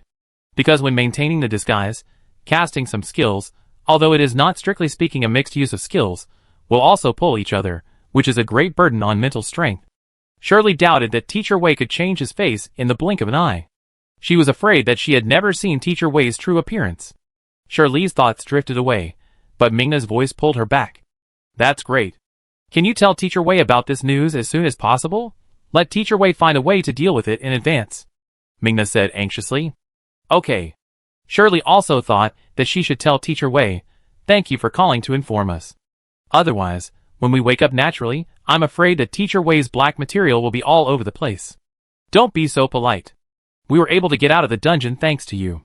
Mingna added, if you need our help, feel free to call us, and we will definitely get there as soon as possible. Yeah. That's thoughtful. Shirley exchanged a few polite words with her before hanging up the phone. At this time, Zhang Xian and Wu Shan had also gotten up. One went to the kitchen, and the other went to wash up. Zhang Xian, who was washing up, came out with a towel on his shoulder and handed Shirley a toothbrush with toothpaste squeezed on it. What's wrong? Who's calling? Wu Shan came out of the kitchen with breakfast and greeted everyone. Let's have breakfast. It was made by Sijo. The steamed buns didn't look good, but they looked like they should be edible. As for other rice porridge, soy milk, fried dough sticks, etc., this monster actually made them very well. Shirley took the toothbrush and put it directly into her mouth. It's Mingna's call. You can find out the details by watching the news on your phone. I go call Teacher Wei and the handsome guy. As soon as she walked out, Qian Yueqiang called and Zhang Xian's phone rang. When everyone gathered in the living room of the villa, everyone knew that Yukun and Jiang Hongli had escaped from Qian Yueqiang, and immediately posted news online to expose Teacher Wei's black material. The press conference held at 12 noon will definitely make Teacher Wei lose his reputation. But Rongqi held his phone and looked at the topic hope of all humanity, which was closely following the topic online explosion of Teacher Wei's personality collapse. He had a bad premonition and clicked it involuntarily. Aren't you going to eat? Teacher Wei, eat quickly. I tell you, this Sijo's cooking skills have great potential. He can cook like this after just a few times. After we finish eating, should we discuss how to deal with those two internet celebrities? Shirley sat on the mushroom stool and saw that Teacher Wei and Rongqi were both not moving their chopsticks. Wei Han was a little curious, but when he heard the second half of Shirley's sentence, he was choked and put down his chopsticks silently. No, it's not much. You won't have enough to eat. I actually plan to go out with Ding Lu to eat something else later. Then handsome Ding Lu won't eat either. Shirley looked at Rong-chi, who was frowning and staring at his phone. I only saw Rong-chi's eyes move from the virtual screen of the phone to Teacher Wei's face, and he said with a smile, "Clear 8S level red portals overnight? The hope of all mankind?" Wei Han, looking up at the sky JPG, Wei Han was still pretending to be deaf and dumb, and Shirley heard the news read by Rong-chi and immediately expressed disdain. TSK, it must be another marketing campaign by that group, just a gimmick. The name is shouted very loudly, it seems very awesome, but it's actually fake.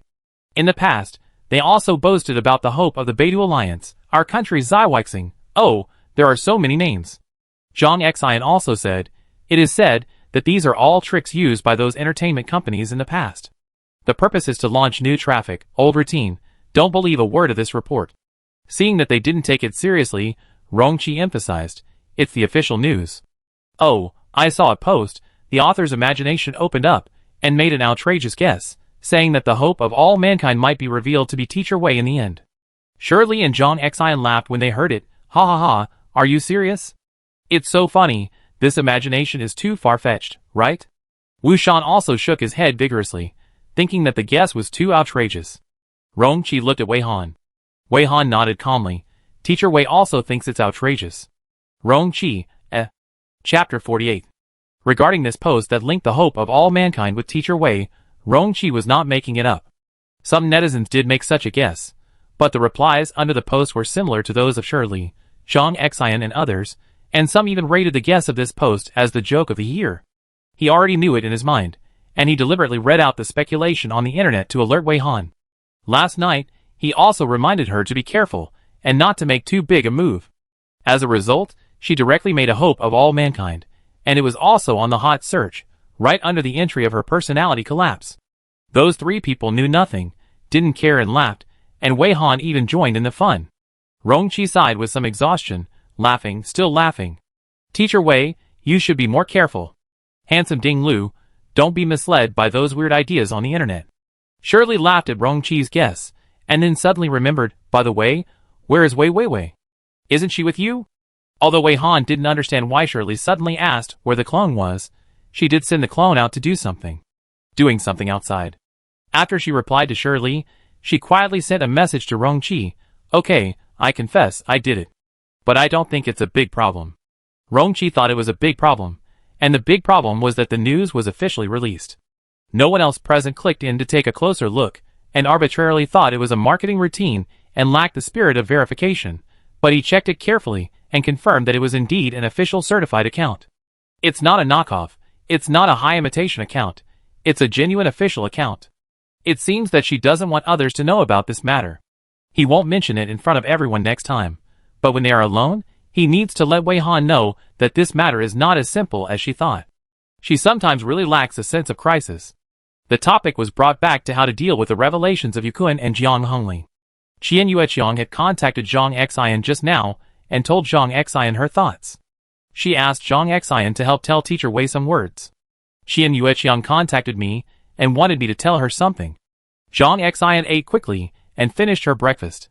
She wiped her mouth and continued, they will sneak into the press conference and throw out ironclad evidence to kill Yukun and Jiang Hongli when necessary. As long as there are no other accidents, we don't need to worry about it. If we are worried, we can disguise ourselves and sneak into the press conference to watch the live broadcast. Teacher Wei, what do you think? Since it was related to Teacher Wei, Zhang Xian finally asked Wei Han for his opinion. Wei Han was completely uninterested in these things and didn't care. I have other things to do. But I am very grateful for Qian Yueqiang's help. If there is a chance in the future, I can ask them to go to the dungeon together. Wei Han had nothing to repay, so he could only be a good photographer and a part-time bodyguard when going to the dungeon. The discussion here has already come to a conclusion, and no one else would object to any decision made by Wei Han.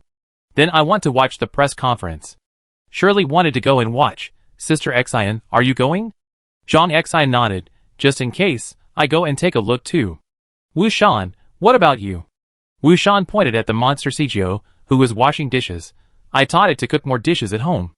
Wei Han moved his ears and asked curiously, how did you teach it? Give it verbal prompts, and it will follow the prompts. After one time, it will remember it the second time. Wu Shan felt that it was not difficult to teach this monster. Well, It's not that the person who teaches is so good at teaching, but that this monster is quick at this. Before everyone dispersed, Wei Han took out her new computer and adjusted the virtual screen to the maximum. The last thing, check the gains from our live broadcast and share the money. When it comes to money, Shirley rubbed her hands excitedly.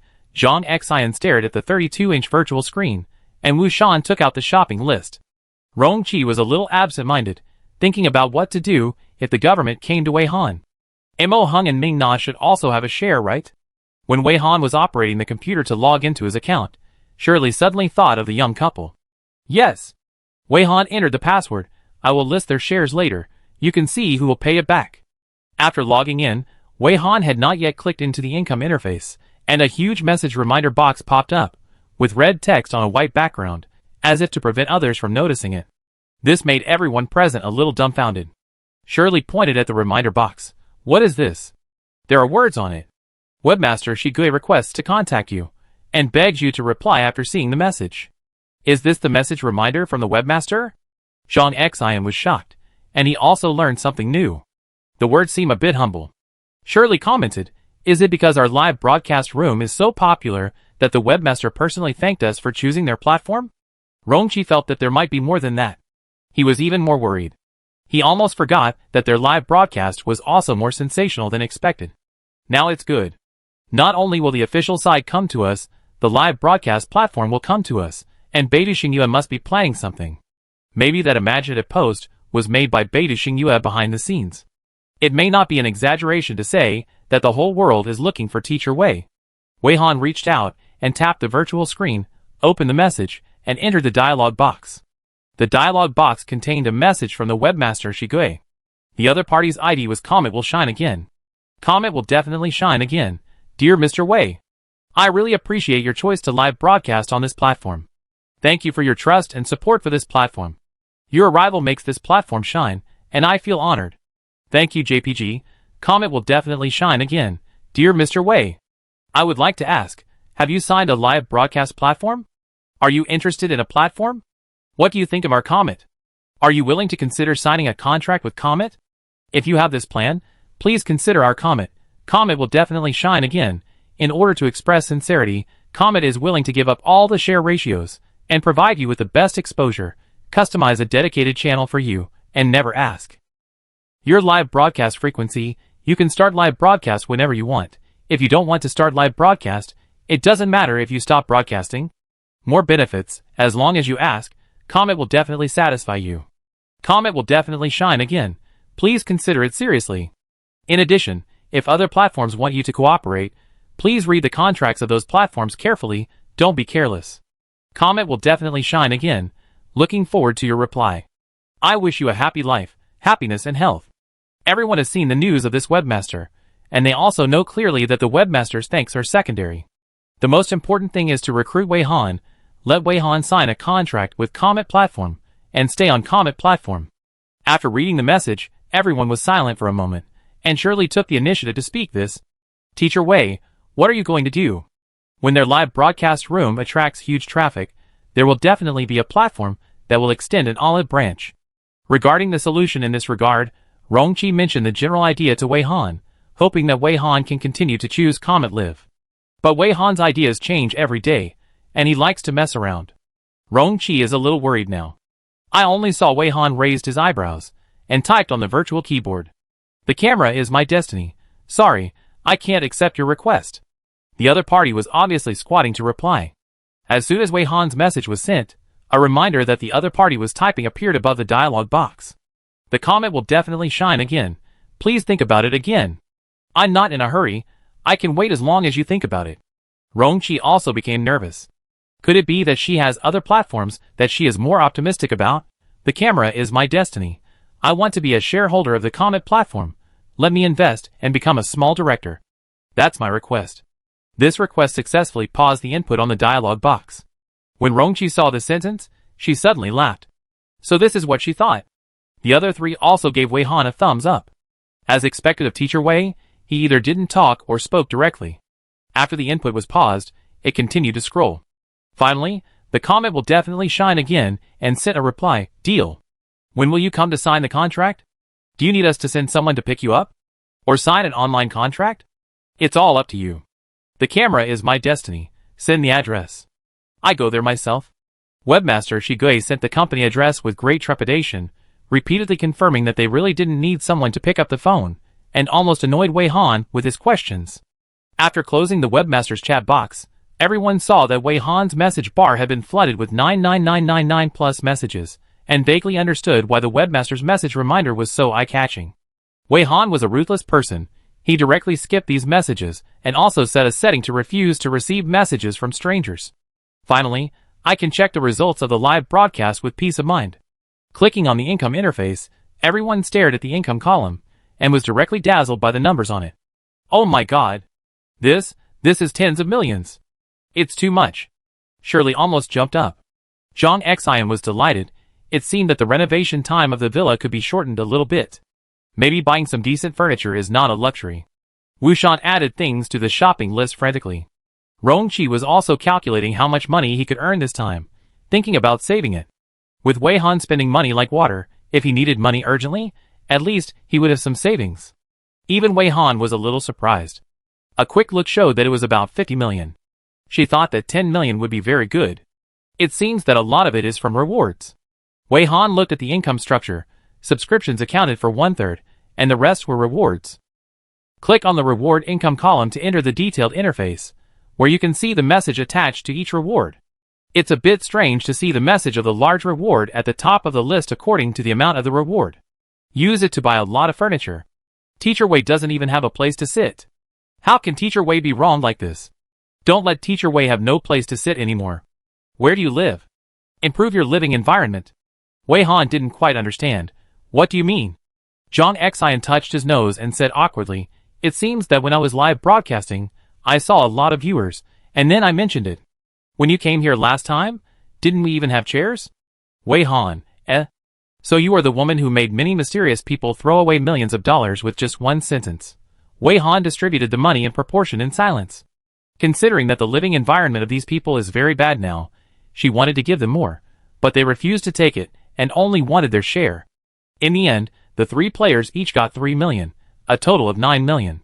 Mo Hung and Ming Na had a slightly lower share, 2 million each, a total of 4 million, and Rongqi had a higher share, 8 million, so in total, the players got 21 million, and the remaining nearly 30 million belonged to Wei Han. After distributing the money, Wei Han withdrew all the remaining balance, and would immediately transfer the money to everyone after the account was settled. Next was the time to spend money. Wei Han and Rongqi left together to eat the breakfast they had agreed to eat before. They drove Rongqi's floating electric donkey away, because Wei Han was too lazy to drive himself, and had not bought a car for the time being. Rongqi's skill space was very large, so it was not a problem to put a floating electric donkey. However, the model of this car was too old, and the battery life was not very good, which made Wei Han shake his head, so Wei Han immediately decided to go to see the car after breakfast. Rongqi knew that she would definitely find ways to spend money, so he didn't try to persuade her. Anyway, he just needed to save money. I'm telling you, the news that all mankind hopes for was really released by the official. Rongqi drove the hover car, thinking that now that they were the only 2 people, they could talk about this topic. Wei Han's posture in the car was also quite unique. She didn't have the slightest idea of being carried by a handsome guy for a romantic ride. She was back to back with him, looking back at the receding scenery. Is it a big impact? Wei Han used skills to transmit the sound. The official will definitely find ways to find you. But after finding you, what will they do to you? Whether it is good or bad, no one knows. Then don't let them find you. Wei Han thought very directly. Rongqi wanted to refute her. You said don't let them find you, so they can't find you. But as soon as he had this idea, he suddenly felt ridiculous. Wei Han was so strong that he didn't need to worry about it. As long as she wanted, no one could find her. He smiled lightly. Yes, you are right. If it is you, as long as you want, no one can catch you. Even if you know her identity and want to catch her, it is difficult as hell, not to mention that the official now knows so little about her, and doesn't even know whether she is acting alone or in a group, so the possibility of finding her is even lower. You don't have to worry about the official for the time being, but there are other organizations that will look for her. What if other platforms look for you, and Beidou Xinghua looks for you to sign a contract? Of course I will refuse. Hasn't it been agreed long ago? Wei Han felt the breeze on his face, and didn't understand why Rongqi asked again about something that had been agreed. It's because you always do something sudden. Rong-chi muttered, then we have to be prepared for their revenge after we reject them. Then, their tricks had better be more interesting. Wei Han's tone was very crazy.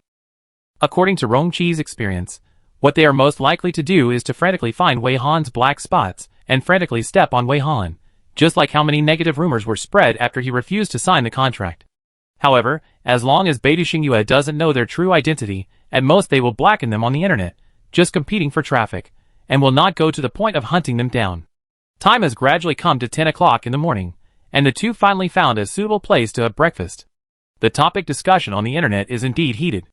When they are eating breakfast, they can hear people at the next table talking about related topics. Passerby A. I saw a post exposing that Teacher Wei had actually signed a contract with Beidou Xingyue a long time ago. Many people said that all this was a marketing trick. Passerby B. It's hard to say. Think about it, Teacher Wei was live streaming on the comment platform at the beginning. That platform has little traffic, and has been reported for inflating traffic. I guess she probably really inflated it, but she had strong connections, and was unfrozen abruptly. Isn't it said that the unfreezing time is also shorter than normal? Passerby B. I really don't believe that anyone can have such a big popularity in just a few days. If you say there is no pusher behind it, I really don't believe it. And this Teacher Wei deliberately whetted people's appetite, and refused to appear on camera.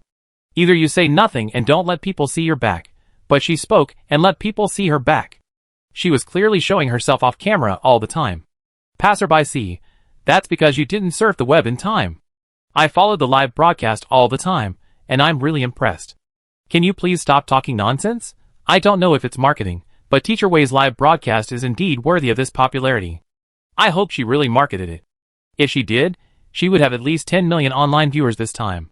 There was even a viewer among the passers-by, who angrily refuted the words of Passerby A and Passerby B. Passerby D. Is the Teacher Wei you mentioned really so popular? Where is the recorded broadcast? Let me see, I've seen people saying this online these days, and I'm really curious. Passerby C got angry when he talked about this. The garbage comic collapsed, and now I can only log into my account, and I can't watch the recorded broadcast. Wait until it is fixed. I really hope that Teacher Wei signs with Beidou Xingyue. This rubbish platform is too lame. If Teacher Wei signs with Beidou Xingyue, he will go to Huixian and Go's platforms to live broadcast, and the traffic will definitely be greater. By then, stepping on Ben Hua and punching Sun Yun, becoming the new top streamer, no problem. Passerby A and Passerby B disdainfully said, wait, there are still 2 hours, and the internet celebrity will beat up your Teacher Wei. Then we will know who is the clown. In my opinion, instead of paying attention to this Teacher Wei, it is better to read the official post. The hope of all mankind. The hope of all mankind is worthy of this kind of heat, okay? I want to check in at the red portal full of hope. Do you want to go? Similar conversations basically happen in every scene. If Wei Han and Rong-chi hadn't disguised themselves, they would definitely be recognized and surrounded. Rong-chi was very clear about this routine. He whispered to Wei Han, Beidou Xingyue has already started to act. They deliberately sent confusing messages on the internet to set the pace, and let the public opinion believe that you signed a contract with Beidou Xingyue. It seems that they are very confident. If you refuse, they can still use public opinion to pressure you. Those with weaker psychological tolerance may fall into the trap. However, this kind of public opinion suppression does not seem to have any effect on Wei Han's heartless character. Not to mention, Wei Han is now going to be a shareholder of Comet Platform and become a director. Wei Han's idea of becoming a director is particularly ingenious. Sometimes Rong-chi even wondered if Wei Han had already calculated everything in her mind, and every seemingly chaotic move was actually calculated by her. Wei Han's evaluation of this approach was also very crazy, and only gave 2 words, boring. The melon-eating people were waiting for the arrival of noon, squatting on this big melon. Wei Han and Rong-chi went to the car dealership first. Wei Han bought a family-type floating car with 10 seats, which was expensive. Frugal Rong-chi stopped Wei Han, who was about to pay, and bargained with the boss for a long time. Finally, the deal was made at 800,000 blue star coins, 200,000 lower than the marked price. Having bargained down so much price has opened Wei Han's eyes. The two drove away in the hover car, and Rong-chi was still regretting. It seems that he agreed to it quite straightforwardly. We lost money. We can bargain down a little bit more. Wei Han, it's already great, okay. After that, every time Wei Han decided to buy something, Rong-chi would help her compare prices from 3 different stores, and after confirming that it was worth buying, she would start bargaining. Rong Chi's bargaining ability is really good. Not only did it open Wei Han's eyes, but it also made many bosses question their lives. The two people who disguised themselves as passers-by strolled around and bought things here, not caring at all that Yukun and Jiang Hongli's press conference had already started. Yukun and Jiang Hongli rented a conference venue. On the stage were the neatly dressed and bright-looking people, and under the stage were the reporters who came after hearing the news. Remember that the entire press conference will be broadcast live through the two people's Ghost Live accounts. Because of the popularity of Teacher Wei, the reporters and photographers packed the venue. Qian Yueqiang and others who sneaked in were almost squeezed flat, and they didn't dare to think about meeting up with Shirley and others. These two people looked down on Teacher Wei's popularity.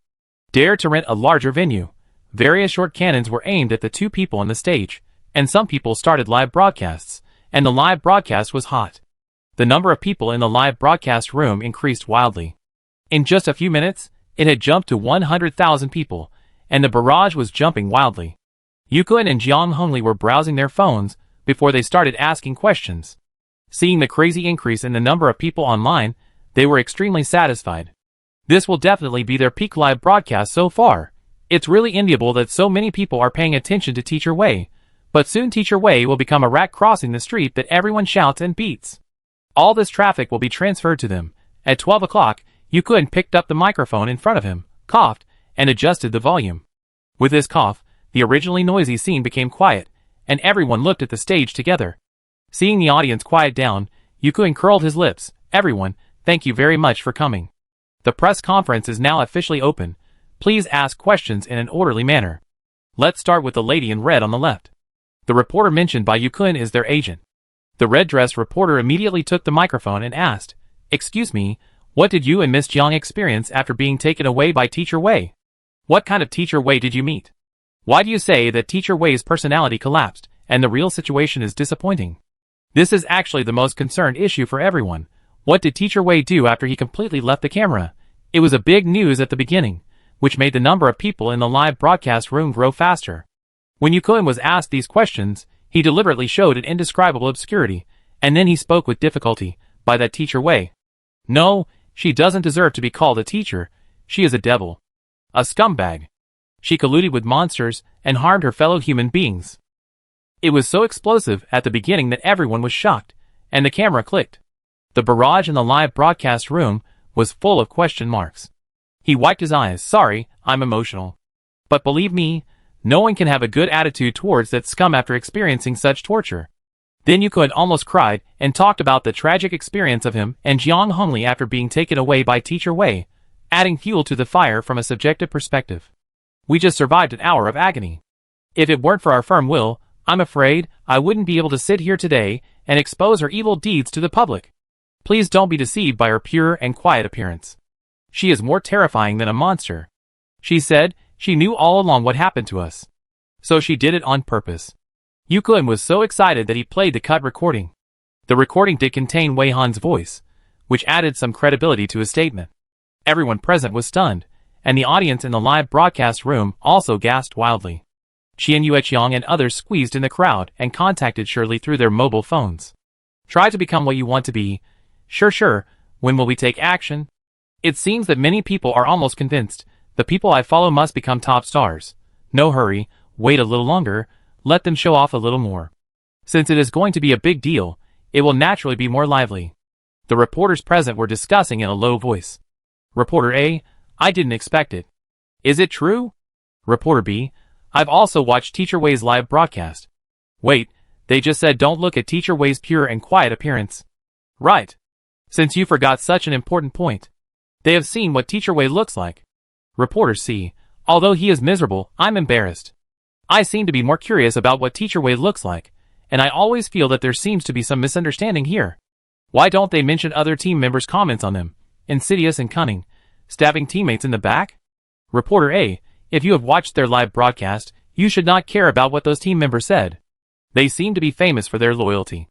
Reporter D: "I don't really believe in the so-called live broadcast. What you see is what they want you to see. No one knows how many scripts and how many people are operating outside the camera." The focus of the comments was even more distorted, with only a few people condemning Teacher Wei. Most people were posting comments of this type. So Teacher Wei looks like a kind and quiet person.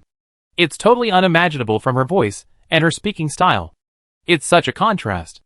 Jiang Hongli was watching the direction of the live broadcast room. Among the people condemning Teacher Wei, many were invited by them to lead the trend, so the actual number of condemners had to be reduced by half. She glanced at Yukun and asked him to continue to release explosive news. What happened to the conscience of this generation of netizens? When they heard someone did such a heartless thing, they actually paid attention to the other person's appearance and temperament contrast? I'm really sorry. I lost control of my emotions again. Yukun laughed at himself. Then please ask the lady in blue clothes over there to ask questions. The lady in blue clothes stood up and asked impatiently, Excuse me, what does Teacher Wei look like? Can you please describe it briefly? For example, who does she look like? Yukun, This is really hard to describe. Yukun said embarrassedly. He would never let others know that Teacher Wei looks like Wei Weiwei, who has appeared in the camera. Such a beautiful appearance will only make the public more tolerant of her. Throughout the ages, people have the highest tolerance for beauties. Please ask the next person. Yukun ignored this reporter depressedly. Another reporter stood up. Excuse me, after Teacher Wei takes you away, will there be anything else to do? Yukun's eyes lit up. Finally someone asked a useful question. He said sadly. Yeah. You will never guess why she took us away. If you say it, everyone will feel it is ridiculous. You will sigh, how can there be such a heartless person in the world? Isn't she a demon soul in a human shell? In fact, everyone doesn't want to hear his strange sighs, they just hope that he can answer the questions in a straightforward manner and get to the point. Yukun felt that he was creating an atmosphere and bringing up everyone's emotions. Can you please get to the point? The reporter kept smiling and urged politely. Yukun came back to his senses with an apologetic look on his face. He was too excited to act sorry. I am in a bad mood again. She wanted to find monsters on her own initiative. Unfortunately, we opened 4 parasitic grapes. Many team members met with accidents. I feel guilty for not being able to protect them. Sorry, I got off topic again. We unfortunately opened 4 parasitic grapes, but in the eyes of that demon, it was a lucky sign. She regarded us as monster detectors.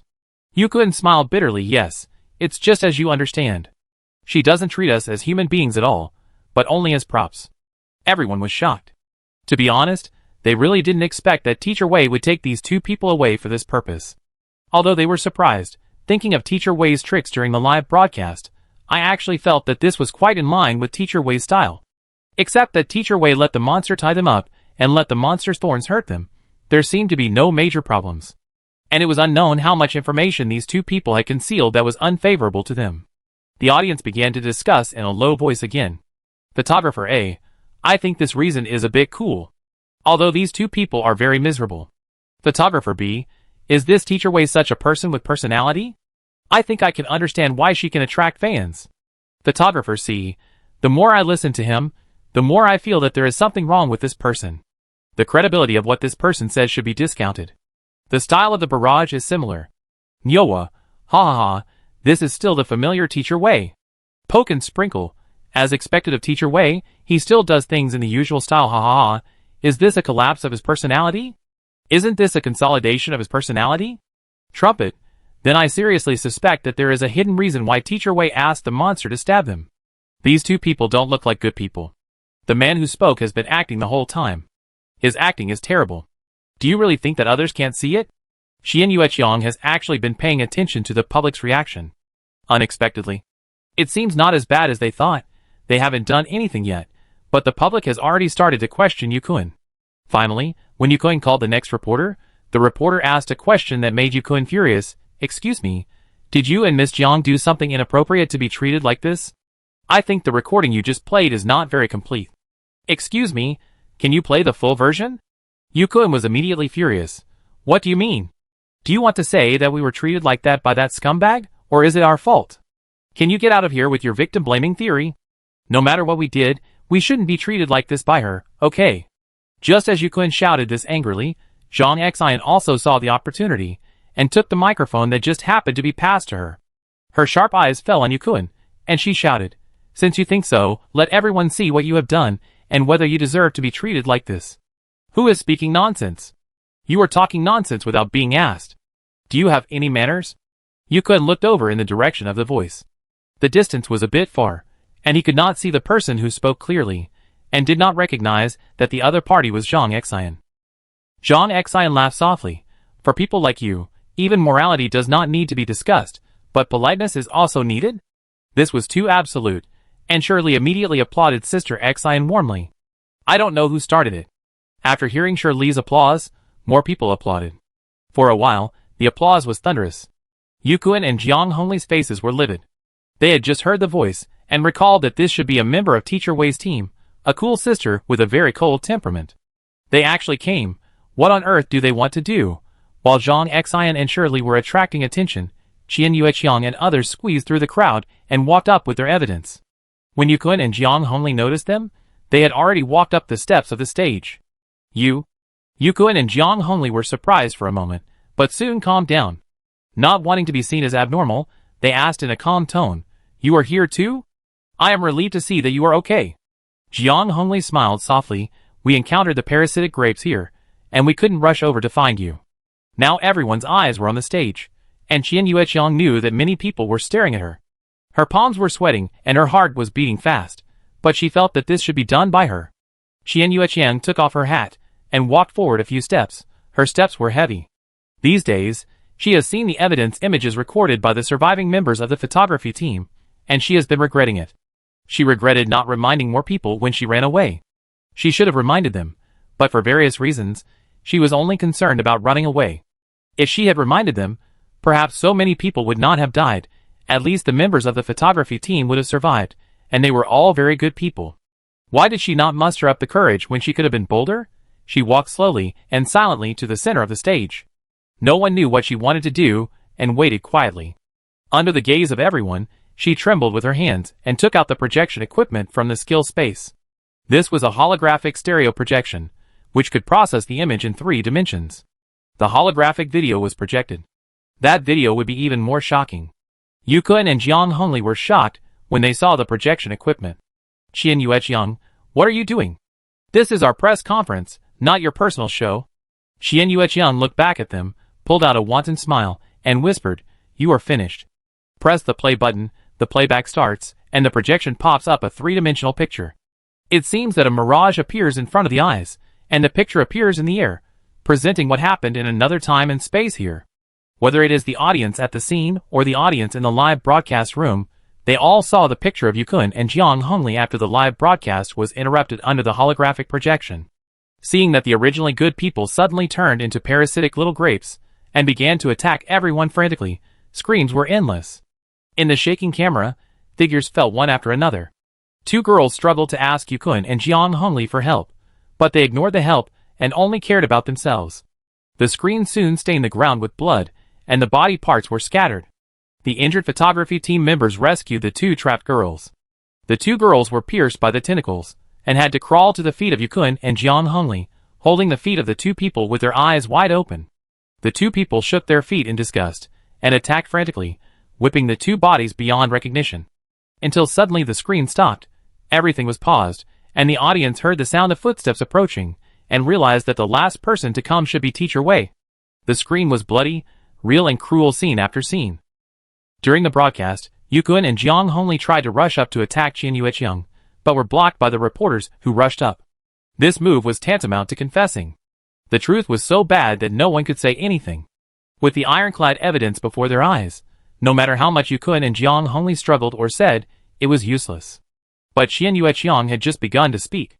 She took the microphone from Han Qi, and her hoarse voice echoed in the venue. This is the true face of these 2 people. Teacher Wei treated them like that because he knew how vicious these 2 people were. And I know more details. Those who have watched the live broadcast know that I ran away halfway. That's because I realized their sinister intentions from that time. Qian Yueqiang told everything she knew in a calm tone. Everyone listened to her speech quietly, and by the end they were disgusted with Yukun and Jiang Hongli. Framing compatriots in the dungeon has been included in the law. It is an illegal act and must be punished with death.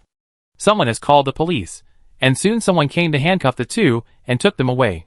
Yukun and Jiang Hongli were very dissatisfied when they were taken away. Why? Oh yes. That woman also brought the monster out of the dungeon. She is a lunatic. Really, she brought the monster out. Everyone sneered at his words, and didn't take it seriously at all. Everyone knows that monsters only come to the real world through the red portal, and they have never seen other portals in the dungeon world. He brought the monster out of the dream, saying that she kept the red portal monster in captivity, which is more credible. No one expected that the press conference held by Yukun and Jiang Hongli would end in this way. It was really a case of the thief crying catch the thief. Teacher Wei, whose personality was called to collapse by these two people, was actually consolidated. Those who originally came to watch the fun were attracted by Teacher Wei, and netizens who were prejudiced against Teacher Wei also realized that they should correct their attitude. The number of fans of Camera Is My Destiny has soared by millions again, and the topic has become popular again. More netizens who missed the live broadcast wanted to buy the recorded broadcast to make up for the lessons, but were blocked by the crash of the Comet platform, so the Comet platform was finally criticized and became a hot topic because of the server crash. This press conference was held and ended, and Wei Han and Rong Qi were still shopping. In fact, they didn't need to pay attention. As they walked along, they could hear people around them discussing the progress. Rong Qi listened carefully for a while, and knew that the result was actually good. Wei Han's popularity rose again. Even though she knew that there would be no accidents, Rong Qi was still relieved after getting the result. Wei Han was as heartless as ever, and didn't care too much. When she was told the result, she just said oh lightly. She was less interested in this matter than the spaceship model in her hand. The two of them kept walking until the time was almost up before they decided to go to Shigui's place. The two of them now used ordinary passers-by faces. When Shigui was notified that they were coming, he waited anxiously for a long time. He also watched the reception and imagined a lot of possible looks of Teacher Wei. The result? Well, Shigui was not disappointed, but felt that it didn't match the pure and quiet character that Yukun said. The contract was finalized very straightforwardly. Wei Han cast the skill, contract, to sign the contract, so Wei Han had an additional identity as a small director of the Comet platform. The two came quickly and left quickly. Shigui wanted to say a few more words, but they left quickly. They were busy with their work, and didn't meet anyone from Beidou Xingyue. In fact, it was because Beidou Xingyue was still looking for someone and couldn't find her. That's right. It's not that Beidou Xingyue and the two live broadcast platforms don't want to find her, but they can't find her at all. This person is too mysterious. No information can be found on the internet. There are teammates who have found her, but they asked about her, and those teammates didn't know anything. They said that Teacher Wei has always been homeless and her whereabouts are mysterious. It has always been Teacher Wei who has been looking for them. How can they find Teacher Wei? When asked about Teacher Wei's appearance, the team members also said with embarrassment, how can people describe this? The people in their search team had to ask those team members to notify them immediately if they saw Teacher Wei, because they had important things to discuss with Teacher Wei. The people who were found by the Beidou Xingyue search team were Shirley and the other three. If they met Teacher Wei, of course they would not notify them. However, in the short term, no one could meet Teacher Wei again, because Teacher Wei had already gone to the dungeon again. After Teacher Wei came out of the Minesweeper dungeon, she rested for 2 days. Things on the internet were not completely settled. She suddenly notified everyone to let them rest for a while, and clean up the house. She was going to play in a new dungeon and then come back. After she came out of the dungeon, she would see which dungeon she was broadcasting. As far as Shirley and the other three knew, the dungeon that Teacher Wei went to this time was a newly refreshed A-level red dungeon. The situation in the dungeon was temporarily unknown. It was probably known that it involved beaches, seas, and events. None of this is important. What is important is that Teacher Wei went to this dungeon with Rong Qi this time. These two people must be going on a date, however, in fact, inside the dungeon. The purple sky is hung with a yellow sun, the red sand is mixed with tiny bones. The giant blue plants, like coconut trees, sway in the cold wind, and the pink sea water roars, like a beast when it surges. In this scene, Wei Han happily took out a men's swimsuit from the closet in the skill space. Rong Qi. Put on this swimsuit quickly. This dungeon theme is really suitable for taking swimsuit photos. Chapter 49. A set of swimsuits was thrown to her unexpectedly. Rong Qi raised her hand, and caught it steadily. She began to wonder why he agreed to come to this dungeon with her. And when did she find time to buy men's swimsuits? He and she stayed together for 2 days of rest, and I didn't see. Oh, I almost forgot that this guy can split himself. The main body was resting, but the clone was busy for 2 days. Rong Qi looked around the surrounding environment and wanted to refuse directly, but after meeting her expectant eyes, he changed his words. If you want to take pictures, you have to wait until the task is completed. Maybe after the task is over, she will forget about it. He pointed to a place not far away. Players are entering the dungeon one after another, and more people are coming. Don't you think it's inconvenient? I don't want to change clothes in public, and I don't want to be watched. Not only did the players enter the dungeon one after another, but some players were curious about their strange behavior and kept glancing over here, and slowly moved over. Wei Han looked around and saw that there were indeed more people, and it gradually felt like a holiday beach. This was a brand new dungeon, and no one had explored it yet. The players who came in were not as relaxed as those on vacation. They were all alert to their surroundings, and checking everything here. Wei Han made a rough guess about the dungeon from the decorative sculptures on the portal. He was a little interested, so he excitedly invited Rongqi to come in. This dungeon was initially rated as a red dungeon of level A. Seeing this rating, low-level players would be very self-aware and would not choose it. Generally, the minimum threshold to enter this dungeon is level B, and level C players with special skills can also come in to try their luck. Among the players who entered this dungeon, some formed a team in the real world and entered together, while others entered the dungeon and looked for temporary teammates. In addition to the players, a photography team walked out of a new portal. Wei Han and Rongqi heard someone among the players exclaim, "It's Fei Hong in the sky," the photography team exclusively used by Beidou Xingyue players. This exclamation successfully stopped Wei Han from reaching for her camera, and she used her skills to reply to Rongqi, "You make sense. Let's explore the dungeon first, and then take pictures with peace of mind. Want to go over and take a look?" Rongqi knew from her expression that she was very interested in Fei Hong in the sky. "Yeah." Wei Han nodded. Rongqi was at least better than Shirley and the other two, and could change a few more faces, barely keeping up with Wei Han's pace of switching vests. Yes, after they entered this dungeon, they changed their faces again, and planned to use aliases when dealing with other players. Rongqi changed to a bookish, gentle face, while Wei Han changed to a cute lowly face for some reason. She also matched this face with a cute little skirt, but the overall dressing style was inconsistent with her temperament. In fact, Wei Han could not change. After all, she had never appeared on camera, but not changing was not 100% safe. Before leaving, Rongqi used the disguise skill to change her appearance, and complained in her heart how many vests she would have to make. The appearance of the well-known photography team Fei Hong Zai Tian immediately attracted the attention of all players. When Wei Han and Rongqi approached, they happened to see the object that Fei Hong Zai Tian was going to shoot this time coming out of the portal. There were 3 people in total, 2 women and 1 man. All 3 were good-looking, and seemed to be in their early 20s. They were dressed very delicately. As soon as they came out, they greeted the members of the photography team with a smile. They were not nervous at all when being watched by everyone. It was obvious that they were used to being the center of attention, and even enjoyed being the focus. A player in the crowd whispered in Hindi, "Are these the latest players that Beidou Xingyue is planning to promote? I'm so envious. They've reached sea level at such a young age. Didn't you see it? Someone started to popularize the science. There is a special live broadcast of rookie players on Ghost Live, which is a cooperative activity with Beidou Xingyue, and now it's the first issue. These people were announced 2 days ago. All of them are sea-level players. The group name is Plastic Triangle, and the names are Qiao Li, Jiao Anji and Lin Wei. The follow-up team for this special live broadcast will always be Fei Hong Zai Tian, which is also one of the benefits given by Beidou Xingyue player group.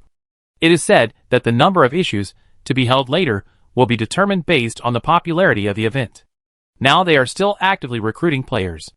I hope that players will sign up and submit their resumes." Wei Han has heard of this Fei Hong Zai Tian photography team, but doesn't know much about it. Hearing that someone likes popular science so much, she interrupted, "What is the team hierarchy of Fei Hong in the sky? I didn't expect that someone would not even know the hierarchy of Fei Hong in the sky." The popular science person looked at her in surprise. After seeing that she was a cute girl, the popular science person thought that she might be a girl, so she didn't know much about this aspect. "You don't even know this. It seems that you don't pay much attention to news in this area," the popularizer said. "Listen carefully. The team structure of Fei Hong Zai Tian is 2A4B, and the team leader is Yi Jiren, an A-level player. There are 4 photographers, all of whom are B-level players, so I won't mention their names one by one. Finally, there is an intern who is said to be doing odd jobs, but his strength is not weak at all, an A-level player." This time, a newcomer named Jiang Shulin came in. Wei Han nodded in understanding. "Thanks for the popularization." Rongqi wanted to say that he could actually popularize science for her, and he knew all this information. He had expected that Beidou Xingyue would find someone to live broadcast this dungeon. The dungeon development itself is attractive. If players live broadcast the development, it is easier to accumulate fame. The result was exactly as he expected. Fortunately, Wei Han also made a disguise. However, Beidou Xingyue actually let 3 C-level players enter the A-level red dungeon to open up new land. Is Beidou Xingyue so confident in these players? Or did they assign special skills to these players? Or did they count on the 2 A-level players in the photography team to take action? Fei Hong's IT on the miscellaneous members of the photography team were replaced from the ordinary-looking A-level player to the handsome Jiang Xulin now. Does this imply that Beidou Xingyue has some plans? Not everyone in the crowd envied this group of people, and some people were speechless. What is there to envy? Only a spineless person can accept a contract like Beidou Xingyue. I heard that Beidou Xingyue players can successfully pass the level by live streaming. Today I want to see if they can really go all the way smoothly. Some people were puzzled. It's been so long since I entered the dungeon, why haven't I received the task yet? According to past experience, you will receive a task within 5 minutes after entering the dungeon, but now some people have been in the dungeon for more than 15 minutes, and the familiar burning feeling has not yet come to their palms. In this new dungeon that they have no idea about, the system has not issued any tasks, so players have no direction to act and don't know what to do. The surrounding environment looks quite creepy and strange, but there is no danger for the time being.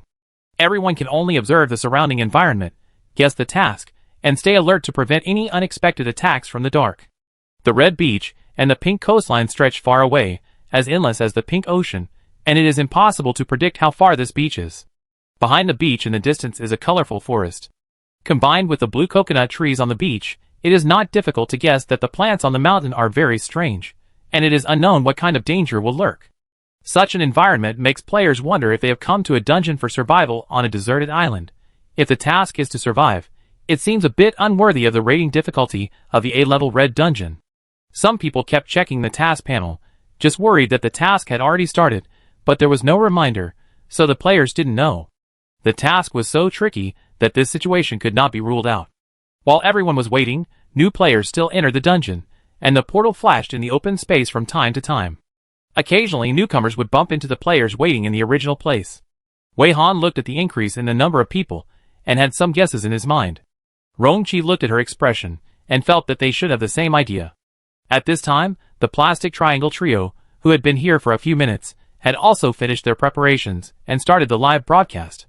The photographer in the photography team set up the camera, and pointed the lens at the 3 players. The players introduced themselves to each other, and then said hello to the camera. A beautiful female player named Chioli, who had 2 small braids and dressed simply and coolly, seemed to have a cheerful and lively personality. She said to the camera with full energy, "Hello, everyone. We are now in the new dungeon, and there are so many people here. Photographer, please show everyone." Then the photographer turned the lens to other directions, and took pictures of the scene on the beach. Perhaps because the dungeon task had not been released yet, the photographer stood in place when shooting, and did not move much, and did not seem to pay much attention to the beauty of the picture. Wei Han questioned the business ability of this team. Rongqi was concerned about the way Chioli spoke. Perhaps he thought too much, and inexplicably had a strong sense of déjà vu. Wherever the camera passes, players will greet each other in a funny way or make strange noises, shout their own names, and try to steal the spotlight in various ways. Players who are in the camera generally do not feel offended, or many players are eager to get some shots. Wei Han and Rongqi happened to be swept by the camera, and Wei Han was naughty for a while, casting the skill, little flowers, and bang bang bang, all kinds of flowers popped out, and soon she became the so-called walking flower stand. Then she shook it hard like a dog shaking its fur, and the flowers fell off again, and the fallen petals floated away with the cold wind, creating an inexplicable aesthetic feeling. Rongqi just looked at her helplessly and indulgently, with a faint smile on his gentle face. He reached out to help her take off a daisy that had not fallen, and deliberately pinned it behind her ear. The whole process took only a few seconds, but it attracted the attention of more than 100,000 viewers in the live broadcast room. The Beidou Xingyue player group had made a preview for this live broadcast special event for a while. Today, the live broadcast started, and the Ghost platform also made a splash poster for the live broadcast. With the traffic blessing of the Ghost platform itself, plus the reputation of the dungeon opening live broadcast, it is not surprising that it can reach more than 100,000 viewers just after the broadcast. It was just at the beginning that the audience's barrage was not very enthusiastic, and they were all curiously looking at the strange vision in the dungeon. After the camera swept over Wei Han's antics, the originally enacted barrage instantly became lively. Little peculiar real thing. Haha, so cute. So this little skill can be used like this? Please spare me. Am I the only one who thinks the expression of the handsome brother next to me is so doting? I know nothing about these two people, but I feel like I've been bitten. Looking for the hope of all mankind, woman. You have successfully attracted my attention, Diaohua JPG.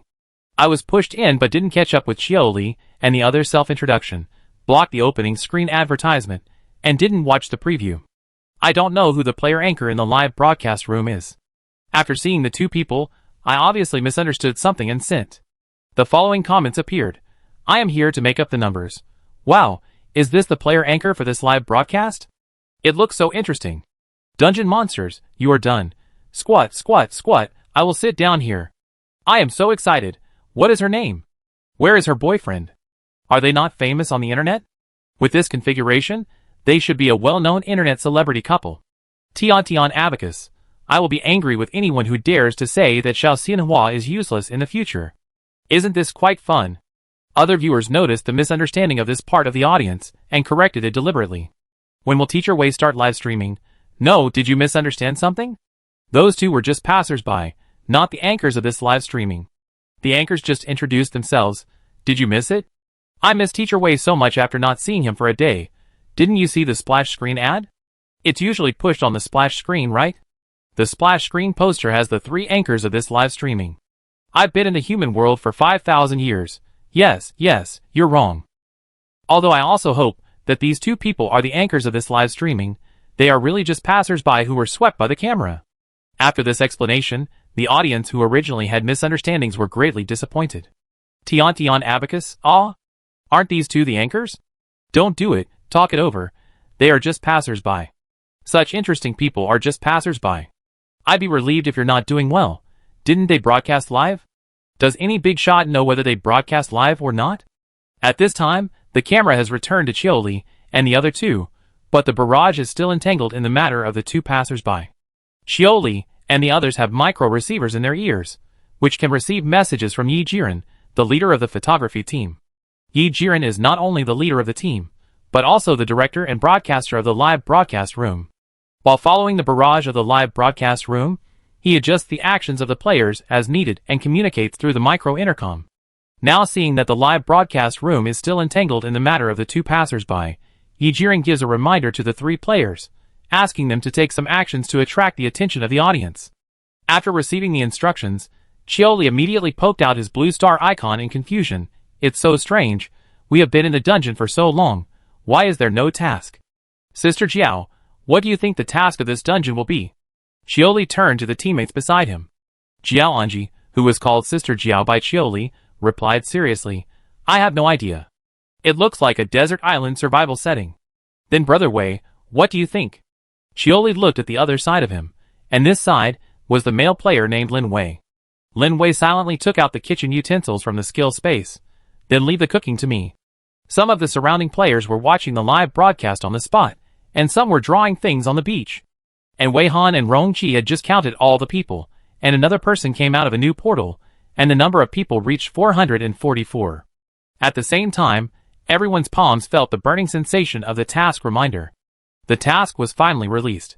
When everyone wanted to check the task, a rumbling sound suddenly came from a distance. Along with the rumbling sound, a building just rose out of thin air. Not long after, the building was revealed in full. It seemed to be a store. The building was not very big. At a glance, it should be only 100 square meters and 4 meters high, like an ordinary supermarket. Some people stopped observing the building that suddenly appeared and lowered their heads to continue checking the task. Soon, someone's voice full of doubt sounded, Beach kite competition? Wei Han and Rong Qi were also checking the task.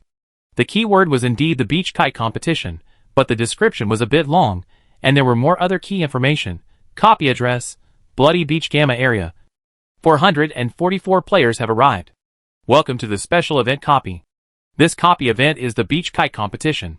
Please enjoy a unique kite-friendly match here. Our slogan is, competition first, friendship second. This event is divided into several processes. After each process is completed, the next process will be updated. Now announce the first step, Players are requested to obtain a kite within 30 minutes. Tip: how to obtain kites. First, you can go to the kite store to buy a kite blind box with your coins. Please note, the number of blind boxes is limited, so hurry up if you want to buy. Second, you can go to the Catch the Sea area to catch the sea. The organizer will allocate kites to you according to your Catch the Sea harvest. In addition, there are hidden ways to obtain. Players can try boldly. Warm reminder: traditional kites in the real world of humans do not count. Please do not confuse the two, so as not to harm yourself. Players have 3 minutes to prepare, and the countdown will start after 3 minutes. After 30 minutes, if the player does not hold the kite, he will lose a random part of his body. Chapter 50. What was very tricky was that while they were reading the task, the 3-minute preparation time was already counting down. After reading it, there was only about half a minute left. The players immediately realized that the building that had just risen from the ground was the kite shop mentioned in the task description. The crowd suddenly became chaotic, and some people immediately began to run towards the kite shop, not caring about bumping into people, just thinking about rushing to the shop as soon as possible.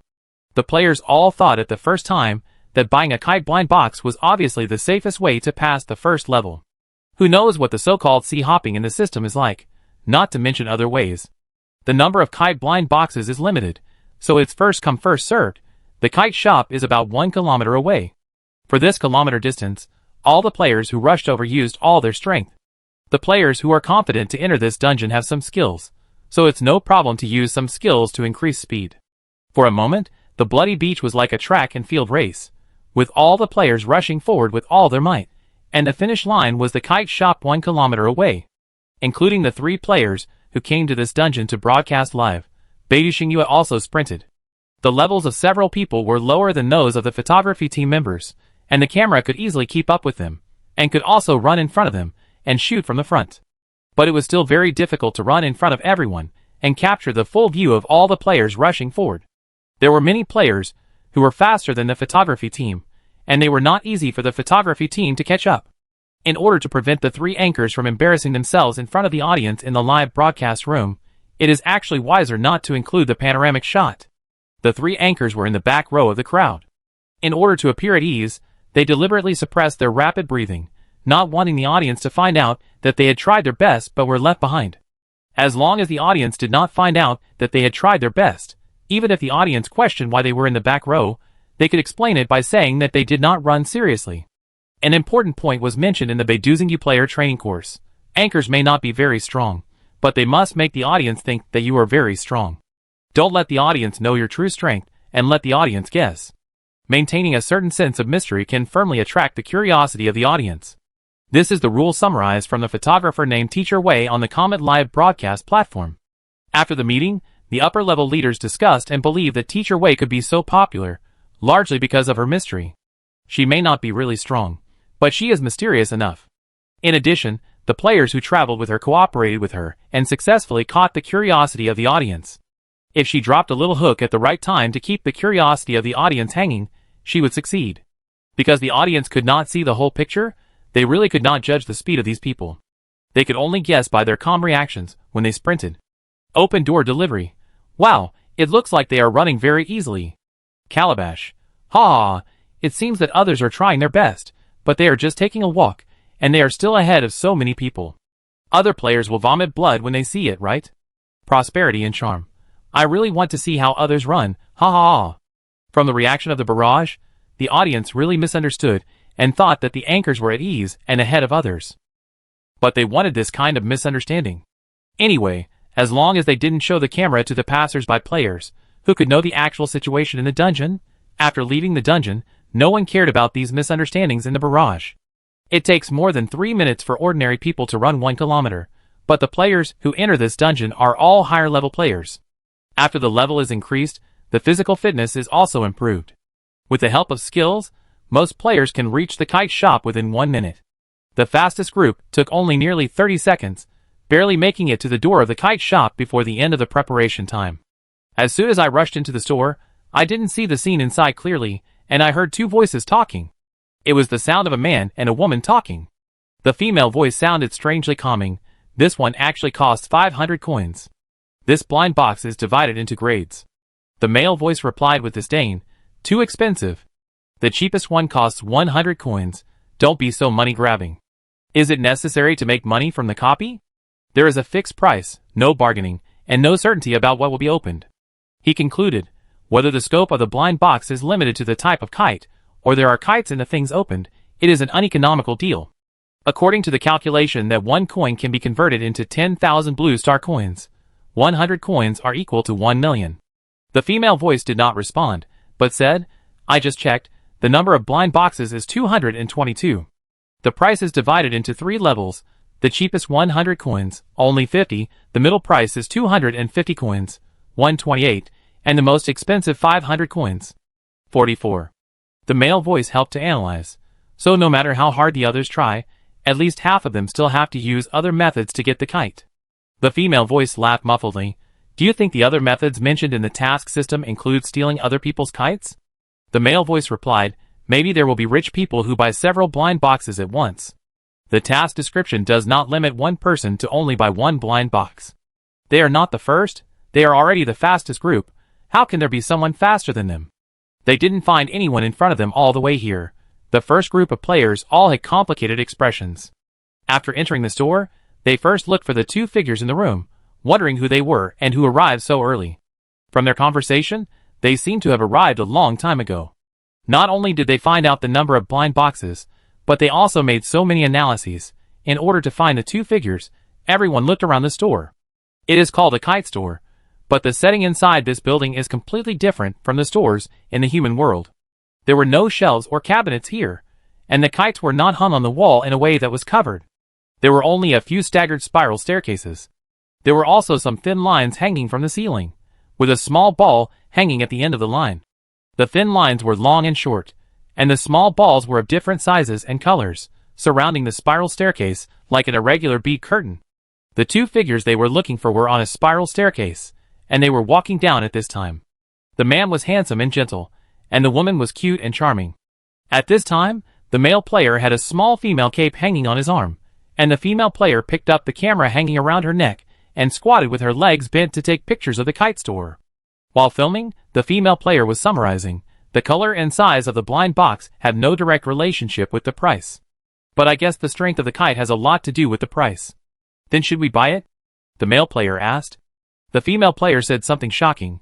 I can't afford it. I want to collect all the blind boxes, and I don't have so much money. Everyone was shocked. Is she planning to rob other people's blind boxes? Running fast doesn't mean you can fight. This female player is too arrogant. The conversation between the 2 made the first group of players who ran to the scene dare not act rashly. Even if everyone comforted themselves in their hearts that running fast does not mean strong strength, these 2 people were here as leisurely as if they were on vacation, calmly analyzing and discussing. More importantly, they have already revealed the idea of robbing the blind box. If they buy the blind box first, they may be the first target of their robbery. And, even if they don't rob, there is no guarantee that other players won't rob. Everyone is waiting for the first person to buy a blind box to appear.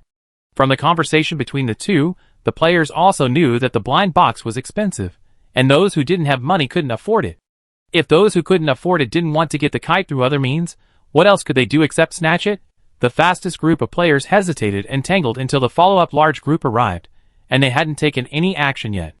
As soon as the large group arrived, the first people who arrived were squeezed into the store. For a while, hundreds of people filled the small store. The people who came later didn't know what the people in front were doing. Now the 30-minute countdown has begun.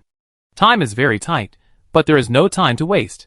After figuring out where the blind box was, some people rushed to buy it, while others followed and looked at the 2 players who came down the spiral staircase. Are you stupid? The first one to arrive didn't buy it first? Why are you looking at those 2 people here? This is not the time to eat dog food, right? Some people complained in confusion. Who is eating dog food? You know nothing. When we arrived, we didn't know how long those 2 people had been there. Maybe they will grab the blind box. I can't be the first one to be targeted by them. Someone replied angrily. After saying this, the man rushed up, and the players who were still watching also took action. Now that there are more people, taking advantage of the chaos, you can fish in troubled waters without being noticed.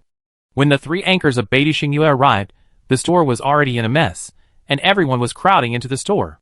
At this time, 2 people actually walked out of the store empty-handed. Chioli recognized that these two were the passers-by who attracted the most attention of the audience at the beginning of the live broadcast. For some reason, Chioli called out to the two people, "Hey, aren't you going to buy blind boxes? Are you leaving now?" Jiao Anji thought of her own personality and asked, "If you are short of money, we can lend you some. Don't just give up." The attention of these two passers-by was quite high. Yi Jiren, who was following the situation in the live broadcast room, immediately asked the photographer to take some shots of these two people. Two faces with surprised expressions appeared in the picture. The audience was very impressed by these two passers-by. As soon as they saw them, the barrage became lively. Wooden ox and flowing horse. It's Xiao Xianhua and her boyfriend. Jigsaw puzzle master. What? They left just because they had no money? Sleeping carnival. It's not like you can only get kites by buying blind boxes. They should be going to the sea. I'm actually quite curious about what the sea hunting mentioned in this copy is like. It must be different from the sea hunting in our real world, right? You won't see ghosts during the day. Did they really not broadcast live? Is there any big guy who saw it? No, I went to the Northwest Wind Forum to post a question. There is no live broadcast of these two people on the whole network. If you want to see these two people, you can only stay in this live broadcast room. I really like the new and dislike the old. Woo, sorry, I don't really want to watch the three anchors. I'm more curious about these two passers-by. Wei Han and Rong Qi were not aware that they attracted attention as passers-by in other people's live broadcast rooms, and they didn't know that they were considered a couple, and because of the Little Flower skill, Wei Han was nicknamed Little Flower. But in reality, when the Shirley trio who were pushed into this live broadcast room were pointed at the two passers-by, they saw a familiar feeling from their temperament. When these two answered the anchor's questions on the screen, this sense of déjà vu became even stronger. How much can you borrow? The girl with a cute face in the picture asked calmly. The amount of money we need is not small, the man added. Jiao Anji just said it casually, just a polite remark. Who would have thought that the two seemed to take it seriously? Now that they were still in front of the camera, Jiao Anji couldn't change her expression, so she had to continue asking, "You have to tell me how much you need first. The blind box is not ridiculously expensive, right?" "It is quite expensive," Rong Qi replied, "but it is indeed not ridiculously expensive. I need about 550 million. Wei Han has quickly calculated the money needed to buy all the blind boxes. Jiao Anji was so scared that his face changed. This is not ridiculously expensive. The other two people's faces were not good, but they felt something was wrong. If it was really so expensive, why would people rush to buy it? It is impossible for everyone to be so rich, right? Isn't this expensive? Jiao Anji also considered going to the sea. The unit price is okay. We want so much money because we want to collect all the blind boxes. Wei Han left a light sentence and took Rong Qi's wrist and left. Hurry up and go to the sea, don't dawdle. Collect all the blind boxes? Most people only want to take one, but they want to take them all? How can they collect them without money? Do they want to rob everyone? No wonder they don't fight now, and they take the initiative to leave the store. Why is this person talking so wildly? Everyone was stunned. The camera just shook. When they looked over again, they couldn't see the figures of the two people. They were so fast. The mood of the people who didn't take these two people seriously became solemn. These two people seemed to have the ability to snatch everyone's blind boxes. They are talking about going to the sea now, but it's hard to say whether they are thinking of waiting for the people here to fight for the result, and then come back to reap the benefits. The number of blind boxes is indeed very limited. After several people entered the store, some people in the store had already fought and had blood on their heads. One blind box was passed on to several people, and some people sneaked out of the kite store with blind boxes and escaped by luck. People who don't have money to buy blind boxes are waiting for others to buy them, and then they grab them directly. There are still some remaining blind boxes, but either those who have money don't dare to buy them, or those who want to buy them don't have money. Players who got the blind boxes have received a reminder that the blind box will only announce the opening method 5 minutes before the end of this session, and now all blind boxes cannot be opened. Shioli and others who just came in were quickly targeted, especially Jiao Anji, who took the initiative to ask the two passers-by if they needed to borrow money. Someone came forward, rubbing his hands, and said sinisterly, "I'm also short of money. Can you be kind and help me? You are the contracted players of Beidou Xingyue, right? Then you must help us. I believe the audience doesn't want to see you watching us die without helping us, right?" Gradually, several people were surrounded by a group of players. They all looked greedy, and were ready to fight.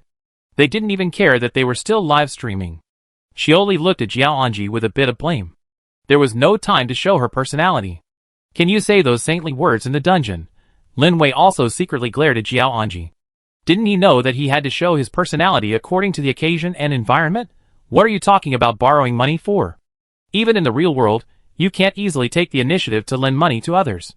Don't you know that wealth should not be exposed? However, Jiao Anji was someone who watched Teacher Wei's live broadcast seriously, and she also figured out the behavior of the 3 players in Teacher Wei's live broadcast room, especially the woman named Xian who she needed to imitate. She thought she had a good understanding of the woman's behavior and personality. Jiao Anji calmly pulled out a weapon from the skill space, a sharp sword, and slammed the blade on the floor with a clang. Want to borrow money? Sure, defeat us and you can borrow as much as you want. In fact, they did not have the strength to deal with the siege of many players, but the members of the photography team were all strong, especially the newly joined Jiang Xulin. Jiang Xulin was here to be the trump card.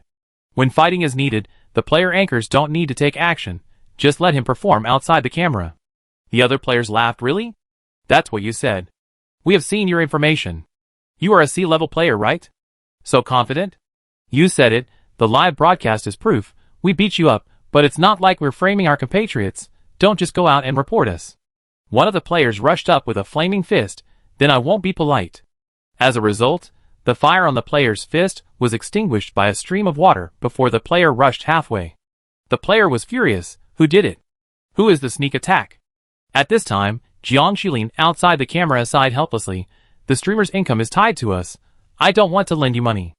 Then Jiang Xulin took a deep breath, and while calling from the team, he raised his hand and pointed at the player's hand, activating a certain skill, and the player's hand, which had just been soaked by water, instantly froze. The player looked at his hand belatedly, and then found that his hand was frozen. Then, before he could come back to his senses, he was kicked by Jiang Xulin, who suddenly approached, and was kicked directly to the wall, and hit several people on the way, and those people were squeezed over together and became scapegoats. As a result, the player who was kicked away screamed as he looked at his hand, and the broken pieces on the ground before the person who was kicked away could even scream. My hand, ah. After the player was kicked to the wall, and stood up again, he found that his frozen hand was broken. He was shocked and terrified and wanted to pick up the broken pieces and put his hand back together, but it was in vain. Jiang Xulin's move made everyone else step back subconsciously, and the camera deliberately captured the reactions of these players when facing Jiang Xulin's move, but bypassed Jiang Xulin himself. The 3-player anchors also showed appropriate surprise, and then Xiaoli, as if being robbed of the limelight, shouted to Jiang Xulin outside the camera, Jiang teacher. How can you do this? You are a member of the photography team, not a player. Don't rush to fight, okay? Jiao Anji also nodded calmly and said, Teacher Jiang, just watch, we can solve it. Lin Wei took out a bag of melon seeds. Teacher Jiang, you just eat some melon seeds and watch us perform. Jiang Xulin, outside the camera, followed his cold and calm personality, ignored the words of several players, and turned to other players. Who else wants to borrow money? It's too troublesome to come one by one, come together. The player just now had tested this person's strength for them, and now the player whose hand was broken into pieces was still going crazy. The remaining players didn't dare to mess around anymore. Anyway, there were other people here who could grab, and they didn't have to keep an eye on these few people. As long as they found a player who was weaker than themselves and snatched the other party's blind box, it would be fine. With this idea in mind, the players who originally planned to borrow money dispersed one by one unwillingly. This gave Qiuli more opportunities to perform. She murmured unsatisfiedly, Teacher Jiang, you scared them all away. You cruelly deprived us of the opportunity to stretch our muscles. Jiao Anji reminded seriously, now is not the time to worry about such things. Hurry up and buy blind boxes. Lin Wei stepped onto the stairs. What size, color, and price do you want? Do you want to let the audience decide? Qiuli heard the director Yi Jiren's instructions from the micro intercom. She needed to interact with the audience. What blind box to buy happened to be a good topic. At the same time, several people also learned from the director that the audience feedback on the development just now was very good, and Jiang Xulin had successfully attracted the attention of many viewers. Many viewers in the barrage were very curious about what Mr. Jiang, a member of the photography team, did outside the camera. Why did he seem to have a strong personality? At first, there were sporadic barrages begging Mr. Jiang to appear on camera, and the initial prototype was revealed. Yi Jiren was very satisfied with this. It seems that it is not that difficult to replicate Mr. Wei's live broadcast room. After watching the live broadcast, what else do the trio of Zhang Xian, Shirley, and Wu Shan not understand? Shirley said why these people gave her such a strong sense of déjà vu, and it turned out that these people were acting like them. But they didn't act like them. Shirley had already seen that Shirley was a benchmark for her, but she was not so noisy. If Mr. Jiang was used to benchmark Mr. Wei, she would not talk to Mr. Wei in this way. Okay. Are you serious? Anyone with a discerning eye can see that they took our plot, right? And Mr. Jiang. What the hell? Shirley was so angry that she couldn't even do her work. Originally, she was thinking about repairing the house. When she was bored, she would watch the live broadcast to entertain herself and see if there would be a camera sweep over Teacher Wei and Rong Qi in this new copy. As a result, Teacher Wei and Rong Qi were indeed seen. Teacher Wei attracted attention with the camera of passers-by. She was not happy for long before she saw such an infuriating development. Damn it, is this the script that Beidou Xingyu arranged for them? They are so smart. I knew they had bad intentions in the live broadcast. Shirley was very angry about this. Zhang Xian and Wu Shan were much calmer than her. Zhang Xian said, "Be calm, they may be able to learn our character easily, but Teacher Wei is not someone that everyone can play." Wu Shan corrected the monster Cgio's bricklaying technique. Everyone is unique. Even if you can learn it for a while, you can't learn it for a while. The fake will be exposed one day. The more people know it now, the more it will be in the end. She understands the truth, but Shirley can't help but get angry. These two can't agree with her. What she needs now is calmness. What she needs is to find someone to complain with her. So, in order to vent, Shirley pulled Qian Yueqiang and Mingna into a group and asked them if they had seen the live broadcast topic made by Beidou Xingyu. Unexpectedly, as soon as she threw out a topic, they rushed to send complaints. Work hard to become what you want to be, Qian Yueqiang. It's really disgusting. You actually made a plot with the same configuration as you. What, Teacher Jiang? You can tell at a glance that it is used to benchmark Teacher Wei. Famous double standard, Han Qi, I'm speechless. Why doesn't anyone else seem to see it? I see that the audience in the barrage didn't think about Teacher Wei at all. Kai Ming tries to move forward. Kai Liming, this is already a common tactic of Beidou Xingyu. Li Shi, did you reject Beidou Xingyu's invitation to sign a contract? You are? I persevere. Ming Na, I was confused at first, and felt that something was wrong. When I heard the name of Teacher Jiang, I slapped my thigh. Na is you Mo Hung, that Chioli has a strong taste in speaking. As soon as she opens her mouth, she has a poetic taste. Sure Li's alias Li Shi, question mark. The people I follow must become top stars. Na is you, watch your words. I'm in the group. Be careful or I kick you out. The people I follow must become top stars. Kai Ming tries to move forward. Yes, we did reject the invitation of that company. Their attitude towards us is particularly high and mighty, which is very disgusting. Who cares about them? Na is you. The people I follow must become top stars. I don't mean that. I just mean that your way of speaking is very unique. It's the kind of energetic and lively way of speaking. Kai Ming strives to move forward. You are ungrateful for their signing invitation. They must be creating stars by themselves. It's an old routine. The people I follow must become top stars. Sister Ling and Uncle Lu are very calm. Alas, they don't understand my boredom. Will anyone talk about this on the forum? You are my perseverance. I haven't read the forum yet, but does Teacher Wei know about this? Are they going to the dungeon again? Other people only know that Teacher Wei and Handsome Ding Lu have gone to the dungeon again, but they don't know what dungeon they're going to. The people I follow must become top stars. I will ask Teacher Wei what to do now. By the way, ask where Teacher Wei is now. They squatted in front of the live broadcast, not to see Teacher Wei appear in the live broadcast room as a passerby. But just now through the camera, they already knew that Teacher Wei and Rong Qi were going to the sea, but they didn't know what the so-called sea hunting in this copy meant. According to the task instructions, Wei Han and Rong Qi walked about 3 kilometers after leaving the kite shop and came to the so-called sea hunting area. This area seemed to be no different from the red beach they had come all the way. The pink wave surged up again, and then retreated, and the roar of the beast was sometimes strong and sometimes weak. Other players wanted to pass the first level by the simplest way of buying blind boxes. In this large area, there were only Wei Han and Rong Qi. The two looked at each other. Wei Han seemed to see some small holes on the bloody beach, and there were traces of roots left by something crawling on the beach. She immediately walked over. As a viewer who has watched many videos of people catching seafood in the real world, Wei Han immediately made a serious judgment. Look here, there are traces of mucus left on the red sand after some creature moved, extending all the way to this breathing hole. There must be something lying in the sand here. Let's dig and see. Rongqi, you are really catching seafood?